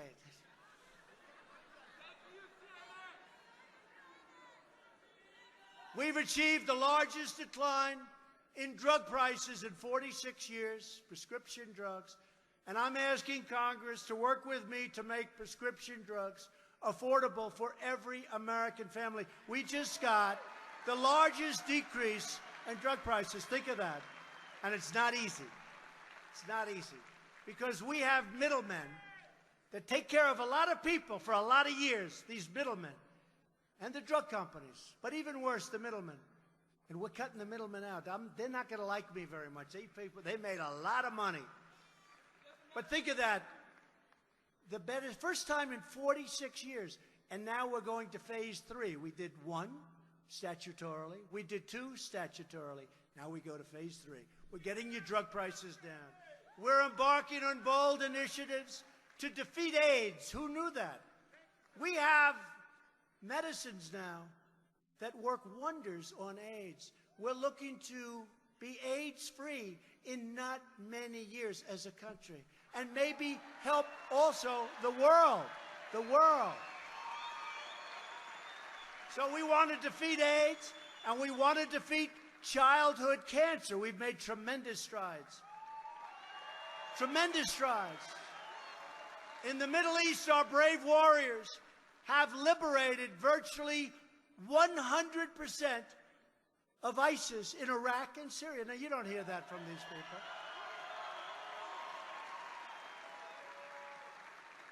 Now, we've taken back soon. It'll be announced soon, maybe over the next week, maybe less. But it'll be announced very soon. We'll have 100%. When I took over this country, it was a mess. And if I wouldn't have been elected, you know, I have so many people. I was just walking up, and every time it happens, sir, thank you. Thank you very much. This guy, he's like a monster. No, it's true. These people. This guy, he's like a monster. He's like this monster football, a big, strong guy. He says to me, he says, thank you very much. I don't know what they're saying, but that's okay. No, he's this big, strong guy, and he's crying. And he said, I'm walking up, Mr. President, and it happens all the time. Thank you very much, Mr. President. I said, for what? He said, you've saved our country. Our country was going in the wrong direction. You've saved our country. Thank you. I've had so many people say that. So many people. You know, the truth is, though, I didn't save our country. We're now heading in the right direction. It's very tough because we have so many things we're fighting, including these people, but so many people that we're fighting. so many people that are either foolish or ill-intentioned. But, you know, I didn't save our country. You know who saved our country? You saved our country. You saved our country. God.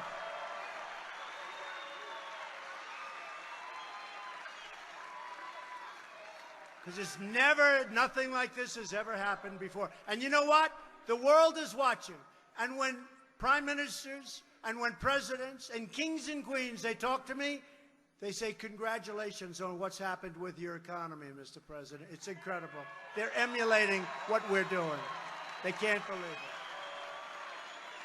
So we continue to decimate the remnants, because there are always going to be remnants. We can take the area, the land. We'll soon have 100%.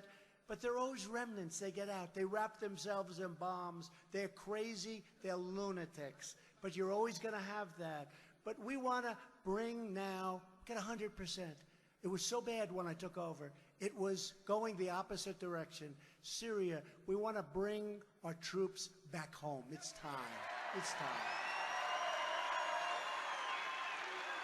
It's time. And thanks to the extraordinary service of our military in Afghanistan, 19 years we're in Afghanistan. We may now be able to seek a political resolution that, frankly, they've wanted to talk about for a long time. We've hit them very hard. But it's been 19 years. Think of that, 19 years.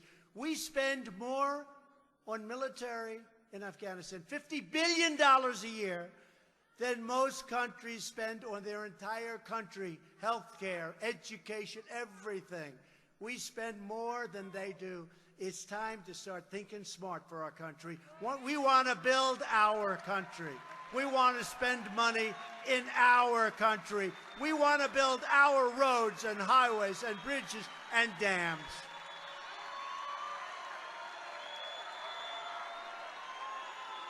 And last month, the United States recognized the legitimate government of Venezuela and condemned the socialist brutality of the Maduro regime. Everywhere socialism has been, everywhere it's been implemented, it's produced poverty, misery, repression, and despair. You take a look, no matter where. Yet there are those trying to implement socialism right here in the United States. So I again say to you, and I say it for the world to hear, America will never be a socialist country. Never. Never.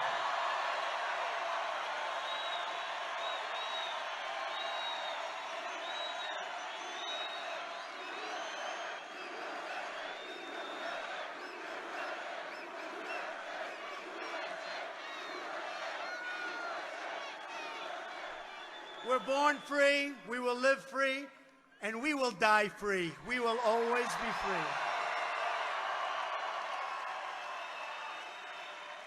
Each of us here tonight is united by the same timeless values. We believe in the American Constitution and our great rule of law. We believe in the dignity of work and the sanctity of life. We believe that faith and family, not government and bureaucracy, are the center of the American way. We believe in religious liberty, the right to free speech, and the right to keep and bear arms.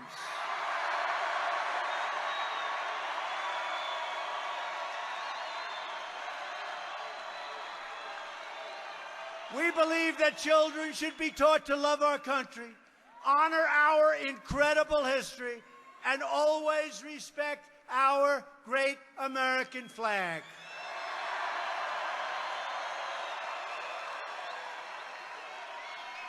We believe that the first duty of government is to be loyal to its citizens, and we live by the words of our national motto that we are going to keep. We'll never change this. In God we trust.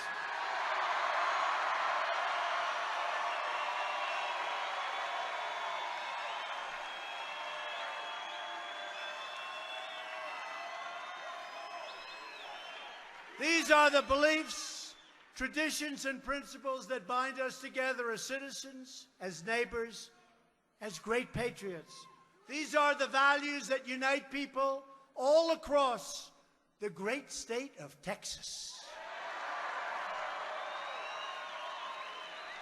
From Houston to Austin, from Dallas to El Paso, from the Red River to the Rio Grande, the Lone Star State embodies the spirit of independence like maybe no other place anywhere in the world.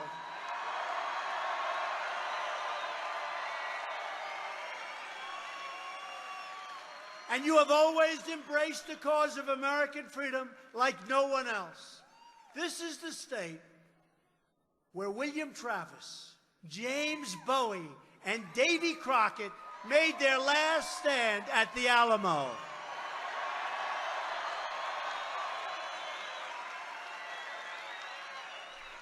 This is the state where a small band of patriots at the Battle of Gonzales, armed with a single cannon, stared down a foreign powerful army and declared, "Come and take it.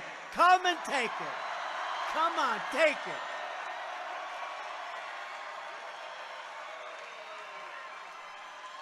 And Texas is the state where generations of farmers, ranchers, oil workers, and pioneers helped build up the most extraordinary nation in all of human history. That's what we are. We were losing track. We didn't lose track anymore. We're straight on that track. Now, just like generations of Texas patriots who came before, you are going to make your stand. That's what we've done. We've made our stand, and we've made it together. This is a big group of millions and millions of people that have come together like never before in our history. This has never happened before. And we've come for safety, for sovereignty, and for the sacred rights given to us by the hand of Almighty God.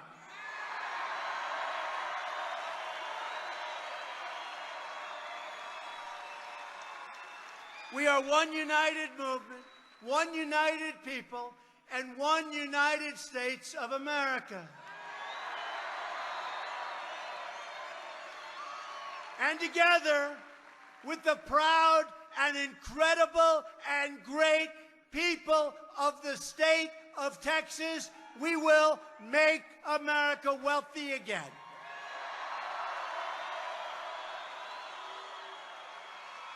We will make America strong again. We will make America safe again. And we will make America great again. Thank you, Texas. Thank you.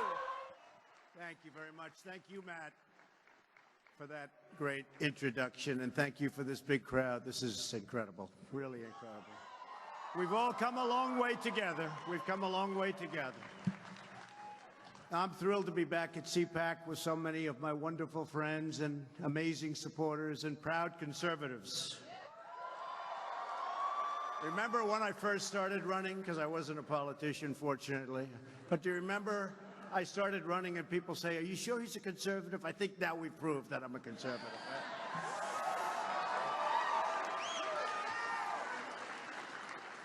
For more than 4 decades, this event has served as a forum for our nation's top leaders, activists, writers, thinkers. Year after year, leaders have stood on the stage to discuss what we can do together to protect our heritage, to promote our culture, and to defend our freedom. CPAC has always been about big ideas, and it's also been about putting those ideas into action. And CPAC really has put a lot of ideas into action. We'll talk about some of them this morning. For the last year, with your help, we have put more great conservative ideas into use than perhaps ever before in American history. Right?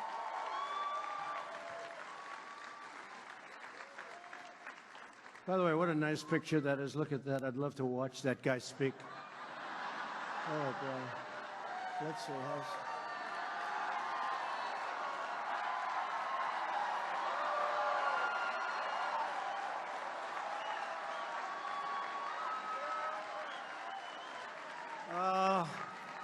I try like hell to hide that bald spot, folks. I work harder.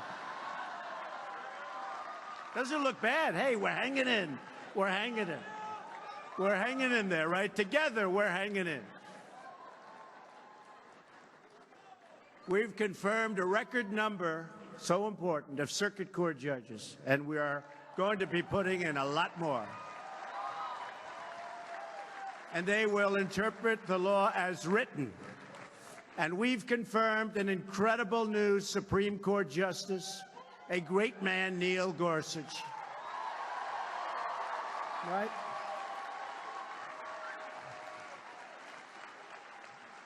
We've passed massive, biggest in history, tax cuts and reforms. You know, I don't use the word reform. There was a lot of reform, too, very positive reform. I don't use it. And when we were first doing it, I told everybody gathered, I said, just talk about tax cuts. People don't know what reform means. They think reform might mean it's going up. And I said, do tax cuts.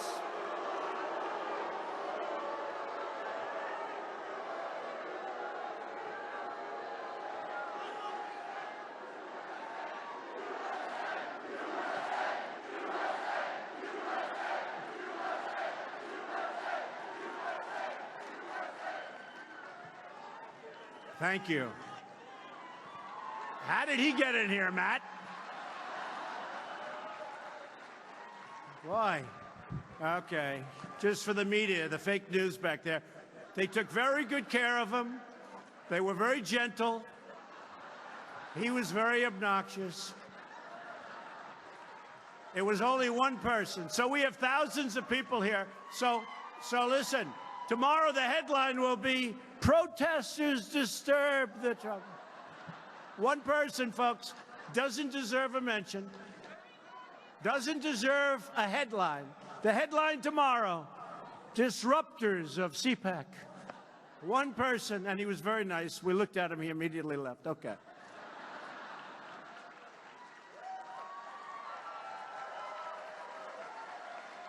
No, I've had it too often.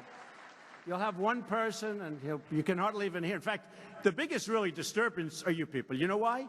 He'll say something, nobody hears him, because it's so. And then the crowd will start screaming at him, and then all of a sudden we stop. And that's okay. You have to show your spirit, right? You have to show your spirit. It's true. So we passed the biggest tax cuts in the history of our country, and it was called Tax Cut and Reform. And I said to our people, don't use the word reform, because we're going to call it the Tax Reform Act. I said, no wonder for 45 years nothing's been passed, because people want tax cuts, and they don't know what reform means. Reform can mean you're going to pay more tax. So I convinced politicians who have done this all their lives, and they do a great job in many cases, but this was one they were going, the Tax Reform Act of whatever year we want to put, okay? So they have the Tax Reform Act, and that was it. And now it was called the Tax Act, Tax Cut Act, and jobs. We had to add jobs into it because we're picking up tremendous number of jobs. 2.7 million jobs since the election. 2.7. So now people hear tax cuts, and it has been popular. Remember, it started off a little slow. Then it got passed, and we had some great help. I will say we had some great help in the Senate, in the House. We have guys here today. We have a lot of congressmen. We have a lot of senators. We had a lot of help, and we got it passed. It was not easy.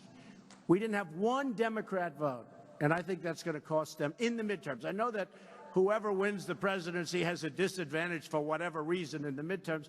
You know what happens? I'm trying to figure it out, because historically, if you win the presidency, you don't do well 2 years later. And you know what? We can't let that happen And I know what happens. I finally figured it out. Nobody's been able to explain it. It just happens statistically almost all of the time for many years. What happens is you fight so hard to win the presidency. You fight, fight, fight. And now only 2 years, that's a very short period. And by the time you start campaigning, it's a year. And now you got to go and fight again. But you just won. So nobody has that same drive that they had. So you end up not doing that well because the other side is going, they're crazed. And by the way, they're crazed anyway, these people. They are really crazed. Right? So, because, you know, I kept trying to say, why is this? But it's just there. So the great enthusiasm, you know, you're sitting back, you're watching television, maybe I don't have to vote today, we just won the presidency. And then we get clobbered, and we can't let that happen. We get clobbered in 18, and we can't let that happen, only because we are so happy. We pass so many things. Honestly, and I'll use the word my administration as opposed to me. My administration, I think, has had the most successful first year in the history of the presidency. I really believe that. I really believe it. I really believe it. So, I mean, judges, regulations, everything. And the beautiful thing about the tax cuts is nobody thought we could do it. Because, we had to get 100% of our vote. And nobody thought we could do it. And frankly, I mean, to me, we got it, and it's turned out to be one of the most popular things. And by the way, for the Republicans in this room, of which I assume, would you say, is it 99% Matt or 100%? Huh? I would hope it's close to, you know what? Hey, we probably have some Democrats that want to come over. We have a great governor from West Virginia that left the Democratic Party, Big Jim, and he came over to the Republican Party. So people are sitting there, and they're saying, oh, we just had that great victory. Yeah, let's not vote. Let's go to a movie. The Republican Party, we're going to do great. And then they end up losing. So you got to keep up the enthusiasm. Now what happens, by the way, they lose, and then you have the presidential election coming up again, and you clobber them because everybody gets off their ass and they get out and they work, right? And they work. And they work and work and work. And you end up winning the presidency again. And we should do that. Hopefully we're going to do that very easily. But never, we have to worry. Right now we have a big race coming up in 18. You have to get out. You have to just get that enthusiasm. Keep it going. See, the word really is complacent. People get complacent. It's a natural instinct. You just won, and now you're happy and you're complacent. Don't be complacent. Okay, don't be complacent, because if they get in, they will repeal your tax cuts. They will put judges in that you wouldn't believe. They'll take away your Second Amendment, which we will never allow to happen. They'll take away your Second Amendment.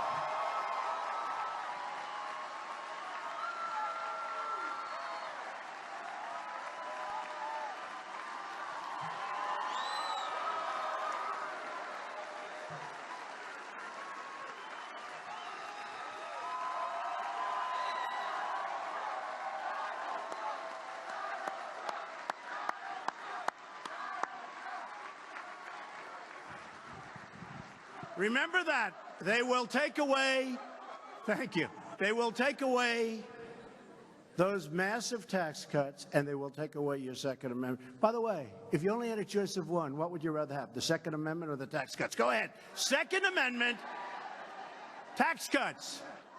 Second Amendment. I'm going to leave it at the Second Amendment. I don't want to get into that battle, all right? We're going to say you want, Matt, we're going to say you want the Second Amendment the most. But we're going to get them all. And remember this. Remember this. We've gotten, you know, somebody got on television recently, and they said, actually, this is the first time I can remember, Trump made campaign promises. He may be the only person that actually fulfilled more promises than he made. I think that's true. I fulfilled more promises. But we have a very crooked media.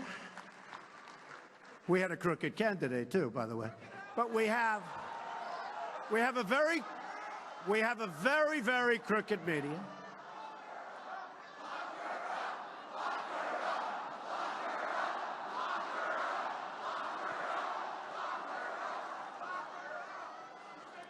I will say this, folks. Everything that's turning out now, it's amazing. That's come full circle. Boy, have they committed a lot of atrocities when you look, right? How would you look? Have they done things that are wrong? But remember this, not only did we get the tax cuts, which everybody said we wouldn't get, and by the way, repealed in that tax cut the individual mandate, which is a tremendous point. This is where you're forced to pay in order not to have health care, okay? Is that great? You pay for the privilege of not having health care. So you're subsidizing lots of other people. That's gone. I know people came up to me with tears in their eyes. They're saying, I'm forced to pay not to have health care. It's very unfair. And by the way, we're having tremendous plans coming out now, health care plans, at a fraction of the cost that are much better than Obamacare. And except for one senator who came into a room at 3 o'clock in the morning and went like that, we would have had health care too. We would have had health care too. Think of that. But I think we may be better off the way we're doing it. It's piece by piece by piece. Obamacare is just being wiped out. The individual mandate essentially wipes it out. So I think we may be better off. And people are getting great health care plans, and we're not finished yet. But remember, one person walked into a room when he was supposed to go this way, and he said he was going this way, and he walked in and he went this way, and everyone said, what happened? What was that all about? Boy, oh boy. Who was that? I don't know. I don't know. I don't know. I don't want to be controversial, so I won't use his name, okay? What a mess. But it's all happening anyway. It's all happening anyway. And we've, at the same time, eliminated a record number of job-killing regulations, and people are going back to work. Right? People are going back to work. So, and you know, the fake news always, if I say something that's like a little off, next day headline, he misrepresents. I have to be careful. But in the history of presidents, no president, and I'm saying no president, now maybe they'll find I was off by 2, but we're here 1 year. No president, well, I read it in lots of good papers, actually, but they'll change the story when I say it. No president has ever cut so many regulations in their entire term, okay, as we've cut in less than a year.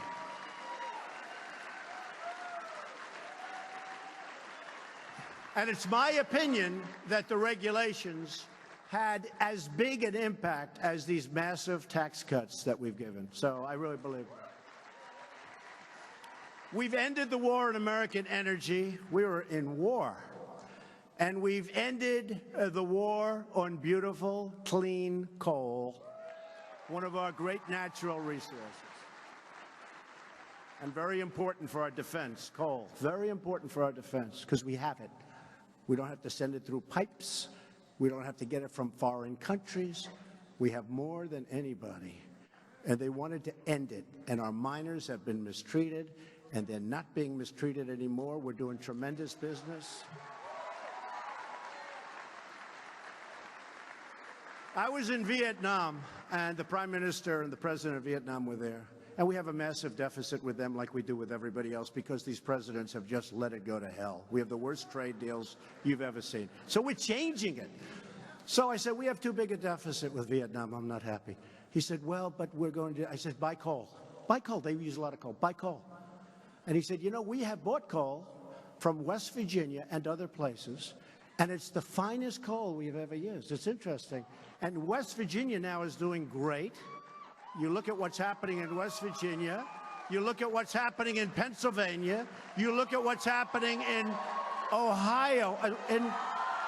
You look at what's happening in Wyoming. You look at what's happening all over. It's like a different world.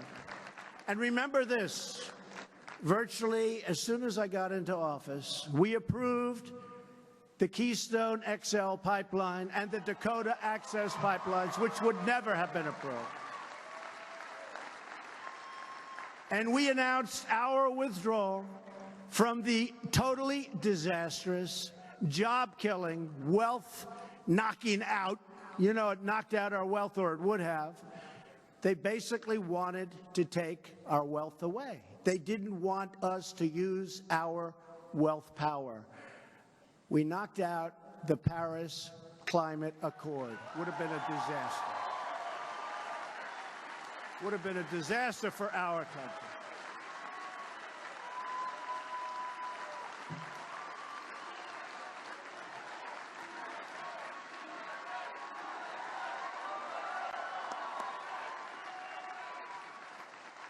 You know, basically it said, you have a lot of oil and gas that we found. You know, technology has been amazing. And we found things that we never knew. But we have massive, just about the top in the world. We have massive energy reserves. We have coal. We have so much. And basically they were saying, don't use it. You can't use it. So what it does is it makes us uncompetitive with other countries. It's not going to happen. I told them, it's not going to happen. And you know, China, their agreement didn't kick in till 2030, right? Our agreement kicks in immediately. Russia, they're allowed to go back into the 1990s, which was not a clean environmental time. Other countries, big countries, India and others, we had to pay because they considered them a growing country. They were a growing country. I said, what are we? Are we allowed to grow too? Okay. No, are we allowed to grow? They called India a developing nation. They called China a developing nation. But the United States, we're developed. We can pay. So, folks, if you don't mind, I tell you what, it's amazing how many people understood the Paris Accord because it sounds so good. It's like some of the environmental regulations that I cut. They have the most beautiful titles. And sometimes I say, look, I'm just going to close my eyes and sign this because you know what? I'm going to get killed on this one. And I get so much thanks. The country knows what I'm doing. We couldn't build. We couldn't farm. If you had a puddle on your land, they called it a lake for the purposes of environmental. I mean, it's crazy. It's crazy. And I signed certain bills, and I'd have farmers behind me, and I'd have house builders, home builders behind me. And these are tough people, strong people. They fought hard. They've worked all their lives hard. And there'd be half of them would be crying because we gave them their property back. We gave them the right to earn a living. They couldn't do it. They couldn't do what they had to do. We gave them their property back. We gave them their dignity back.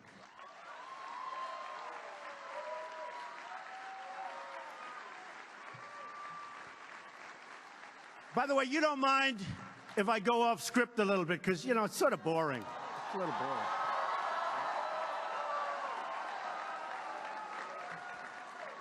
Got this beautiful speech. Everything's wonderful, but a little boring. We have to, you know, interject. But we gave them their dignity back. And that's why our country's doing record business. We're doing record business. We're doing business. And you have to look at the fundamentals. Companies are pouring back into this country. They're pouring back. Not like, I mean, when did you hear about car companies coming back into Michigan and coming to Ohio and expanding? When did you hear? You never heard that. You hear they're leaving. I've been talking about it for 20 years. I was a private sector guy, but for whatever reason, I always had these guys always covered me much more than anybody else. I always got a lot of these characters. They used to treat me so good, too, until I ran for office. I used to get the greatest publicity. A friend of mine said, you know, you used to be the king of getting great publicity. What happened? I said, well, I have some views that they're opposed to for a lot of bad reasons. A lot of really bad reasons. But when you look at what's happening to our country, it's incredible. And the fundamentals are so strong.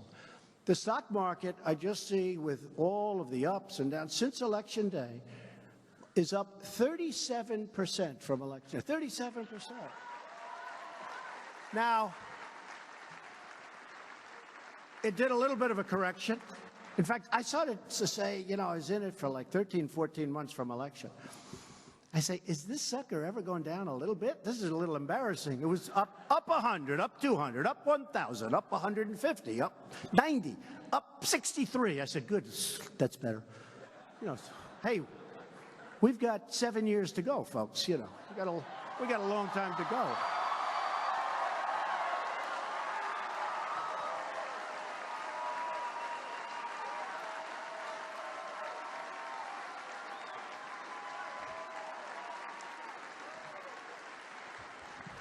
So, thank you, everybody. You've been amazing. You've been amazing. You know what Matt didn't say? When I was here 2011, I made a speech, and I was received with such warmth. And they give, you know, they used to give, I don't know if Matt does that because he might not want to be controversial, but they used to give the best speech of CPAC. Do they do that still, Matt? Good, you better pick me or I'm not coming back there.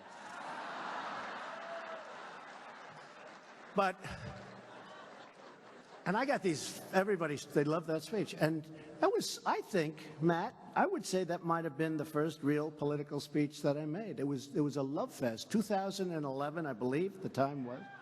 And a lot of people remembered, and they said, we won Trump, we won Trump. And after a few years, I go by and I say, here we are, let's see what we can do. And then everybody said, he cannot get elected. He cannot do it. You need 270 votes.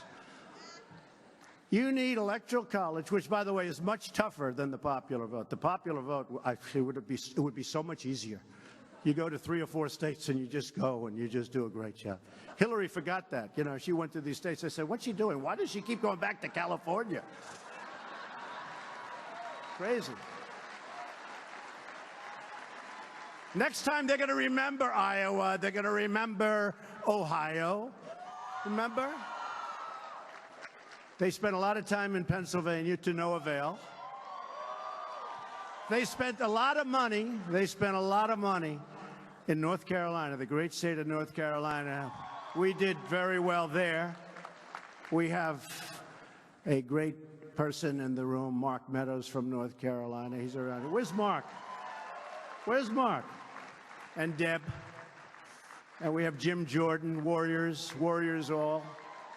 We have a lot of great people here. But, you know, we hit a chord. And if you remember, 2011, probably that was the beginning of what we've done. And hopefully at the end of a period of time, people are going to say thank you, because it is not easy. We're fighting a lot of forces.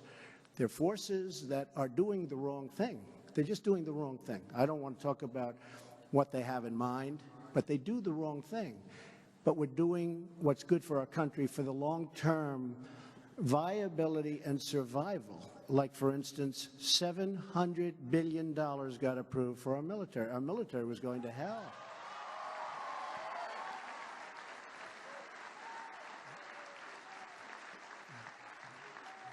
We declined to certify the terrible one-sided Iran nuclear deal. That was a horrible deal. Who ever heard you give $150 billion to a nation that has no respect for you whatsoever? They're saying death to America while they're signing the agreement. If somebody said death to America while I'm signing an agreement and I'm president, I immediately say, what's going on here, folks? I'm not signing.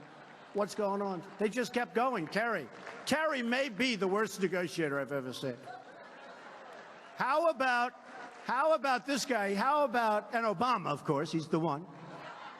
But how about $1.8 billion in cash? Did you ever see what, like $1 million in $100 bills? A lot of people do it as a promotion. It's a lot. It's big. It's like big. Now take that. Go to $1.8 billion in cash. $1.8 billion. For what? For what? Why did we do this? Why did we do it? Anyway, we didn't certify, and lots of interesting things are happening with that whole mess. But we have to treat People that treat us well, we treat them well. People that treat us badly, we treat them much worse than they can ever imagine. That's the way it has to be. That's the way it has to be.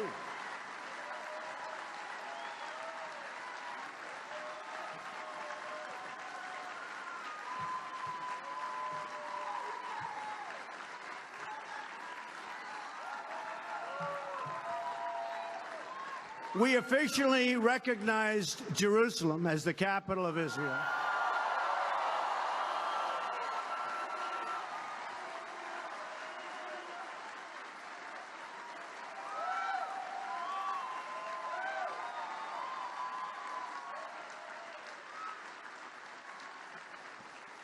You know, every president campaigned on, we're going to recognize Jerusalem as the capital of Israel. Everybody, for many presidents, you've been reading it.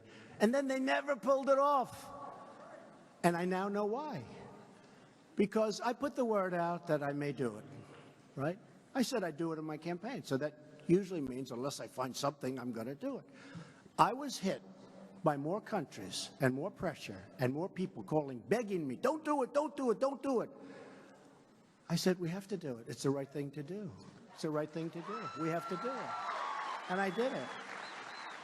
But every other president really lied because they campaigned on it. That was always a big part of the campaign. Then they got into office, they never did it. So I understand why they didn't do it, because there was tremendous, the campaign against it was so incredible. But you know what? The campaign for it was also incredible, and we did the right thing.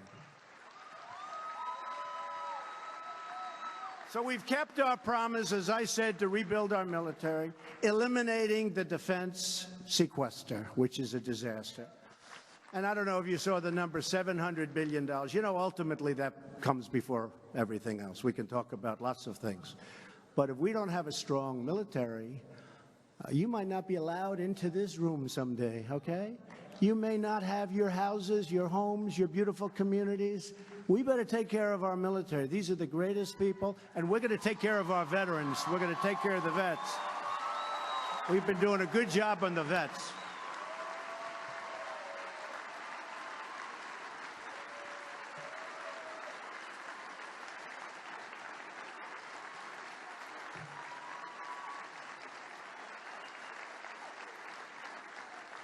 And after years of rebuilding other nations, we rebuild other nations. We rebuild other nations that have a lot of money. And we don't ever say, hey, you got to help. We're finally rebuilding our nation. We're rebuilding our nation.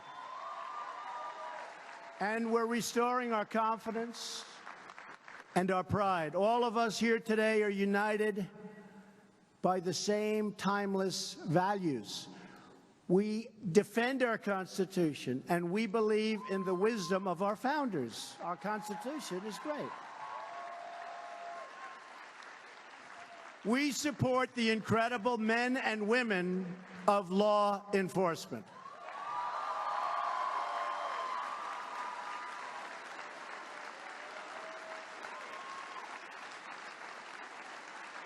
True.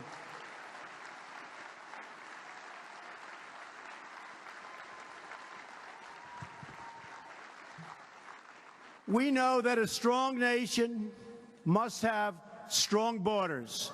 We celebrate our history and our heroes, and we believe young Americans should be taught to love their country and to respect its traditions. Don't worry, you're getting the wall. Don't worry, okay? I heard some. Getting the wall.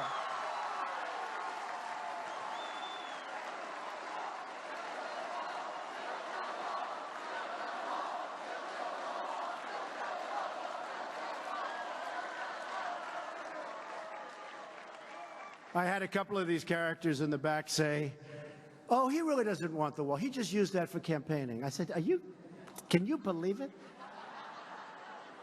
You know, I say every time I hear that, the wall gets 10 feet higher. You know that, right? Every time. Every single time. Okay. Now we're going to have the wall, or they're not going to have what they want. You know, we have a problem. We need more Republicans. We have a group of people that vote against us in a block. They're good at two things: resisting obstruction, resisting obstruction, and they stick together. They do. They always vote in a block. You know, it's very rare that you get a couple of them to come your way, even on the tax cuts. I mean, we're going to be fighting these people in the 2018 election. We're going to be fighting people that voted against the tax cuts, because the tax cuts are phenomenal and popular and helping people and helping our country. You saw Apple just brought $350 billion in. Exxon brought $50 billion in. So we're going to be fighting. The fact is, we need more Republicans to vote. We want to get our agenda, because now what we have to do is, in order to get a vote to fix our military, we have to give them $100 billion in stuff that nobody in this room, including me, wants in many cases. It's terrible. We need more Republicans. That's why you have to get out and you have to fight for 18. You have to do it. We salute our great American flag. We put our hands on our hearts for the Pledge of Allegiance. And we all proudly stand for the national anthem.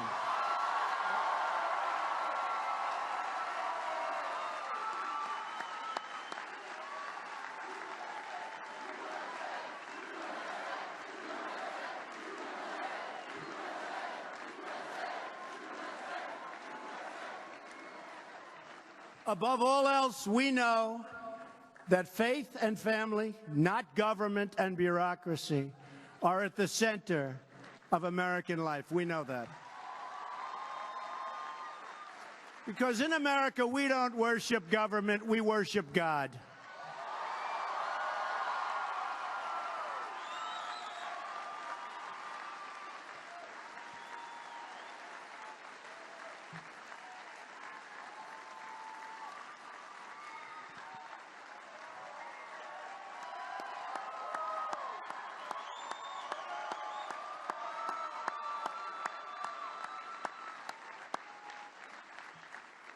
Our nation's motto is, "In God we trust." And this week our nation lost an incredible leader who devoted his life to helping us understand what those words really mean. Leader. He was a leader. He's a great man. We will never forget the historic crowds, that voice, the energy, and the profound faith of a preacher named Billy Graham.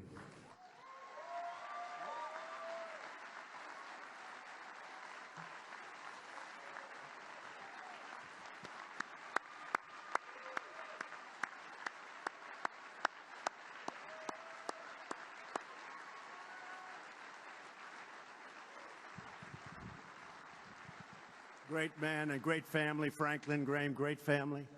And they were for us, I'll tell you, they were for us. Right from the beginning, they were for us. As a young man, Billy decided to devote his life to God. That choice not only changed his life, it changed our country, and indeed, it even changed the world. Reverend Graham's belief in the power of God's word gave hope to millions and millions who listened to him with his very beautiful but very simple message: God loves you.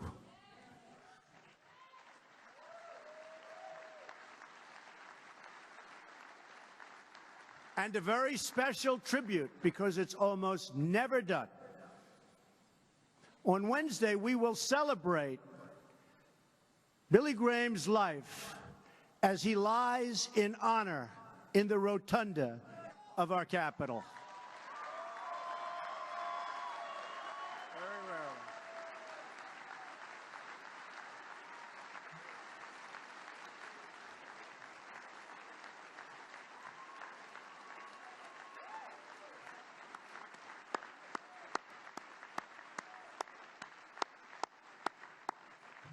One day, Wednesday till Thursday, about 11 o'clock on Wednesday, I bet those lines are going to be long and beautiful, because he deserves it. Not everybody deserves it, but very few people. You look back, Ronald Reagan was so honored. Very few people are so honored. That's a big thing. And he really, almost more than anybody you can think of, he deserves to be in the rotunda. So that's going to be very special, Wednesday at 11 o'clock. And Paul and Mitch and the whole group, they work very hard to make it all happen. So we want to thank them too. Everywhere you go, all over the country, in cities small and large, Americans of all faiths reach out to our Creator for strength, for inspiration, and for healing. Great time for healing. In times of grief and hardship, we turn to prayer for solace and for comfort. In recent days, our entire nation has been filled with terrible pain and sorrow over the evil massacre in a great community, Parkland, Florida. This senseless act of mass murder has shocked our nation and broken our hearts. This week, I had the honor of meeting with students from Marjorie Stoneman Douglas High School, with families who have lost their children in prior shootings, great families, great people, and with members of the local community right here in Washington, D.C. Our whole nation was moved by their strength and by their courage. We listened to their heart-wrenching stories, asked them for ideas, and pledged to them. And I can speak for all of the senators and congressmen and congresswomen, all of the people in this room that are involved in this decision, that we will act, we will do something. We will act. With us on Wednesday was one of the families whose daughter didn't come home last week, a beautiful young woman named Meadow Pollock. Incredible family. I had them in the Oval Office, incredible people. You've probably seen her picture. She had a beautiful, beautiful smile and a beautiful life, so full of promise. We wish there was something, anything we could do to bring Meadow and all of the others back. There are not enough tears in the world to express our sadness and anguish for her family and for every family that has lost a precious loved one. No family should ever save and ever have to go in and suffer the way these families have suffered. They've suffered beyond anything that I've ever witnessed. A father drops his daughter off at school, kisses her goodbye, waves to her, she's walking up the path, and never sees her alive again. Gets a call, can't believe it, thinks it's a nightmare, wants to wake up from the nightmare. So we want to hear ideas from Americans of all backgrounds and beliefs about how we can improve security at our schools, tackle the issue of mental health. Because this was a sick person, very sick. And we had a lot of warning about him being sick. This wasn't a surprise. To the people that knew him, this wasn't even a little bit. In fact, some said, we're surprised it took so long. So what are we doing? What are we doing? We want to ensure that when there are warning signs, we can act and act very quickly. Why do we protect our airports and our banks, our government buildings, but not our schools?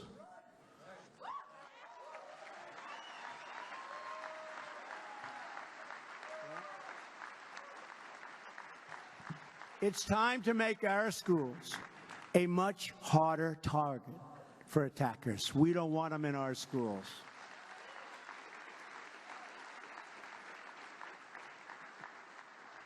We don't want them. When we declare our schools to be gun-free zones, it just puts our students in far more danger. Far more danger.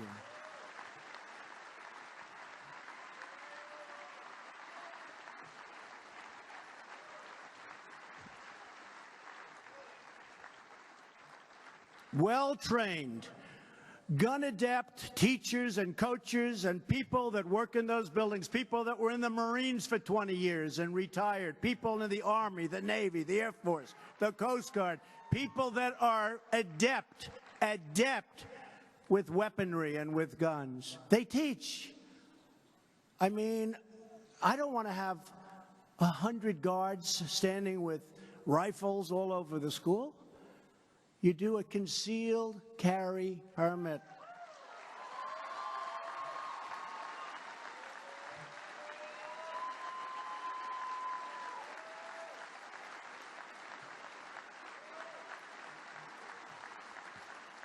And this would be a major deterrent because these people are inherently cowards. If they thought, like if this guy thought that other people would be shooting bullets back at him, he wouldn't have gone to that school. He wouldn't have gone there. It's a gun-free zone. It says this is a gun-free zone. Please check your guns way far away. And what happens is they feel safe. There's nobody going to come at them. This way, you may have, and remember, if you use this school as an example, this is a very big school with tremendous floor area and a lot of acreage. It's a big, big school, good school, a big, big school.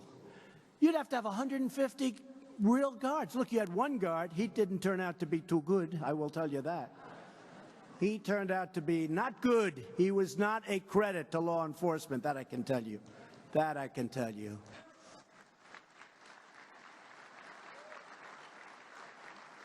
But as I've been talking about this idea, and I feel it's a great idea, but some people that are good people are opposed to it. They don't like the idea of teachers doing that. But I'm not talking about teachers. You know, CNN went on. They said, Donald Trump wants all teachers. Okay? Fake news, folks. Fake news. Fake news. I don't want a person that's never handled a gun, that wouldn't know what a gun looks like, to be armed. But out of your teaching population, you have 10%, 20% of very gun-adept people. Military people, law enforcement people, they teach. They teach. And something I thought of this morning, you know what else? And I thought of it since I found and watched Peterson, the deputy who didn't go into the school because he didn't want to go into the school. Okay? He was tested under fire, and that wasn't a good result. But you know what I thought of as soon as I saw that? These teachers, and I've seen them at a lot of schools where they had problems. These teachers love their students, and the students love their teachers in many cases. These teachers love their students, and these teachers are talented with weaponry and with guns. And they feel safe. And I'd rather have somebody that loves their students and wants to protect their students than somebody standing outside that doesn't know anybody and doesn't know the students and, frankly, for whatever reason, decided not to go in, even though he heard lots of shots being fired inside. The teachers and the coaches and other people in the building, the dean, the assistant dean, the principal, they love their people. They want to protect these kids. And I think we're better with that. And this may be 10% or 20% of the population of teachers, etc. It's not all of them. But you would have a lot, and you would tell people that they're inside.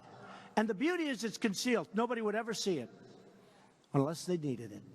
It's concealed. So this crazy man who walked in wouldn't even know who it is that has it. That's good. It's not bad. That's good. And a teacher would have shot the hell out of him before.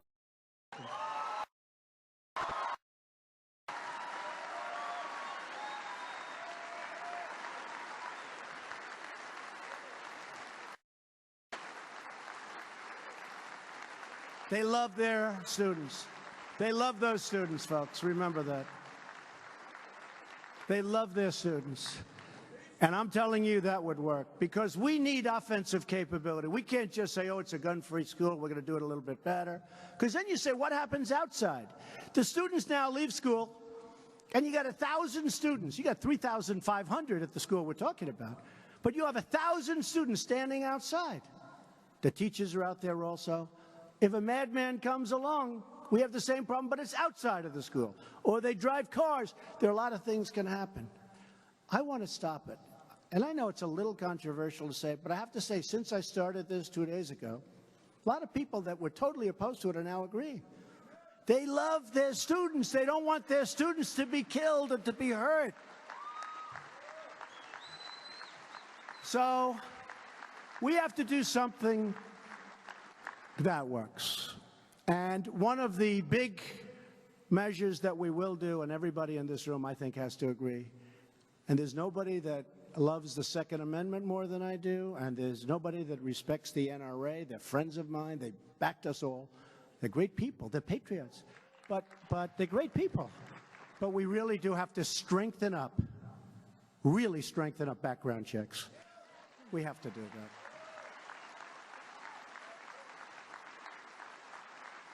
And we have to do, for the mentally ill, we have to do we don't want people that are mentally ill to be having any form of weaponry. We have to be very strong on that.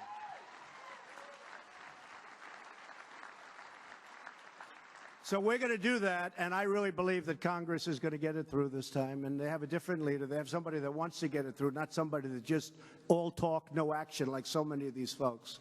This is somebody that wants to get it through. But I also want to protect. We need a hardened site. It has to be hardened. It can't be soft. Because they'll sneak in through a window, they'll sneak in some way, and again, you're standing there totally unprotected. You know the 5 great soldiers from 4 years ago. 3 of them were world-class marksmen. They were in a military base in a gun-free zone. They were asked to check their guns quite far away. The maniac walked blazing, 5 of them. A chance if these class marks access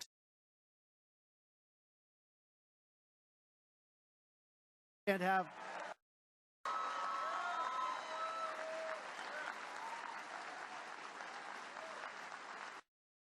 all 5 were killed. All 5. The guy wouldn't have had a chance. But we're going to look at that whole military-based gun-free zone. If we can't have our military holding guns, it's pretty. A number of instances on military bases. You know that. So we want to protect our military. We're going to make our military stronger and better than it's ever been before. We also need to create a culture in our country that cherishes life and human dignity. That's part of what we're talking about. A culture that condemns violence and never glorifies violence. We need to foster real human connections and turn classmates and colleagues into friends and neighbors that want to fight for us. We're not just having a conversation about school safety. You've had conversations, in all fairness, I'm pretty new in this job. We're here a little more than a year. I've been watching this stuff go on for 20 years. The president gets up, everybody's enthusiastic for the first couple of days, and it fades, fades, fades. Nothing ever gets done. We want to see if we can get it done. Let's get it done right. We really owe it to our country. I've been watching for a long time. Seen a lot of words, and I've seen very little action. And you know, if you think about it, most of it's just common sense. It's not, do you love guns? Do you hate guns? It's common sense. It's all common sense. And some of the strongest advocates about what I'm saying are the strongest advocates, I know them very well, political people, the strongest advocates for the Second Amendment. But this is common sense. In addition to securing our schools, we're also implementing a strategy to secure our streets. We want our kids to be safe everywhere they go, whether they're in a classroom, walking home from school, or just outside playing with their friends. Every child deserves to grow up in a safe community surrounded by a loving family and to have a future filled with opportunity and with hope.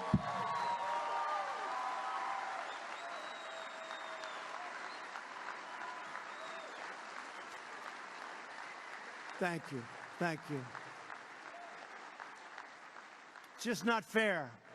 Reducing violent crime in America is a top priority for my administration, and we will do whatever it takes to get it done. No talk. We're going to do what it takes to get it done.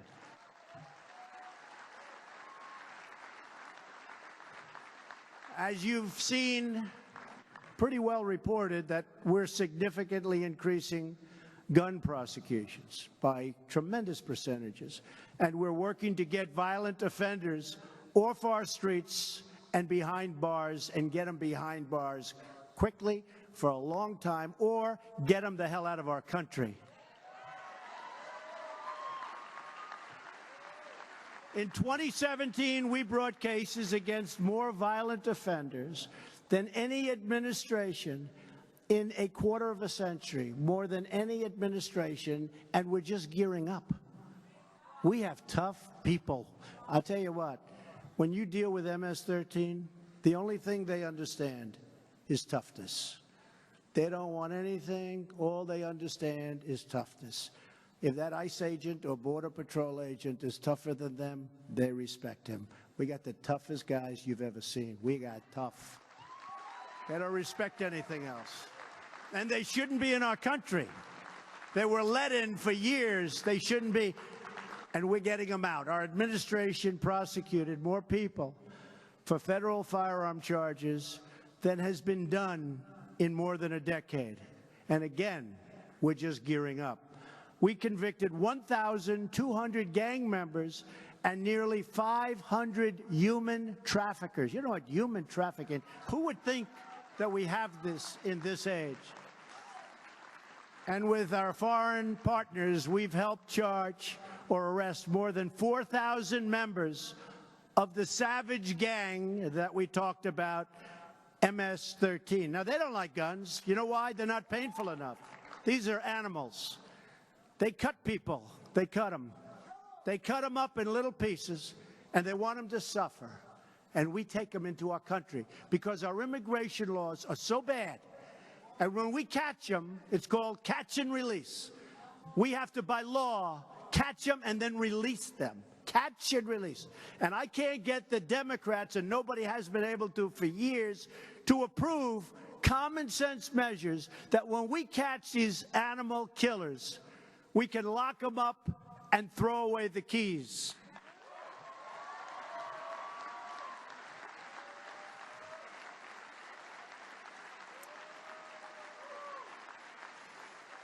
In 2017, our brave ICE officers arrested more than 100,000 criminal aliens who have committed tens of thousands of crimes. And believe me, these are great people.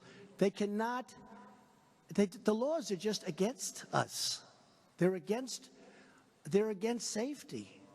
They don't make sense. And you meet with Democrats, and they're always fighting for the criminal. They're not fighting for law-abiding citizens. They're always fighting for the criminal. Doesn't make sense. Here are just some of the criminal charges and convictions for the aliens arrested by ICE. 11,000 charges or convictions for sex crimes, 48,000 for assault, 13,000 for burglary, and 1,800 for killing people. We're cracking down on sanctuary cities. Can you believe this? Where they protect. That's another one.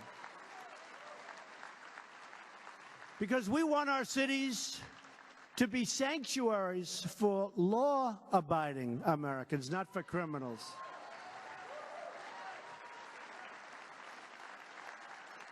And by the way, the Senate Democrats and the House Democrats have totally abandoned DACA. They don't even talk to me about it. They have totally abandoned. You know, we get the reputation like DACA, it's not Republican. Well, let me tell you, it is Republican, because we want to do something about DACA, get it solved after all these years.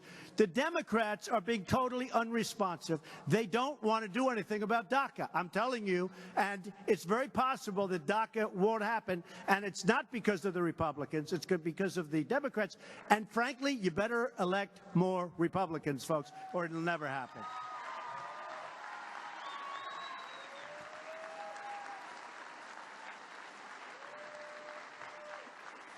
The Democrats voted in favor of sanctuary cities. In other words, they voted to protect criminal aliens instead of voting to protect the American citizens. To secure our country, we are calling on Congress to build a great border wall to stop dangerous drugs and criminals from pouring into our country.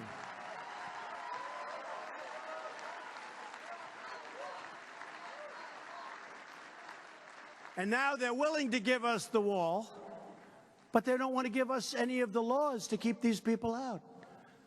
So we're going to get the wall, but they don't want to give us all of the other: chain migration, lottery. Think of a lottery. You have a country. They put names in. Do you think they're giving us their good people? Not too many of you people are going to be in a lottery. So we pick out people. Then they turn out to be horrendous, and we don't understand why. They're not giving us their best people, folks. They're not giving us, I mean, use your heads. They're giving us, it's a lottery. I don't want people coming into this country with a lottery. I want people coming into this country based on merit, based on merit.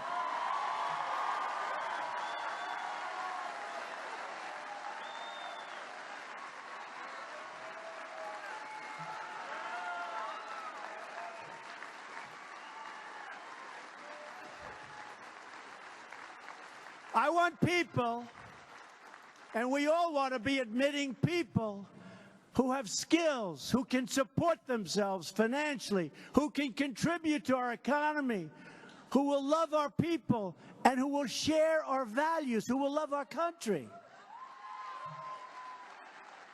I don't want people who drive a car at 100 miles an hour down the West Side Highway and kill 8 innocent victims and destroy the lives of 14 more. Nobody talks about that. Nobody ever talks about the people that have been so horribly injured, who lose legs and arms. In Manhattan, where I used to spend my time, I know it very well, this stretch along the West Side Highway, people run in order to stay in shape. They want to be healthy. They want to look good. They run. They're running all the time. I see it. They run. We work in different ways, but they run. No, but think of this. They run, and they want to be fit. They're proud people. They want to be fit, and they're running up and down West Side Highway. It's beautiful. It's a beautiful thing. And this maniac takes a car going down the highway and just turns to it right, and he kills 8. But he really badly wounded 12 to 14 other people. So somebody think of it. Runs to stay in shape, leaves the house, is jogging along, working hard, ends up going home 2 months later with no leg, or with no arm, or with two legs missing. Nobody ever talks about them. They talk about the people, rightfully, that were killed. But they don't talk about the people whose lives have been just changed. They don't talk about that. This guy came in through chain migration and a part of the lottery system. They say 22 people came in with him. In other words, an aunt, an uncle, a grandfather, a mother, a father, whoever came in. But a lot of people came in. That's chain migration. Let's see how those people are doing, by the way. We've got to change our way. Merit system. I want merit system because you know what's happening? All these companies are coming into our country. They're all coming into our country. And when they come in, we need people that are going to work. I'm telling you, we need workers now. We need workers. But when I walked in today, Did anyone ever hear me do the snake during the campaign? Because I had 5 people outside say, "Could you do the snake?" And I said, "Well, people have heard it. Who hasn't heard the snake?" You should read it anyway. He said, "Let's do it anyway. I'll do it. All right, should we do it?" Now, this was a rock and roll song, little amendments, a rock and roll song. But every time I do it, people, and you have to think of this in terms of immigration. We have to have great people come into our country. I want people to come into our country. And I want people that are going to help us. And I don't want people that are going to come in and be accepting all of the gifts of our country for the next 50 years and contribute nothing. I don't want that. And you don't want that. I want people that are going to help and people that are going to go to work for Chrysler, who is now moving from Mexico into Michigan, and so many others. And Apple, by the way, and Foxconn up in Wisconsin. They're going to need 25,000 workers. I want people that can come in and get to work and work hard, even if it means a learning period, that's fine. But I want people that are going to come in and work. And I want people that love us and look at security, and they want you to be safe, and they want to be safe. I want great people coming into this country. I don't want people coming in the way they do now, because I want people that contribute. So this is called the snake, and think of it in terms of immigration. And you may love it, or you may say, "Isn't that terrible?" Okay? And if you say, "Isn't that terrible?" who cares? Because the way they treat me, that's peanuts compared to the way they treat me. Okay? Immigration. On her way to work one morning, down the path along the lake, a tender-hearted woman saw a poor, half-hearted, frozen snake. His pretty colored skin had been all frosted with the dew. "Poor thing," she cried, "I'll take you in, and I'll take care of you. Take me in, O tender woman, take me in for heaven's sake. Take me in, O tender woman," sighed the vicious snake. She wrapped him up all cozy in a comforter of silk and laid him by her fireside with some honey and some milk. She hurried home from work that night, and soon as she arrived, she found that pretty snake she'd taken in had been revived. "Take me in, O tender woman, take me in for heaven's sake. Take me in, O tender woman," sighed the vicious snake. She clutched him to her bosom. "You're so beautiful," she cried. "But if I hadn't brought you in by now, surely you would have died." She stroked his pretty skin again and kissed and held him tight. But instead of saying thank you, that snake gave her a vicious bite. "Take me in, O tender woman. Take me in for heaven's sake. Take me in, O tender woman," sighed the vicious snake.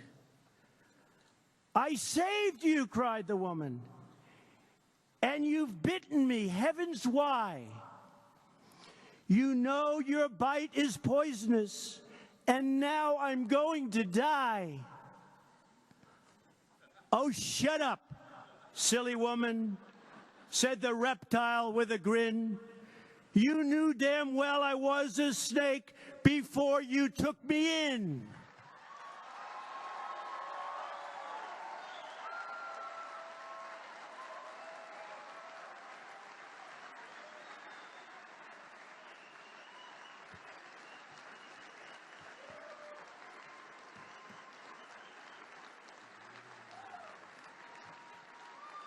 And that's what we're doing with our country, folks. We're letting people in and it's going to be a lot of trouble. It's only getting worse. But we're giving you protection like never before. Our law enforcement's doing a better job than we've ever done before.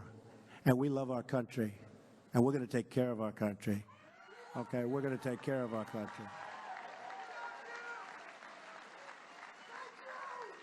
So just in finishing, our country is starting to do very well. Our economy is blazing. Jobs are at a record level. Jobs are so good. 2.7 million jobs created since the election. Unemployment claims have reached a 45-year low.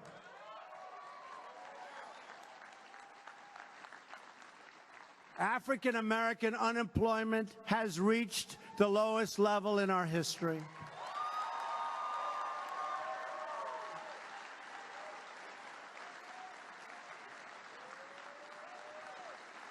Hispanic unemployment has reached the lowest level in our history.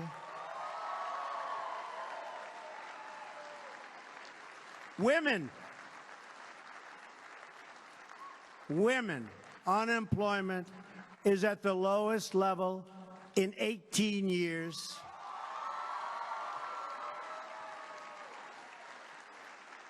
Wages are rising for the first time in many, many years. Small business confidence is at a record high. And thanks to our massive tax cuts, millions of Americans are getting to keep a great percentage of their money instead of paying it to a government that throws it out the window.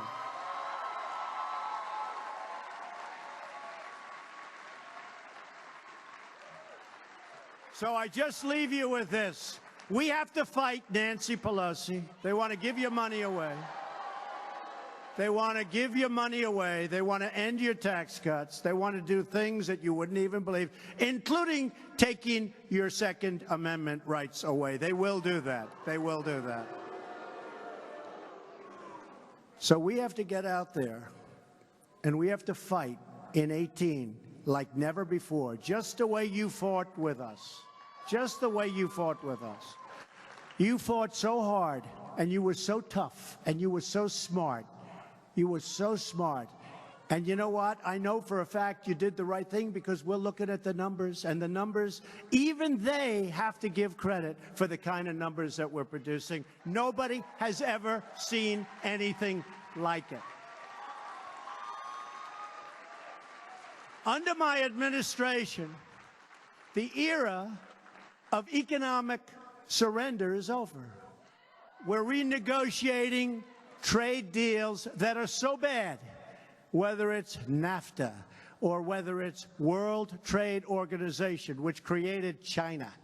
You look at China, it was going along like this, then we opened, stupidly, this deal. And China has been like a rocket ship ever since. And now, last year, we had almost a $500 billion trade deficit with China. We can't have that. We can't have that. I have great respect for President Xi, but we can't have that. We have to go and we have to do what we have to do. We just can't let countries, as an example, Mexico. We have a $100 billion trade deficit with Mexico. What does that tell you? You know what it tells you? NAFTA is no good. It never was any good. But for some reason, nobody ever changed it. They emptied our factories. You got to see the car plants and the auto plants in Mexico like you've never seen anything like it before. I want those companies, and they're starting, I want them back here. I want them back here. They're going to come back here, too. And we want to make our neighbors happy. But we can't continuously have other nations taking advantage of the United States like never before. And this has gone on for a long time. This has gone on for longer. The last administration was a disaster, but this has gone on for much longer than the last administration. And we've got to change it. We're going to change it. So we're renegotiating deals. And you know what? hate to say it, but if we can't make a fair deal for the United States, we will terminate the deal and we'll start all over again. We're going to have to do it.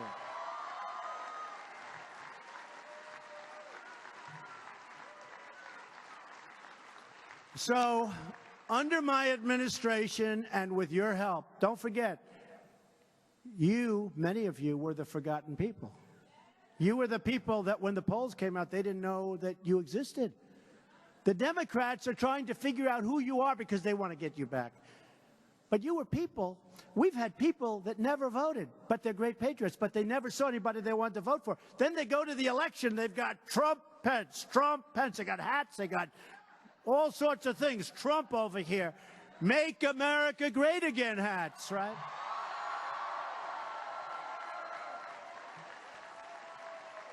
So our country is starting to do well. We are going to make it greater, better, safer than it ever was before. The reason is you. This has been a great movement. They try like hell. They cannot stand what we've done. But we're doing the right thing. We're even doing the right thing for them. They just don't know it yet. They just don't know it yet. Even the media will absolutely support me sometime prior to the election. All those horrible people back there, they're going to support me. You know why? Because if somebody else won, their ratings would go down. They'd all be out of business. Nobody would watch. They'd all be out of business. So I just want to tell you that we are going to win. I'd love you to get out there, work really hard for 18. We need more Republicans to keep the tax cuts and keep all of this going. And I love you. I respect you. I appreciate everything you've done for the country.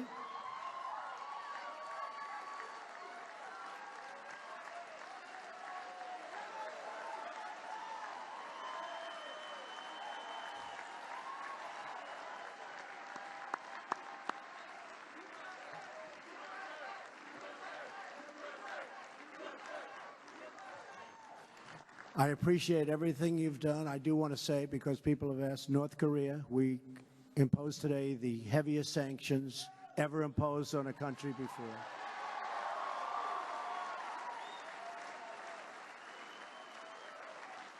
And frankly, hopefully something positive can happen. We will see. But hopefully something positive can happen. But that just was announced, and I want to let you know we have imposed the heaviest sanctions ever imposed.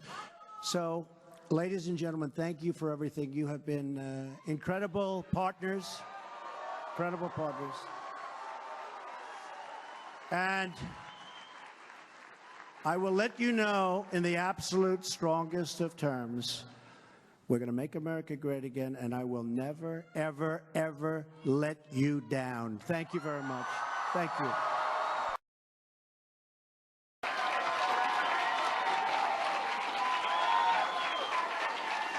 Thank you.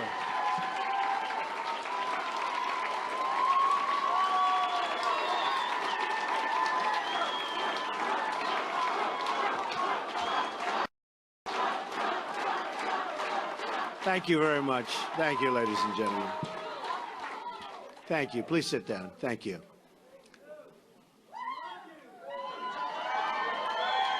Thank you. It's my privilege to be here in Gettysburg, hallowed ground where so many lives were given in service to freedom. Amazing place.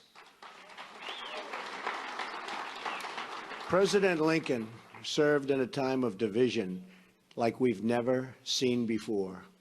It is my hope that we can look at his example to heal the divisions we are living through right now. We are a very divided nation. I'm not a politician and have never wanted to be a politician. Believe me. But when I saw the trouble our country was in, I knew I couldn't stand by and watch any longer. Our country has been so good to me. I love our country, and I felt I had to act.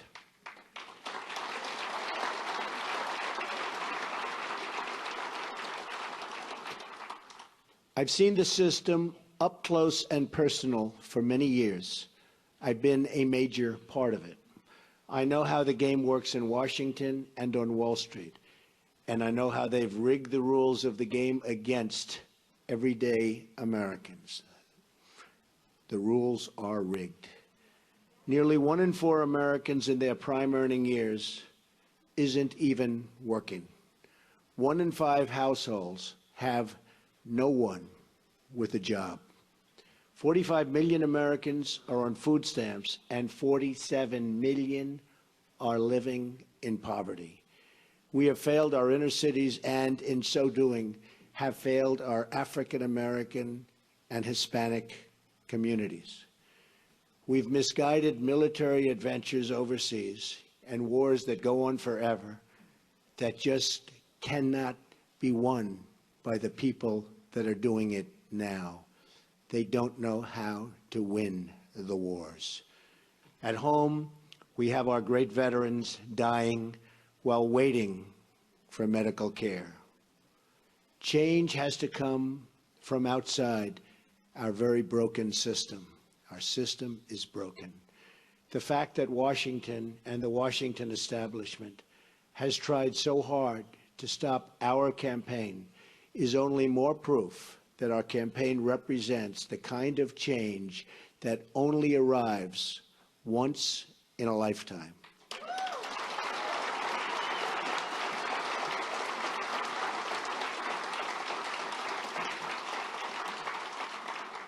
The system is totally rigged and broken. First, the issue of voter fraud. According to Pew, there are 24 million voter registrations in the United States that are either invalid or significantly inaccurate. And when I say that, there are such inaccuracies, it's unbelievable.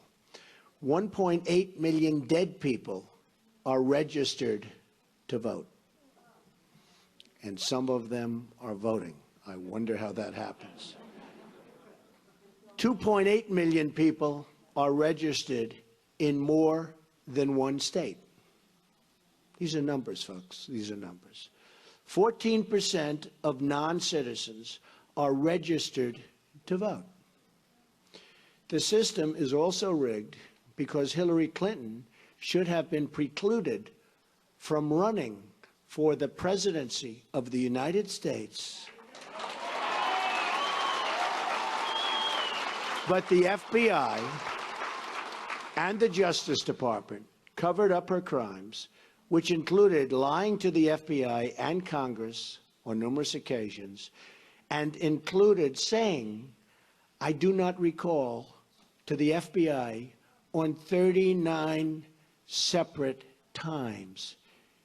She recalls everything else, but 39 separate times she said, "I do not recall." Well, that's a lie also.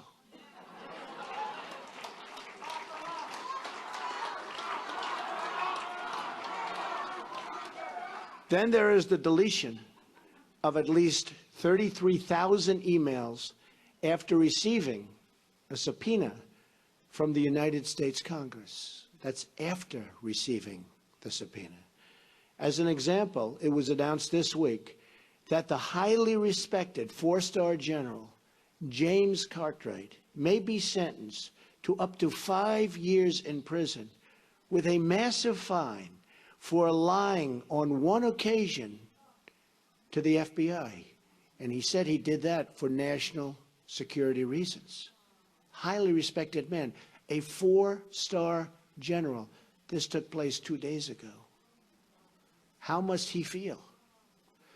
A big part of the rigging of this election is the fact that Hillary is being allowed to run despite having broken so many laws on so many different occasions. Why is she allowed to run? The dishonest mainstream media is also part, and a major part, of this corruption.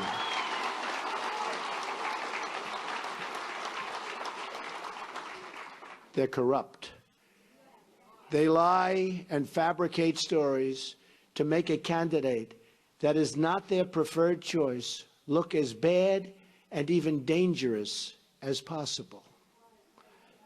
At my rallies, they never show or talk about the massive crowd size and try to diminish all of our events. On the other hand, they don't show the small size of Hillary's crowds, but in fact, talk about how many people are there. Very small crowds. You know it, they know it, everybody knows it.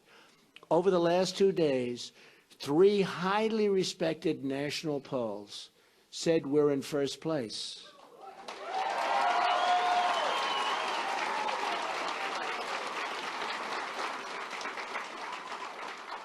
And one of those pollsters was the most accurate poll on the last 2 cycles. But the media refuses to even say it or put that word out. They refuse to talk about it. They're trying desperately to suppress my vote and the voice of the American people. As an example of the power structure I'm fighting, AT&T is buying Time Warner and thus CNN, a deal we will not approve in my administration because it's too much concentration of power in the hands of too few.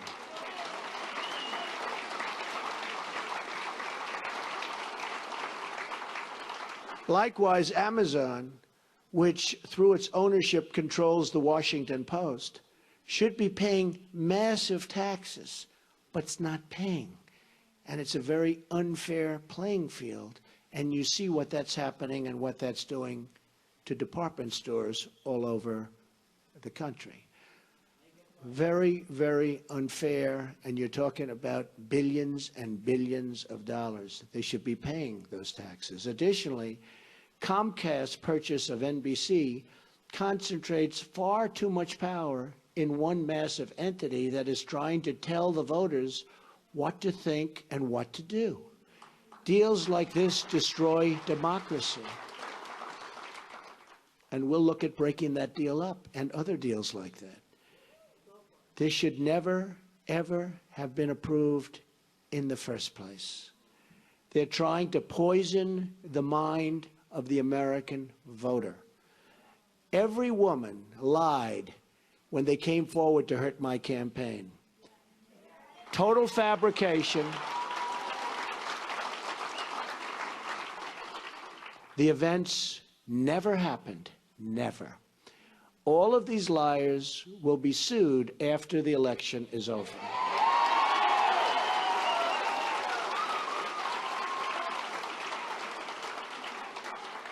But a simple phone call placed to the biggest newspapers or television networks gets them wall-to-wall coverage with virtually no fact-checking whatsoever. Here is why this is relevant to you. If they can fight somebody like me, who has unlimited resources to fight back, just look at what they can do to you, your jobs, your security, your education, your health care, the violation of religious liberty, the theft of your Second Amendment, the loss of your factories, your homes, and much more. Look at what they've done to you with your jobs. It has just been learned on video that the violent protests at some of my rallies, like in Chicago, where police and others were seriously hurt, you saw that, blood pouring down their face, were caused by paid DNC and Clinton campaign operatives. Now, we didn't know this. We didn't know this. This just came out 2 days ago on tape. We didn't know this. We were amazed at the level of violence. These were paid operatives, paid by the DNC and probably the Clinton campaign. This is a criminal act. Policemen were badly hurt, and so were many others. And these people should be prosecuted. But because of the rigged system, they probably won't be. Just like we found out about these paid violent protesters, It was probably the DNC and the Clinton campaign that put forward these liars with their fabricated stories. But we'll find out about their involvement at a later date through litigation, and I look so forward to doing it. The rigging of the system is designed for one reason: to keep the corrupt establishment and special interests in power at your expense, at everybody's expense. I have no special interest but you, the American voter.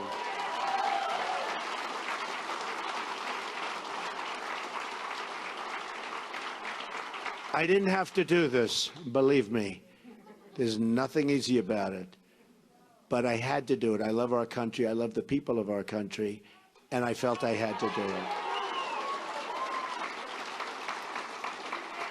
Thank you. One thing we all know is that we will never solve our problems by relying on the same politicians who created these problems in the first place. Hillary Clinton is not running against me. She's running against change.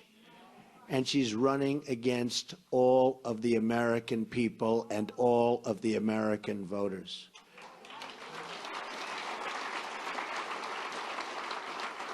We now find ourselves at that very special fork in the road. Do we repeat the mistakes of the past, or do we choose to believe that a great future, yet unwritten, still lies ahead for us and for our wonderful, beloved country? I think it does. I know it does. My economic plan will deliver at least 25 million jobs in one decade. Now, our jobs have been taken away. They've gone to Mexico. They've gone to so many other countries. It's a one-lane highway where they get the jobs, they get the factories, they get the money, and we get the drugs, and we get the unemployment, and it's going to change, believe me, and it's going to change fast.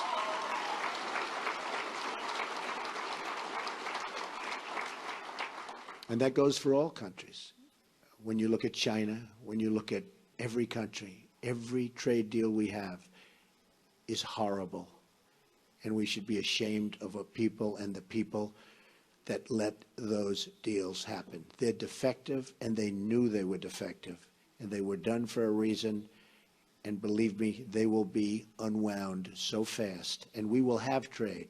We will have great trade. And it'll be free trade. But it'll be fair trade, and it'll be real. My security plan, so important. They've taken the jobs from us. My security plan will bring safety to our poorest communities. My ethics plan will end the corruption in our government. We will... The corruption is massive. We will drain the swamp in Washington, D.C. and replace it with a new government of, by, and for the people. Believe me. That is why I have chosen Gettysburg to unveil this contract. I'm asking the American people to rise above the noise and the clutter of our broken politics and to embrace that great faith and optimism that has always been the central ingredient in the American character. And there is nothing better or stronger than the American character.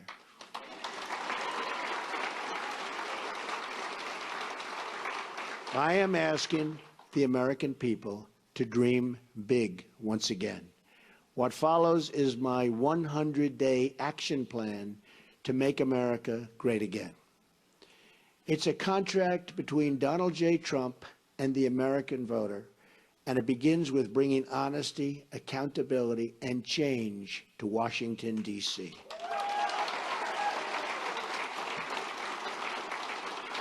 Therefore, on the first day of my term of office, my administration will immediately pursue the following 6 measures to clean up the corruption and special interest collusion in Washington. First, a constitutional amendment to impose term limits on all members of Congress.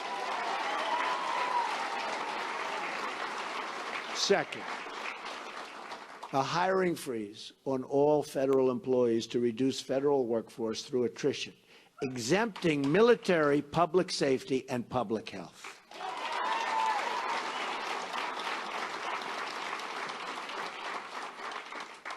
Third, a requirement that for every new federal regulation, 2 existing regulations must be eliminated. Regulations are killing our country and our jobs. Fourth, a 5-year ban on White House and congressional officials becoming lobbyists after they leave government service, making a fortune. Fifth, a lifetime ban on White House officials lobbying on behalf of a foreign government. Very bad. Six, a complete ban on foreign lobbyists raising money for American elections. That's what's happening. On the same day, I will begin taking, and really taking strongly, 7 actions to protect American workers. Our American workers have been treated so badly by politicians that don't have their interests at heart. And we're going to change that. We're going to change that very, very fast. First, I will announce my intention to totally renegotiate NAFTA, one of the worst deals our country has ever made, signed by Bill Clinton, or withdraw from the deal under Article 2205. Second, I will announce our withdrawal from the Trans-Pacific Partnership, a potential disaster for our country. Third, I will direct my Secretary of the Treasury to label China a currency manipulator. China is a currency manipulator. What they have done to us by playing currency is very sad, and I don't blame them. They've been very smart. I blame our politicians for letting this take place. So easy to stop, so easy to stop. Fourth, I will direct the Secretary of Commerce and U.S. Trade Representative to identify all foreign trading abuses that unfairly impact American workers and direct them to use every tool under American and international law to end those abuses immediately. Fifth, very importantly, I will lift the restrictions on the production of $50 trillion worth of job-producing American energy reserves, including shale, oil, natural gas, and clean coal, and we will put our miners back to work. Sixth, I will lift the Obama-Clinton roadblocks that allow for this vital energy infrastructure projects to go forward. We have roadblocks like you've never, ever seen. Environmental blocks, structural blocks. We're going to allow the Keystone Pipeline and so many other things to move forward. Tremendous numbers of jobs and good for our country. We're going to cancel billions in payments to the United Nations climate change programs and use the money to fix America's water and environmental infrastructure. We're paying billions and billions and billions of dollars. We're going to fix our own environment.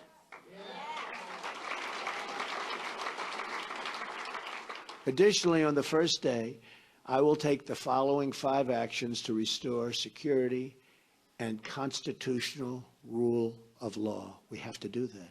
Cancel every unconstitutional executive action, memorandum, and order issued by President Obama.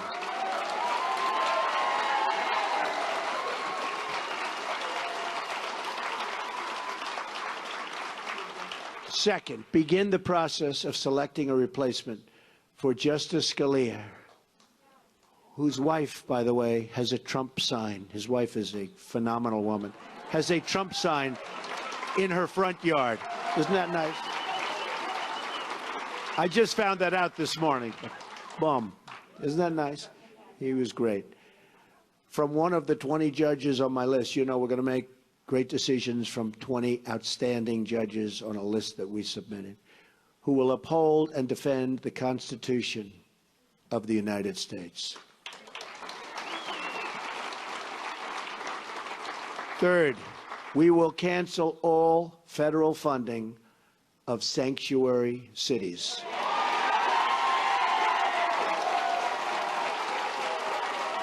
Fourth, we will begin removing the more than 2 million criminal illegal immigrants from the country. These are drug dealers, gang heads, gang members, killers, and cancel visas to foreign countries that won't take them back.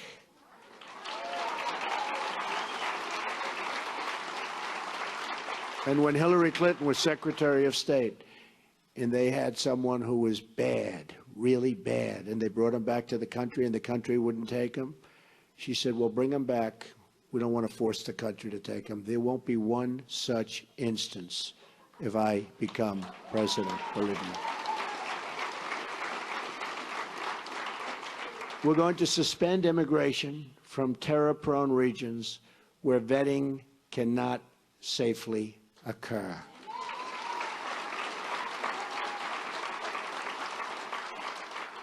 And if you look at Syria and the migration, we're taking in thousands and thousands of people into our country. We have no idea who they are, what their thought process is, where they come from.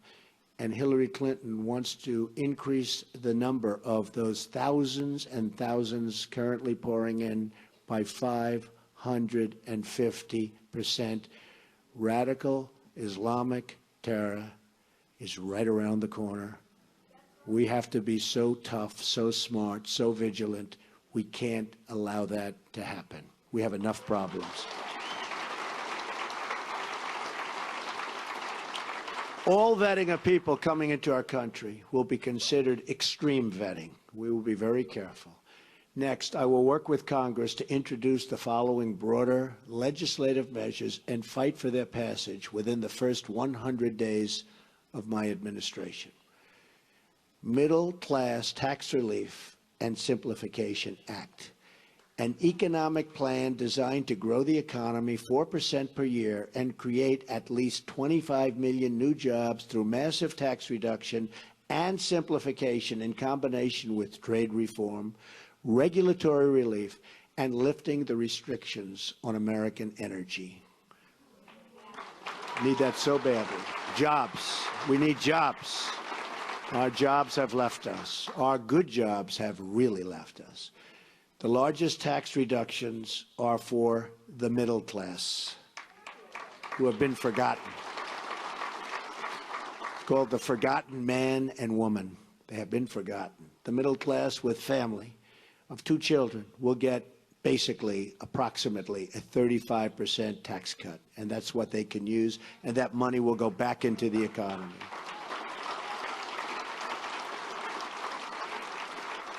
The current number of brackets will be reduced from 7 to 3, and tax forms will likewise be greatly simplified.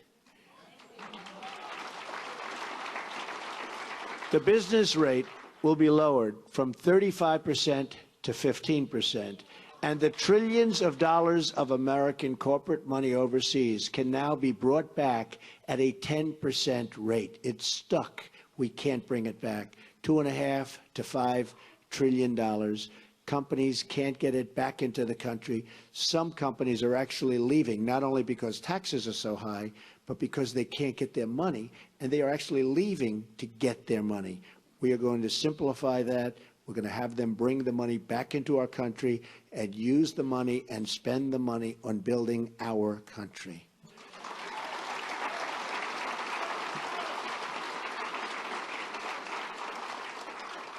End the Offshoring Act. Establish tariffs to discourage companies from laying off their workers in order to relocate in other countries and ship their products back to the United States tax-free. They leave the United States, like Carrier, like Ford, like so many others. They leave the United States. They fire all of their employees. They go to Mexico or another country. They build a beautiful brand new plant. They hire other people. They then take their air conditioners, their cars, whatever they're making. They send it tax-free across what will be a very strong border, believe me. But they send it tax-free across the border. And what do we end up with? We have unemployment, tremendous losses, and we have none of the benefits. So we will establish tariffs that when they do that, there will be consequences. We'll work with them, we'll be nice, we'll be fair, but there have to be consequences. And when they know there are consequences, our companies will stop leaving the United States and going to other countries. The American Infrastructure Act leverages public-private partnerships and private investments through tax incentives to spur $1 trillion in infrastructure investment over the next 10 years. Our infrastructure is in such trouble. We've doubled our national debt to $20 trillion under President Obama. In less than 8 years, $10 trillion has been added. Think of it. And we haven't fixed anything. We haven't fixed anything. What have we done? Our roads are broken, our bridges, our tunnels, our hospitals, our schools, and we have $20 trillion in debt, all-time high. That's true. Our VA hospitals are in bad shape, and our VA is in very, very bad shape, and we will fix that. We are going to work on fixing that because our veterans have not been treated properly. We have illegal immigrants that are treated far better in many instances than our veterans, and we're not going to have that. School Choice and Education Opportunity Act redirects education dollars to give parents the right to send their kid, their children, to public, private, charter, magnet, religious, or home schools of their choice. And so importantly, we're going to end Common Core and bring education supervision to local communities. We do so badly on education. If you look at the lists and you see Sweden, Norway, Denmark, different countries at the top, you see us at the bottom. And yet, by far, per pupil, more money than anybody, and it's not even close. We spend more money per pupil than anybody, not even close. We're at the bottom of the list. Other countries spending far less per pupil are at the top of the list. So obviously, our current system is not working. We will change it, and we will make it good.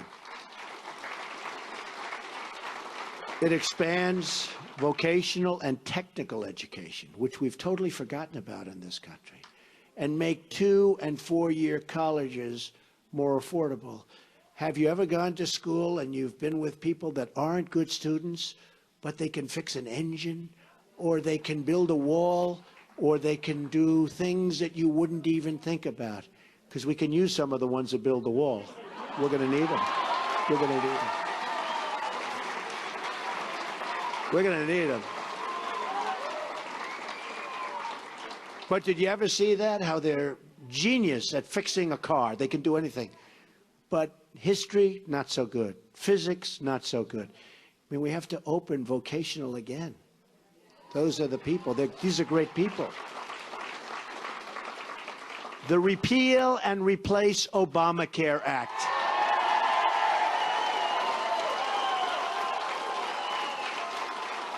Fully repeal Obamacare and replace it with health savings accounts. So we can do that. The health savings accounts, it's one way. There are numerous ways, but this is one very good way.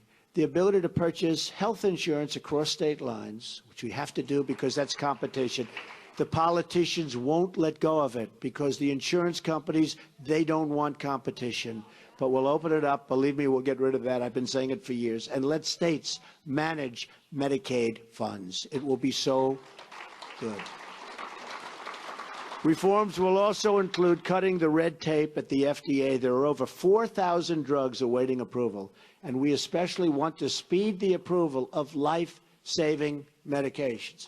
I mean, they're looking at drugs that are looking very good, and you have terminal patients that it's over. These people, they're dying. They want to get the drug. They won't be living much longer. And we study it for years and years. At some point, they have to do what they have to do. They have to do it properly. But we have 4,000 different drugs and products waiting in line for approval, and we can't get them approved. We're going to speed up that process very significantly. Affordable Child Care and Elder Care Act allows Americans to deduct child care and elder care from their taxes, incentivizes employers to provide on-site, and so important, child care services. And you see that with a couple of companies, and it's such a great thing to see. And creates tax-free dependent care savings accounts for both young and elderly dependents with matching contributions for low-income families. So good. End Illegal Immigration Act. Fully funds the construction of a wall on our southern border. Don't worry about it. Remember, I said Mexico's paying for the wall. With the full understanding that the country of Mexico will be reimbursing the United States for the full cost of such a wall, okay? We're going to have the wall. Mexico's going to pay for the wall. Mexico's, by the way, I met with the president of Mexico 2.5 months ago. Wonderful meeting, wonderful person. But I told him, this is a two-way highway, not a one-way highway. We have our people. We have to take care of our people. We have to protect our people. So it's got to be a two-way street. Otherwise, it's going to be a whole different deal.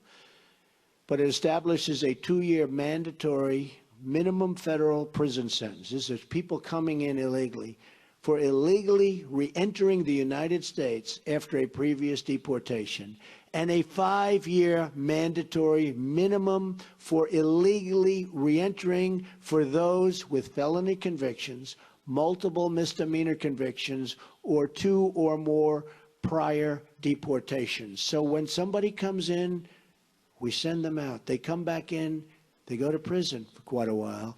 They come back again, they go 5 years. Because what's happening is they're coming back 10 times.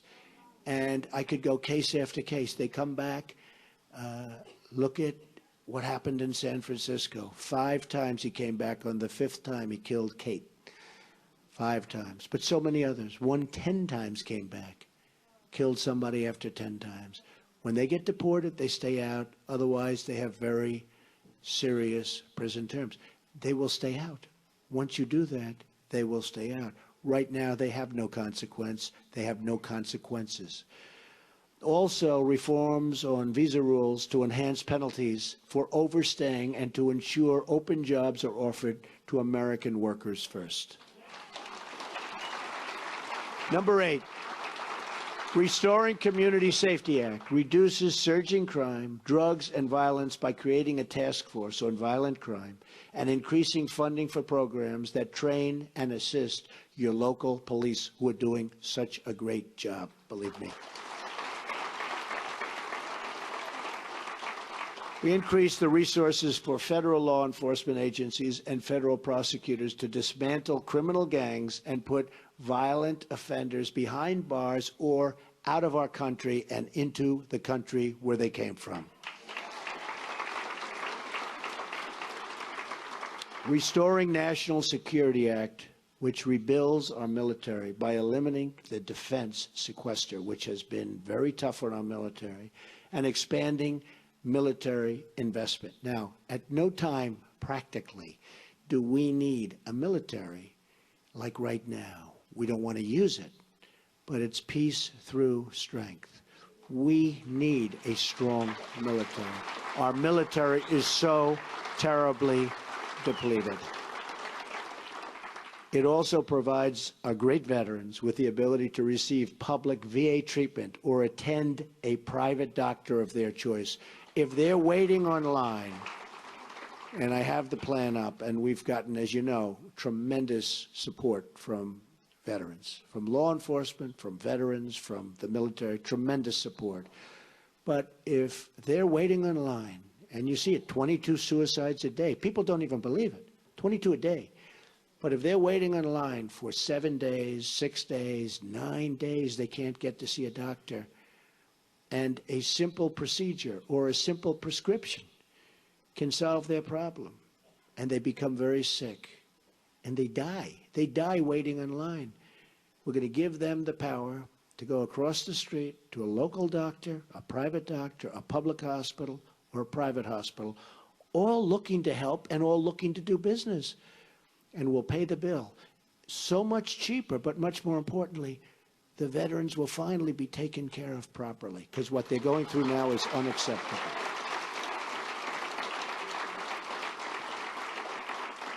Also, we're going to protect our vital infrastructure from the new thing. It's called cyber attack. It establishes new screening procedures for immigration to ensure those who are admitted to our country support our people and our values. We want people that love our country or can love our country, and people that will love our citizens. We want people that can love us. And there are ways through talent of determining that, and other countries do, but we don't. Just come on in, folks, come on in. Clean up corruption in Washington Act enacts tough new ethic reforms to reduce the corrupting influence of special interests and donors on our politics. On November 8th, Americans will be voting for this 100-day plan to restore prosperity to our country, secure our communities, and honesty to our government. This is my pledge to you. And if we follow these steps, we will once more have a government of, by, and for the people. And importantly, we will make America great again. Believe me. Thank you. Thank you. Thank you very much. Because there is a growing humanitarian and security crisis at our southern border. Every day, Customs and Border Patrol agents encounter thousands of illegal immigrants trying to enter our country. We are out of space to hold them, and we have no way to promptly return them back home to their country. America proudly welcomes millions of lawful immigrants who enrich our society and contribute to our nation. But all Americans are hurt by uncontrolled illegal migration. It strains public resources and drives down jobs and wages. Among those hardest hit are African Americans and Hispanic Americans.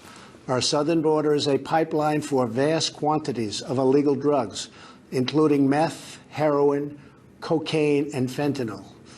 Every week, 300 of our citizens are killed by heroin alone, 90% of which floods across from our southern border. More Americans will die from drugs this year than were killed in the entire Vietnam War. In the last 2 years, ICE officers made 266,000 arrests of aliens with criminal records, including those charged or convicted of 100,000 assaults, 30,000 sex crimes, and 4,000 violent killings. Over the years, thousands of Americans have been brutally killed by those who illegally entered our country, and thousands more lives will be lost if we don't act right now. This is a humanitarian crisis, a crisis of the heart and a crisis of the soul. Last month, 20,000 migrant children were illegally brought into the United States, a dramatic increase. These children are used as human pawns by vicious coyotes and ruthless gangs. 1 in 3 women are sexually assaulted on the dangerous trek up through Mexico. Women and children are the biggest victims, by far, of our broken system. This is the tragic reality of illegal immigration on our southern border. This is the cycle of human suffering that I am determined to end. My administration has presented Congress with a detailed proposal to secure the border and stop the criminal gangs, drug smugglers, and human traffickers. It's a tremendous problem. Our proposal was developed by law enforcement professionals and border agents at the Department of Homeland Security. These are the resources they have requested to properly perform their mission and keep America safe. In fact, safer than ever before. The proposal from Homeland Security includes cutting-edge technology for detecting drugs, weapons, illegal contraband, and many other things. We have requested more agents, immigration judges, and bed space to process the sharp rise in unlawful migration fueled by our very strong economy. Our plan also contains an urgent request for humanitarian assistance and medical support. Furthermore, we have asked Congress to close border security loopholes so that illegal immigrant children can be safely and humanely returned back home. Finally, as part of an overall approach to border security, law enforcement professionals have requested $5.7 billion for a physical barrier. At the request of Democrats, it will be a steel barrier rather than a concrete wall. This barrier is absolutely critical to border security. It's also what our professionals at the border want and need. This is just common sense. The border wall would very quickly pay for itself. The cost of illegal drugs exceeds $500 billion a year, vastly more than the $5.7 billion we have requested from Congress. The wall will also be paid for indirectly by the great new trade deal we have made with Mexico. Senator Chuck Schumer, who you will be hearing from later tonight, has repeatedly supported a physical barrier in the past, along with many other Democrats. They changed their mind only after I was elected president. Democrats in Congress have refused to acknowledge the crisis, and they have refused to provide our brave border agents with the tools they desperately need to protect our families and our nation. The federal government remains shut down for one reason, and one reason only, because Democrats will not fund border security. My administration is doing everything in our power to help those impacted by the situation. But the only solution is for Democrats to pass a spending bill that defends our borders and reopens the government.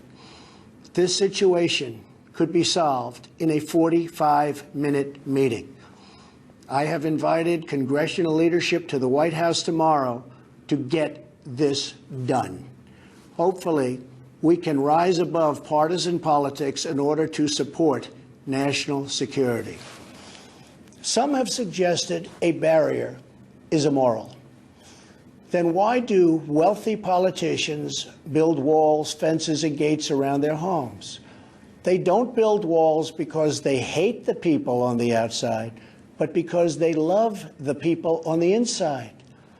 The only thing that is immoral is the politicians to do nothing and continue to allow more innocent people to be so horribly victimized. America's heart broke the day after Christmas when a young police officer in California was savagely murdered in cold blood by an illegal alien who just came across the border. The life of an American hero was stolen by someone who had no right to be in our country. Day after day, precious lives are cut short by those who have violated our borders. In California, an Air Force veteran was raped, murdered, and beaten to death with a hammer by an illegal alien with a long criminal history. In Georgia, an illegal alien was recently charged with murder for killing, beheading, and dismembering his neighbor. In Maryland, MS-13 gang members who arrived in the United States as unaccompanied minors were arrested and charged last year after viciously stabbing and beating a 16-year-old girl. Over the last several years, I've met with dozens of families whose loved ones were stolen by illegal immigration. I've held the hands of the weeping mothers and embraced the grief-stricken fathers. So sad, so terrible. I will never forget the pain in their eyes, the tremble in their voices, and the sadness gripping their souls. How much more American blood must we shed before Congress does its job? For those who refuse to compromise in the name of border security, I would ask, imagine if it was your child, your husband, or your wife whose life was so cruelly shattered and totally broken. To every member of Congress, pass a bill that ends this crisis. To every citizen, call Congress and tell them to finally, after all of these decades, secure our border. This is a choice between right and wrong, justice and injustice. This is about whether we fulfill our sacred duty to the American citizens we serve. When I took the oath of office, I swore to protect our country, and that is what I will always do. So help me God. Thank you and good night. Mr. Speaker, Mr. Vice President, members of Congress, the First Lady of the United States, and my fellow Americans. Less than 1 year has passed since I first stood at this podium in this majestic chamber to speak on behalf of the American people and to address their concerns, their hopes, and their dreams. That night, our new administration had already taken very swift action. A new tide of optimism was already sweeping across our land. Each day since, we have gone forward with a clear vision and a righteous mission to make America great again for all Americans.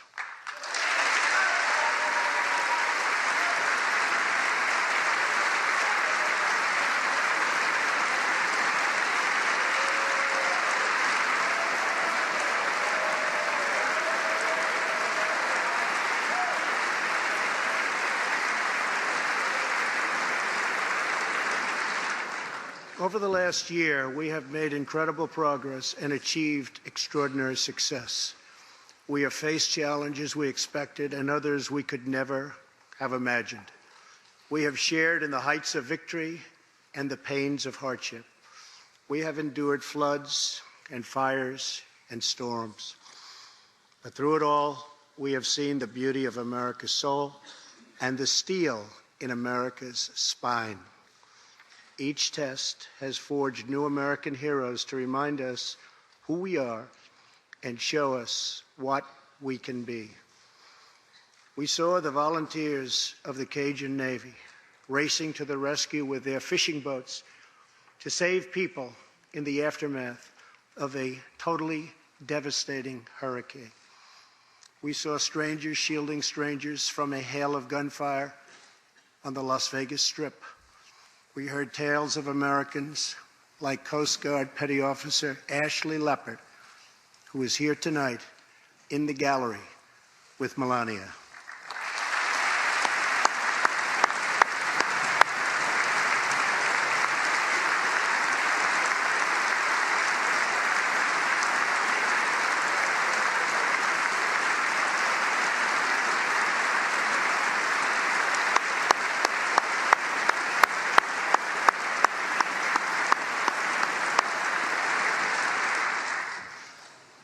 Ashley was aboard one of the first helicopters on the scene in Houston during the Hurricane Harvey. Through 18 hours of wind and rain, Ashley braved live power lines and deep water to help save more than 40 lives. Ashley, we all thank you. Thank you very much.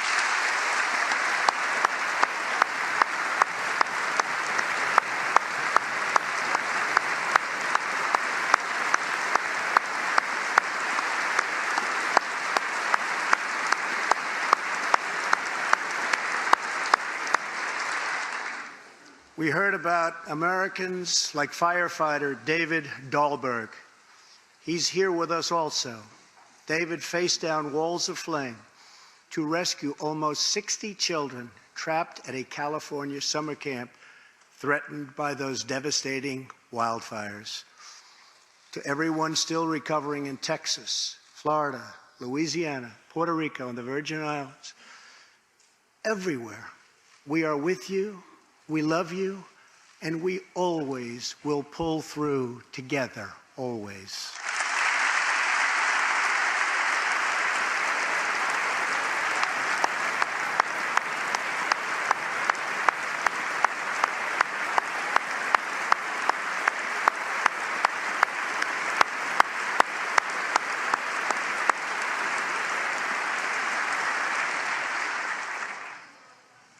Thank you to David and the brave people of California. Thank you very much, David.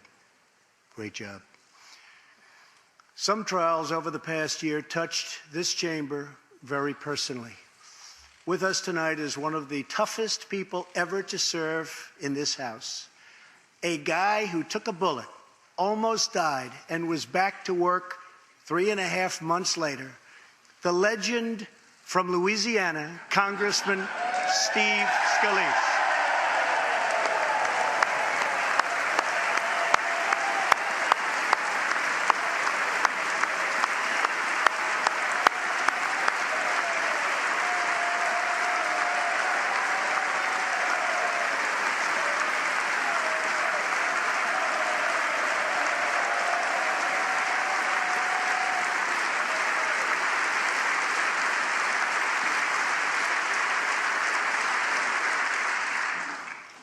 I think they like you, Steve. We're incredibly grateful for the heroic efforts of the Capitol Police officers, the Alexandria Police, and the doctors, nurses, and paramedics who saved his life and the lives of many others, some in this room. In the aftermath, yes.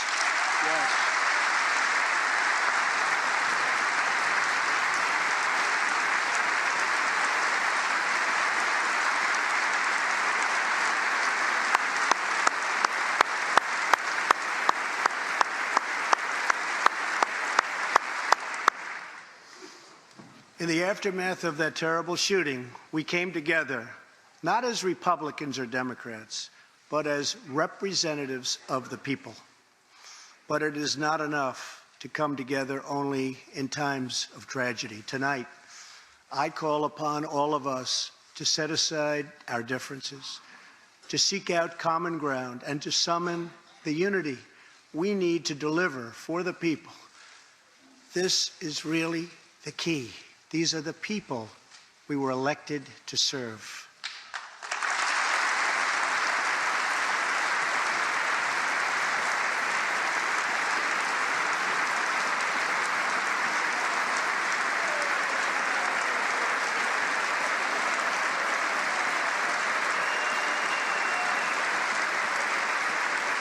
Thank you. Over the last year, the world has seen what we always knew, that no people on earth are so fearless or daring or determined as Americans. If there is a mountain, we climb it.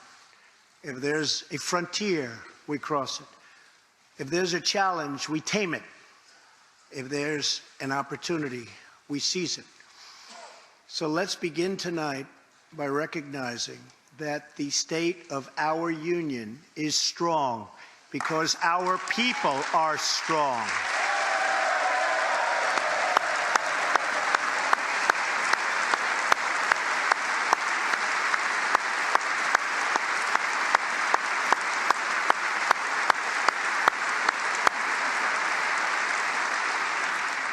And together we are building a safe, strong, and proud America. Since the election, we have created 2.4 million new jobs, including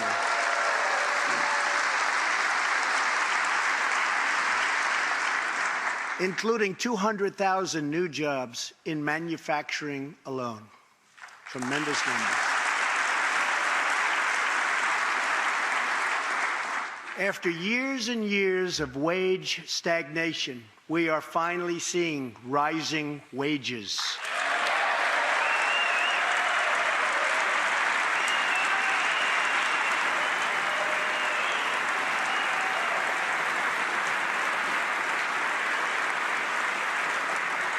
Unemployment claims have hit a 45-year low.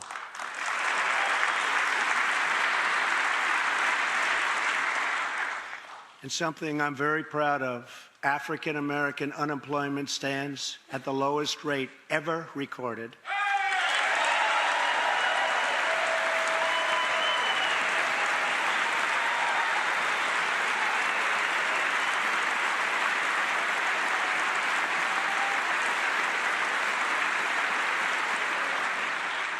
And Hispanic American unemployment has also reached the lowest levels in history.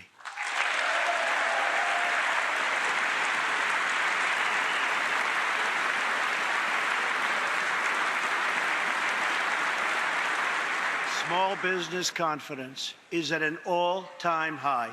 The stock market has smashed one record after another, gaining $8 trillion and more in value in just this short period of time. The great news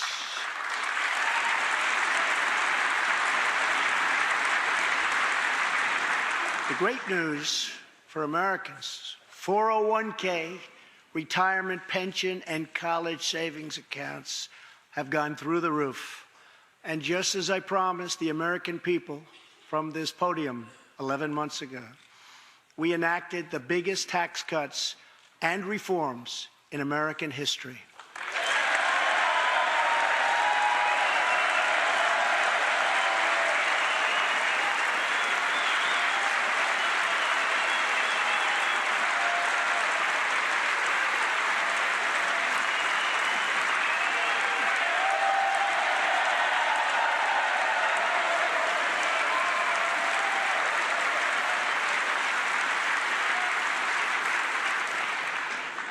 Our massive tax cuts provide tremendous relief for the middle class and small business. To lower tax rates for hardworking Americans, we nearly doubled the standard deduction for everyone.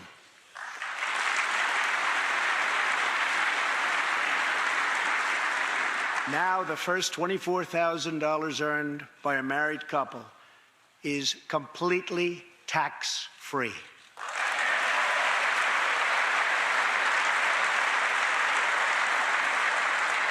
We also doubled the child tax credit.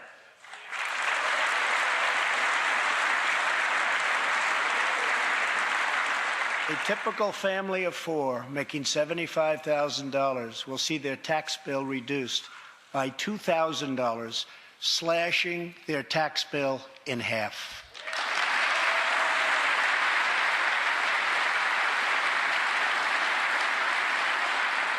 In April, this will be the last time you will ever file under the old and very broken system, and millions of Americans will have more take-home pay starting next month, a lot more.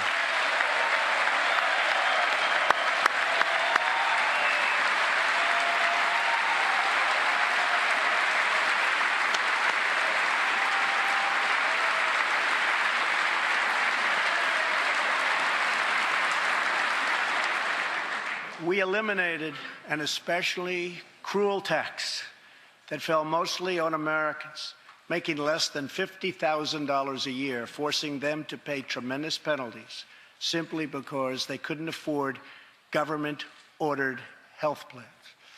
We repealed the core of the disastrous Obamacare.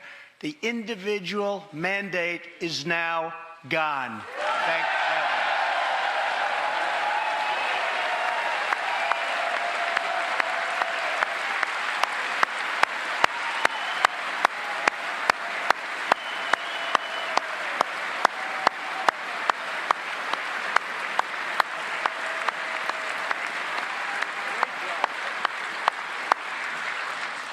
We slashed the business tax rate from 35% all the way down to 21%, so American companies can compete and win against anyone else anywhere in the world.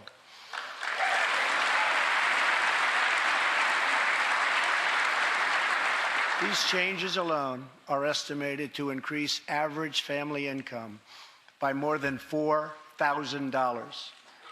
A lot of money.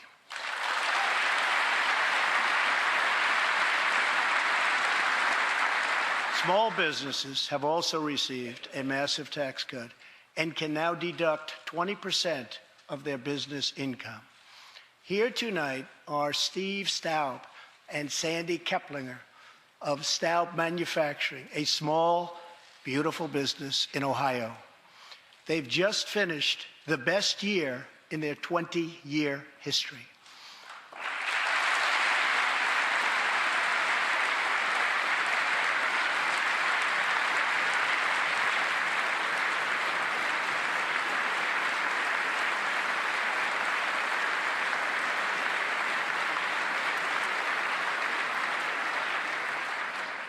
Because of tax reform, they are handing out raises, hiring an additional 14 people, and expanding into the building next door.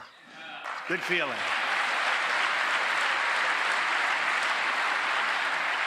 One of Staub's employees, Corey Adams, is also with us tonight. Corey is an all-American worker. He supported himself through high school, lost his job during the 2008 recession, and was later hired by Staub, where he trained to become a welder.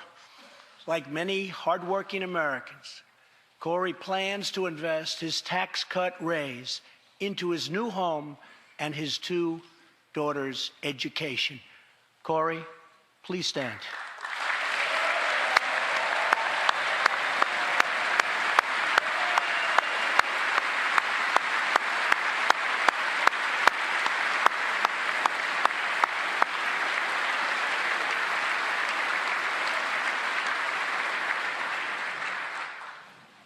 And he's a great welder.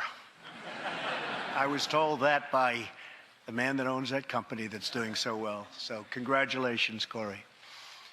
Since we passed tax cuts, roughly 3 million workers have already gotten tax cut bonuses, many of them thousands and thousands of dollars per worker, and it's getting more every month, every week.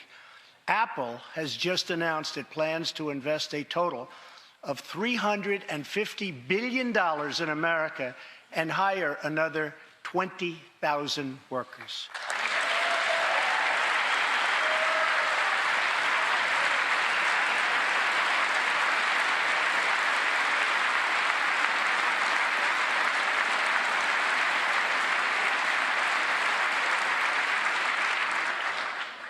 And just a little while ago, ExxonMobil announced a $50 billion investment in the United States, just a little while ago.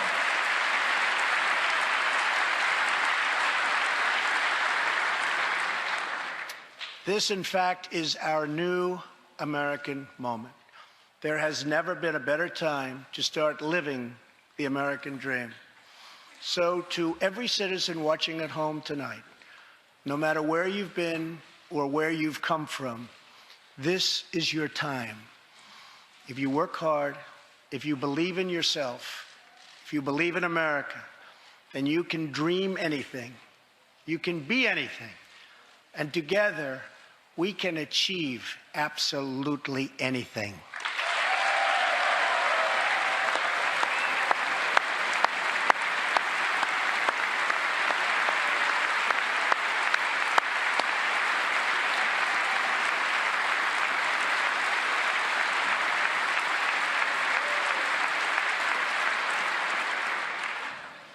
Tonight, I want to talk about what kind of future we're going to have and what kind of a nation we're going to be. All of us together as one team, one people, and one American family can do anything. We all share the same home, the same heart, the same destiny, and the same great American flag.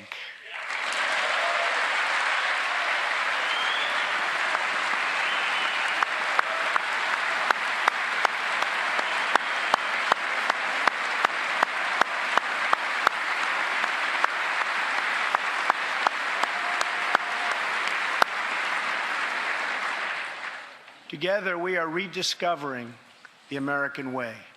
In America, we know that faith and family, not government and bureaucracy, are the center of American life. The motto is, "In God we trust."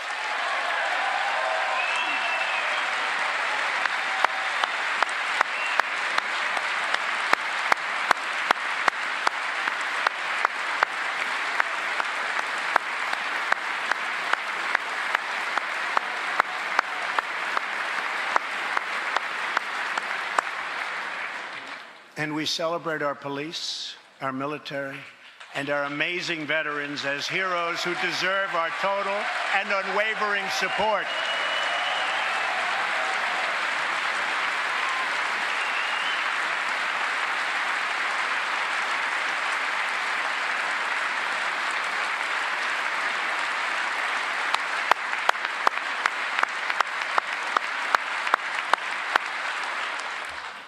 Here tonight is Preston Sharp, a 12-year-old boy from Redding, California, who noticed that veterans' graves were not marked with flags on Veterans Day. He decided all by himself to change that and started a movement that has now placed 40,000 flags at the graves of our great heroes. Preston, a job well done.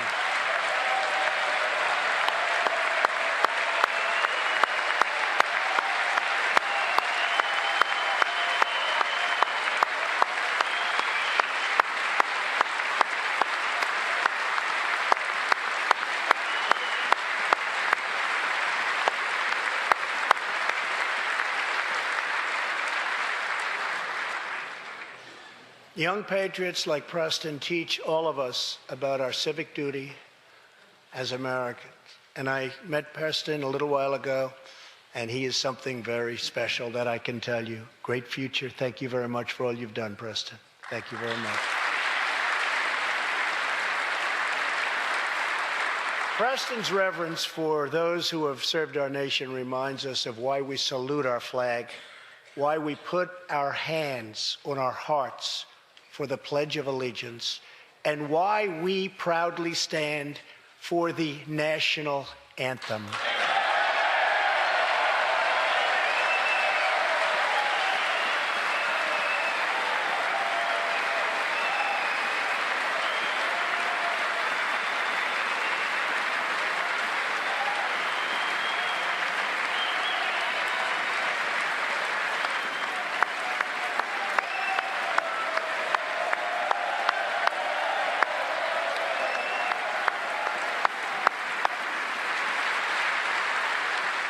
Americans love their country, and they deserve a government that shows them the same love and loyalty in return. For the last year, we have sought to restore the bonds of trust between our citizens and their government. Working with the Senate, we are appointing judges who will interpret the Constitution as written, including a great new Supreme Court justice and more circuit court judges than any new administration in the history of our country.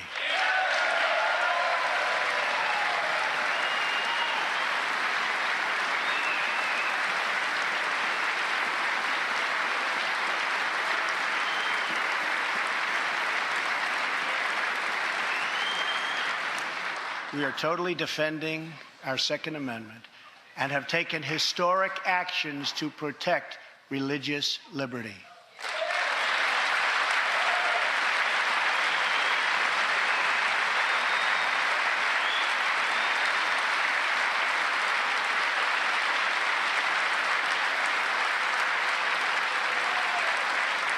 And we are serving our brave veterans, including giving our veterans choice in their health care decisions.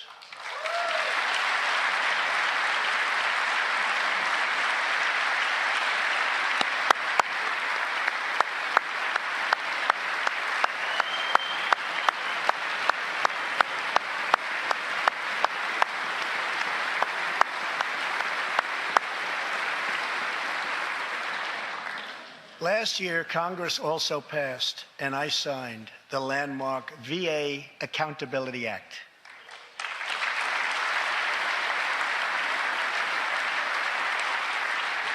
Since its passage, my administration has already removed more than 1,500 VA employees who failed to give our veterans the care they deserve.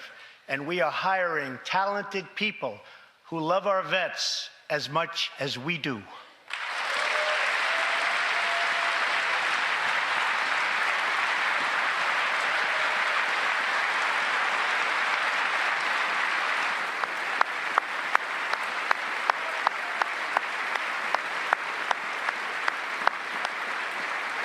And I will not stop until our veterans are properly taken care of, which has been my promise to them from the very beginning of this great journey.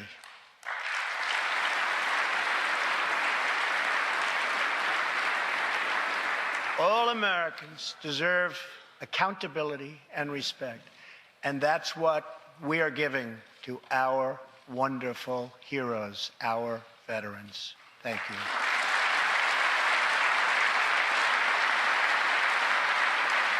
So tonight I call on Congress to empower every cabinet secretary with the authority to reward good workers and to remove federal employees who undermine the public trust or fail the American people.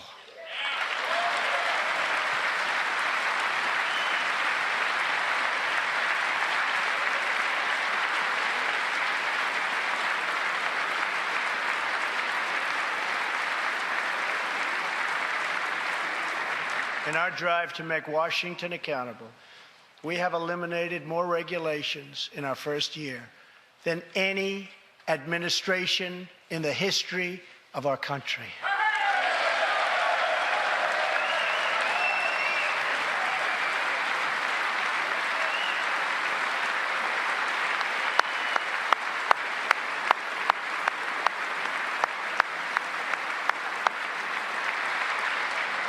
We have ended the war on American energy, and we have ended the war on beautiful, clean coal.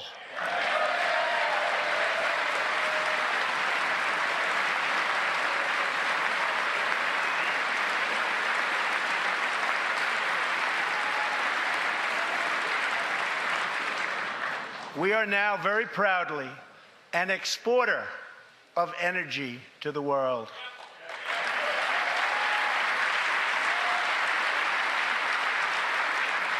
In Detroit, I halted government mandates that crippled America's great, beautiful auto workers so that we can get Motor City revving its engines again, and that's what's happening.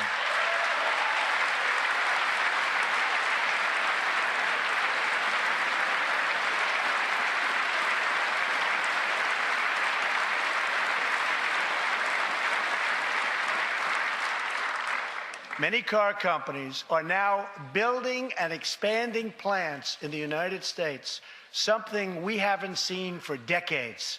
Chrysler is moving a major plant from Mexico to Michigan. Toyota and Mazda are opening up a plant in Alabama, a big one, and we haven't seen this in a long time. It's all coming back.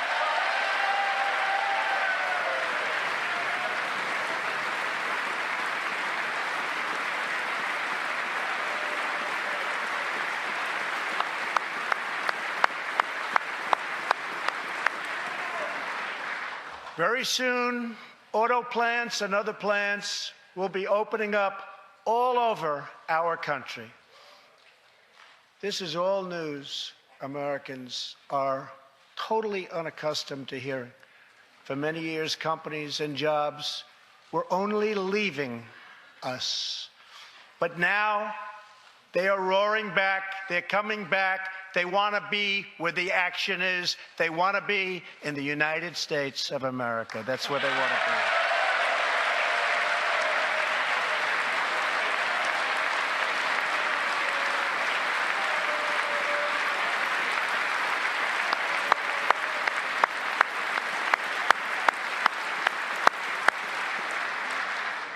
Exciting progress is happening every single day. To speed access to breakthrough cures and affordable generic drugs, last year, the FDA approved more new and generic drugs and medical devices than ever before in our country's history.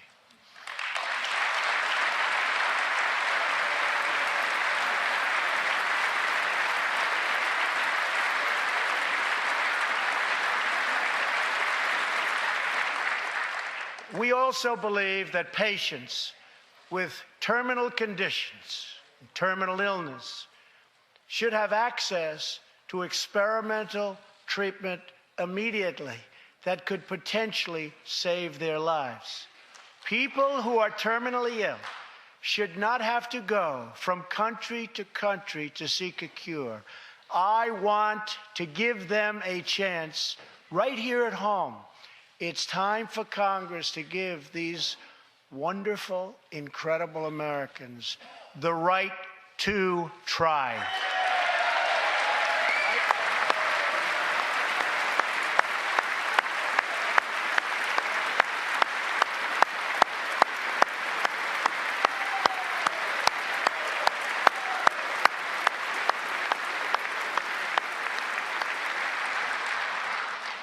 One of my greatest priorities is to reduce the price of prescription drugs.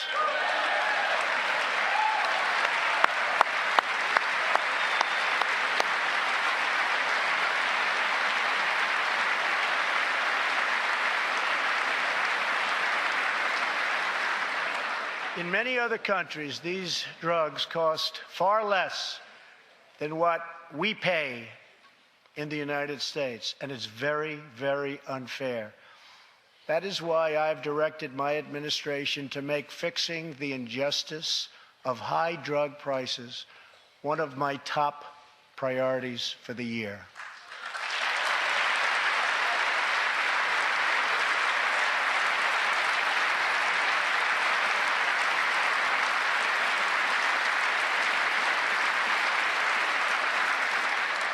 And prices will come down substantially. Watch. America has also finally turned the page on decades of unfair trade deals that sacrificed our prosperity and shipped away our companies, our jobs, and our wealth. Our nation has lost its wealth, but we're getting it back so fast. The era of economic surrender is totally over. From now on, we expect trading relationships to be fair and, very importantly, reciprocal.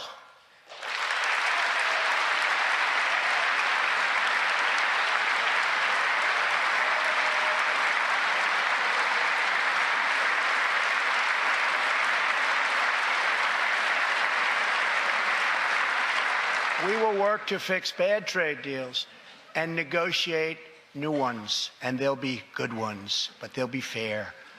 And we will protect American workers and American intellectual property through strong enforcement of our trade rules.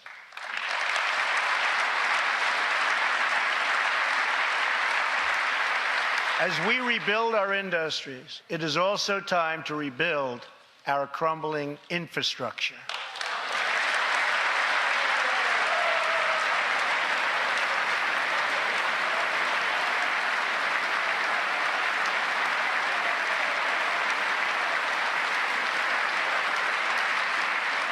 America is a nation of builders.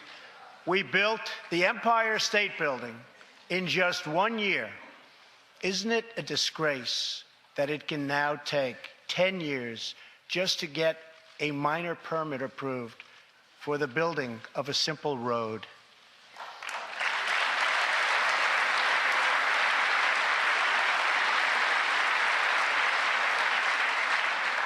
I am asking both parties to come together to give us safe, fast, reliable, and modern infrastructure that our economy needs and our people deserve.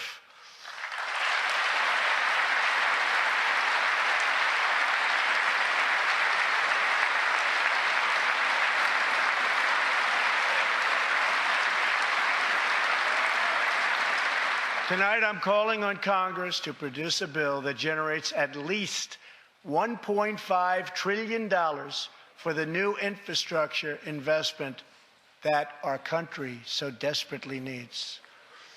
Every federal dollar should be leveraged by partnering with state and local governments and, where appropriate, tapping into private sector investment to permanently fix the infrastructure deficit, and we can do it.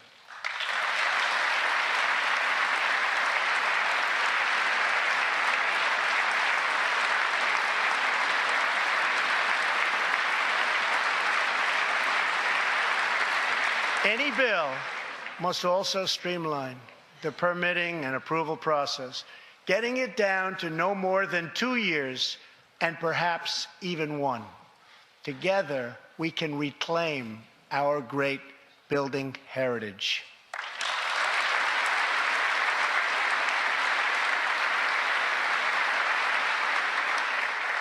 We will build gleaming new roads, bridges, highways, railways, and waterways all across our land.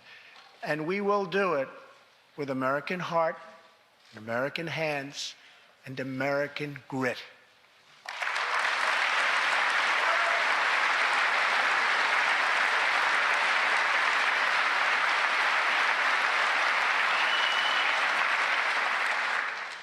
We want every American to know the dignity of a hard day's work. We want every child to be safe in their home at night. And we want every citizen to be proud of this land that we all love so much. We can lift our citizens from welfare to work, from dependence to independence, and from poverty to prosperity.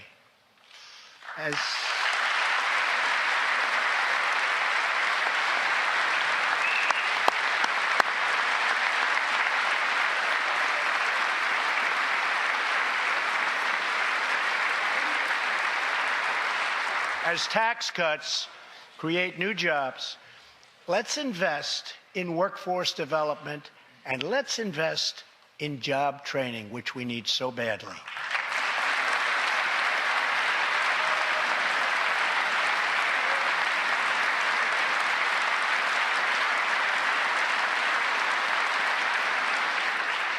Let's open great vocational schools so our future workers can learn a craft and realize their full potential.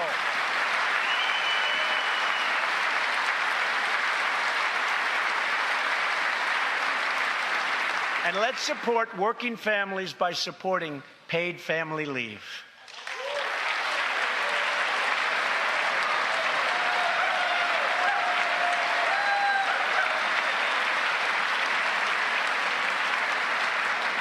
As America regains its strength, opportunity must be extended to all citizens. That is why this year we will embark on reforming our prisons to help former inmates who have served their time get a second chance at life.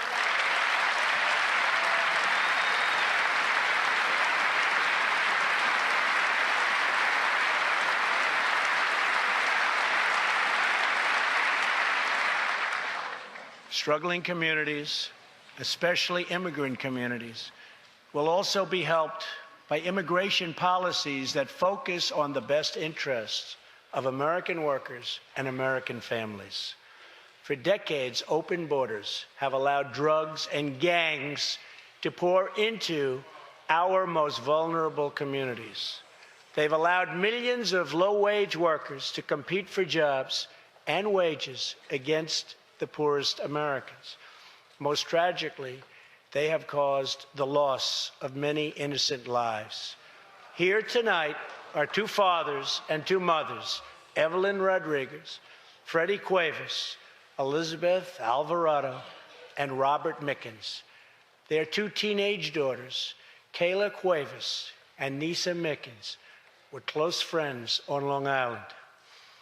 But in September 2016, on the eve of Nisa's 16th birthday, such a happy time it should have been, neither of them came home. These two precious girls were brutally murdered while walking together in their hometown. 6 members of the savage MS-13 gang have been charged with Kayla and Nisa's murders. Many of these gang members took advantage of glaring loopholes in our laws to enter the country as illegal, unaccompanied, alien minors and wound up in Kayla and Nisa's high school. Evelyn, Elizabeth, Freddie, and Robert, tonight everyone in this chamber is praying for you. Everyone in America is grieving for you. Please stand. Thank you very much.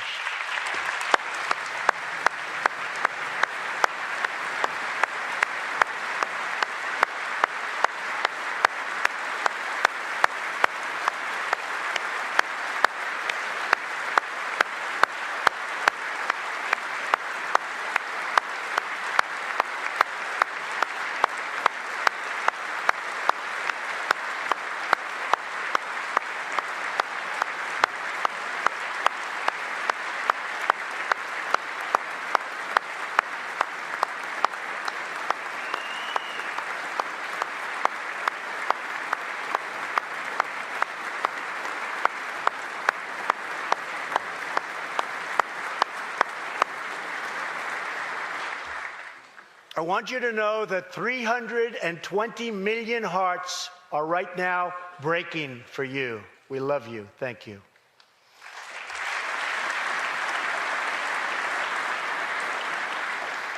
While we cannot imagine the depths of that kind of sorrow, we can make sure that other families never have to endure this kind of pain.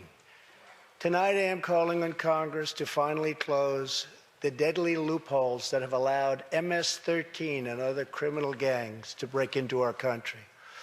We have proposed new legislation that will fix our immigration laws and support our ICE and Border Patrol agents. These are great people. These are great, great people that work so hard in the midst of such danger so that this can never happen again.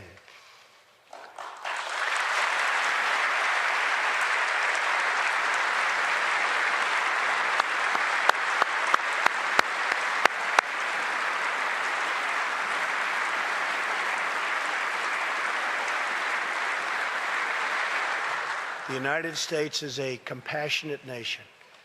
We are proud that we do more than any other country anywhere in the world to help the needy, the struggling, and the underprivileged all over the world.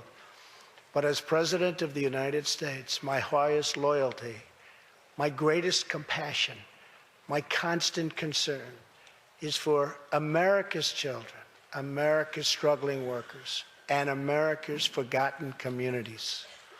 I want our youth to grow